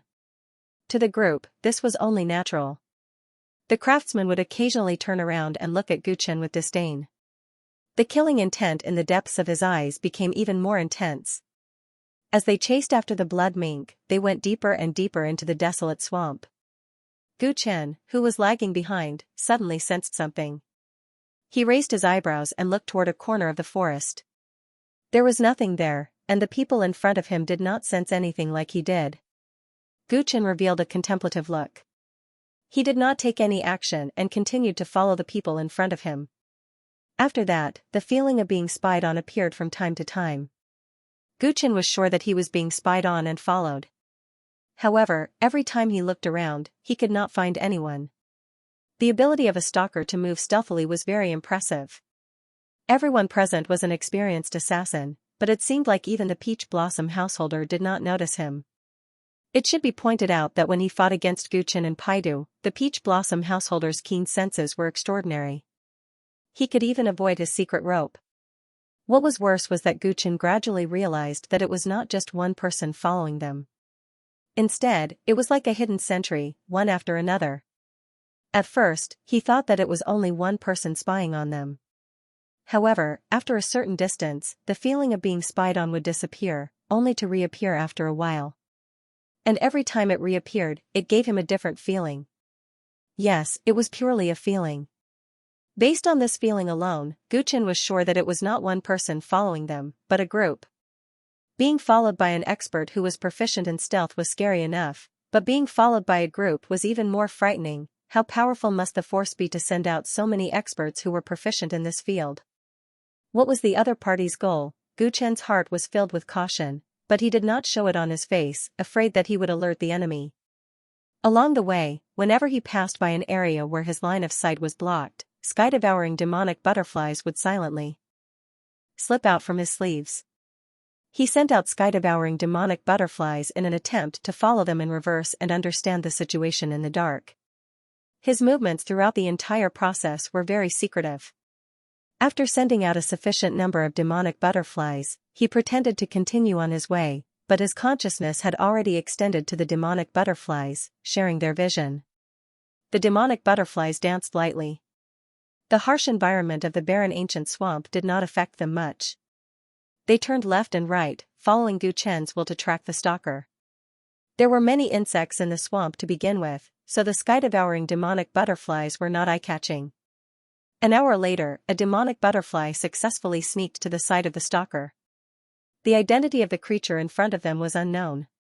Its body completely blended in with the color of the environment, and even its aura was perfectly in sync. If it did not cause a slight fluctuation in the air when it moved between the treetops, causing the color of the surroundings to be slightly out of sync, it would not have been discovered even if it was right in front of it. What a profound invisibility technique! Gu Chen, whose consciousness was attached to the demon butterfly's body, sighed in admiration. He tried to probe further, but with a swoosh, the unknown creature escaped. It wasn't because they had discovered him.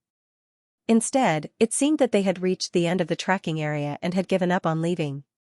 Gu Chen immediately ordered the demon butterfly to follow, wanting to find the nest of these unknown creatures. However, the other party was extremely fast, and after a few flashes, they disappeared. Chase them. We can't lose them. A spiritual sense storm swept through his mind, and at the same time, he transmitted it to all the nearby demonic sky-engulfing butterflies to search for the other party. Whoosh! Whoosh! Whoosh! The teamwork of the butterflies came into play at this moment. They had a clear division of labor and formed an encirclement. No matter which direction the unknown creature went, it would be discovered. The swarm of butterflies chased after him and blocked his way. Finally, they found him again somewhere. Beside him was another comrade. Everything is normal. They are advancing along the predetermined route. Very good. Go and rest. The other clansmen will continue to follow. The demon butterfly only heard a few words before the muddy water surface made a splash. The two unknown creatures dove into the water. A few demon butterflies immediately dove into the water, trying to continue the chase. However, the moment they dove into the water, the demon butterfly's body became abnormally heavy. They weren't as agile as the two unknown creatures. The demon butterflies that stood at the peak of evolution had strong adaptability to the environment, but they were still inferior to the native creatures. The underwater environment was complicated, and there might be other unknown risks. Guchen had no choice but to order the butterflies to retreat. Hey, don't drag us down. If you're so slow, we might leave you behind. When Guchen opened his eyes and retracted his consciousness from the butterflies, the craftsman in front just happened to turn around and mock him. Guchen's expression was solemn as he looked ahead. No one knew what he was thinking. What's with your expression? I'm talking to you. Didn't you hear me? The craftsman's expression was cold. Along the way, no matter how sarcastic he was, Guchen always ignored him. Instead, it made him even angrier. The other party didn't look like he didn't dare to talk back because he was afraid of him. Instead, it looked like he was too lazy to talk to him, as if he was just an insignificant person. The craftsman's loud voice pulled Guchen back from his thoughts. His eyes, which had been ignoring him all this time, became cold for the first time. Don't bother me if you don't want to die. If you piss me off, no one here can save you. He was really annoyed. From the first time they met in the villa, this fatty had been making things difficult for him. The more he ignored him, the more he wanted. With Guchen's vision and temperament, he didn't care about the other party, so he just let him talk. If he really dared to make a move, he would just kill him. However, the news from the demon butterfly made him a little annoyed. The situation was not under his control. At this time, the other party still wanted to make things difficult for him because of the trivial matter with Yimi, which immediately angered him. What did you say? You want to kill me? The craftsman didn't expect Guchen to suddenly explode. He had been pretending to be deaf and mute along the way, so he was a little happy. Here's my chance, even if I can't kill him in front of everyone, I can humiliate him. What a big tone. If you want to kill the craftsman, none of us can stop you? If I can't stop you? If Master Peach Blossom can't stop you? Tu Xiong said coldly and disdainfully. Lady Storm and Whisper didn't say anything. They had a faint smile on their faces. The environment in the swamp was really annoying. Anyway, they hadn't met the golden godly crocodile yet, so they didn't mind watching a good show. Only Master Peach Blossom's eyelids twitched. He was really scared by Guchen's words. The others didn't know Guchen's strength, so they thought he was just talking big. However, Master Peach Blossom knew very well that if the other party really made a move, no one here could stop him. If there was an internal conflict before the mission even started, and someone died, then this mission would probably be ruined. Master Peach Blossom knew the importance of this mission. He panicked and quickly said, Brother Chen, calm down. We are not far from our goal. We can't hurt the harmony at this time. His anxiousness shocked everyone. As the leader of the team and an assassin of the nation war level, he should have just ordered the two to stop arguing. Why did he have to use such a tone to persuade them? More importantly, Master Peach Blossom's words revealed that he was worried that the craftsman would really be killed. This made the craftsman frown, and the others were also surprised. If I want to kill him, do you dare to stop me? Guchen looked straight at Buddhist practitioner Peach Blossom with an aggressive look. Taoist Master Peach Blossom was speechless after hearing that.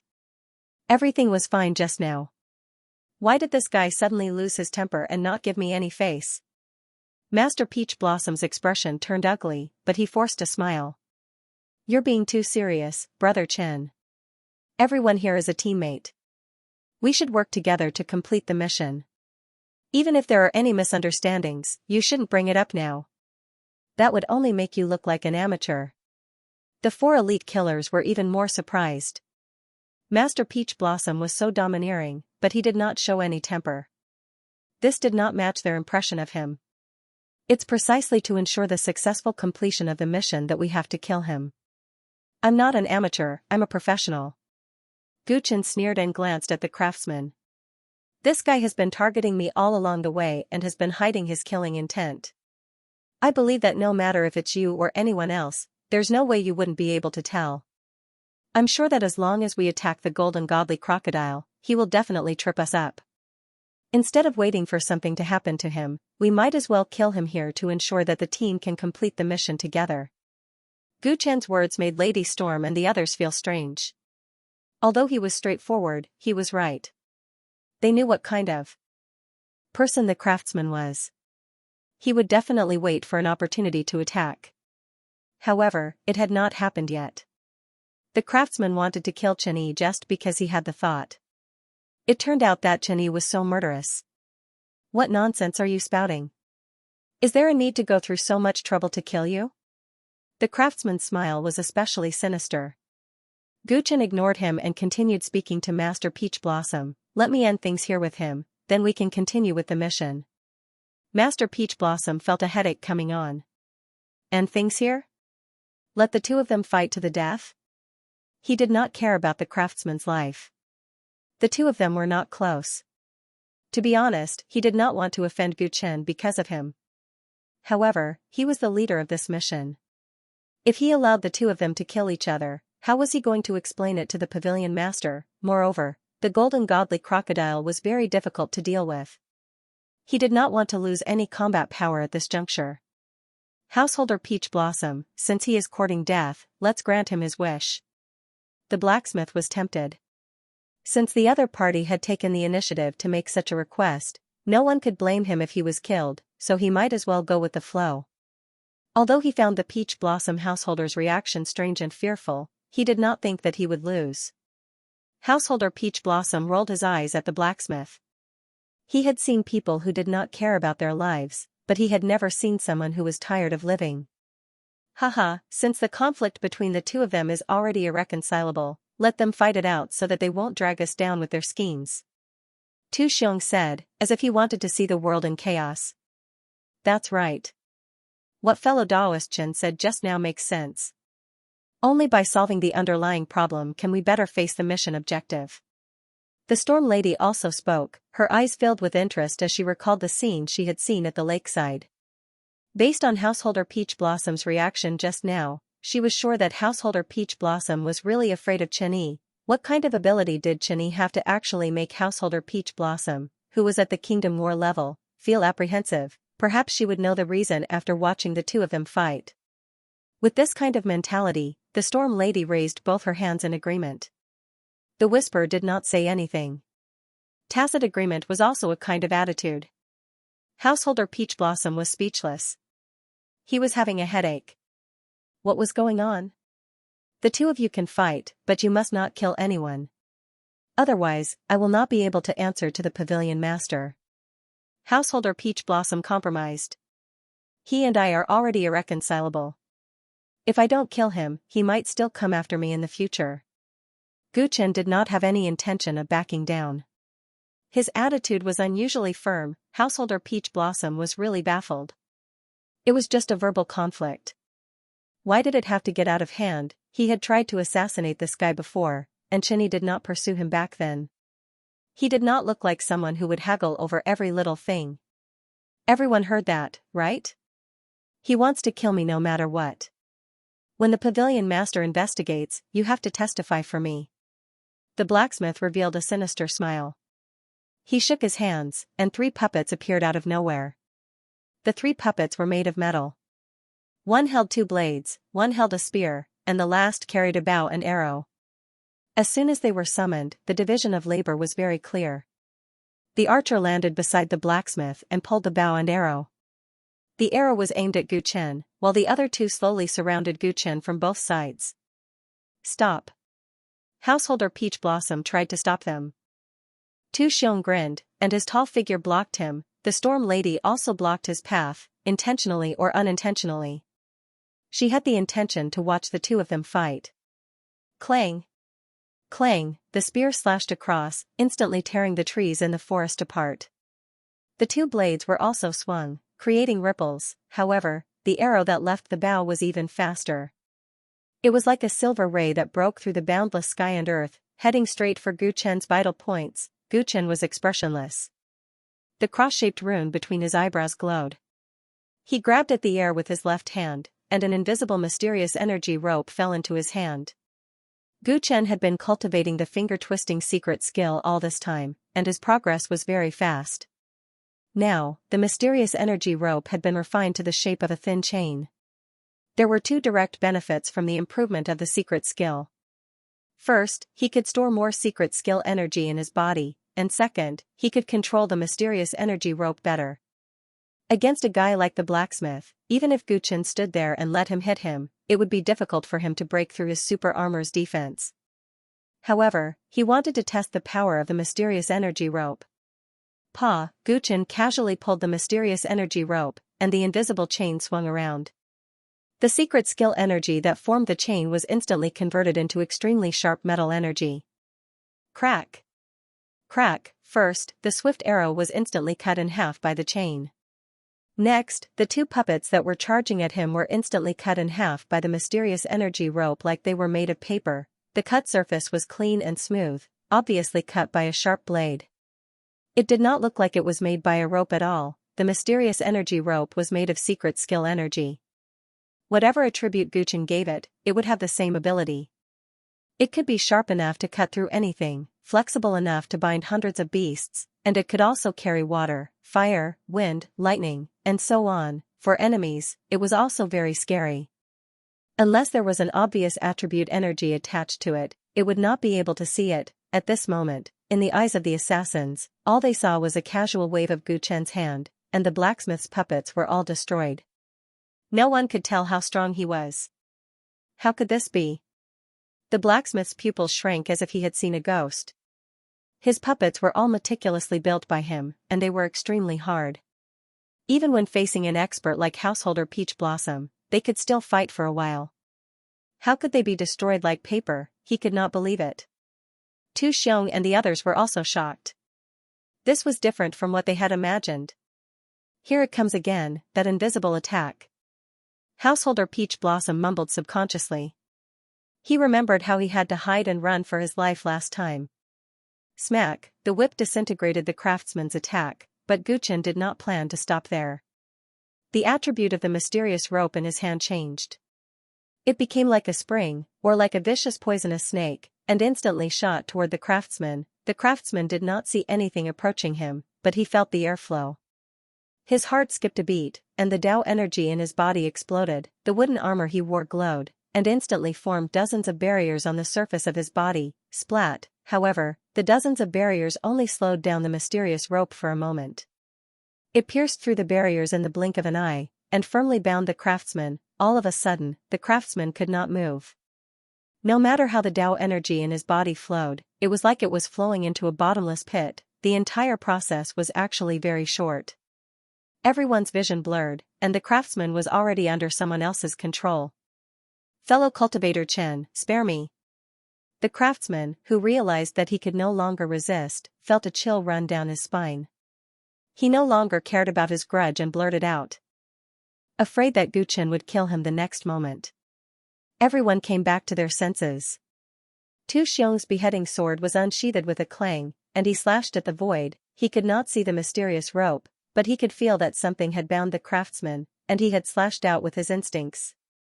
Although the mysterious rope was made of pure energy, the slash had dissipated the energy, and the rope was equivalent to breaking. The craftsman's body had regained its mobility. What? You want to join in the fun too? Gu Chen raised his eyebrows and looked coldly at Tu Xiong. The outcome has been decided. Brother Chen, please let the craftsman go for my sake. Tu Xiong grinned. If I remember correctly, you agreed to let him and I fight to the death, Gu Chen replied coldly. Brother Chen, you've remembered wrongly. I support your fight, but I don't want anyone to die. The mission is more important, Tu Xiong explained shamelessly. If the craftsman won, he would not step forward to stop it. However, he did not want the craftsman to die when something unexpected happened, because the two of them had some friendship and cooperation. I think you're mistaken about something.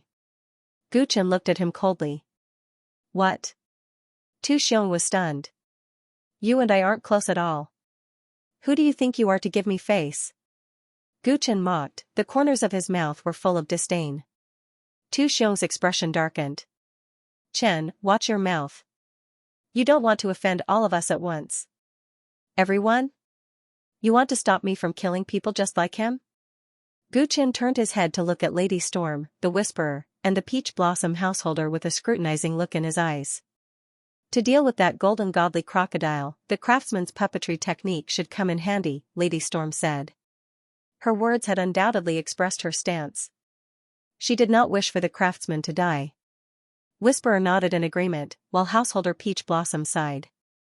It was clear that the three of them were taking sides. They did not stop the blacksmith earlier, but instead chose to stop the blacksmith after he had suffered a loss. It was likely that Gu Chen would not be willing to accept this loss.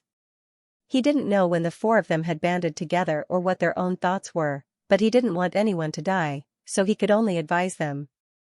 Fellow Taoist Chen, how about this? I'll let the craftsman apologize to you, and we'll let this matter rest. I believe that he won't dare to make things difficult for you again. His body could move again, and with everyone protecting him, the craftsman felt a lot more at ease. He followed householder Peach Blossom's words and said, I've offended fellow Taoist Chen before, it's my fault. I hope that fellow Taoist Chen will forgive me. He apologized very straightforwardly, not feeling embarrassed at all. The reason was simple. It seemed like he had lost this situation, but he was not hurt at all. On the other hand, the other party had been isolated and suffered a loss. If the other party were to swallow this loss, he would definitely feel uncomfortable. If he were not willing to swallow it, he would become everyone's enemy. To be honest, he was a little hoping that the other party would not swallow it. If that was the case, he would still have a chance to kill the other party. The strange power that Gu Chen displayed just now had already made him very wary. He did not want to leave this trouble alive. You guys are quite united. Gu Chen glanced at everyone coldly and said sarcastically. Fellow Taoist, please think of the bigger picture. Householder Peach Blossom smiled bitterly. He had really offended the other party this time. Consider yourself lucky today. I'll spare your life. Gu Chen said to the craftsman. Everyone was relieved when they heard that. It seemed like the other party was still sensible. That was right. Even if he was stronger than the craftsman, he could not fight so many of them at the same time. If he persisted, he would only embarrass himself. Just as everyone was about to say something to ease the atmosphere, Gu Chen turned around and left. Everyone was stunned. Householder Peach Blossom hurriedly asked, Fellow Taoist Chen, where are you going? Since you're on the same side as him, I have nothing else to say. Let's go our separate ways. Gu Chen did not even look back. He walked into the dense forest and his voice drifted over. We're still in the middle of the mission. Brother Chen, are you giving up? Tu Xiong asked loudly. A hint of disdain flashed across his eyes. Previously, he had boasted that no one could stop him if he wanted to kill the craftsman. In the end, as soon as they tried to stop him, he immediately chickened out. It was fine if he chickened out, but he could not accept reality. He had to endure the humiliation and wanted to leave the group on impulse. After all, this was the great desolate swamp. It was foolish to act alone. I can complete the mission myself. I don't need you guys. As if in a fit of pique, Gu Chen left these words and disappeared into the dense forest. Householder Peach Blossom, leaving the group during the mission is against the rules of Modest Pavilion. According to the rules, we can execute Chenyi for doing this.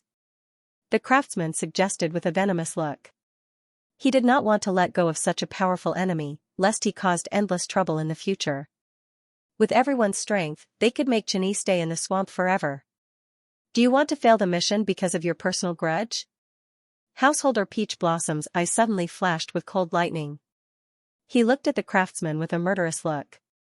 The craftsman's expression changed. He knew that the other party was angry, so he quickly shut his mouth. Actually, the craftsman is right. We forced him to leave, so he must harbor a grudge. If he hides in the dark and tries to harm us, that won't be good. Tu Xiong's eyes flashed. Do you know how much damage we'll suffer if we fight him? We need to focus our energy on the target. We can't fight him on ourselves. Householder Peach Blossom was in a terrible mood. The current situation had deviated from the plan. Without Gu Chen, it would be much more difficult for them to deal with that godly golden crocodile. However, he could not blame Chen Yi. In reality, they had teamed up to force him to leave. There was no point in chasing after him to stop him. Let's go. Let's continue forward. Householder Peach Blossom sighed heavily. What kind of nonsense was this? The mission was more important, so he could only put this matter to the back of his mind for now. Without Gu Chen, the group continued forward. However, Gu Chen, who had left the group, did not really go far. He stood on a treetop and looked at the group's path. He murmured, "We can move freely now. I want to see what secrets this place has." The unknown creature spying on them in the dark and the things they said made Gu Chen realize that this task was not as simple as it seemed on the surface. He wanted to figure everything out, but as long as he continued to follow the team, it would be difficult to do so. The reason was simple: he didn't know what role Wangyi Pavilion played in this. From meeting the master of Wangyi Pavilion at first, to taking on a dream-level mission, he had been in a passive position. The lack of information made him realize that he couldn't go on like this, so he used his conflict with the craftsman to reasonably leave the team and find a way out of this situation. With no one around, Gu Chen summoned Wuji Tyrannosaurus from the space inside his body and explained his findings. Master, do you suspect that this mission is a trap set by Wangyi Pavilion and that they have an ulterior motive? Wuji Tyrannosaurus frowned after hearing about those creatures. It's not easy to make a judgment now, so I need your help. You're in charge of following Householder Peach Blossom and the rest, and pay attention to whether there are still people spying on us, Gu Chen said. Then where are you going, Master? Wuji Tyrannosaurus asked. I'll stay where I am. If there are still people following me after I leave the team, and no one is following you, it means that I'm the real target of those creatures. On the other hand, if there are still people following me while there are still people following you, it means that their target is actually Wangyi Pavilion. Then the possibility of Wangyi Pavilion setting a trap is not high. Wuji Tyrannosaurus understood very quickly after Gu Chen's explanation. The reason why they split up was to sound out the background of the people in the dark. What if there are people following both sides at the same time? Master, didn't you just say that there's more than one person following us? There are many of them, so it's entirely possible that they're doing this, Wuji Tyrannosaurus asked. Gu Chen naturally thought of this. If that was the case, he still wouldn't be able to figure out Wangyi Pavilion's position, and his efforts would be wasted. So he had to make a backup plan.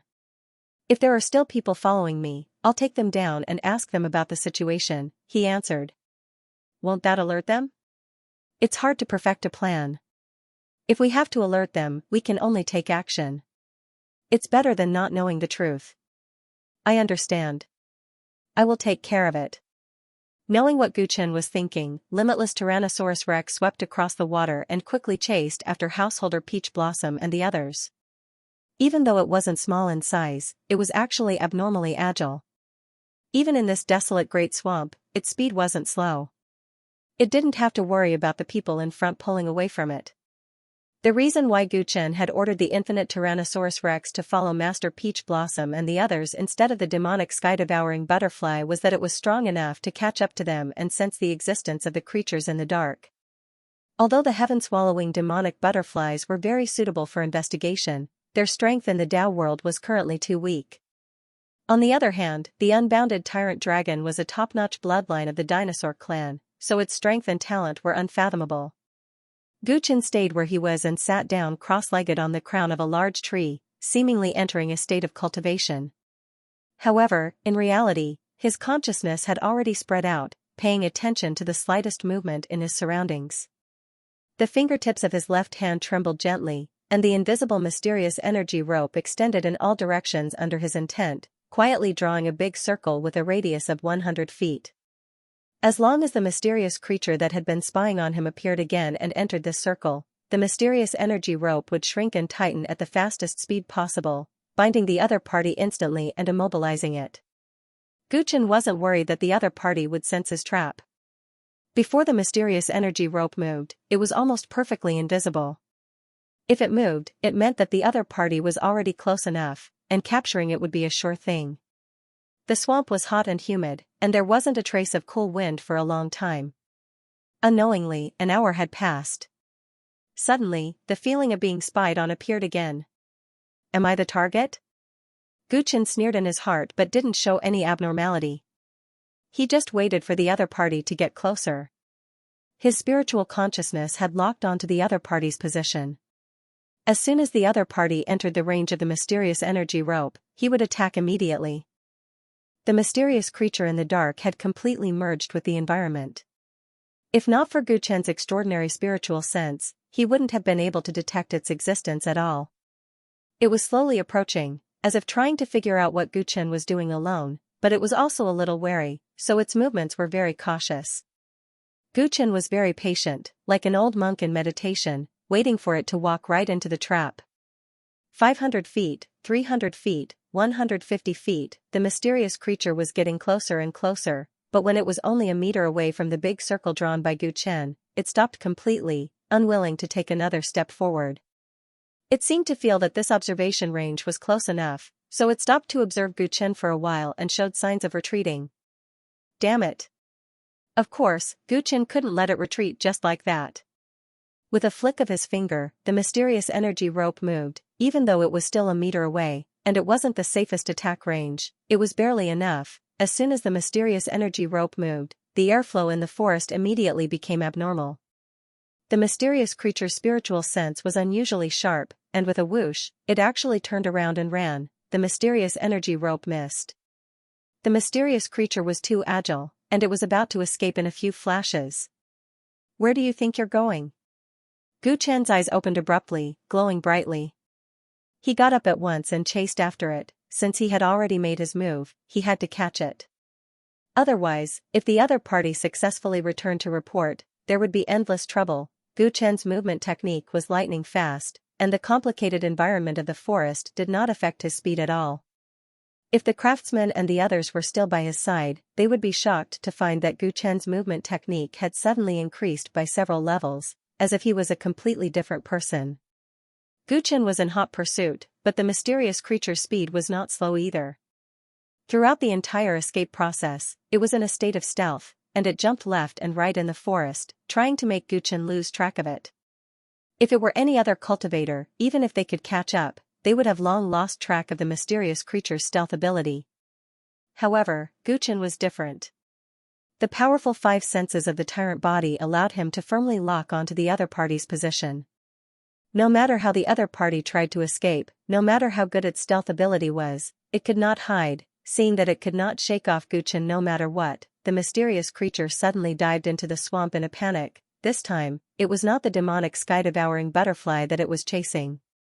Without hesitation, Guchen dived into the water like a vigorous fish. The water was abnormally turbid, and there were also rotting wood and wild beast carcasses floating around. Visibility was extremely poor, and the mysterious creature that had just dived into the water disappeared the next moment. An imperceptible golden luster flashed in the depths of Guchen's eyes. He accurately captured the mysterious creature's position in the water, and steadily followed behind it. The environment underwater was far more complicated than on the surface. Perhaps it was certain that Guchen would not be able to find it in a short time, so the mysterious creature slowed down a little. It went straight to the bottom of the water as if it had a destination. This attracted Guchen's interest, and he was not in a hurry to attack. Swoosh! When it neared the bottom of the swamp, its figure suddenly disappeared. Guchen chased it to the bottom of the water and found that there was a cave leading to an unknown place. Its surface was covered with algae and other things, and it was very well hidden. If it wasn't for someone leading the way, it would be hard to find. That mysterious creature must have disappeared after entering the cave. Guchen didn't hesitate and followed closely behind it. The cave didn't look big, but once inside, it was full of twists and turns. Fortunately, despite the twists and turns, there was only one path. After advancing for a while, the water in the swamp gradually receded, and the inside of the cave gradually became dry. A conversation came from ahead. Gu Chen, who had landed soundlessly, suddenly stopped and restrained his aura. "Why are you so restless?" "Did something happen?" a voice asked. "I was discovered by that human cultivator from Modest Pavilion." "I was almost caught by him," another voice said with lingering fear. "What? How did he discover you? Don't tell me he saw your face?" "If that's the case, it's bad. We have to let Brother Shinobi know about this." "This? I've been invisible all this time. He shouldn't have seen my face clearly." "What do you mean by should? You know the seriousness of this matter. If the people of the outside world discover the existence of our clan, it will bring disaster to our clan. We can't have any wishful thinking. By the way, since he discovered you, how did you get rid of him?" "I ran all the way, then dived into the water and came here directly. The underwater environment is complicated, and I've been invisible all this time. He shouldn't have found this place so quickly." "Should again? Brother Shinobi told us many times that we can't be careless. Now that the clan leader and elders are in trouble, it's time for us to protect the clan. Is this how you do things?" "I was wrong, brother. Don't scold me anymore. What should we do now? What else can we do? The other party might discover this outpost soon. We can't stay here any longer. We have to leave immediately. After we leave, we'll find Brother Shinobi and discuss how to deal with this matter." "Sigh, that's the only way. That guy is too strange. I was clearly far away, but I don't know how he found me," the two of them chattered as they walked deeper into the cave. Clearly, there was a passage on the other side that led to the exit. Following him all the way here, Gu Chen naturally had no reason to let him go, especially when he was obviously trying to contact his superiors. Whoosh, Gu Chen moved. His figure turned around the cave like a ghost, and with a flick of his finger, the mysterious energy rope shot through the air. "Who is it?" The two mysterious creatures that were attacked were shocked. They were not invisible in the cave, so Gu Chen could see their appearances clearly. It was actually the dinosaur tribe. The two dragon-like creatures were only half the size of humans. They were covered in gray scales and had 3 claws. They were much smaller than the average dinosaur, but they appeared to be much more agile. Almost as soon as Gu Chen made his move, their bodies immediately reacted. Their scales actually changed color, becoming the same color as their surroundings. Unfortunately, before he could completely conceal himself, the mysterious energy rope was already right in front of him. Whoosh, Gu Chen's attack was extremely fast, and it was a sneak attack in such a narrow space, so one of the dragons was immediately entangled by the mysterious energy rope. In just an instant, it could no longer move, and could only scream anxiously. "Go! Go and report to the other tribesmen." The other dragon's face flashed with obvious hesitation. Seeing this, Gu Chen sneered and said, "If you dare to run, I will kill it immediately." He recognized the voices of the two dragons, and the one he had tied up was not the one he was chasing before. From the conversation between the two dragons just now, he could tell that the dragon he was hunting was relatively simple-minded and indecisive. That was why he threatened it. As expected, after hearing that its companion might be killed, the dragon that was not tied up became even more hesitant, and fear appeared on its face. While it was hesitating, Gu Chen had already placed a hand on its neck. It could no longer run. "Let it go. If you dare to kill it, my tribe will definitely not let you go." The little dragon that was tied up by the mysterious energy rope was afraid that Gu Chen would kill its companion, so it hurriedly shouted, "Don't worry, as long as you answer some of my questions truthfully, I won't kill you." Gu Chen loosened his grip and placed a restriction on the two little dragons. Then, he spoke in an indifferent tone. The two little dragons could no longer conceal themselves, and revealed a depressed expression. "Which tribe are you from? Why did you follow me all the way?" Gu Chen asked. The two little dragons looked at each other, nodded seriously, and chose to remain silent. "If you don't answer, I will kill one of you first." "Anyway, leaving one alive is enough," Gu Chen said coldly. The two little dragons were not afraid of him attacking them this time, and remained silent. Gu Chen was a little surprised. They were clearly very concerned about their companion just now, so why did they not care about the other's life now? This situation could only mean that once they answered his question, the consequences would be dire. The secret they wanted to keep was far more important than their own lives. Guchen recalled the previous conversation between the two little dragons. They once said that if people from the outside world knew about the existence of their tribe, they would be doomed. If only Infinite Tyrannosaurus Rex was here. Guchen sighed inwardly. Infinite Tyrannosaurus Rex belonged to the dinosaur tribe, so it might recognize the origin of this tribe. Realizing that it was related to the tribe's secret, the two little dragons would rather die than reveal it, so Guchen did not harp on it. It's fine if you don't want to answer my question, but you have to at least tell me why you followed us all the way, right? If you don't have any ill intentions towards me, I have no reason to kill you, right? Guchen half coaxed. The two little dragons looked at each other, and the younger one said hesitantly, "We are only responsible for ensuring that you won't deviate from the route. We don't have any ill intentions towards you. Do you know why we entered the desolate Great Swamp?" Guchen's eyes flickered. The younger little dragon was about to answer, but the other one said sternly, "Don't talk nonsense with him. He saw our true forms, so we are already guilty dragons. We must not reveal any more information." The younger one immediately stopped talking, and the two little dragons looked as if they were facing death calmly. "It's easy to die, but have you thought about the consequences? As you said, I've already seen your true forms. After we leave the Great Swamp, we'll find someone to ask, and we'll find out what's going on sooner or later. When that time comes, your tribe will still face a calamity, and the two of you cannot be pardoned." Guchen's tone was light, but the two little dragons' hearts were especially heavy. If they really caused a calamity to befall their tribe, they would not be able to feel at ease even if they died to atone for their sins. "On the contrary, if you cooperate with me, I might not reveal your secret. I only want to know what I want to know, and I'm not interested in anything else." Guchen changed the topic, and then gave the two little dragons some time to think about it. After a while, the two little dragons came to a conclusion. The older one said, "You're an assassin from Prude Pavilion, right? If so, of course we know why you're in the Great Swamp." Guchen was surprised to hear this, but he soon came to his senses. "Could it be that you're the employer of this mission?" "That's right. My clan asked you to kill that golden crocodile. We're afraid that you'll go astray, so we're keeping an eye on you in secret," the little dragon answered. Even the target of the mission was the golden crocodile. Guchen no longer had any doubts, but he couldn't help but have a new question. "Since you're the employer, why are you hiding? Just lead the way for us." Guchen stopped mid-sentence. He realized that the reason for their secretiveness had something to do with their clan's sensitive identity. "You've guessed it, haven't you? Now you know what's going on? My clan hired you here at a high price to solve the problem of the golden crocodile, not to become our enemy. Let us go now," the little dragon said, gritting its teeth. Guchen didn't answer for a while and fell into deep thought. If that was the case, then he'd been wrong from the start.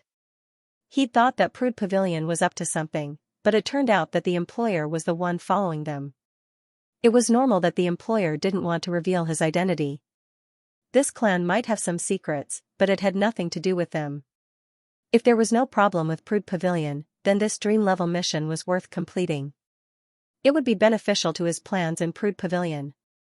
It was simple. Complete the mission and advance. However, now that he knew the employer's identity, things weren't so simple. Guchen felt like he'd shot himself in the foot. His cleverness had backfired on him. If he killed the two little dragons, their clan would definitely track them down.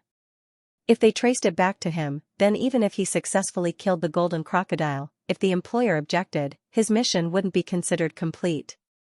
At least, his rating would be lower than that of other assassins. And if he didn't kill the two little dragons, they would never allow him to leak their information, judging from how they kept their identities a secret. Therefore, once he let them go, he might be hunted down by the entire clan in this great swamp of antiquity. It was originally a one-way mission, but he had made it complicated. Guchen felt a headache coming on.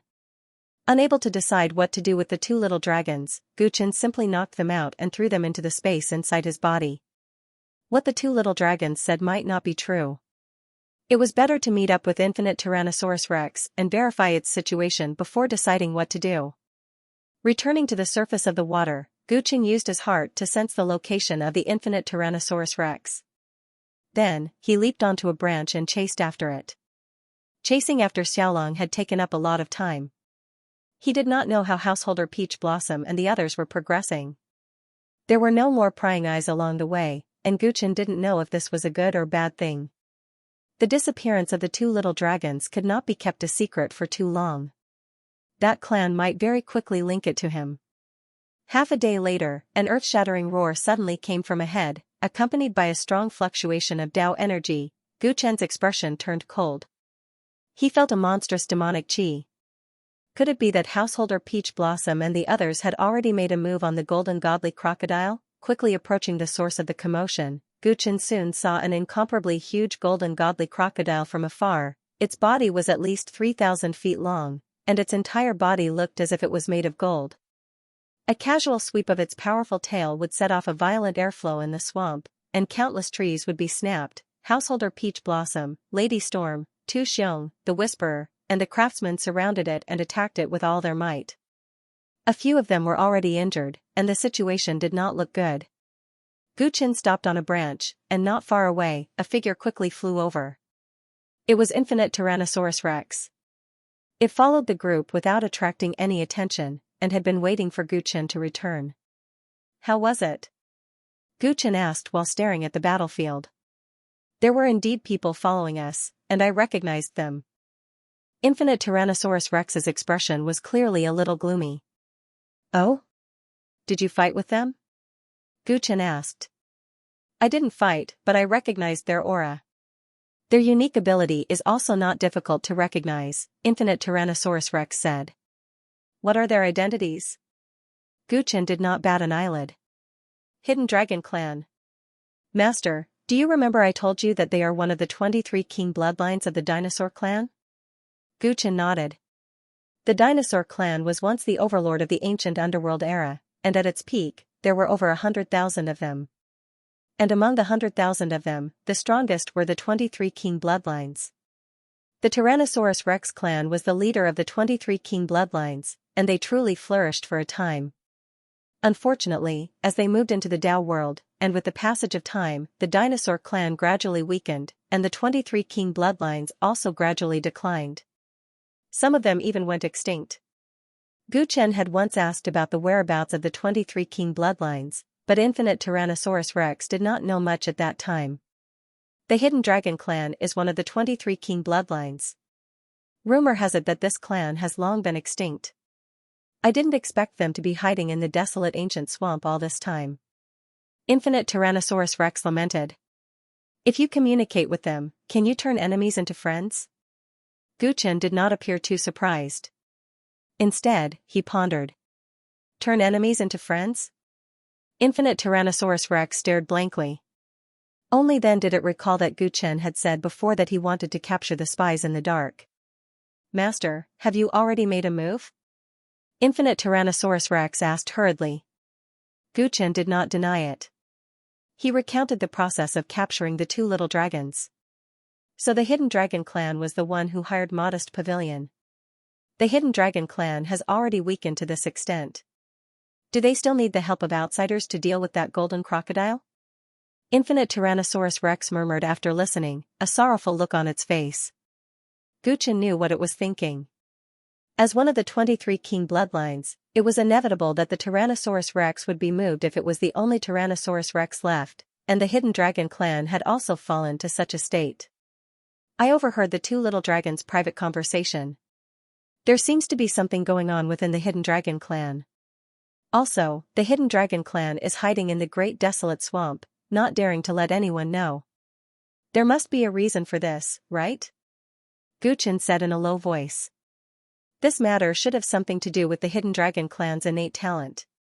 Infinite Tyrannosaurus Rex sighed. It had the inherited memories left behind by its ancestors, so it could more or less guess the situation. The Hidden Dragon Clan is born with terrifying invisibility abilities, and they also have speed and agility that normal dinosaur clans do not have. In addition, they are also extraordinarily intelligent. They are natural scouts and assassins. Rumor has it that a powerful force had their eyes on the Hidden Dragon clan and wanted to obtain their power. However, the Hidden Dragon clan swore to die and refused, which ultimately led to their extinction. Now that we have seen it with our own eyes, it seems that the Hidden Dragon clan was not truly extinct. Instead, they hid in the Great Desolate Swamp to avoid disaster. Who knows how long they have been hiding in the Great Desolate Swamp? For a long time, no one in the outside world actually knew about it. While Householder Peach Blossom and the others were fighting the Golden Godly Crocodile, Gu Chen and Limitless Tyrannosaurus were talking about the secret history of the Hidden Dragon clan. They had come here to carry out a mission from Thoughtful Pavilion, but they didn't expect to meet one of the royal bloodlines of the dinosaur clan here. In your opinion, is it possible that Yi Wunyan knows who the employer is? Gu Chen's eyes flickered. The Hidden Dragon clan never trusts outsiders easily. It shouldn't be very likely, right? Limitless Tyrannosaurus hesitated. Why would Yi Wunyan accept a mission like this without even knowing who the employer is? The mission was carried out in the Great Desolate Swamp, and there are too many uncertainties. Also, according to what you said, the Hidden Dragon clan is so sensitive. Why would they risk being discovered and hire a killer organization? Unless this killer organization is trustworthy, or they can guarantee that no secrets will be leaked after the mission is completed, Gu Chen pondered. Or maybe this Golden Godly Crocodile is too much of a threat, and the Hidden Dragon clan has no choice, Limitless Tyrannosaurus added. Both are possible. If you want to know the answer, you'll know after we kill that Golden Godly Crocodile. As Gu Chen spoke, he slowly walked toward the battlefield.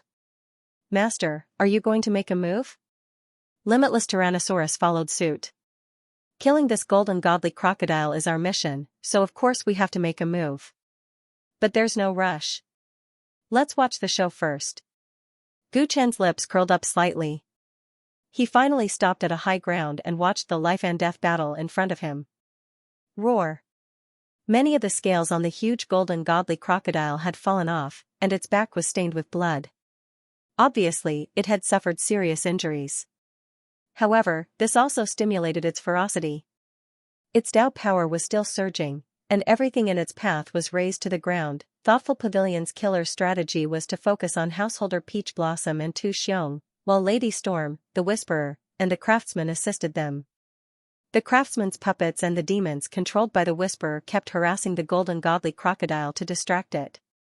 Lady Storm also kept using her extreme speed to keep it occupied. Peach blossoms filled the sky as Householder Peach Blossom's peach wood sword flashed from time to time. Every time he attacked, his target would definitely be the Godly Golden Crocodile's wound. Tu Xiong, on the other hand, brandished his beheading broadsword and clashed with the Godly Golden Crocodile several times. There was no problem with the five people's combat tactics. Their cooperation was also quite tacit, showing the strength of elite assassins. According to the five of them, the Golden Divine Crocodile was already injured. Under their attacks, it would quickly exhaust itself. At that time, killing it would be a piece of cake. But unexpectedly, this Golden Godly Crocodile's vitality was too strong. The blacksmith's puppets were almost exhausted, and the demonic beasts controlled by the Whisperer were almost all dead, but the Golden Godly Crocodile showed no signs of exhaustion. This caused the strategy of the five to completely fall through. In the end, they could only brace themselves and fight with their lives on the line. To make matters worse, Lady Storm was hit by the Golden Godly Crocodile's tail. She was sent flying, badly mutilated. Even though she stood up again, she had lost her original speed. Without her harassment, the Golden Crocodile's attacks became even more unrestrained. The pressure on everyone increased, and they were on the verge of collapsing. Dream level. As expected of a dream level mission. This beast can't win at all. We have to retreat. The blacksmith's body was covered in blood, and his face was filled with fear as he said dejectedly. When they met the Golden Crocodile, they realized that it had 700,000 Tao power, which could be said to be monstrous. This was only because the other party had been tossing and turning in the desolate swamp for many days and was already injured. It was estimated that at its peak, it should be close to 1,000,000 Tao power. What kind of concept was 1,000,000 Tao power? The strongest among them, Master Peach Blossom, was an expert of the five-fold realm. His Tao power was about 400,000. The second place was Tu Xiong. He had just entered the five-fold realm, and his Dao power was about 100,000. The other three were all at the peak of the four-fold realm. Even if the five of them added up, their Dao power would not be as strong as this golden crocodile at its peak. The other party was at least a six-fold realm demonic beast, however, they were well-trained killers after all. The golden crocodile's poor condition allowed them to see an opportunity. Thus, after discovering its tracks, they still chose to take action. However, they did not expect the golden crocodile's life force to be so strong. Its life force weakened the effects of its injuries, causing everyone to be in a desperate situation. This was a prehistoric mutant with an extraordinary bloodline. If they continued to fight, they would be the ones who would be exhausted to death. With such a judgment, the few of them gradually lost their will to fight. The craftsman was the first to give in and wanted to escape. His puppets had already been used up, and his protective Dao artifact was also severely damaged. If this continued, he would be the first to die. This beast can't hold on any longer, hold on. Master Peach Blossom roared. In fact, he had withstood most of the pressure, and the hand holding the peachwood sword was bleeding non-stop. Ah! Tu Xiong's eyes were bloodshot, and the veins on his hands were bulging. The beheading broadsword blocked the golden crocodile's bloody mouth. If you don't run, I'll run myself. I don't want to lose my life here. The craftsman gritted his teeth. Taking advantage of the fact that the golden crocodile was being held back by the two of them, he dashed to the side and prepared to escape. Damn you! Stop! Master Peach Blossom and Tu Xiong's expressions changed. If the craftsman ran away at this critical moment, they really had no chance of winning. However, the craftsman did not care about the two of them at all. To him, the two of them were already dead, and his life was more important. Seeing that the craftsman was running away, the Whisper's eyes flickered, and he suddenly dashed to the other side. You two bastards, I've really misjudged you. Tu Xiong cursed. His chi movement pulled on his wound, and he spat out a mouthful of blood. His condition became even more precarious. The mission has failed. Seeing that the craftsman and the Whisper were running away, the heavily injured Lady Tempest's expression darkened, and she also thought of retreating. With Master Peach Blossom and Tu Xiong supporting her, she could still escape. However, if the two of them could not hold on any longer, she would not be able to escape in her current condition. Although it was not kind to run away, her life was more important. Just as the thought appeared in her mind, she suddenly heard an ear-piercing sound. Swoosh! Swoosh! Two stones flew out from the same direction, and accurately shot toward the escape route of the craftsman and the Whisper. Following that, there were two cries of agony. The craftsman and the Whisper fell to the ground one after the other. Among them, the craftsman was in a worse state. The flying stone was like a cannonball, and it blew one of his arms into a bloody mist. Who was it? Which bastard ambushed me? The craftsman was terrified and furious, and he looked around. The battle is at a critical moment, why did you suddenly leave? I haven't had enough of the show. A mocking voice was heard, and the few of them looked toward the source of the voice. Not far away, Guchen was standing on top of a tree, and he was playing with a few stones in his hand. A rock? The craftsman was stunned. He looked at the ground and realized that it was not a powerful hidden weapon that attacked him. It was just a rock. How is this possible? Doubts arose in his heart. He did not sense any fluctuations of Tao power erupting from Guchen's side. How could a stone be so powerful? That's great. Brother Chen, come and help us. The others were shocked by Guchen's return and his strange attack. Master Peach Blossom said without hesitation, his face full of hope. Out of everyone present, he knew Guchen's strength the best. He knew that if he joined the battle, the situation would be turned around immediately. At this critical moment, it was no longer a matter of completing the mission. If he could not kill the golden crocodile, he would lose his life here. Master Peach Blossom's words reminded everyone. With reinforcements, Lady Storm was energized. Even Tu Xiong, who looked down on Guchen before, could not help but feel hopeful. Why should I help you? Unexpectedly, Guchen did not have any intention to help. He acted as if it was none of his business. Master Peach Blossom smiled bitterly. As he fought against the golden crocodile, he said, Brother Chen, Please put aside your personal grudges and focus on the mission. This is your first mission. You don't want to fail, right? That makes sense. I don't want to fail the mission. I want to make a contribution. Gu Chen replied with a smile. That's right. Hurry up and attack. We will help you hold this beast back while you give it a fatal blow. Master Peach Blossom said hurriedly. He was afraid that Gu Chen would be worried and be willing to be the golden crocodile's punching bag. You don't have to attack now to complete the mission. I will attack when all of you are dead. Isn't it better for me to take all the credit? Gu Chen teased. This? Master Peach Blossom smiled bitterly. He could not help but feel resentful towards Tu Xiong and the others. If not for the fact that these people were not on good terms with Gu Chen, they would not have ended up like this. What was this? You asked for it? Fellow Cultivator Chen, if we all die, you won't be able to kill the golden crocodile alone. You might not even be able to keep your life. Storm gritted her teeth. She finally had a helper, and she had hope of completing the mission. She didn't want to give up so easily. While they were talking, the Whisperer crawled up from the ground and sneaked into the forest. The attack just now did not hurt him as much as the blacksmith. Bang! As soon as he moved, a stone smashed in front of him like a meteor, destroying a tree. Startled, he looked at Gu Chen's position, not daring to take another step.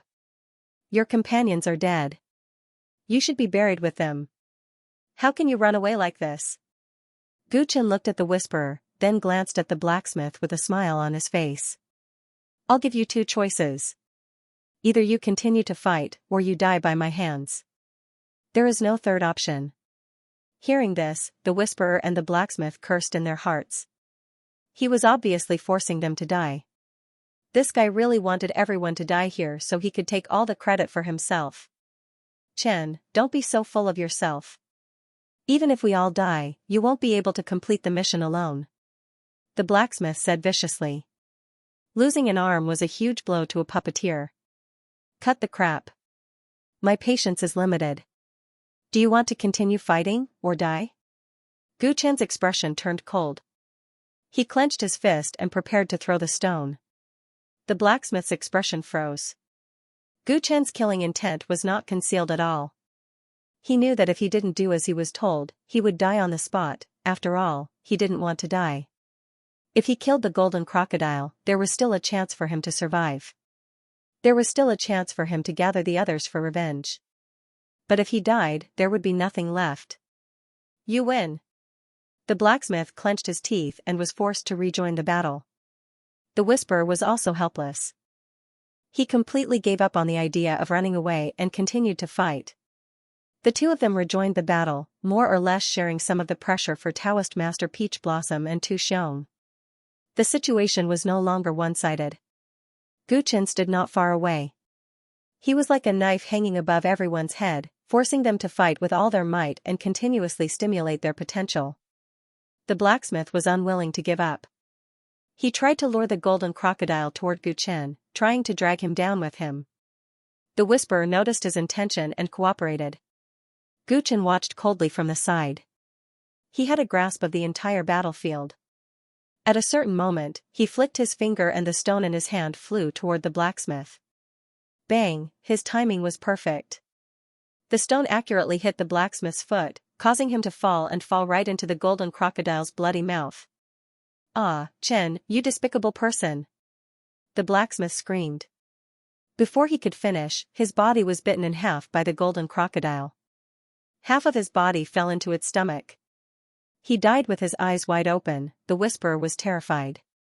Only now did he realize that they could not hide their thoughts from Gu Chen. He no longer dared to have any bad thoughts. The four of them fought with all their might. The golden crocodile's injuries increased, and its attacks became more and more frenzied. Boom boom boom, the golden crocodile suddenly exploded. Terrifying energy flowed out of its body and turned into countless chi swords, directly piercing through the Whisperer. Master Peach Blossom and Tu Xiong were also sent flying. Like kites with broken strings, they vomited blood non-stop. It's over. Lady Storm noticed it in advance and was lucky to escape.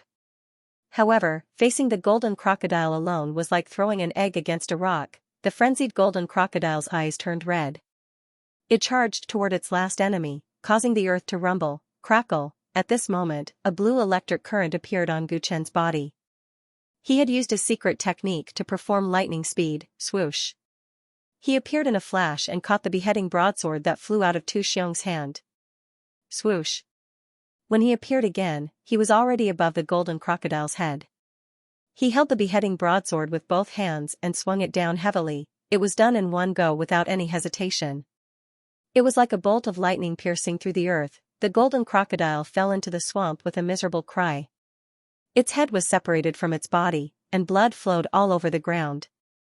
Lady Storm let out a huge sigh of relief after escaping death. Her legs turned soft and she fell to the ground. Her gaze was complicated as she looked at the man who landed beside the golden crocodile. The speed of that thunderbolt just now was clearly above her speed. My broadsword.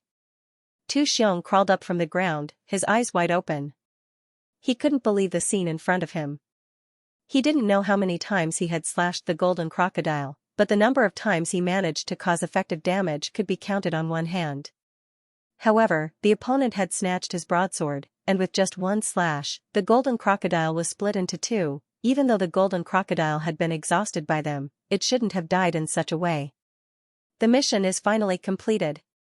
Master, the task you gave us was really difficult. I'm afraid we can't control this guy. Master Peach Blossom, who was covered in cuts and bruises, muttered to himself. In the swamp, in the dense forest, seeing the golden crocodile die, many figures moved in the dark. Some stayed behind to monitor, while others escaped far away. The huge corpse of the golden crocodile lay in the mud. After looking at it for a while, Gu Chen put the beheading knife on his shoulder and walked towards the three people who had just escaped death. There are more survivors than expected. This is going to be a bit troublesome. He smiled and looked harmless, but the words he said made the three of them, who had just relaxed, tense up again. Gu Chen had said before that he was going to kill everyone and take all the credit for himself. Was he serious? The three people knew very well that after the battle with the golden crocodile, they had no power to fight back. If he really wanted to do something, they couldn't stop him at all. Fellow Daoist Chen, stop joking. The mission is over. You're the main contributor. There's no need to kill us. Peach Blossom hurriedly put on an ingratiating smile, but his heart was beating fast. Main contributor? Are you sure? Gu Chen asked with a smile. Of course. The golden crocodile died in your hands. You saved our lives. You're the main contributor. Peach Blossom nodded vigorously, afraid that Gu Chen would really have some ideas that he shouldn't have. Fellow Daoist Peach Blossom, you're right. But what do you say about the two guys who died? Gu Chen kept smiling as he glanced at the bodies of the craftsmen and the whisperer not far away. These two people were not supposed to die, but he had forced them to stay, which was why they were so unlucky. Even the craftsman was directly killed by Gu Chen. Master Peach Blossom was filled with righteous indignation when he heard that. He gritted his teeth and said, the two of them deserted and almost caused the mission to fail. They caused the three of us to lose our lives. They deserve to die. Fellow Daoist Chen, don't worry. They broke the rules. If you kill them, not only will you not be at fault, but you'll also be meritorious. His words were easy to hear, and Peach Blossom's desire to live was strong. But when Gu Chen heard that, his face suddenly turned cold. Fellow Daoist Peach Blossom, what do you mean? The two of them died from the golden crocodile's dying counterattack. What does that have to do with me? Are you saying this to make life difficult for the two adopted daughters of the Pavilion Master, so that I won't have a good time in Honesty Pavilion? At the end of his words, there was a hint of murderous intent, and Peach Blossom immediately changed his words. It was a slip of the tongue, a slip of the tongue. They died from the attack of the golden crocodile. It has nothing to do with you. Only then did Gu Chen's expression soften. He looked at Tu Xiong and Lady Storm, smiling again. Fellow Daoist Peach Blossom, is this what you saw and heard alone, or is it a consensus among the three of you? Of course it is consensus among the three of us. The two of you, am I right? Master Peach Blossom immediately looked at the two of them. His eyes were cold and his tone was firm. Tu Xiong and Lady Storm were speechless. Of course, they understood what the other party meant. If they dared to oppose the consensus between the duo, Householder Peach Blossom wouldn't even need Gu Chen to make a move. Householder Peach Blossom would slaughter them first. In order to survive, this fellow didn't care about the reputation and dignity of a Kingdom War killer. The mission had been completed, but how were they going to explain the process of the mission, and how were they going to explain the death of the two elite assassins? Chinny looked young, but he was actually very shrewd. His words just now had already hinted at what they should say and do. He had to be the one who killed the golden crocodile, and the death of the craftsman and the whisperer had nothing to do with him. He would take all the benefits, and if one of them objected, he would kill them all. It was a blatant threat, but they didn't have the temper to say no. If not for fellow Daoist Chen, we would have been killed by the two cowards, the craftsman and the whisperer, not to mention completing the mission. Fellow Daoist Chen, the credit is undeniable. I hope you can forgive us if we offended you earlier. Storm propped up her weak body and solemnly bowed to Gu Chen, her face full of gratitude. What she was doing now was to protect herself, but she was actually convinced. The speed that was faster than her destroyed all of her arrogance.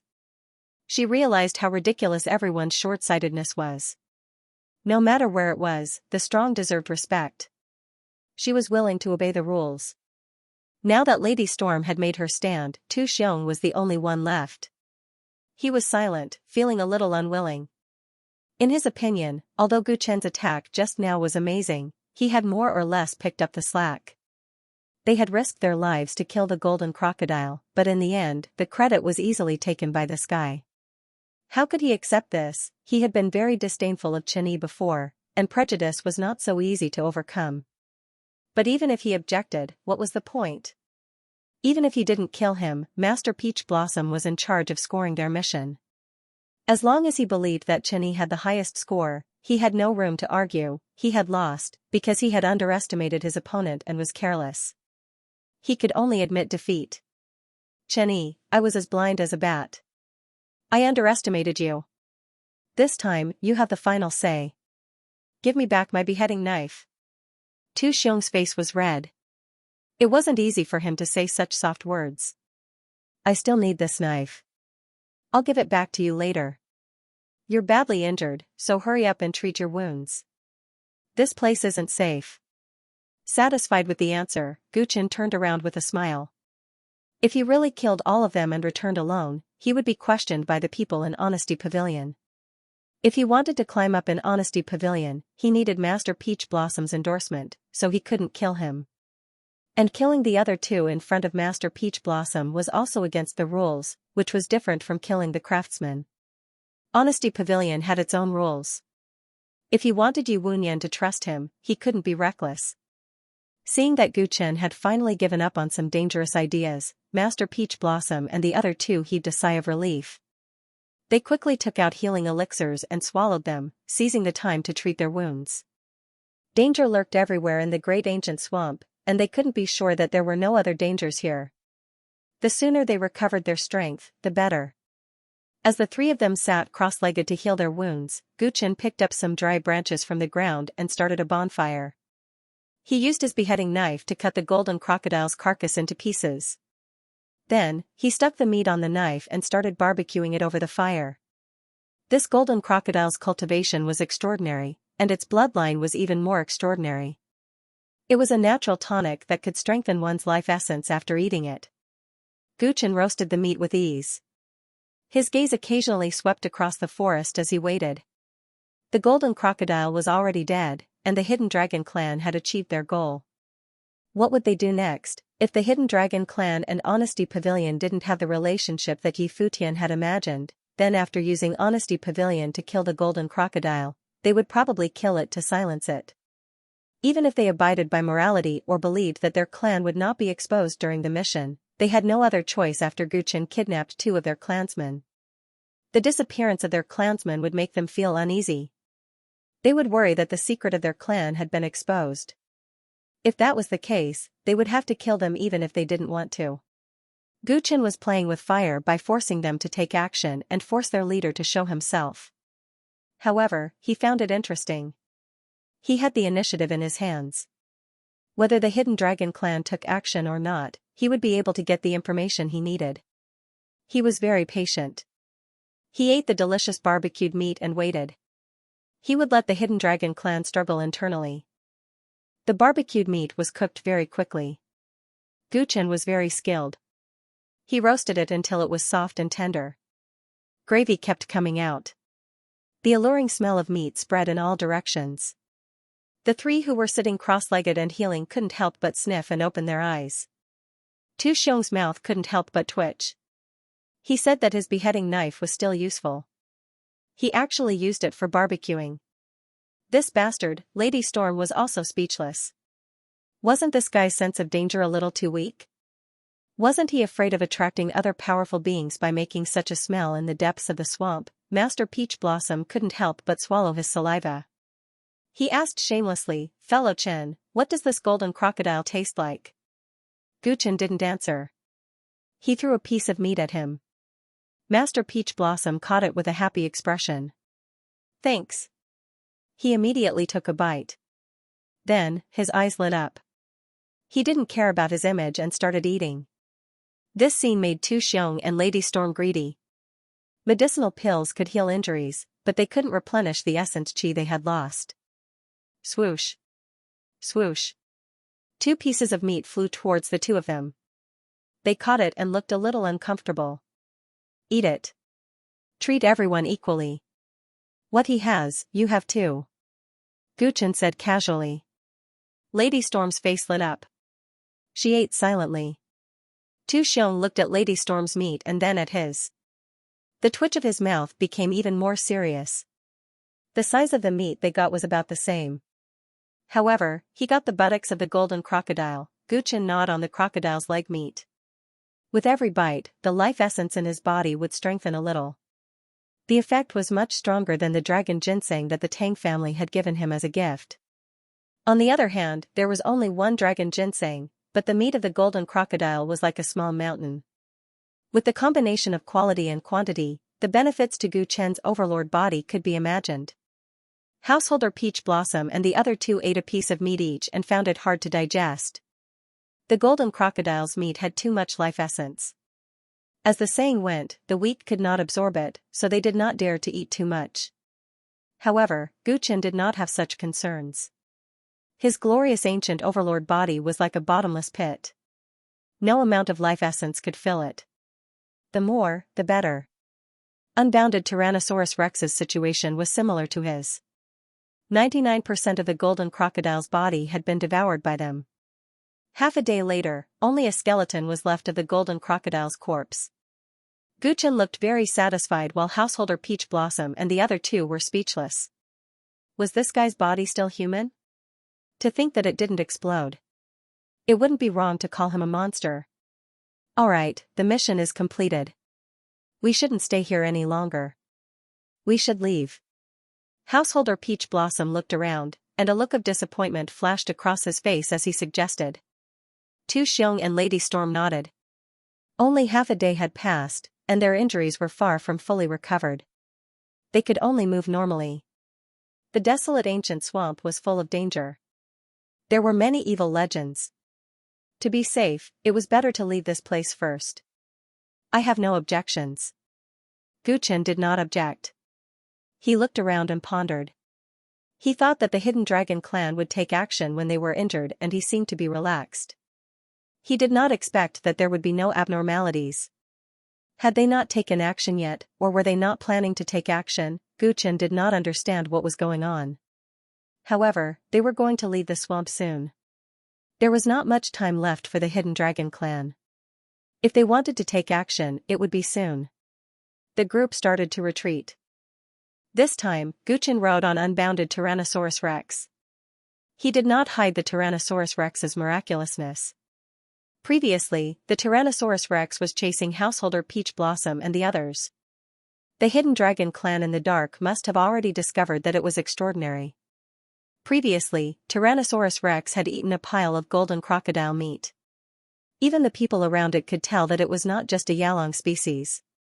The speed of retreat was not slow. The monotonous scenery of the swamp was constantly left behind by everyone. Guchen was at the back. He had been paying attention to his surroundings. The journey was very peaceful. It was so peaceful that Guchen suspected that the Hidden Dragon clan was really going to let them go. Until, a cry of surprise interrupted his thoughts. Tu Xiong has disappeared. Lady Storm's face was full of fear. Her words made Guchen and householder Peach Blossom look around. Then, they revealed an expression as if they had seen a ghost.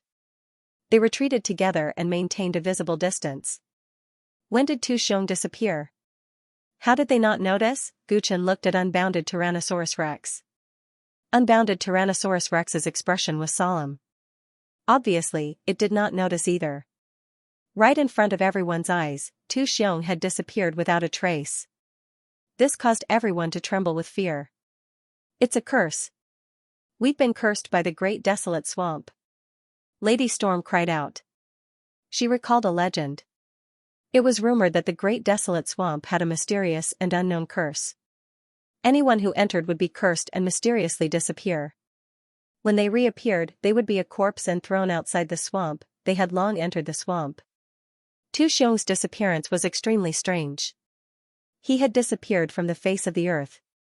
She could not help but think of the curse. What curse? It's just nonsense. Don't scare yourself. Householder Peach Blossom scolded. If it wasn't a curse, how could Tu Xiong suddenly disappear in front of us without us noticing? Lady Storm was unable to calm down. Everyone present was an assassin with extraordinary spiritual sense. Yet, they did not notice Tu Xiong's disappearance immediately. She still had some things to say to him. When she turned around, she realized that he had disappeared. Thinking about it, it was too terrifying. She would rather believe that it was a curse than believe that someone could kidnap Tu Xiong silently under their eyes, because it meant that if the other party wanted to, they could easily assassinate them. Householder Peach Blossom was speechless.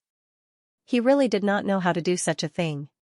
It's an expert from the Hidden Dragon clan. Unbounded Tyrannosaurus Rex said to Guchen in a low voice. Guchen nodded his head. His eyes revealed some seriousness. Of course, he did not believe in any curse. After understanding the existence of the Hidden Dragon clan, he even suspected that the legend of the curse was created by the Hidden Dragon clan. They wanted to prevent people from entering the Great Desolate Swamp so that they could ensure the safety of their seclusion. Guchen had been paying attention to the situation around him. He did not expect that the situation would happen in the middle of the group. The other party's ghostly methods had even fooled him. Without a doubt, the other party was a top-notch expert from the Hidden Dragon clan. Tu Xiong had mysteriously disappeared, and there was little hope of searching in the vast swamp. Lady Storm suggested to leave as soon as possible to prevent any more mishaps. Master Peach Blossom and Guchen had no objections, so the three of them continued to move forward. This time, they were much closer to each other, and they were even more cautious. However, this was not the end of it. After the time it took for a jaw stick to burn, Lady Storm disappeared. Just a moment ago, she was still in front of everyone, but after passing through a dense forest with poor visibility, she disappeared into thin air. The whole process took less than 1,000th of a second. It seemed like she did not even have the time to cry for help before she was abducted by an unknown existence. After such a series of events, Master Peach Blossom's face turned ugly, and he mumbled, "How could this be? This should not have happened. It's a curse." Seems like Ewing was right, there is a curse in this ancient desolate swamp, Guchen said. Hearing this, Wuji T-Rex's face turned weird. How could there be a curse? Someone must be playing tricks in the dark. Master Peach Blossom did not seem to consider the possibility of it being a curse. He gritted his teeth and said, "Fellow Daoist Chen, when you separated from us, where did you go?" "Why do you ask?" Gu Chen's eyes flashed with curiosity. "Nothing, there must be a reason for this. I want to understand the situation as much as possible," Master Peach Blossom said. "Could it be that you think that when I moved alone, I offended someone I shouldn't have offended, and that someone is secretly taking revenge on me?" Gu Chen's face darkened. "There are many hidden dragons and crouching tigers in the ancient desolate swamp. You and I could have unintentionally caused trouble. It is not impossible. Fellow Daoist Chen, please think carefully." Master Peach Blossom's face was gloomy. "I have always been very careful, there shouldn't be such a possibility." Fellow Daoist Chen, you worry too much, Gu Chen pretended to be unhappy and said coldly. It's good that there isn't. I was just asking casually, please don't take it to heart. Now that there are only the two of us left, we have to help each other in order to leave the swamp safely, Master Peach Blossom said with a bitter smile. That should be the case. Gu Chen nodded. The two of them didn't say anything else. The Peach Blossom householder's speed suddenly increased. He planned to leave the great desolate swamp as fast as he could. As for the two missing people, he had no time to worry about them. Everything could wait until they reached the open ground. Did you see clearly what happened? Gu Chen followed behind householder Peach Blossom steadily and asked Limitless Tyrannosaurus Rex through voice transmission. I still haven't found any traces of the other party. Master, are you the same? Unbounded Tyrant Dragon asked. Even if a normal hidden dragon were to spy on me, I would be able to detect it. However, this fellow who attacked me came and went without a trace. He is not simple. Gu Chen shook his head. He had thought that he had been careless when Tu Xiong had been kidnapped the first time. If he had observed carefully, he would have discovered something. However, when Lady Storm disappeared, his attention had been focused on the surroundings, but he still did not discover when or how the other party made her move. It could be seen that the other party was really powerful.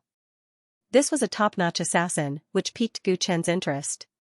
Master, you kidnapped the clansman of the Hidden Dragon clan. The other party should be coming for you. Right now, we can't even find him. If he suddenly assassinates you, it will be very dangerous. Unbounded Tyrant Dragon grew fearful. Don't worry, he can't hurt me. Gu Chen added calmly. I'm just afraid that he won't show himself.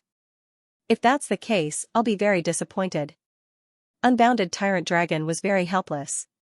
This person always liked to put himself in dangerous situations. There were obviously better ways. After a while, Gu Chen landed on top of a tree as light as a feather.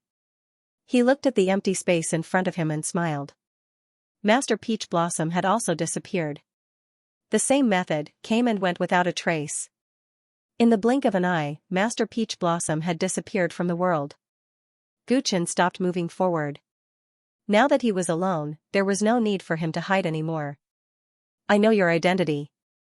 Your clansmen are in my hands. They have already confessed everything. So, don't hide anymore. Show yourself and have a good chat with me.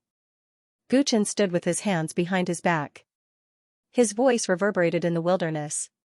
It was quiet in the swamp. Seeing that no one responded, Gu Chen's smile became somewhat sinister. If you don't want to show your face and continue playing hide and seek with me, then I'll kill those two hidden dragons first. The blatant threat and the unmistakable identity of the person hiding in the dark finally made him unable to hold back. Clang, a loud and clear sword chime suddenly rang in Gu Chen's ears. Just as he heard the sound, the sword was already at his neck. The opponent was proficient in stealth. He had already approached Gu Chen and launched a sure kill attack. The sword was right in front of him, but Gu Chen did not panic. It was as if he had already expected it. He slightly tilted his head to the left. It was just a slight dodge, and the sword missed by a hair's breadth. Gu Chen raised his right hand and casually waved his palm. The sneak attacker's reaction was extremely fast. After the attack failed, he immediately retreated. Gu Chen did not hit his target. He only saw a shadow before he disappeared. Not bad. Your skills are indeed top-notch. Gu Chen praised. Humph, don't be too proud. You were just lucky just now. A voice finally responded from the void. It was a young and deep voice. Just luck? Are you sure? Gu Chen's eyes had turned completely golden as he said calmly. You can't see me. Even if I come in front of you, you won't be able to sense me. Just based on this point, you are not my opponent. You were lucky to dodge the previous attack, but you won't be able to dodge the next one. The person in the dark was extremely confident. Did you kill the 3 people from before? Or are you just going to kill me? Gu Chen asked calmly. Humph, you're about to die, and you still have the mood to care about others? The person in the dark sneered. You're so murderous. Aren't you afraid that I'll really kill 2 of your clansmen? Gu Chen asked again. They've been in your hands for so long. I'm afraid that they're already in danger. If they're not dead, killing you first is equivalent to saving them. I see. The logic is simple and crude. Gu Chen looked like he agreed. Clang, he wanted to ask more questions, but the other party attacked again. This time, the person also came to his side and thrust a sword that was almost impossible to dodge at a very close distance. However, Gu Chen's body suddenly fell into the forest and he had already dodged the sword before it reached him. You dodged it again? The person in the dark said in surprise. He clearly did not discover his position, but he could dodge his attack twice. Wasn't this fellow's reaction too fast? Limitless Tyrannosaurus Dragon was relieved to see that Gu Chen had dodged its killer move twice in a row. It moved away from the battle between the two and murmured. The foresight instinct is indeed not simple. It knew very well that the Hidden Dragon clan's invisibility talent was unparalleled in the world. The person who attacked was obviously an outstanding member of the Hidden Dragon clan. His ability to kill stealthily was very impressive and rare in the entire Dao world. It couldn't see the opponent's position, and neither could Gu Chen, even though his vision was amazing. However, the glorious ancient overlord body was still the glorious ancient overlord body. As the strongest body in the ancient underworld era, it had a series of terrifying instincts. One of them was the foresight instinct. This instinct could predict fortune and misfortune, and it could even see the short future. In other words, Gu Chen didn't know where the hidden dragon was hiding, but he could see in his mind where the hidden dragon was going to attack in advance, so he could avoid it. If he dodged before the opponent made a move, he could avoid it no matter how close the opponent was. Usually, Gu Chen's glorious ancient overlord body was in a sealed state, and the foresight instinct was also hidden, so infinite Tyrannosaurus rarely saw it. The last time Gu Chen used the foresight instinct was when he was dealing with the Crow Taoist. At that time, even the great prophet of the Luo sect didn't notice that the Crow Taoist had a way to escape, but it was discovered by Gu Chen, and his last chance of survival was destroyed. Others might not know how Gu Chen had discovered it, but Limitless Tyrannosaurus Rex had guessed it. It was the ability of foresight. The scene of Taoist Crow escaping had appeared in Gu Chen's mind in advance, and thus he was killed. It was comparable to the Luo sect's foresight ability. Although the foresight time was short, it was more flexible in actual combat, and more precious than the battle instinct. In the past, Gu Chen rarely used the foresight instinct, so infinite Tyrannosaurus didn't know to what extent it had been developed. Maybe it could see it today. Swoosh. Swoosh. The person in the dark attacked again and again. Every sword was like a ghost, and it was impossible to guard against it. However, Gu Chen seemed to have dodged every sword easily. The first time was luck, the second time was luck, but if it happened again and again, then it was definitely true strength. The person in the dark gradually lost his breath, and his invisibility was no longer perfect. Through a pair of golden eyes, Gu Chen could vaguely find his position. Oh my god, Brother Ninja failed the assassination. What's wrong with that guy? He seems to be able to see Brother Ninja. Big Brother Ninja is a genius that only appears once in 100,000 years in our Hidden Dragon clan. Even the Patriarch is full of praise for his ability. There's actually an enemy that he can't deal with. Many members of the Hidden Dragon clan who were hiding in the swamp witnessed the battle with their own eyes. They whispered to each other, many of them in disbelief. Although I have a very high evaluation of your stealth skills, continuing to fight like this is just a waste of time. At a certain moment, when the person in the dark once again approached and launched a sneak attack, Gu Chen used his fingers as a knife and slashed at a corner of the void. Boom, this time it was different from the previous dodging.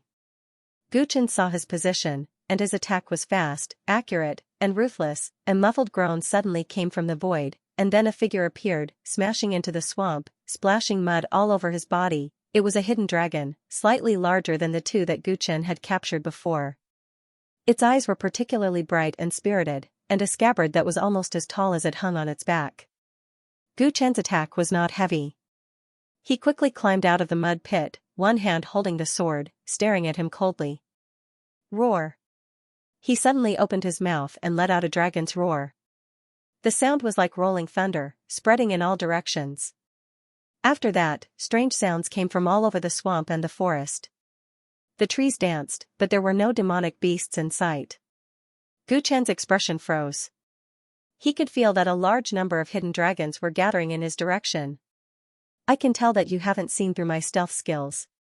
The reason you can avoid me time and time again is because you have some kind of prediction ability. You can predict my movements, but how many people can you predict at the same time? Ninja's face was full of fighting spirit, and his tone was teasing. A very rational way of doing things. The look of admiration on Gu Chen's face deepened. Not only did the other party see through his prediction ability, but he also thought of a way to deal with it in the shortest time possible. He was not blinded by meaningless pride.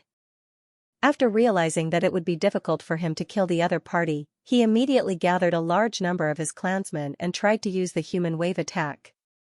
Judging the situation was a very important ability for an assassin. This ninja was really a natural assassin, much stronger than Tu Xiong, the craftsman, and the others. Whoosh! Whoosh! Whoosh! A large number of hidden dragons received the order and rushed toward Gu Chen. All of them were in stealth mode, like countless invisible blades. Seeing that Gu Chen was surrounded, the unbounded Tyrannosaurus Rex rushed forward and let out a shocking dragon roar. Roar!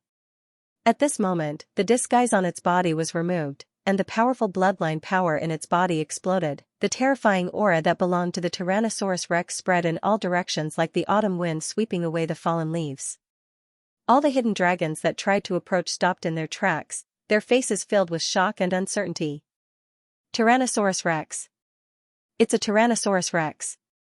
Soon, many of the hidden dragons felt fear in their hearts and subconsciously retreated. The Tyrannosaurus Rex was the leader of the Terror Dragon tribe. Even though the hidden dragon tribe also had the royal bloodline, they were still suppressed in terms of bloodline power. One of the reasons why Gu Chen dared to fight so many hidden dragons was because of the unbounded Tyrannosaurus Rex.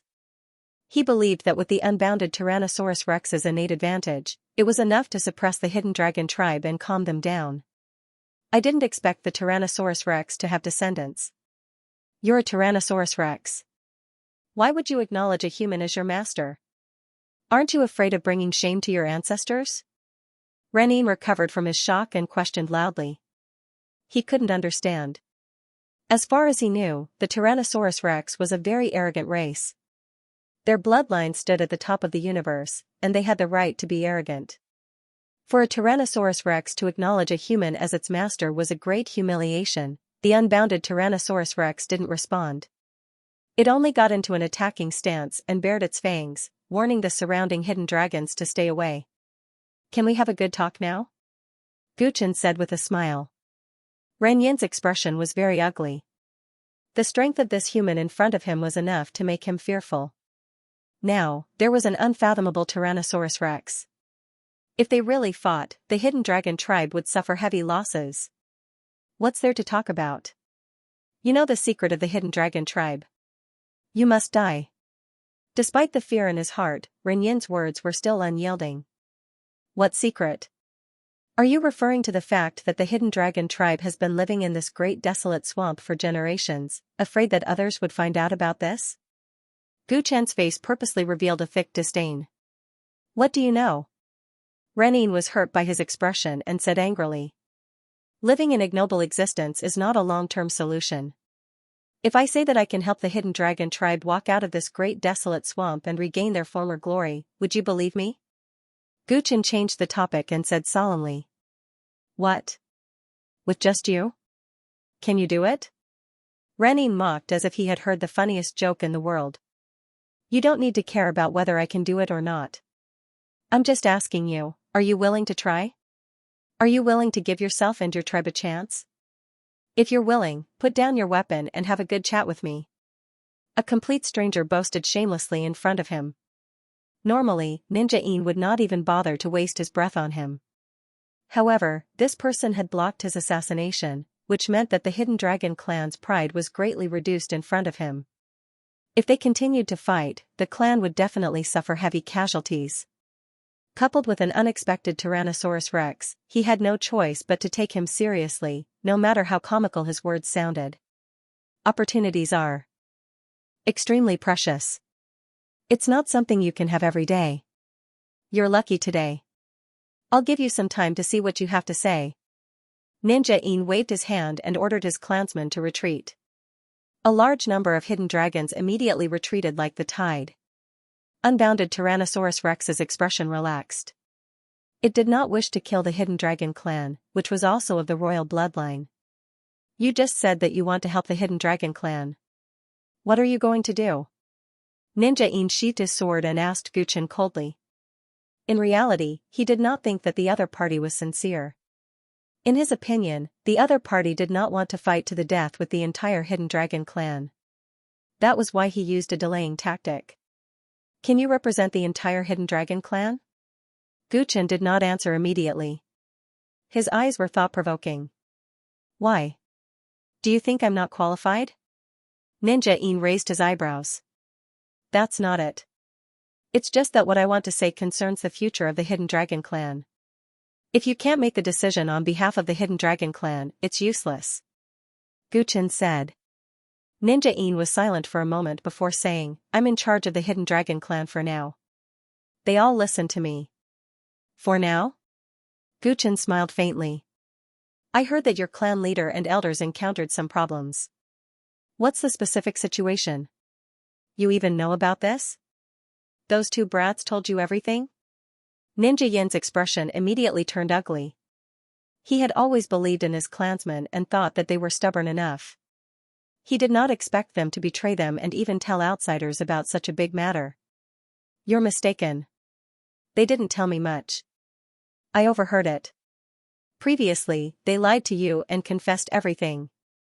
They just wanted to lure you out. Guchen answered truthfully. Since he wanted to cooperate with the hidden dragon race, he had to show his sincerity. Ninja Hideout's expression softened quite a bit when he heard this. He nodded. This was more like the two little dragons in his memory. Since the two little dragons had never been to the outside world, their thoughts were relatively simple. It was normal for their conversation to be overheard, but the possibility of it being leaked was not high. That was because he had trained them single-handedly, so their willpower was relatively strong. There are indeed some problems within our clan, but this has nothing to do with you. There's no need for me to answer you. All you need to know is that I have the right to speak. Let's get down to business. Ninja said. If the hidden dragon clan forms an alliance with me, I guarantee that I will bring you out of this great desolate swamp in the future. You will no longer have to hide from the world in fear. Guchen said straightforwardly. What a joke. Do you know how powerful our hidden dragon clan's enemies are? Who do you think you are to boast like that? Ninja Hideout replied disdainfully. He was not a 3-year-old child who would believe whatever people said. No matter how powerful the hidden dragon clan's enemies are, or how high their status is, believe me, they are not as invincible as my enemies. Guchen replied calmly. Oh? Who is your enemy? Ninja Hideout was curious. The 9 Dao Quartz. Guchen said. Ninja Hideout's eyelids twitched uncontrollably. The corners of his mouth twitched as he blurted out. Madman. For countless years, the 9 Dao Quartz had ruled the primordial Dao world. They were the heavens of this world, the combination of all the powerful forces. A person who said that he wanted to be their enemy with a calm expression, if he was not a madman, then what was? Brother, I know that what Master said is hard for you to believe, but please believe that he is serious. The dinosaur clan has been weak for a long time. I hope that the hidden dragon clan can join me and revive the clan under Master's banner, Unbounded Tyrant Dragon said sincerely to Ninja Hideout. Ninja Hideout could not help but size up Unbounded Tyrant Dragon, his heart filled with disbelief. This guy in front of him was definitely a tyrant dragon, but he actually addressed a human as master, and even wanted the hidden dragon clan to be loyal to him. This was very hard for him to accept. The Tyrant Dragon clan was once equivalent to the royal clan of the dinosaur clan. The dignified royal clan did not have any pride at all. This was simply a disgrace to the entire clan. What's so special about this guy that a dignified tyrant dragon like you would be so loyal to him? Ninja Hideout pointed at Guchen and asked. Unbounded Tyrant Dragon hesitated for a moment. He wanted to say that Guchen was the glorious ancient overlord body, but in the end, he did not because the implications were too great. Before he could confirm that the hidden dragon clan would be loyal to him, Guchen's identity could not be exposed. Once it was exposed, it would cause a great disaster. Not only could Gu Chen's identity not be exposed, but even though he had revealed his identity as a tyrant dragon, he did not emit the bloodline power that only belonged to Unbounded Tyrant Dragon. Unbounded Tyrant Dragon had been the leader of the entire dinosaur clan for generations, and in this world, only the tyrants could make Unbounded Tyrant Dragon follow him. The tyrants had been banished to the Chaos Sea a million years ago, and the only remaining limitless Tyrannosaurus Rex had also followed the tyrants. As long as it revealed its identity, Gu Chen's identity would be exposed sooner or later. There were still some tyrant dragons in the Dao world. Although he did not know where they were now, it was not out of place for them to appear in this desolate swamp. He needed to use his identity as a tyrant dragon to increase the Hidden Dragon clan's trust. This was because the Hidden Dragon clan was very xenophobic, but he had to control the boundaries. This was what Gu Chen had told him in advance. Gu Chen could casually say that his enemies were the 9 major Dao courts. This was because even if the news spread, the 9 major Dao courts would not take it seriously given his current status. However, the glorious ancient overlord body was different, and so was the Unbounded Tyrant Dragon. Even the tyrants were very sensitive. If the 9 major Dao courts learned of their appearance, it was unknown what kind of uproar it would cause. The Unbounded Tyrant Dragon looked like it wanted to say something but was hesitant. This made Reninan curious, and his eyes flickered non-stop. He did not think that a dignified tyrant dragon would have no self-esteem. If that was the case, this human youth in front of him must be extraordinary to be able to tame it. When he thought about how his assassination had completely failed, he became even more fearful. He was thinking about how to solve the problem in front of him. There was no need to form an alliance. Not to mention that he did not trust the other party. The Hidden Dragon clan did not have the mood to consider such a thing given their current situation. However, if they did not form an alliance, he could only kill them. He could not let them leave and cause the Hidden Dragon clan's secret to be exposed. How could he kill this human while minimizing his losses? Reninan was distressed. It was not advisable for the Hidden Dragon clan to suffer huge losses now. Otherwise, when the clan leader and elders returned, he would not be able to answer to them.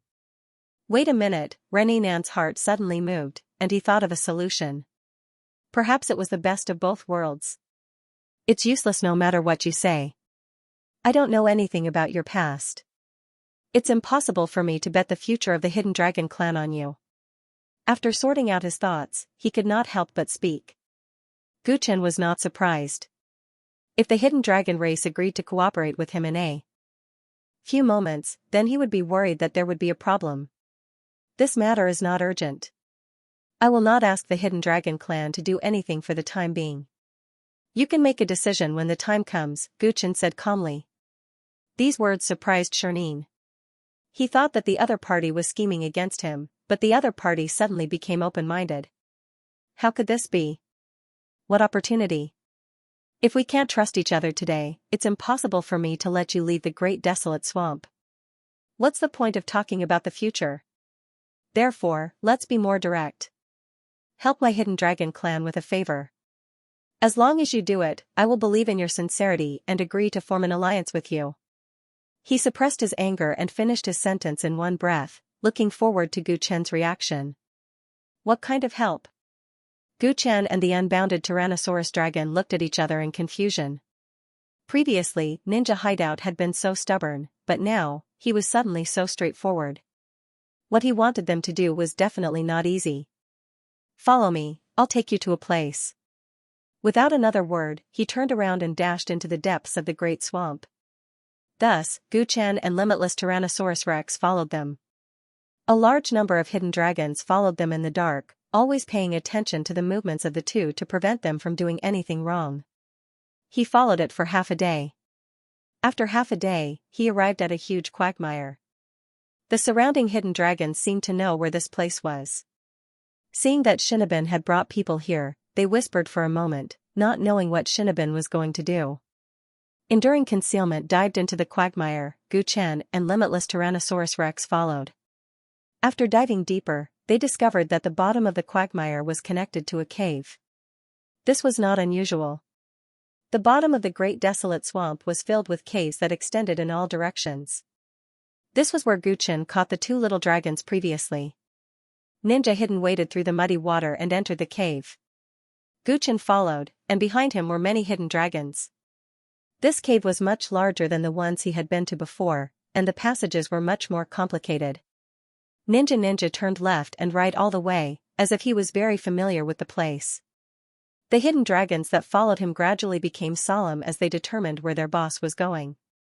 Soon, a huge natural cave appeared in front of them. On each side of the cave, there was a 6-foot-tall clay doll. These two clay puppets looked exactly the same. They looked like the statues of some religion, but strangely, one of them was crying while the other was smiling.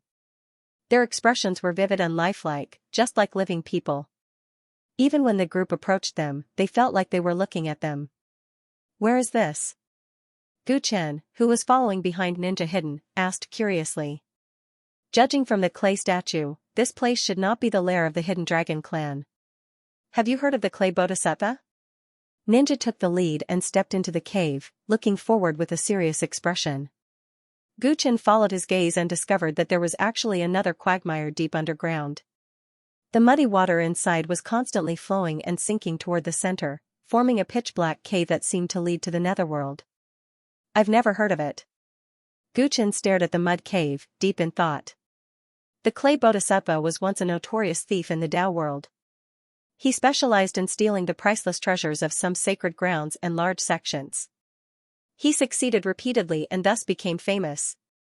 I won't say much about his glorious deeds.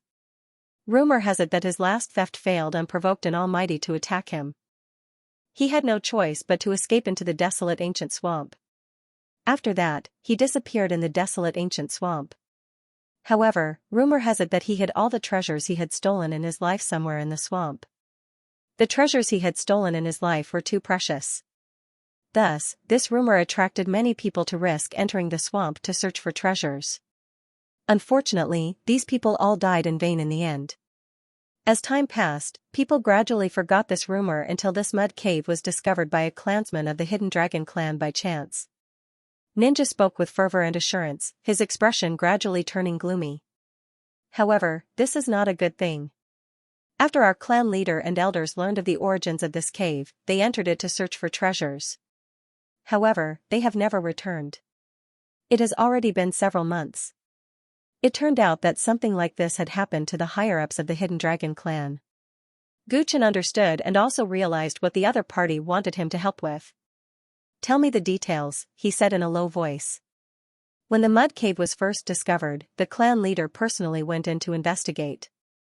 However, he did not return for a few days.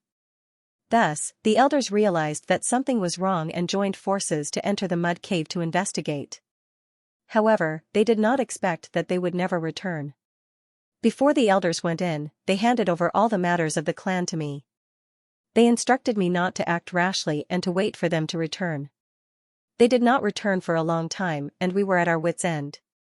At this time, that golden crocodile came out to cause trouble. You couldn't do anything about that golden crocodile, so you thought of asking the assassins of the Pavilion of Innocence to help you get rid of it?" Guchen asked, his eyes flashing. "Something like that." Ninjin nodded, his eyes evasive. "You want me to go into the mud cave and help you rescue your clan leader and elders?" Guchen asked again. "That's right. If you can rescue my clan leader, I don't need to tell you what it means. Don't you want to show your sincerity? Prove it to me." Ninjin's eyes shone brightly as he said this openly. The clansmen of the Hidden Dragon clan understood what he was thinking. They looked at each other, wondering if this outsider had the courage to go into the mud cave. "I understand. I can give it a try." Guchen took a deep look at Renin and agreed without hesitation. Ninjin raised his eyebrows. "Won't you reconsider? You'll have to risk your life. Just like you said, if I rescue the clan leader of the Hidden Dragon clan, it will mean a lot. By then, I won't have to care about how much truth you tell, and I'll be able to speak directly to your clan leader. Things will be much simpler, don't you think?" Guchen laughed and teased. Ninjin's expression became a little uneasy. He felt as if his plot had been seen through. However, this uneasiness only lasted for a moment. He quickly said seriously, "If you can really rescue my clan leader and elders, I'll be convinced and I'll owe you a great favor." Guchen smiled and strode toward the mud cave. Limitless Tyrannosaurus Rex followed closely. It knew that there was definitely unimaginable danger in the mud cave. You stay here. I'll go down alone. Guchen turned around and said to it. But Limitless Tyrannosaurus Rex was worried that Guchen would be in danger. Don't worry. I've been to all kinds of places. This small mud cave can't trap me. Guchen said calmly. At this moment, Limitless Tyrannosaurus Rex vaguely saw his domineering aura when he fought in the dark chaos. The worry in its heart dissipated a lot. I'll wait here for the good news, Master. Limitless Tyrannosaurus Rex nodded.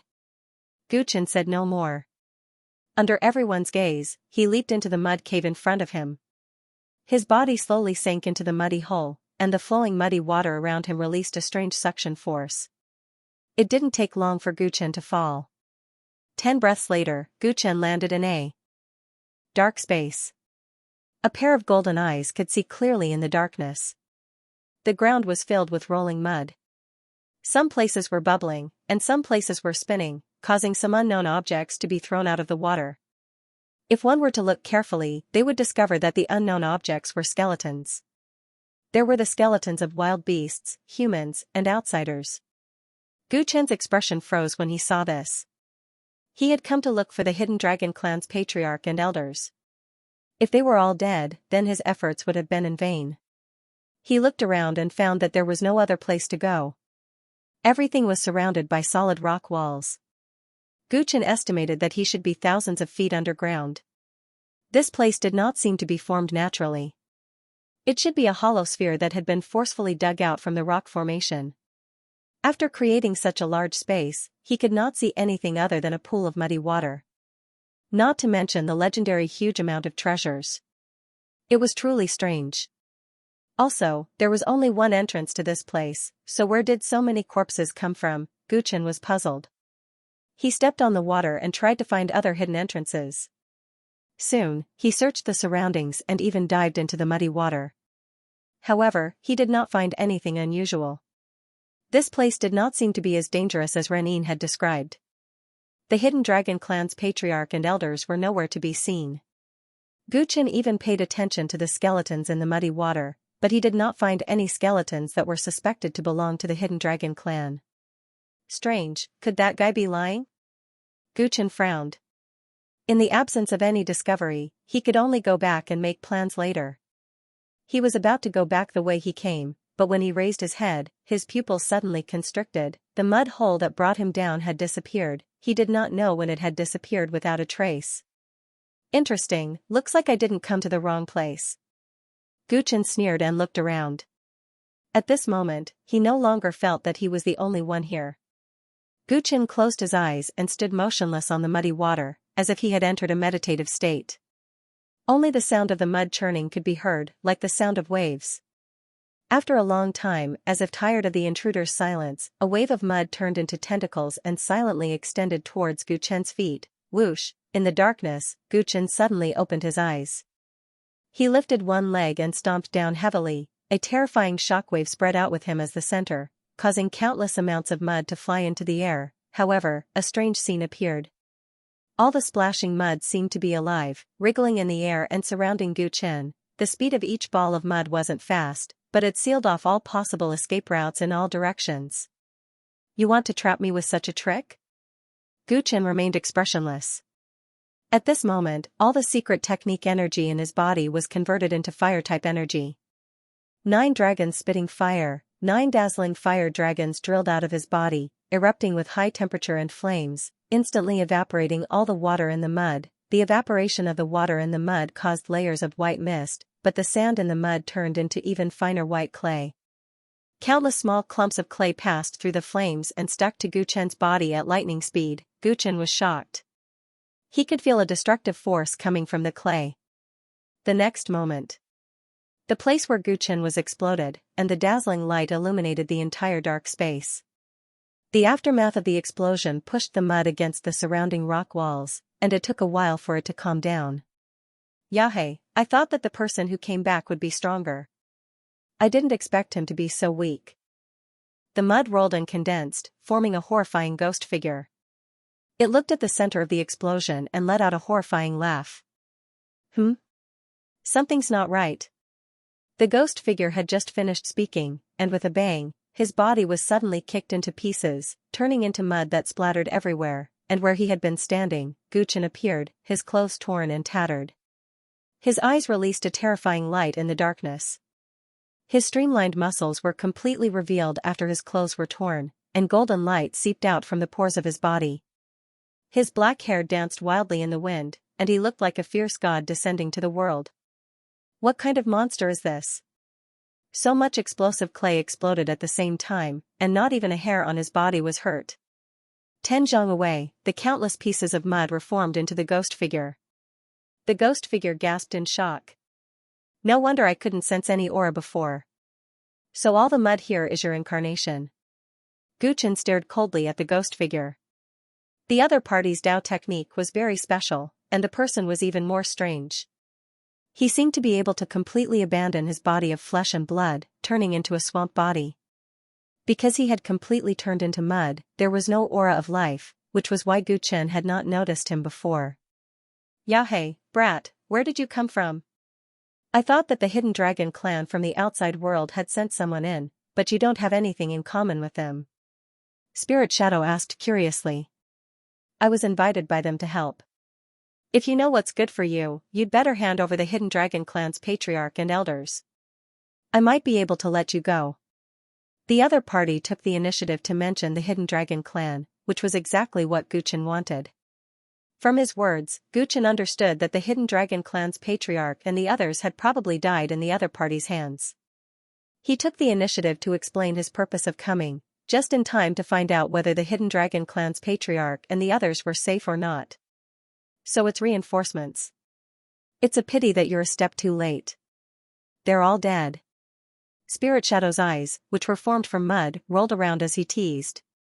Guchen's expression darkened. If that's the case, then I can only bring your corpse back to report. Why must you be so murderous? Is it worth it for you to risk your life for a trash race like the Hidden Dragon clan that has lived in the swamp for a long time without seeing the light of day? What's the difference between you and them? Guchen glanced at Spirit Shadow and said disdainfully. Spirit Shadow's expression froze as he explained. I'm different from them. Guchen's words were meant to trick him. From his expression and reaction, he guessed a possibility and asked, You're that great thief Clay Bodhisattva? Ninja had said that the Clay Bodhisattva was only missing. No one was sure that he was dead. And now, the other party had appeared in the Clay Bodhisattva's treasure trove, and this place seemed to have been there for quite a few years. It was hard for him not to make such a guess. That's right, I'm the world's #1 thief, the Clay Bodhisattva. Hearing Guchen mention his name, the Clay Bodhisattva replied proudly. The world's #1 thief? If you have this ability, how could you be reduced to hiding here to avoid your enemies? Guchen teased. End of chapter 1827. Don't forget to subscribe, like, and share the video to support the channel.